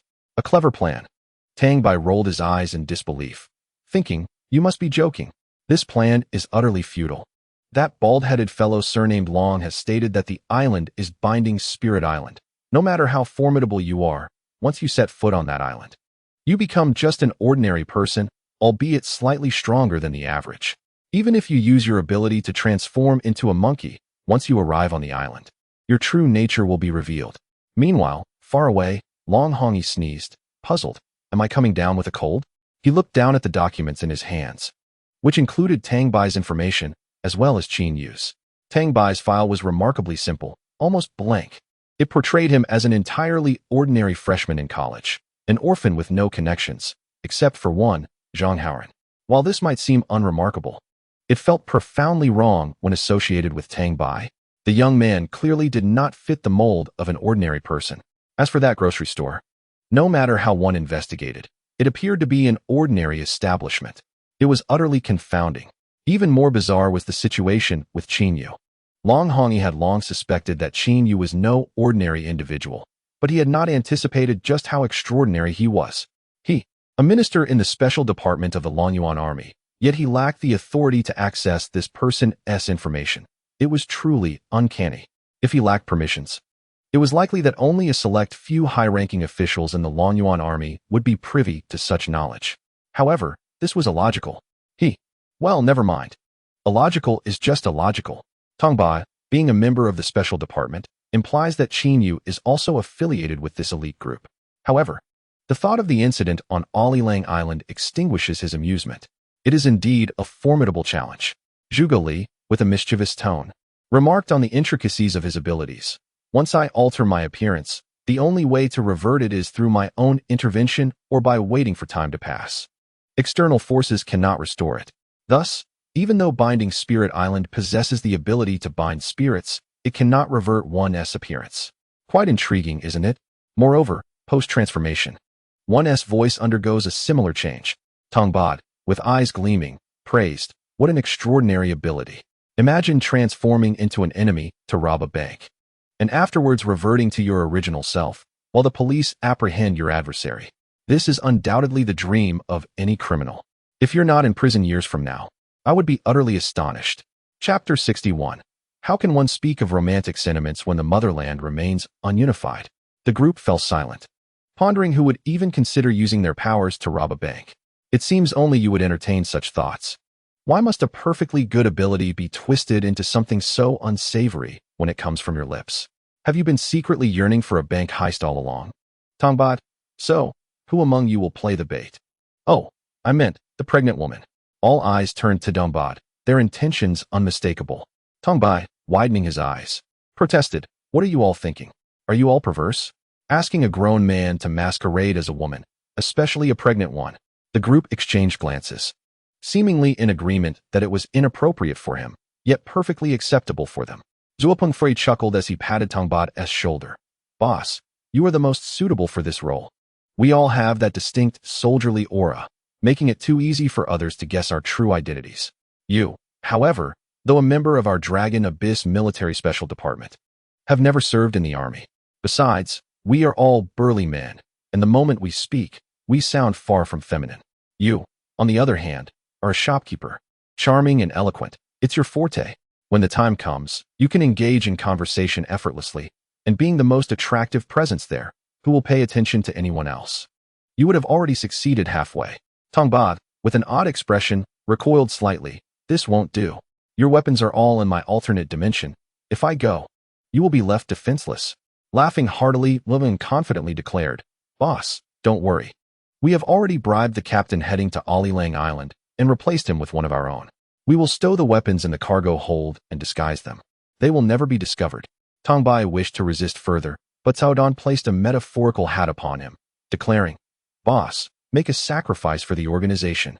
Consider those unborn children who have already met their demise before even seeing the world." Tang Bai abruptly interjected, "Enough. I understand my mistake. Please stop, or I might just jump into the sea." He clutched his head, feigning a look of agony. All eyes turned towards Qin Yu, who responded with confusion, "What is it? Are you all mad? You want me to pretend to be married to a man?" The crowd exchanged incredulous glances, realizing that the two brothers spoke with uncanny similarity, leading them to question their own sanity. Luo Buiyuan gritted his teeth, feeling a sense of dread towards Qin Yu, a fear stemming from the weaker confronting the stronger. However, he had to speak up. "Mr. Qin, it's not that we want you to impersonate the husband. It's simply that you are the most suitable for the role." After a long silence, Meng Qian finally chimed in. "To put it plainly, your cultivation is the highest. Even without your powers, your skills surpass ours. Moreover, you must protect the boss. If you're too far away, you won't be able to react in case of an emergency." Her words struck a chord. Qin Yu sighed in resignation. Fine, I'll do it." This is absurd. The peculiarities of the special operations personnel lay in their relentless persuasion. If one refused them, they would incessantly chatter, driving one to distraction. Their arguments were so logical that one couldn't help but feel like a historical villain. It was a pity these individuals weren't engaged in brainwashing. They had a talent for it. With a pout, Tang Bai asked, "When do we set off?" With no chance to resist, he decided to acquiesce and experience what it was like to be a woman. Still, he felt quite unsatisfied. Successfully persuading Tang Bai left Luo Buiyuan in high spirits. The ferry to Olilang Island will depart at 9 tomorrow morning. Many people are heading there lately because a theme park has opened, and they seek novelty. Tang Bai scoffed disdainfully. It's no wonder rich people have such peculiar obsessions. Traveling so far for a thrill, isn't it a waste of time? Going there for fun could cost you your life, and even endanger the child in your womb. Of course, if I were wealthy, I wouldn't have said this. 80 points of resentment. Zhuo Pengfei chimed in. Who could argue against that? The group lingered by the bridge for a while before returning to the hotel. 14 individuals rented 7 rooms. Meng Qian had one to herself, while Luo Buiyuan, Zhuo Pengfei, and Su Yezha shared another, and the rest paired up in rooms. At 10 o'clock that night, everyone lay on Tang Bai's bed, engrossed in their phones, knowing that once the mission began, they would be unable to indulge in their devices for several days. Meanwhile, Tang Bai found himself at the mercy of Meng Qian, who presented him with an array of colorful, loose-fitting maternity dresses that looked quite elegant. However, he never anticipated that he would have to wear them. Was he truly destined to tread the path of a cross-dresser? Such a choice had only 2 outcomes, either none or countless times. Tang Bai concealed his face, overwhelmed by shame. Why was there underwear next to the skirt? Was he expected to wear such a thing? This would undoubtedly haunt him for a lifetime. Why was such an embarrassing item even created? Qin Yu, the insufferable pervert, was nearby, intrigued as he lifted the skirt and occasionally gestured towards Tang Bai. Dejected, Tang Bai squatted in a corner. Meng Xian stifled a laugh to console him. Little brother, don't be too upset. Think about it. This is for selecting suitable clothes for your future wife. When the time comes, you'll choose the best for her, and it will be heartwarming. Tang Bai rolled his eyes in exasperation, nearly losing his breath. Sister, I'm only 18. 18. Not a child anymore. Other families have even had their second child by this age. How can it be the same? Meng Xian chuckled. Surely you've had a crush or been in love before. Tell me about it. And perhaps I can offer some advice to ensure the girl you like will be completely devoted to you. Love? Tang Bai's eyes widened. Love? What nonsense. The country is not yet unified. How can one talk of romantic feelings? TSK. Qin Yu sneered from the side. Tang Bai turned to scold him. You can't talk either. Qin Yu contemptuously remarked. This is the first time I've heard someone describe being single so refreshingly unique. Contempt value, 80. Tang Bai retorted, you mock me? You, who have the audacity to look down on me. What gives you the right to do so? As if you have ever been in a relationship. Qin Yu confidently nodded. Yes, exactly. I have been in one. Are you angry? Tang Bai clutched his chest, feeling deeply wounded. Why did even shameless people like Qin Yu have girlfriends while he remained single? He was clearly more attractive. Author. Tomato Dad has no more to give. But that is all right. I still have you all. Chapter 62. Eating grapes is good for children. Meng Xian, suppressing laughter, patted Tang Bai on the shoulder to comfort him. The two large white rabbits nearly blinded his eyes. Tang Bai exclaimed, I dream of raising two large white rabbits. In and of this size. Little brother. It's fine. If reality doesn't work out, we can try online dating. If it doesn't fit, just delete the friend. Love whoever you want. Isn't that the idea? Isn't it nice? Tang Bai protested, online dating. You dare suggest that? Haven't you seen the news? A man who pursued online romance ended up losing a kidney and was in a coma for days.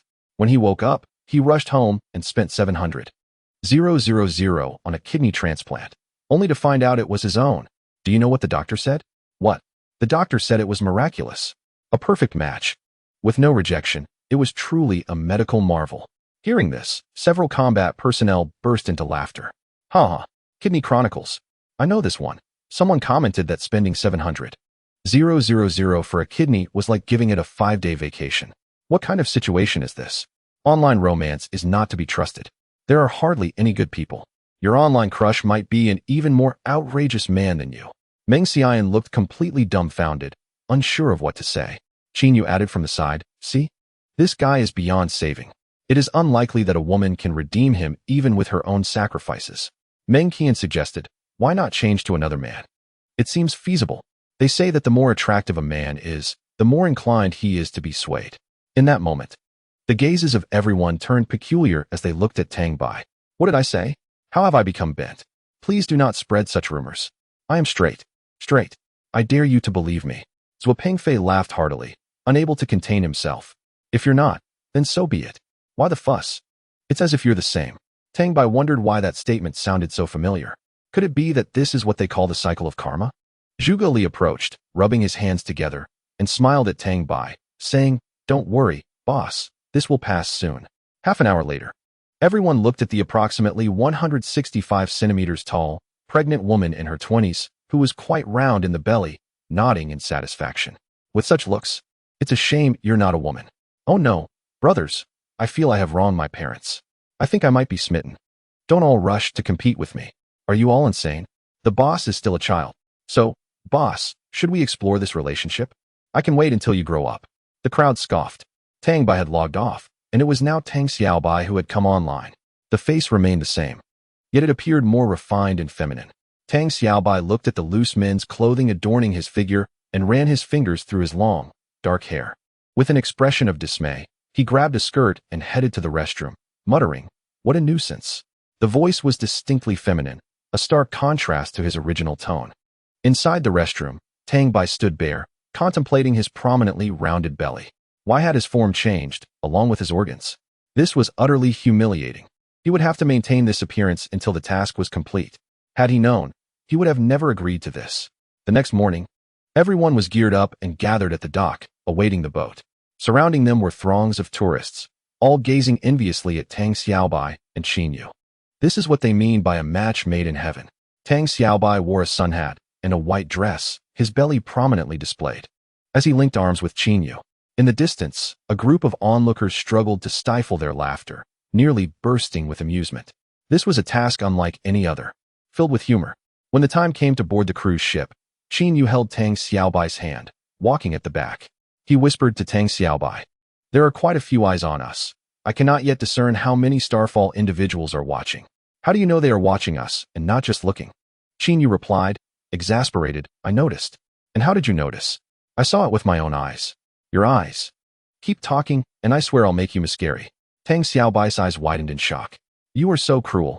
Qin Yu shrugged. "Well, it's not my problem. Officially, it belongs to you. That is merely in name." Tang Xiaobai retorted, all right, enough. As if you could give birth. Can't you?" Tang Xiaobai looked at Qin Yu as if he were foolish. "I'm a man. Qin Yu, can't men give birth? Why don't you produce one for me to witness?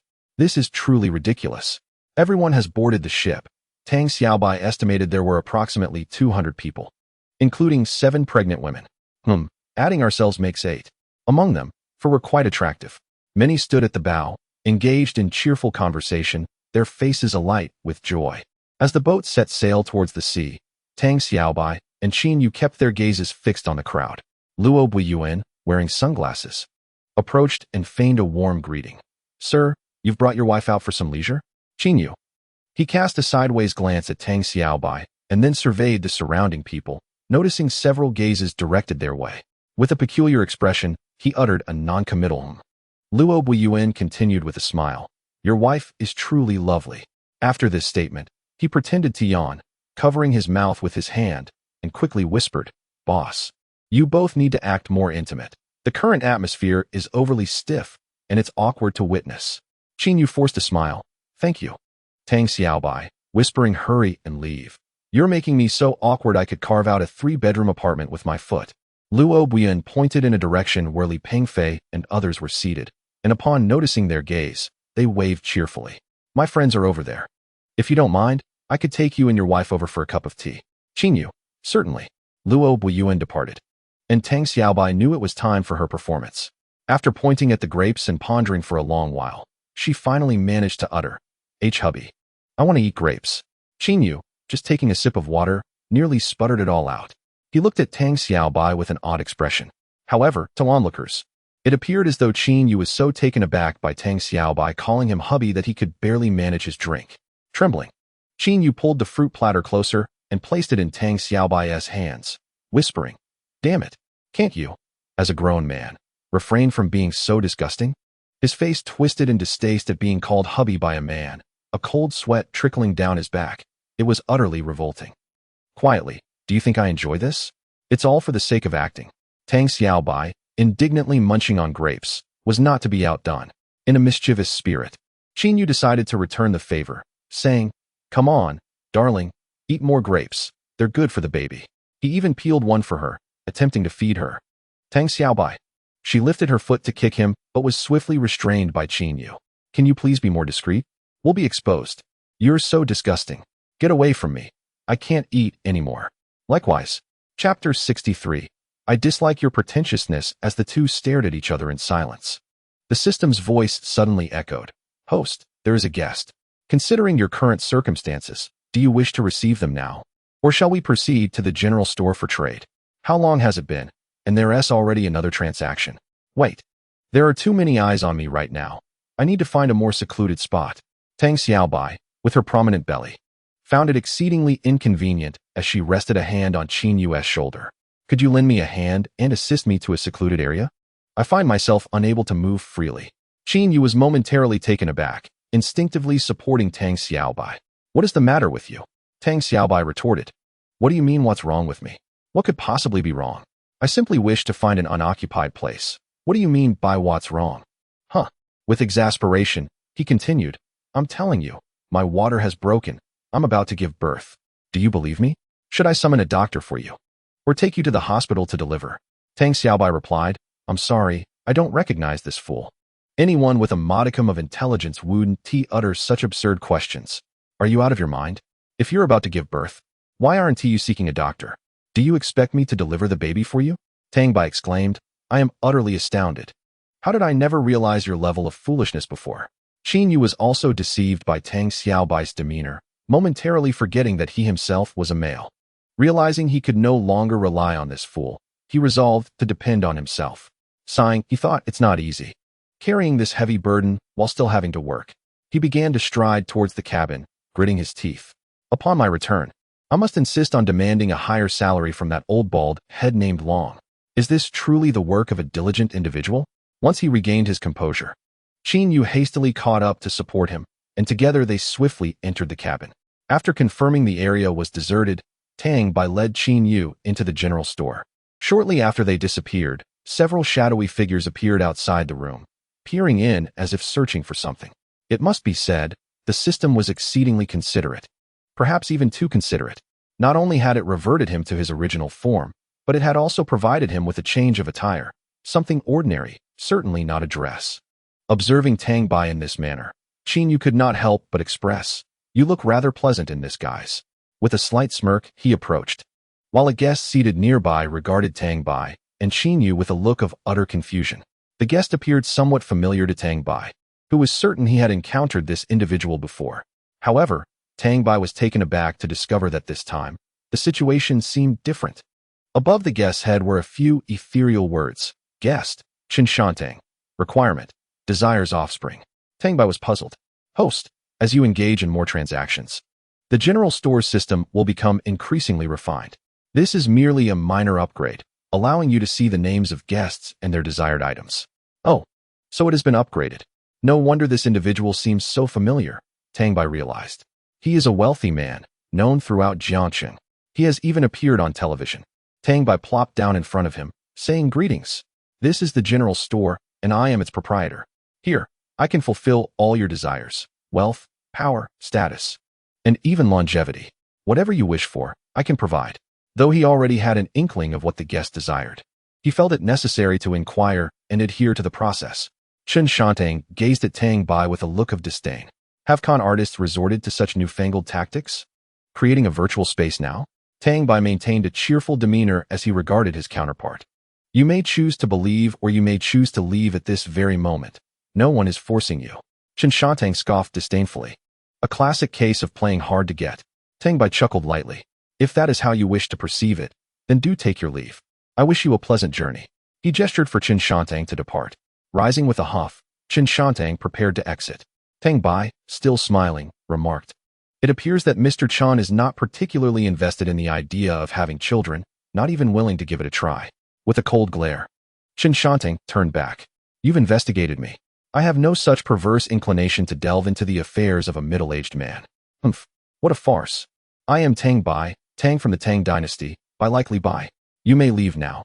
To be frank, conducting business with you is rather vexing." With a wave of his hand, Chen Shantang vanished from the general store. Qin Yu inquired, "You're just going to let such a hard-won deal slip away?" Tang Bai rested his chin on his hand. "How could I? This is quite a significant catch. Just as the sage Tang Taigong fished. One must wait for the willing to bite. Do you not understand? Believe it or not, he will return shortly." Qin Yu's expression turned peculiar. "I am not fond of your pretentious demeanor." "Oh, very well. Why will he return?" Tang Bai replied. "You could have simply asked that directly instead of going around in circles. Because I do not appreciate your feigned profundity. TSK, one cannot ignore the subtlety of fate." As expected, half an hour later, Chen Shantang reappeared in the general store, his expression oddly scrutinizing Tang Bai. Approaching, he asked, "Are you the Tang Bai who appeared at the Baohua auction?" Tang Bai affirmed, "Indeed, that is I. Did you conduct an investigation on me?" Feeling somewhat awkward, Chen Shantang admitted, Enough. My time is quite precious. I can help your wife conceive." "No, I mean, assist in your wife's pregnancy." "No, that is not right either. In any case, I can ensure you have your own children." Qin Yu interjected, "Your first two statements were rather impersonal." Tang Bai retorted, "Get lost." Chen Shantang hesitated. "And, is that truly possible?" Tang Bai replied, "Yes, but I require an appropriate price." Chen Shantang's expression brightened. "What do you desire?" At that moment, the system made its presence known once again. "Host, this individual possesses excellent fortune. You may claim half of his fortune, which is a rare opportunity." "Fortune? What is that?" It is quite literally what it sounds like. This person has enjoyed good fortune, which has enabled him to conduct business smoothly. Taking half of his fortune will simply diminish his previous success. However, this is quite extraordinary and can only be obtained through special means in the real world. "Ah, I see. Quite mysterious indeed. I want half of your fortune," Tang Bai declared without hesitation. The system had deemed it favorable, so it must be of great worth. Chun Shantong's expression soured slightly, evidently aware of his own good fortune. After much contemplation, he finally gritted his teeth. All right, it's a deal, but I want twins. The old man was sharp. He knew how to bargain. Very well, we have a deal. Your half fortune in exchange for 2 children. A familiar transaction record appeared beside Tang Bai, and after signing, the record vanished. A box appeared beside Tang Bai, and upon opening it, he discovered a pill. Host, this is the Dragon and Phoenix Fertility Pill. If a woman consumes it and engages in intimate relations, she will conceive. Tang Bai took the pill and tossed it to Chen Shantang, saying, Here, this is for you. Have your wife take it, and after that, you can get busy. She'll be pregnant in no time. Chapter 64. I laughed. I was acting. Chen Shantang received the pill, his face filled with skepticism, and vanished into the general store. After he departed, Tang Bai began preparing dinner, primarily under the guidance of Qin Yu, who was instructing him from the side. The two lingered in the store for more than an hour before finally emerging. When they stepped out of the cabin, Tang Bai still bore the guise of the diminutive Tang Xiaobai. As they exited, many onlookers regarded them curiously, bewildered as to why the two had remained hidden for such an extended period. Luo Buiyuan even waved in their direction. Upon approaching, Tang Xiaobai and Qin Yu engaged in an elaborate introduction worthy of a seasoned actor, followed by a series of intricate exchanges, before finally addressing the matter at hand. Meng Qian announced, We just conducted a thorough examination. Aside from us, there are 24 other ability users on this ship. Among them, 13 are likely ordinary tourists of no significant rank. 1 is the captain, 1 of our own, and the remaining 10 are presumably from the Starfall faction. Tang Xiaobai, embracing his theatrical flair, lowered his gaze to his abdomen, adopting an expression of bliss as if conversing with the baby within. So, what levels do those 10 possess? He inwardly mused that this was thanks to his ex-girlfriend, who had incessantly dragged him to watch mindless romantic dramas before his journey, enabling him to convincingly play this role. 3 gold, 3 bronze, for silver, Qin Yu replied. To be honest, you look rather creepy like this. Silence. Tang Bai retorted, then turned to Meng Qian. Their combat prowess should be quite formidable, right? Indeed it is. Qin Yu scoffed, pathetic. Ignoring him, Meng Qian continued, They have been observing you, and they are likely keeping a close watch. Exercise caution. Tang Bai pouted, Sister Meng, are you truly considering me as a pregnant woman? Meng Qian, glancing back with a hint of incredulity, replied, How could that be? I'm not foolish. Tang Bai found himself speechless, feeling as though the world was rife with malice toward him. The group sat together, chatting and laughing, creating an atmosphere reminiscent of casual home conversation. They gradually gathered, resulting in a lively discussion. 5 minutes later, they neared the small island. Tang Bai and his companions distinctly felt their internal spiritual power suppressed, rendering it unusable. Indeed, it was spirit-binding island. Sooner or later, he would dig it out. After disembarking, Tang Bai and Qin Yu exchanged greetings with Luo Buiyuan and the others before departing to join the main group at the so-called amusement park. Luo Buiyuan and his companions stealthily slipped away, drawing no attention. It was rather humorous. Had their adversaries not possessed numerous hostages, they would likely have met a swift demise, making it unnecessary to act so furtively. It is evident that capturing a hostage is of paramount importance when engaging in nefarious activities. While they may not ensure your survival, they certainly prolong your existence for a while. Qin Yu quietly remarked to Tang Bai, I have observed that although our adversaries have multiple targets, we are their primary focus. It won't be long before they strike. All right, Tang Bai replied, You pretend to go to the restroom and provide them with an opportunity. I understand. Tang Xiaobai was eager to expedite the process. Such a fruitless task could not be endured for a moment longer. The crucial point was to remain calm. Haste often leads to chaos. This situation felt like the greatest blemish on his life. Yet, he would never have anticipated that dressing as a woman was an experience that could only be quantified as either 0 or countless times. The two followed the main group, trailing at the back, and soon began their ascent. It was truly surprising that this seemingly small island harbored such towering mountains. The so-called amusement park was constructed atop the peak, leaving one to ponder the developer's rationale. Upon reaching the halfway point, the main group paused, with many opting to rest while others continued their climb. Everyone was out for enjoyment, pursuing happiness in their own way. Tang Xiaobai and Qin Yu found a rock to sit upon and began to converse in hushed tones. A little girl approached, appearing around 8 or 9 years old. Her hair styled in a ponytail adorned with 2 hairpins. Dressed in a pink dress, her round, cherubic face beamed with a charming smile. She stood before Tang Bai, hands clasped behind her back, and sweetly greeted, "Hello, beautiful auntie." At this address, Tang Bai's expression shifted noticeably. Qin Yu nearly choked back laughter. Tang Xiaobai forced a smile he deemed gentle and replied, "Hello, little one." The girl giggled, "Auntie, you are so pretty, even more so than my mother." Tang Xiaobai felt torn between laughing and crying. "I do not wish to outshine your mother. I'm a man, and at my age, does your conscience not ache calling me auntie? I shall endure. Thank you. Auntie, are you expecting a baby?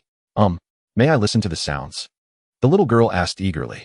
"Mama says it's magical to hear the baby moving in your belly." Of course. The girl carefully leaned in closer, pressing her ear against Tang Bai's abdomen. A minute passed without a sound. "Beautiful auntie, why is there no sound? Perhaps the baby is asleep." "Haha. I'm not pregnant at all. I was just teasing you. Did not see that coming, did you? What a pity." A woman's voice called from nearby. Looking over, they saw a woman in her 30s, well-preserved and hurriedly approaching to apologize to Tang Xiaobai. "I'm terribly sorry, dear. It was my oversight. Children can be quite oblivious." "She hasn't troubled you, has she?" She appeared quite anxious. "No, she is very well-behaved and adorable. Thank you." After a brief exchange, the woman took the little girl away. Qin Yu chuckled from the side, his tone tinged with playful sarcasm. "You're becoming quite convincing. I almost forgot you were a man. Get lost." Tang Bai retorted, exasperated by his friend's teasing, knowing full well the pain in her heart. She still came to stab the knife. How inhumane. Just as one left, another arrived. A pregnant woman approached. Qin Yu whispered, "It's Xingyun." "All right, I understand." The pregnant woman reached Tang Xiaobai and, after glancing at Qin Yu, spoke, "My dear, you are here to have fun as well, aren't you?" "Indeed. Sister, is there something you need?" "Haha, nothing in particular, just feeling a bit bored by myself and happened to notice you are also pregnant. So I thought we could chat a bit. To be honest, I am not particularly keen on conversing with you. Then why not find a place to sit?" "No, thank you." The pregnant woman turned to Qin Yu. "Is this your husband?" "Yes. You two are truly a stunning couple, simply a match made in heaven." "Thank you." I smiled, though it was faint. The woman held on to Tang Xiaobai for over 5 minutes, showing no signs of concluding the conversation. In an effort to hasten the process, Tang Xiaobai, blushing, placed a hand on her belly. I suddenly feel a bit urgent. Shall we continue our chat later?" Chapter 65. You have no wife. You wouldn't understand. With that, she extended her hand towards Qin Yu. The pregnant woman quickly caught it, her movements fluid and graceful, entirely unbefitting of someone in her condition. Tang Xiaobai couldn't help but feel envious. Everyone seems to be pretending so effortlessly, unlike herself, who struggled even to walk. Comparison is a source of despair. The woman cheerfully said, "Let me escort you. It wouldn't be convenient for your husband to accompany you." "Thank you." The two supported each other and, under Qin Yu's bemused gaze, entered the grove. The hidden operatives rejoiced. Indeed, the people from Xingyun had made their move. They didn't delay, thinking they would wait for orders from above. Tang Xiaobai had been gone for half an hour without returning. As her husband, Qin Yu naturally ventured into the grove to search for her. And he too did not return. The two vanished in a manner both absurd and strangely fitting, unnoticed by anyone. The radio crackled with Meng Qian's voice. "Luo team.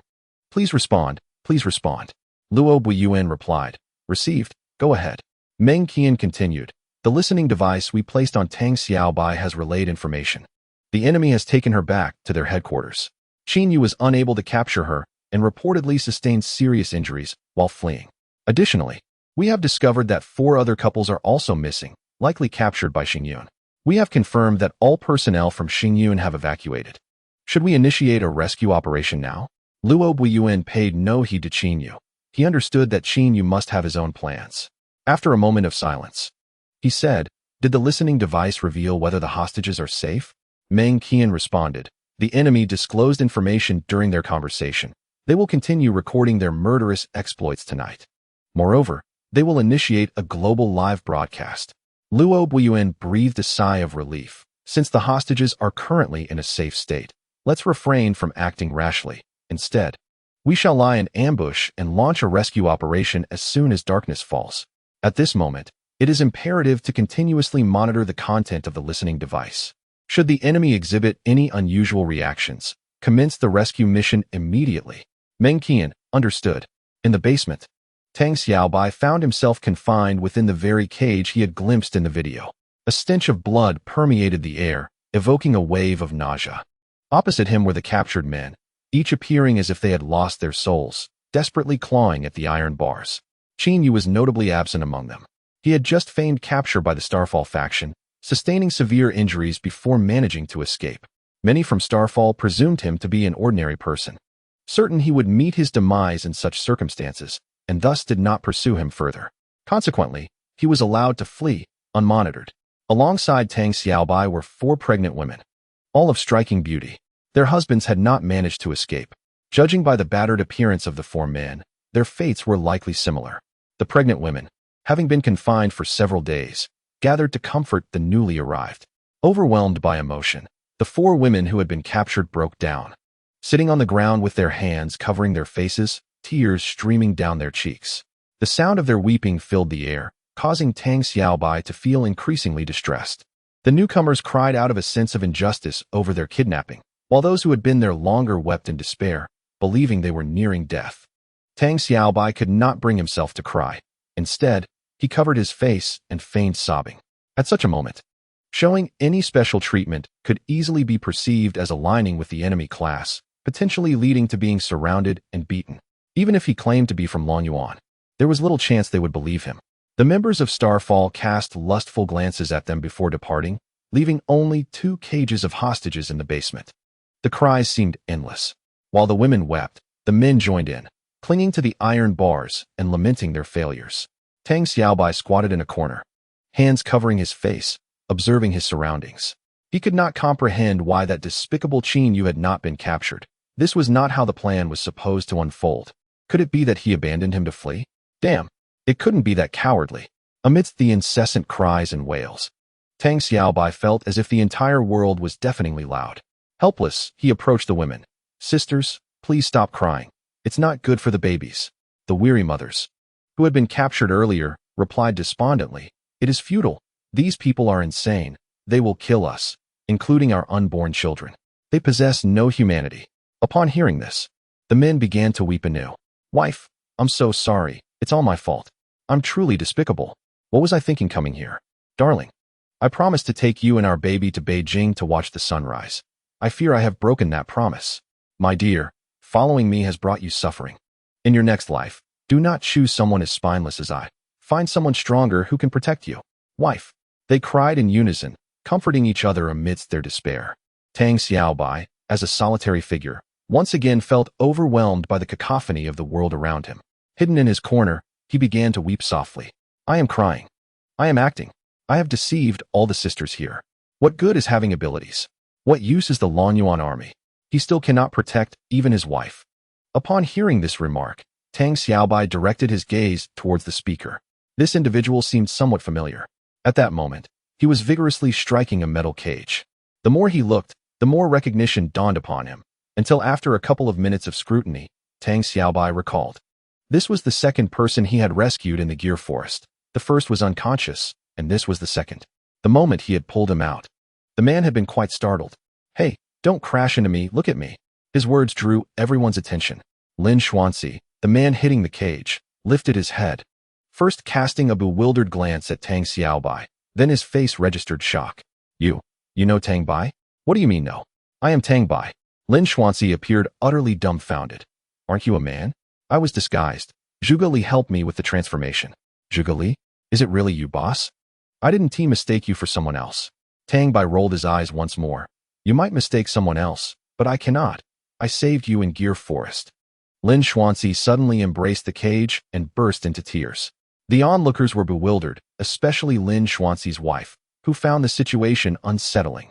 Her husband secretly knowing such a beautiful woman was alarming. "Danger. Ah, boss, we're doomed. Ah, honey, I'm sorry." Lin Xuanxi cried out loudly, like a child. "Shut up. You're the one who's doomed. Why is a grown man crying?" Lin Xuanxi retorted, "You don't have a wife. You wouldn't understand." Tang Bai, I am fully aware that I have no wife. No need to emphasize it. Chapter 66. I'm going to become unclean. Lin Xuanxi urged, "Boss, Quickly devise a way to rescue us. If we wait any longer, they will start slaughtering people. Each one represents a family. Tang Bai slapped his forehead, exasperated by the noise, thinking, what an incompetent ally. Be quiet. Are you trying to make it obvious that I am here to rescue people? Upon hearing this, the surrounding crowd finally grasped the situation, their eyes lighting up as they gathered around, clamoring with questions about how to escape, when they would leave, the likelihood of their escape, and the nature of their potential rescuers. Tang Bai felt a few more strands of annoyance creeping up his forehead. Had he known, he wouldn't have revealed anything. This truly was a foolish ally. If the Starfall personnel were to arrive now, there would be no need for interrogation. They would be caught red-handed. With a wave of his hands, he shouted, "Stop! Ladies and gentlemen, please remain calm and listen to me." With this declaration, the previously chaotic basement settled down somewhat. The women instinctively caressed their bellies, a long-lost smile gracing their faces. Their survival had become secondary. As long as they could safely deliver their children, that was all that mattered. Tang Bai cleared his throat. Please calm down and do not worry too much. Our Longyuan army has already commenced the rescue operation. If all goes according to plan, we will act swiftly. We will ensure your safe exit. And perhaps we can even eradicate the Starfall stronghold to avenge you.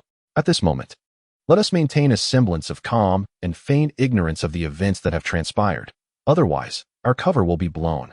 If the fallen stars catch sight of our support, they will not hesitate to eliminate us without a second thought, which would be most unfortunate. Tang Xiaobai took a deep breath and continued, the Longyuan army is currently lying in ambush outside, so you will certainly be able to leave safely. The crowd's expressions brightened with joy. To Tang Bai's astonishment, these seemingly delicate individuals exhibited such fervent emotional responses. Men and women wept once more, their tears representing a different kind of emotion. The Longyuan army of Huaxiao had mobilized to rescue them. Indeed, it is only the motherland that can be relied upon in times of need. To be born in Huaxiao feels like a karmic reward for the good deeds of a previous life. Which other nation could arrive in such a short span of time? As everyone basked in their elation, Lin Xian suddenly recalled a detail that Tang Bai had overlooked when mentioning the Longyuan army. He leaned against the chain and shouted, "Boss, when you referred to the Longyuan army, you said we. What does that mean?" "Oh, it's nothing," Tang Bai replied. "I joined your special unit of the Longyuan army yesterday. So I am indeed part of it, coming alongside Luo Buyuan and the others to assist some unfortunate souls." Lin Xian exclaimed, "Thank you, boss," in a very loud voice.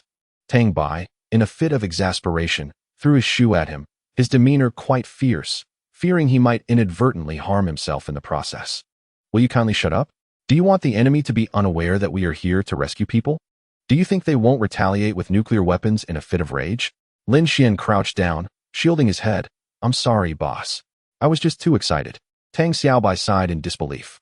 Hours passed with no sign of an arrival, and a few pregnant women approached Tang Xiaobai, who was squatting in a corner. They too crouched down to converse with him. "Sister, are you managing well here?" Tang Xiaobai emanated the aura of a wealthy heiress. "I'm all right," he nodded, feeling somewhat awkward, thinking to himself, how long have I been here? I don't even know where the restroom is. How can I say I'm comfortable? That's good. Don't sit here alone. Come talk to us. Speaking will help alleviate your fear. Tang Bai replied, "Fear? What do I have to fear? I am not afraid. I am merely lonely and cold. I just lack someone to converse with. How does that equate to fear? Let us not forget, I am part of the Longyuan army.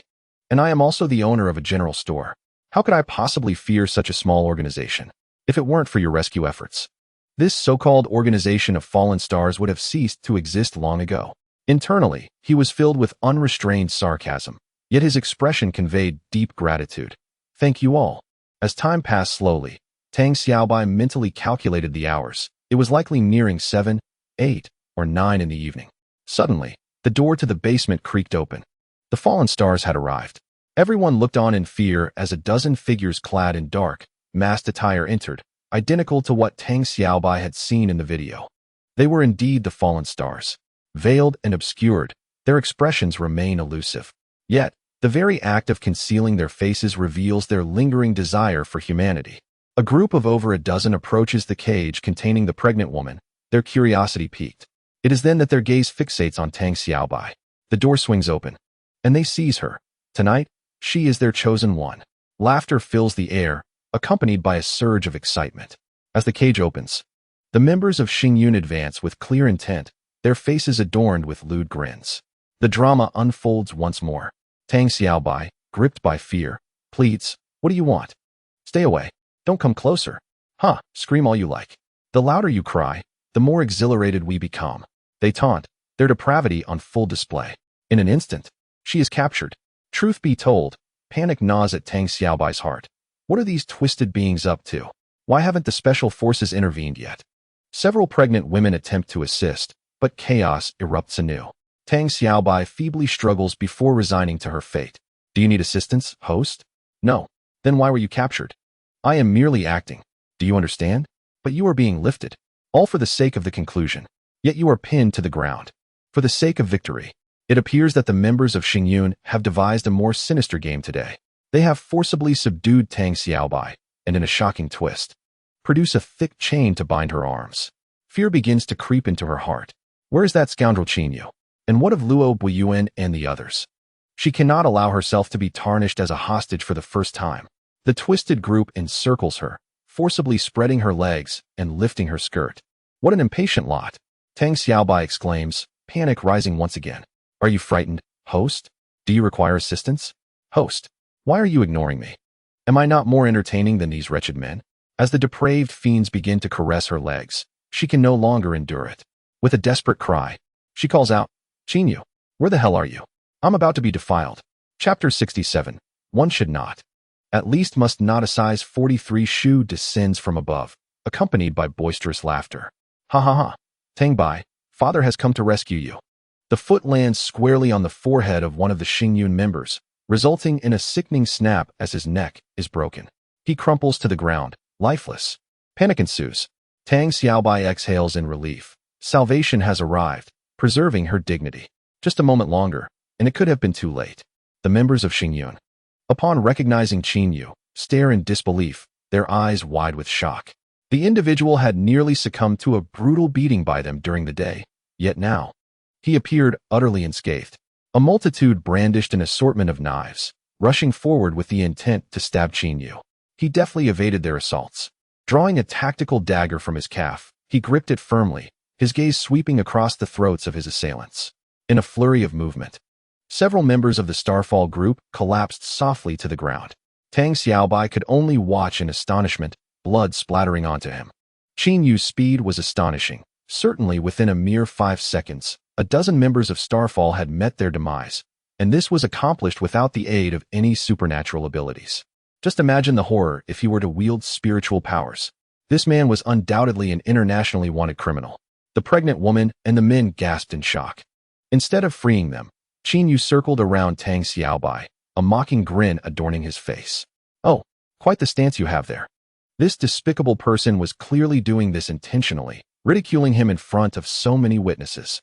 With such a pose set, was it not unreasonable for him to remain passive? Qin Yu stroked his chin, a lewd smile spreading across his features. Tang Bai exclaimed, "Qin, don't get carried away. You perverse fiend, you scoundrel." As Qin Yu advanced step by step towards him, Tang Bai panicked. "Brother Qin, please don't do anything reckless. This is not humorous at all." His hands were tightly bound by iron chains. He had always known Qin Yu to be eccentric. Initially, he believed it was merely his talents and abilities that were abnormal. But he never anticipated that his mindset would be so twisted. Qin Yu emitted a bizarre chuckle, mimicking Tang Bai. Upon reaching him, he squatted down and said, "You're not human." To Tang Bai's horror, this vile man used his dagger to shear off a portion of his hair. The result was abominably uneven. Though it was merely a disguise, this was a profound humiliation for him. Qin Yu laughed until he was breathless, clutching his stomach and pounding the ground. Only then did he relent and free him. The onlookers were bewildered, their foreheads lined with sweat. The big shots certainly knew how to have fun. What kind of thought process was this? Disguised as a woman, and then taking the opportunity to give a teammate a haircut? They were truly remarkable. As Tang Bai rubbed his sore wrists, he grumbled, "Have you lost your mind? What was the point of messing with my hair?" Qin Yu retorted, "If not your hair, then what should I do? You're the one who is peculiar. I never imagined you to be this kind of person." Casting a disdainful glance at Tang Bai, Qin Yu moved a bit further away. Tang Bai murmured to himself, "There's a curse I'm unsure whether to voice or not. You're my bodyguard. Do you realize that?" Tang Bai pressed, "I know. So what?" Tang Bai clenched his teeth, Do you realize that if you don't protect me, you'll be gallivanting all afternoon? Qin Yu shrugged nonchalantly. Oh, I was just wandering around. Why the fuss? People like you are the most likely to be written off in web novels, you know? I know. But what can I do if the author sets it up this way? I'll go and deal with her tonight. Good luck. I'm rooting for you. As the atmosphere shifted, Tang Bai gazed at the basement door and inquired, what is the situation outside? Qin Yu, stroking his stubbled chin, replied, nothing particularly unusual. There are plenty of firearms, and forcing our way out is simply impossible. Realistically, it's optimistic to think that the next one of us to survive will be anyone at all. Tang Bai felt a wave of confusion wash over him. You entered here, yet you can't resolve the situation? Isn't that redundant? I'm merely ensuring your safety. The fate of others is of no consequence to me. He averted his gaze from Tang Bai as he spoke these words. Tang Bai, feeling helpless, asked, what shall we do next?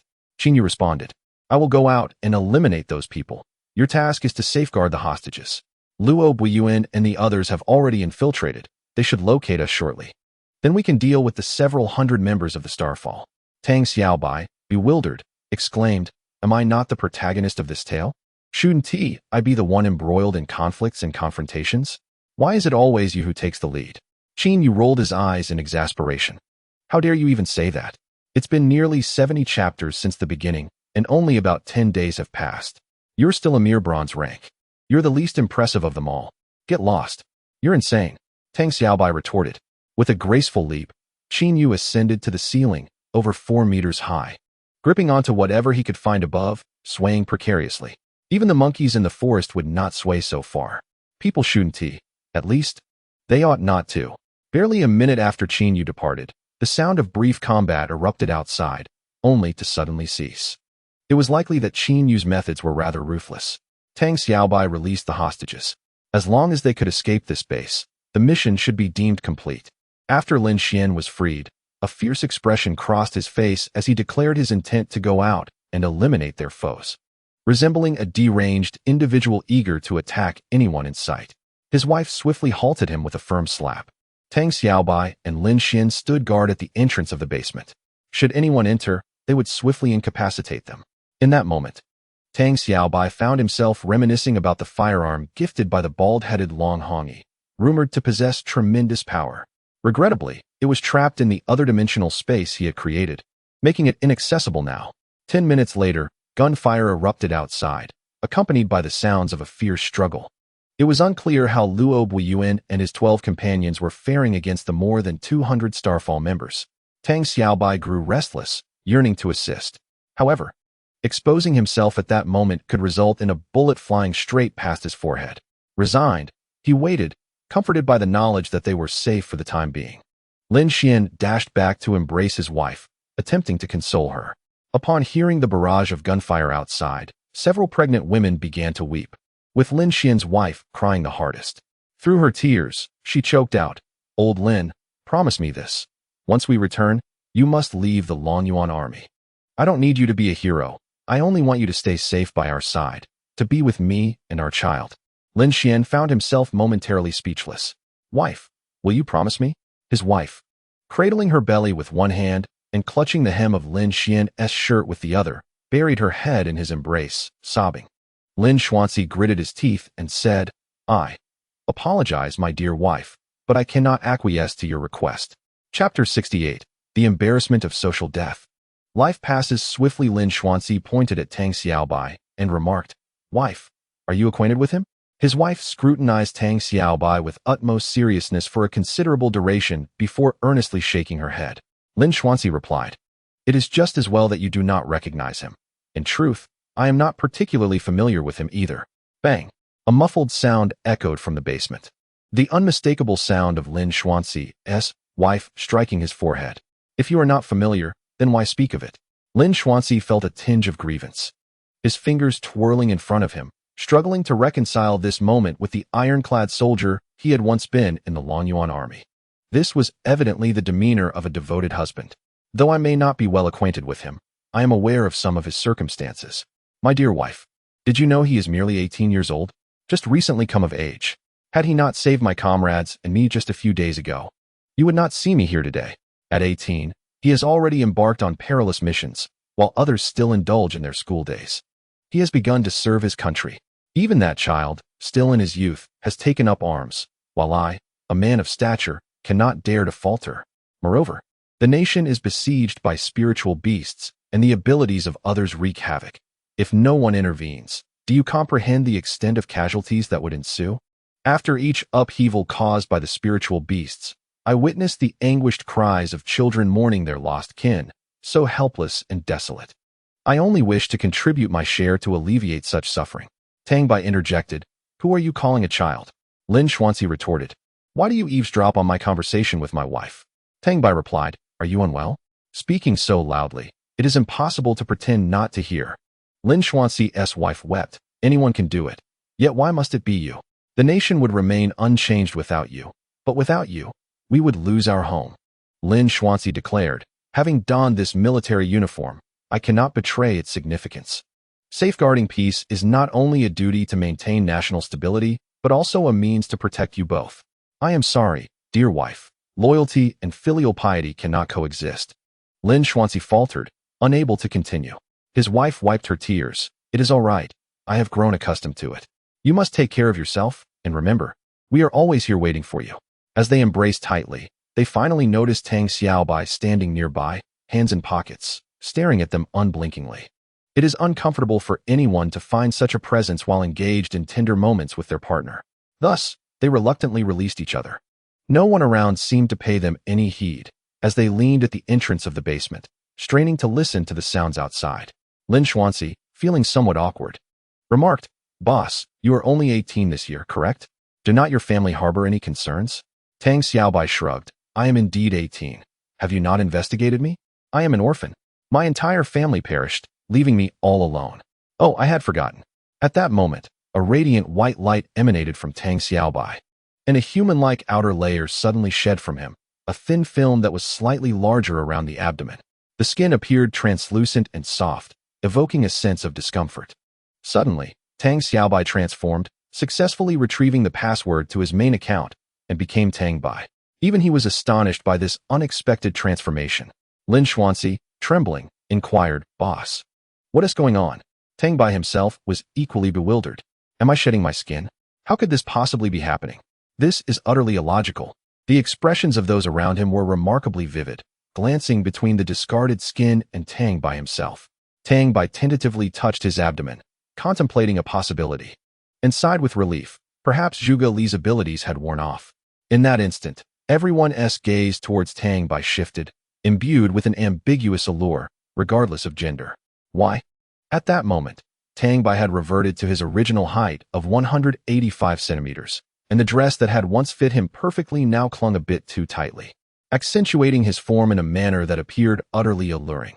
Lin Xuanxi seemingly produced a smartphone from nowhere, snapping a rapid succession of 30 photos. Tang Bai was momentarily dumbfounded. "What the hell? You pervert. Where did you get that phone?" Lin Xuanxi replied, "I've always had it." "Yes, indeed." Many others followed suit, fervently capturing images from every conceivable angle.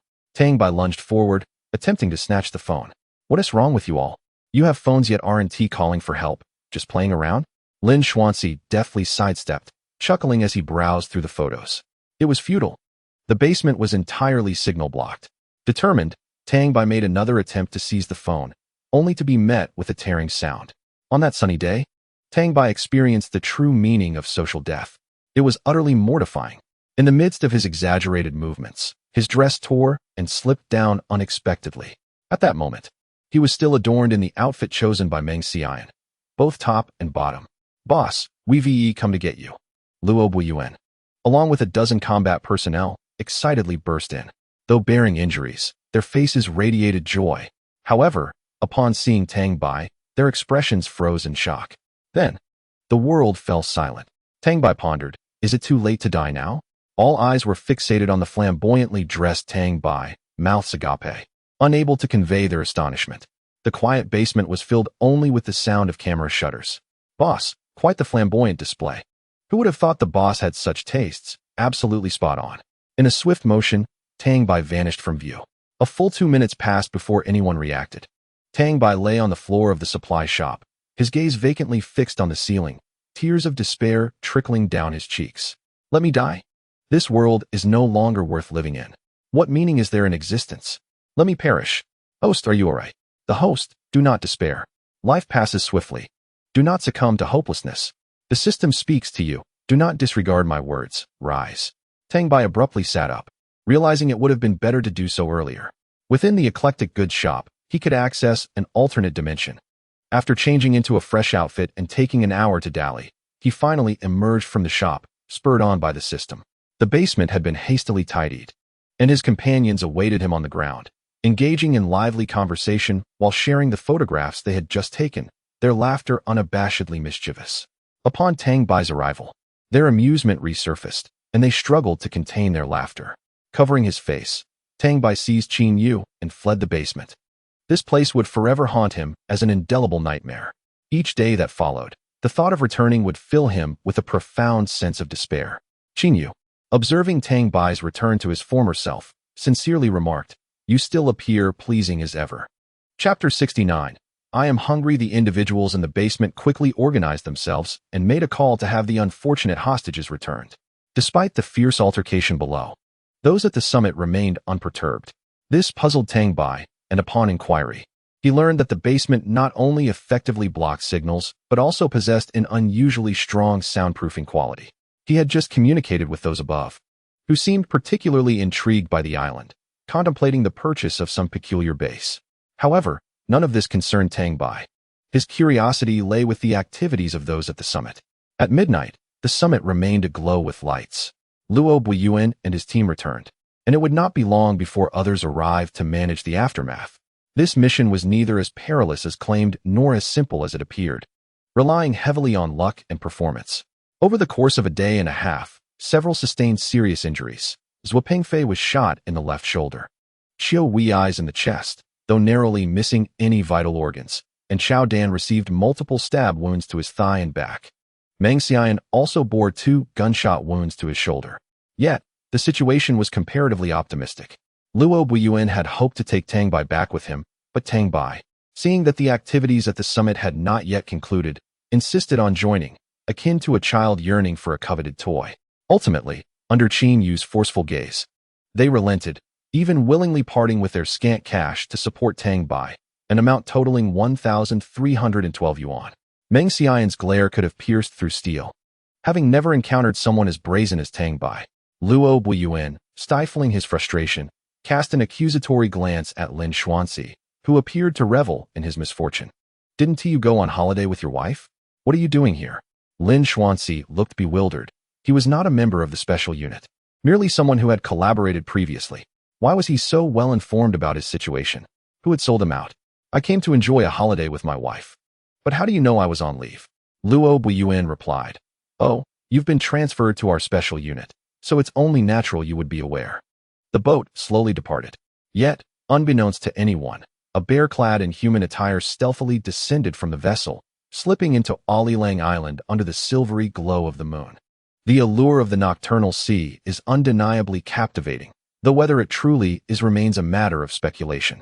At this moment, it is 2 o'clock in the morning, and Tang Bai and Qin Yu find themselves perched atop a motionless Ferris wheel, having gazed at the nightscape for a full 2 hours. It is not so much that they possess a profound admiration for the sea. Rather, they find themselves with nowhere else to amuse themselves. Initially drawn by the shimmering lights, they hoped to join in the revelry, only to discover that the scene was devoid of life, save for a few couples engaged in heated disputes amidst the grass, accompanied by the sounds of their anguished cries. Before long, the lights of the amusement park were extinguished. It turned out the staff had simply forgotten to turn them off. In search of a place to rest, they found all the hotel rooms fully booked, none available. Attempting to return proved fruitless, as they were unable to locate Luo Buiyuan and the others. Thus, they continued to observe the night scene from the Ferris wheel for 2 uninterrupted hours. Tang Bai suggested, "Why not sleep in my grocery store? There's a bed, and I'm feeling a bit chilly." Qin Yu retorted, "Are you out of your mind? If you have a grocery store, why not enter earlier instead of enduring 2 hours of wind-up here?"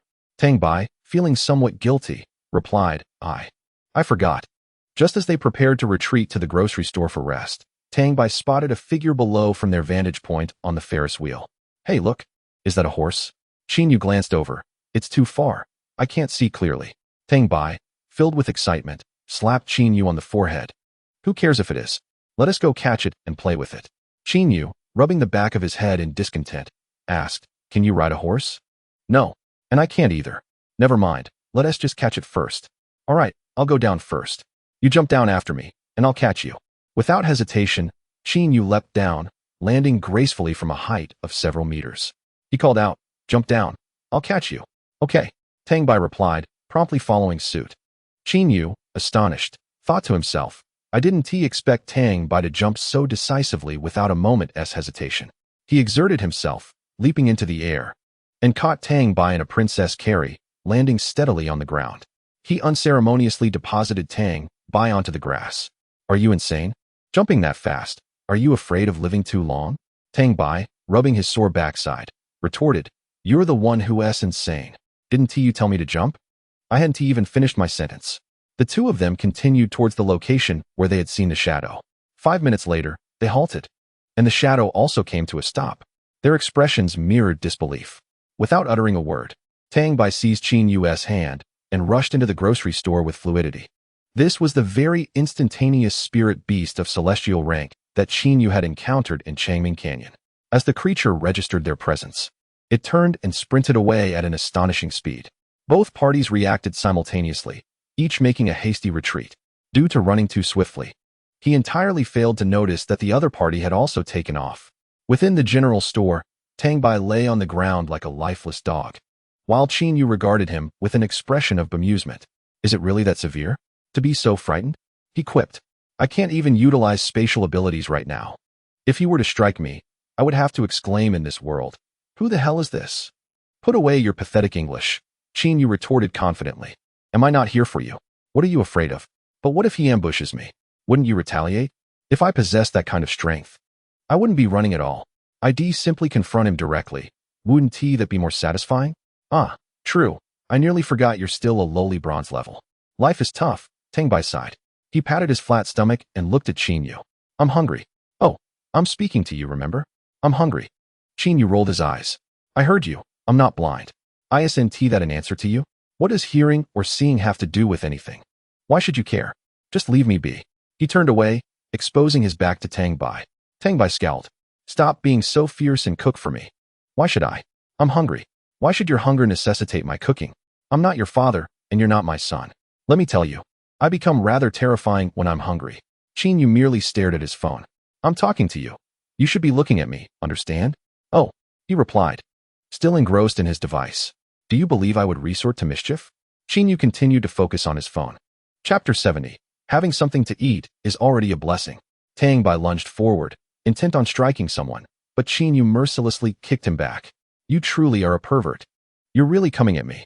Qin Yu was genuinely taken aback by Tang Bai, setting aside his phone with an exasperated look and entering the back kitchen of the general store. Tang Bai, feeling victorious, sat back in a chair, even crossing his legs and humming a tune. Host has a guest. Would you like to conduct a transaction? You truly lack humanity. It's already 2:30 in the morning. Do you have any compassion left? You still expect me to work at this hour? Is there no respite for me? Host. The general store considers your mental state and various conditions before deciding whether to conduct transactions. Warm reminder. Completing 4 more transactions will allow you to upgrade the general store. What is the purpose of an upgrade? You wouldn't understand even if I told you, loser. Penniless. Ugly. You may call me a loser or claim I am poor, but you cannot call me ugly. Cross-dressing pervert. Get out of my head, thank you. You cross-dress, you're a pervert, and you're not even allowing me to speak? Is there no law left? What kind of law can a broken system like you even discuss? If you have the ability, go ahead and report me. Are you still accepting orders or not? If you refuse, I will kick the guest out. Of course I will accept. How could I possibly refuse? Worthless scoundrel. The grand doors slowly creaked open. A sight Tang Bai had never witnessed before. It was rather peculiar. These doors typically remained shut, and guests rarely entered through the front. After all, who among the respectable would choose such an entrance? They always appeared and vanished unexpectedly, exuding an air of mystery. A young man, somewhat bewildered, stepped into the grocery store and spotted Tang Bai standing with his hands clasped behind his back. Instinctively, he wished to distance himself, yet his body seemed to betray him. Moving towards that direction involuntarily, Above the customer's head was his information. Customer. He Yuanqing. Item needed. Love. Tang Bai understood. It appeared he was a hopeless romantic in search of affection. Taking a seat, he gestured toward the chair opposite him. Please, sit. He Yuanqing, feeling out of place, sat down. He sensed an unsettling aura radiating from Tang Bai, a pressure he had never experienced since awakening his abilities. Yet, he could distinctly perceive that Tang Bai's strength was inferior to his own. Welcome to the grocery store of all things, where we can fulfill your every desire. Provided you can afford the price, anything is possible, including the love you seek. He Yuanqing, initially dazed, gradually registered the statement, his expression transforming into one of skepticism. Following over 10 minutes of Tang Bai's fruitless persuasion, the latter finally relented, deciding to give it a try.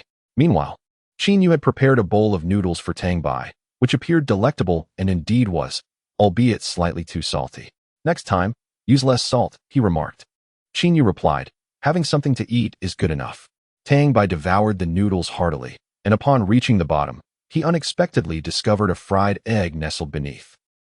However, he truly could eat no more. Why didn't you mention there was an egg at the bottom? What were you thinking? Should I announce to the world that I cooked an egg? Qin Yu, unfazed, effortlessly pulled the bowl towards him and devoured a few bites. He then disdainfully remarked, no wonder you're as thin as a monkey. All you do is waste food. Perplexed, Tang Bai turned to He Yuanqing. Now, let us continue our discussion. Please share your situation. He Yuanqing, rubbing his belly, replied, I haven't eaten yet. I'm a bit hungry too. Perhaps you could ask him to make me a bowl of noodles as well?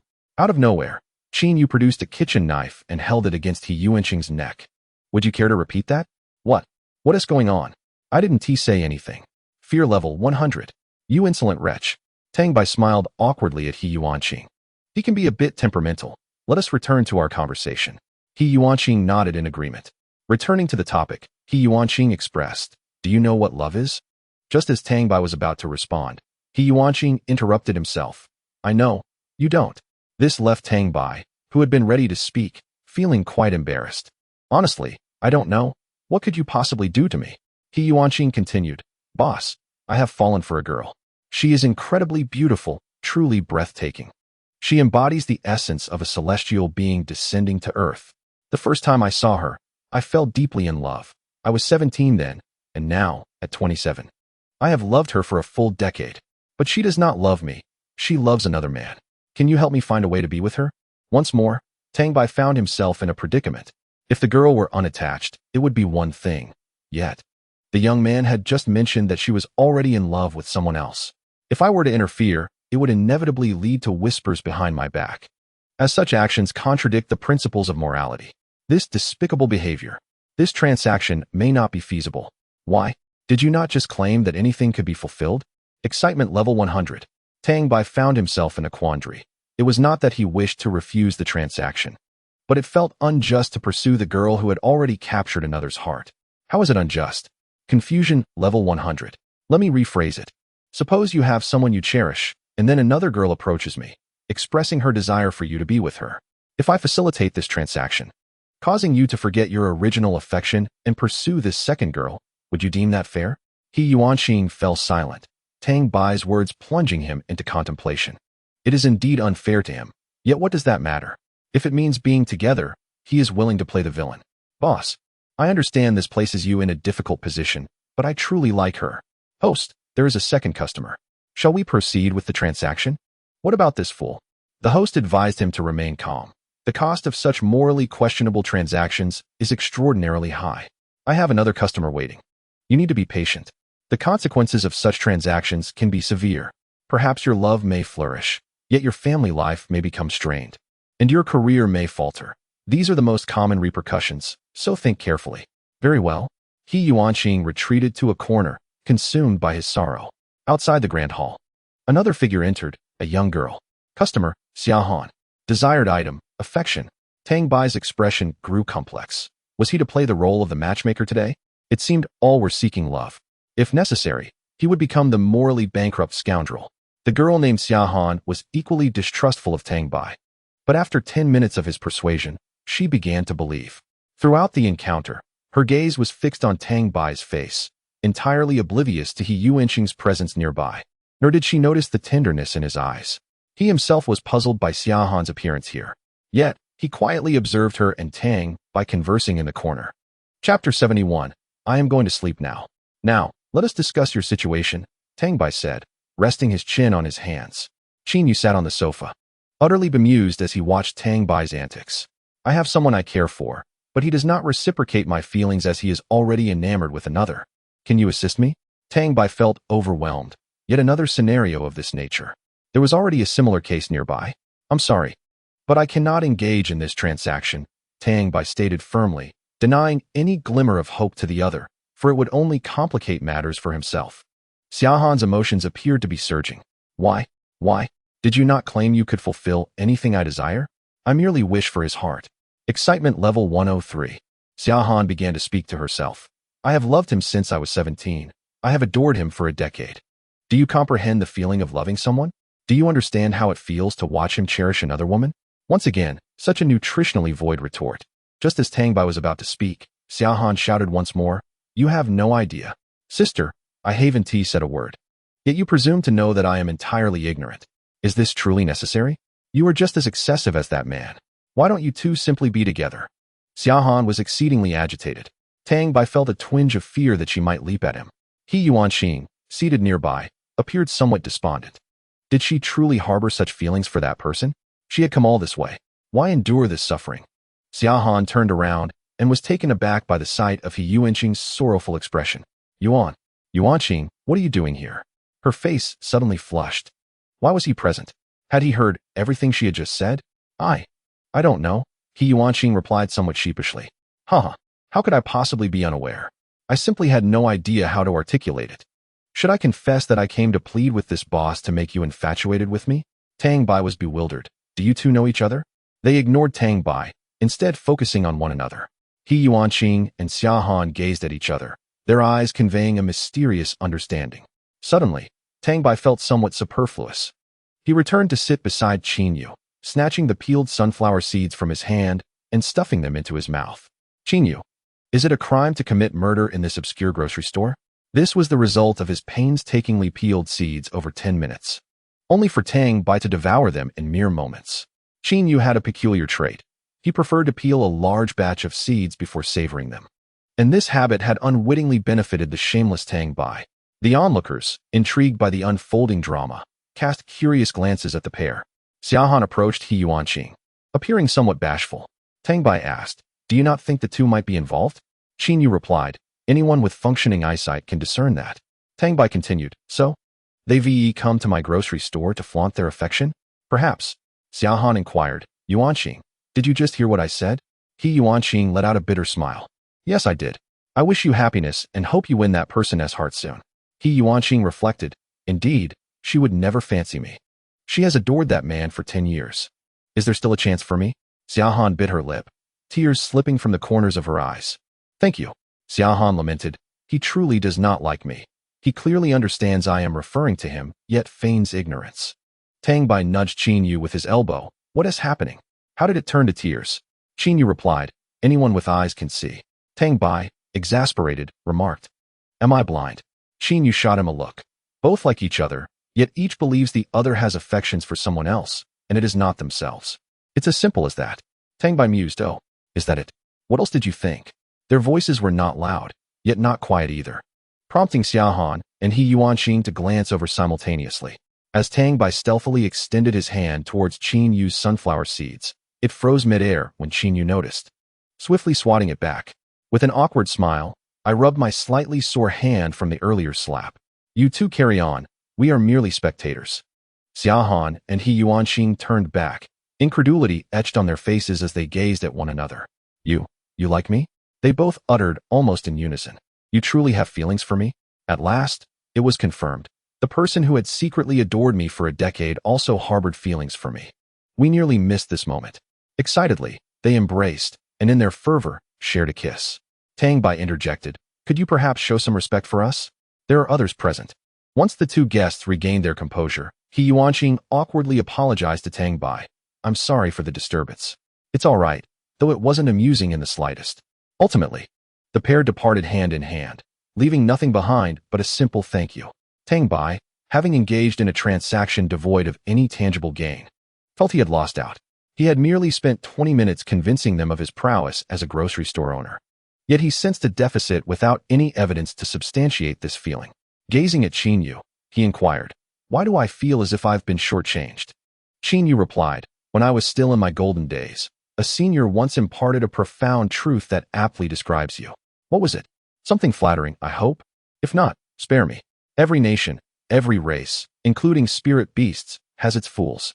Your recent behavior is irrefutable proof of that, fool." After uttering this, Chinyu ascended to the second floor, retreating into the only room with a bed and locking the door behind him. Tang Bai, in disdain, muttered under his breath about his peculiar habits, pondering why one would even lock the door to sleep, as if it would affect him. Glancing at the clock, it read 3:05 in the morning. With clean clothes in hand, Tang Bai relished a warm shower.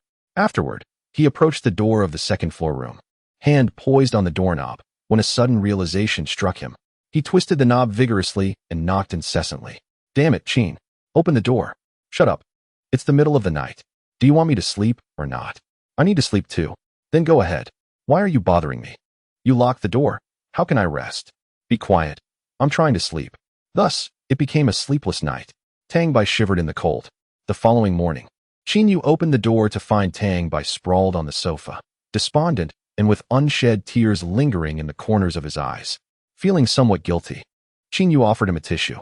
Upon receiving the tissue, Tang Bai shot him a look of disdain, vowing to himself that he would one day get back at this insufferable person. In a bid to make amends, Chinyu prepared breakfast for Tang Bai, a gesture reminiscent of slapping someone multiple times only to offer them a date, and the date, unfortunately, was sour. Chapter 72, To Speak or Not to Speak. After their meal, the two exited the grocery store. With Chinyu's gentle yet firm demeanor soothing him, Tang Bai resolved not to hold any grudges against Chinyu. Hard fists or stubborn minds, Tang Bai could still discern the difference. They emerged from the very place they had entered the day before, and then, as they appeared, a couple was engaged in a passionate kiss, only to be startled by the sudden arrival of Tang Bai and Chinyu. The two hastily withdrew from each other, their expressions revealing something amiss. The man, interrupted in his intimate moment, glared fiercely at Tang Bai and Chinyu, demanding that they claim to have seen nothing. His words only reinforced Tang Bai's suspicions about their dubious intentions. In all honesty, Tang Bai could not possibly lie. "Not only did I see it, but I shall also spread the word." This comment almost caused Chinyu to choke with laughter. The man, clearly accustomed to being brazen and dismissive of others, rolled up his sleeves and charged towards Chinyu. Tang Bai stood by, anticipating the unfolding drama, but unexpectedly.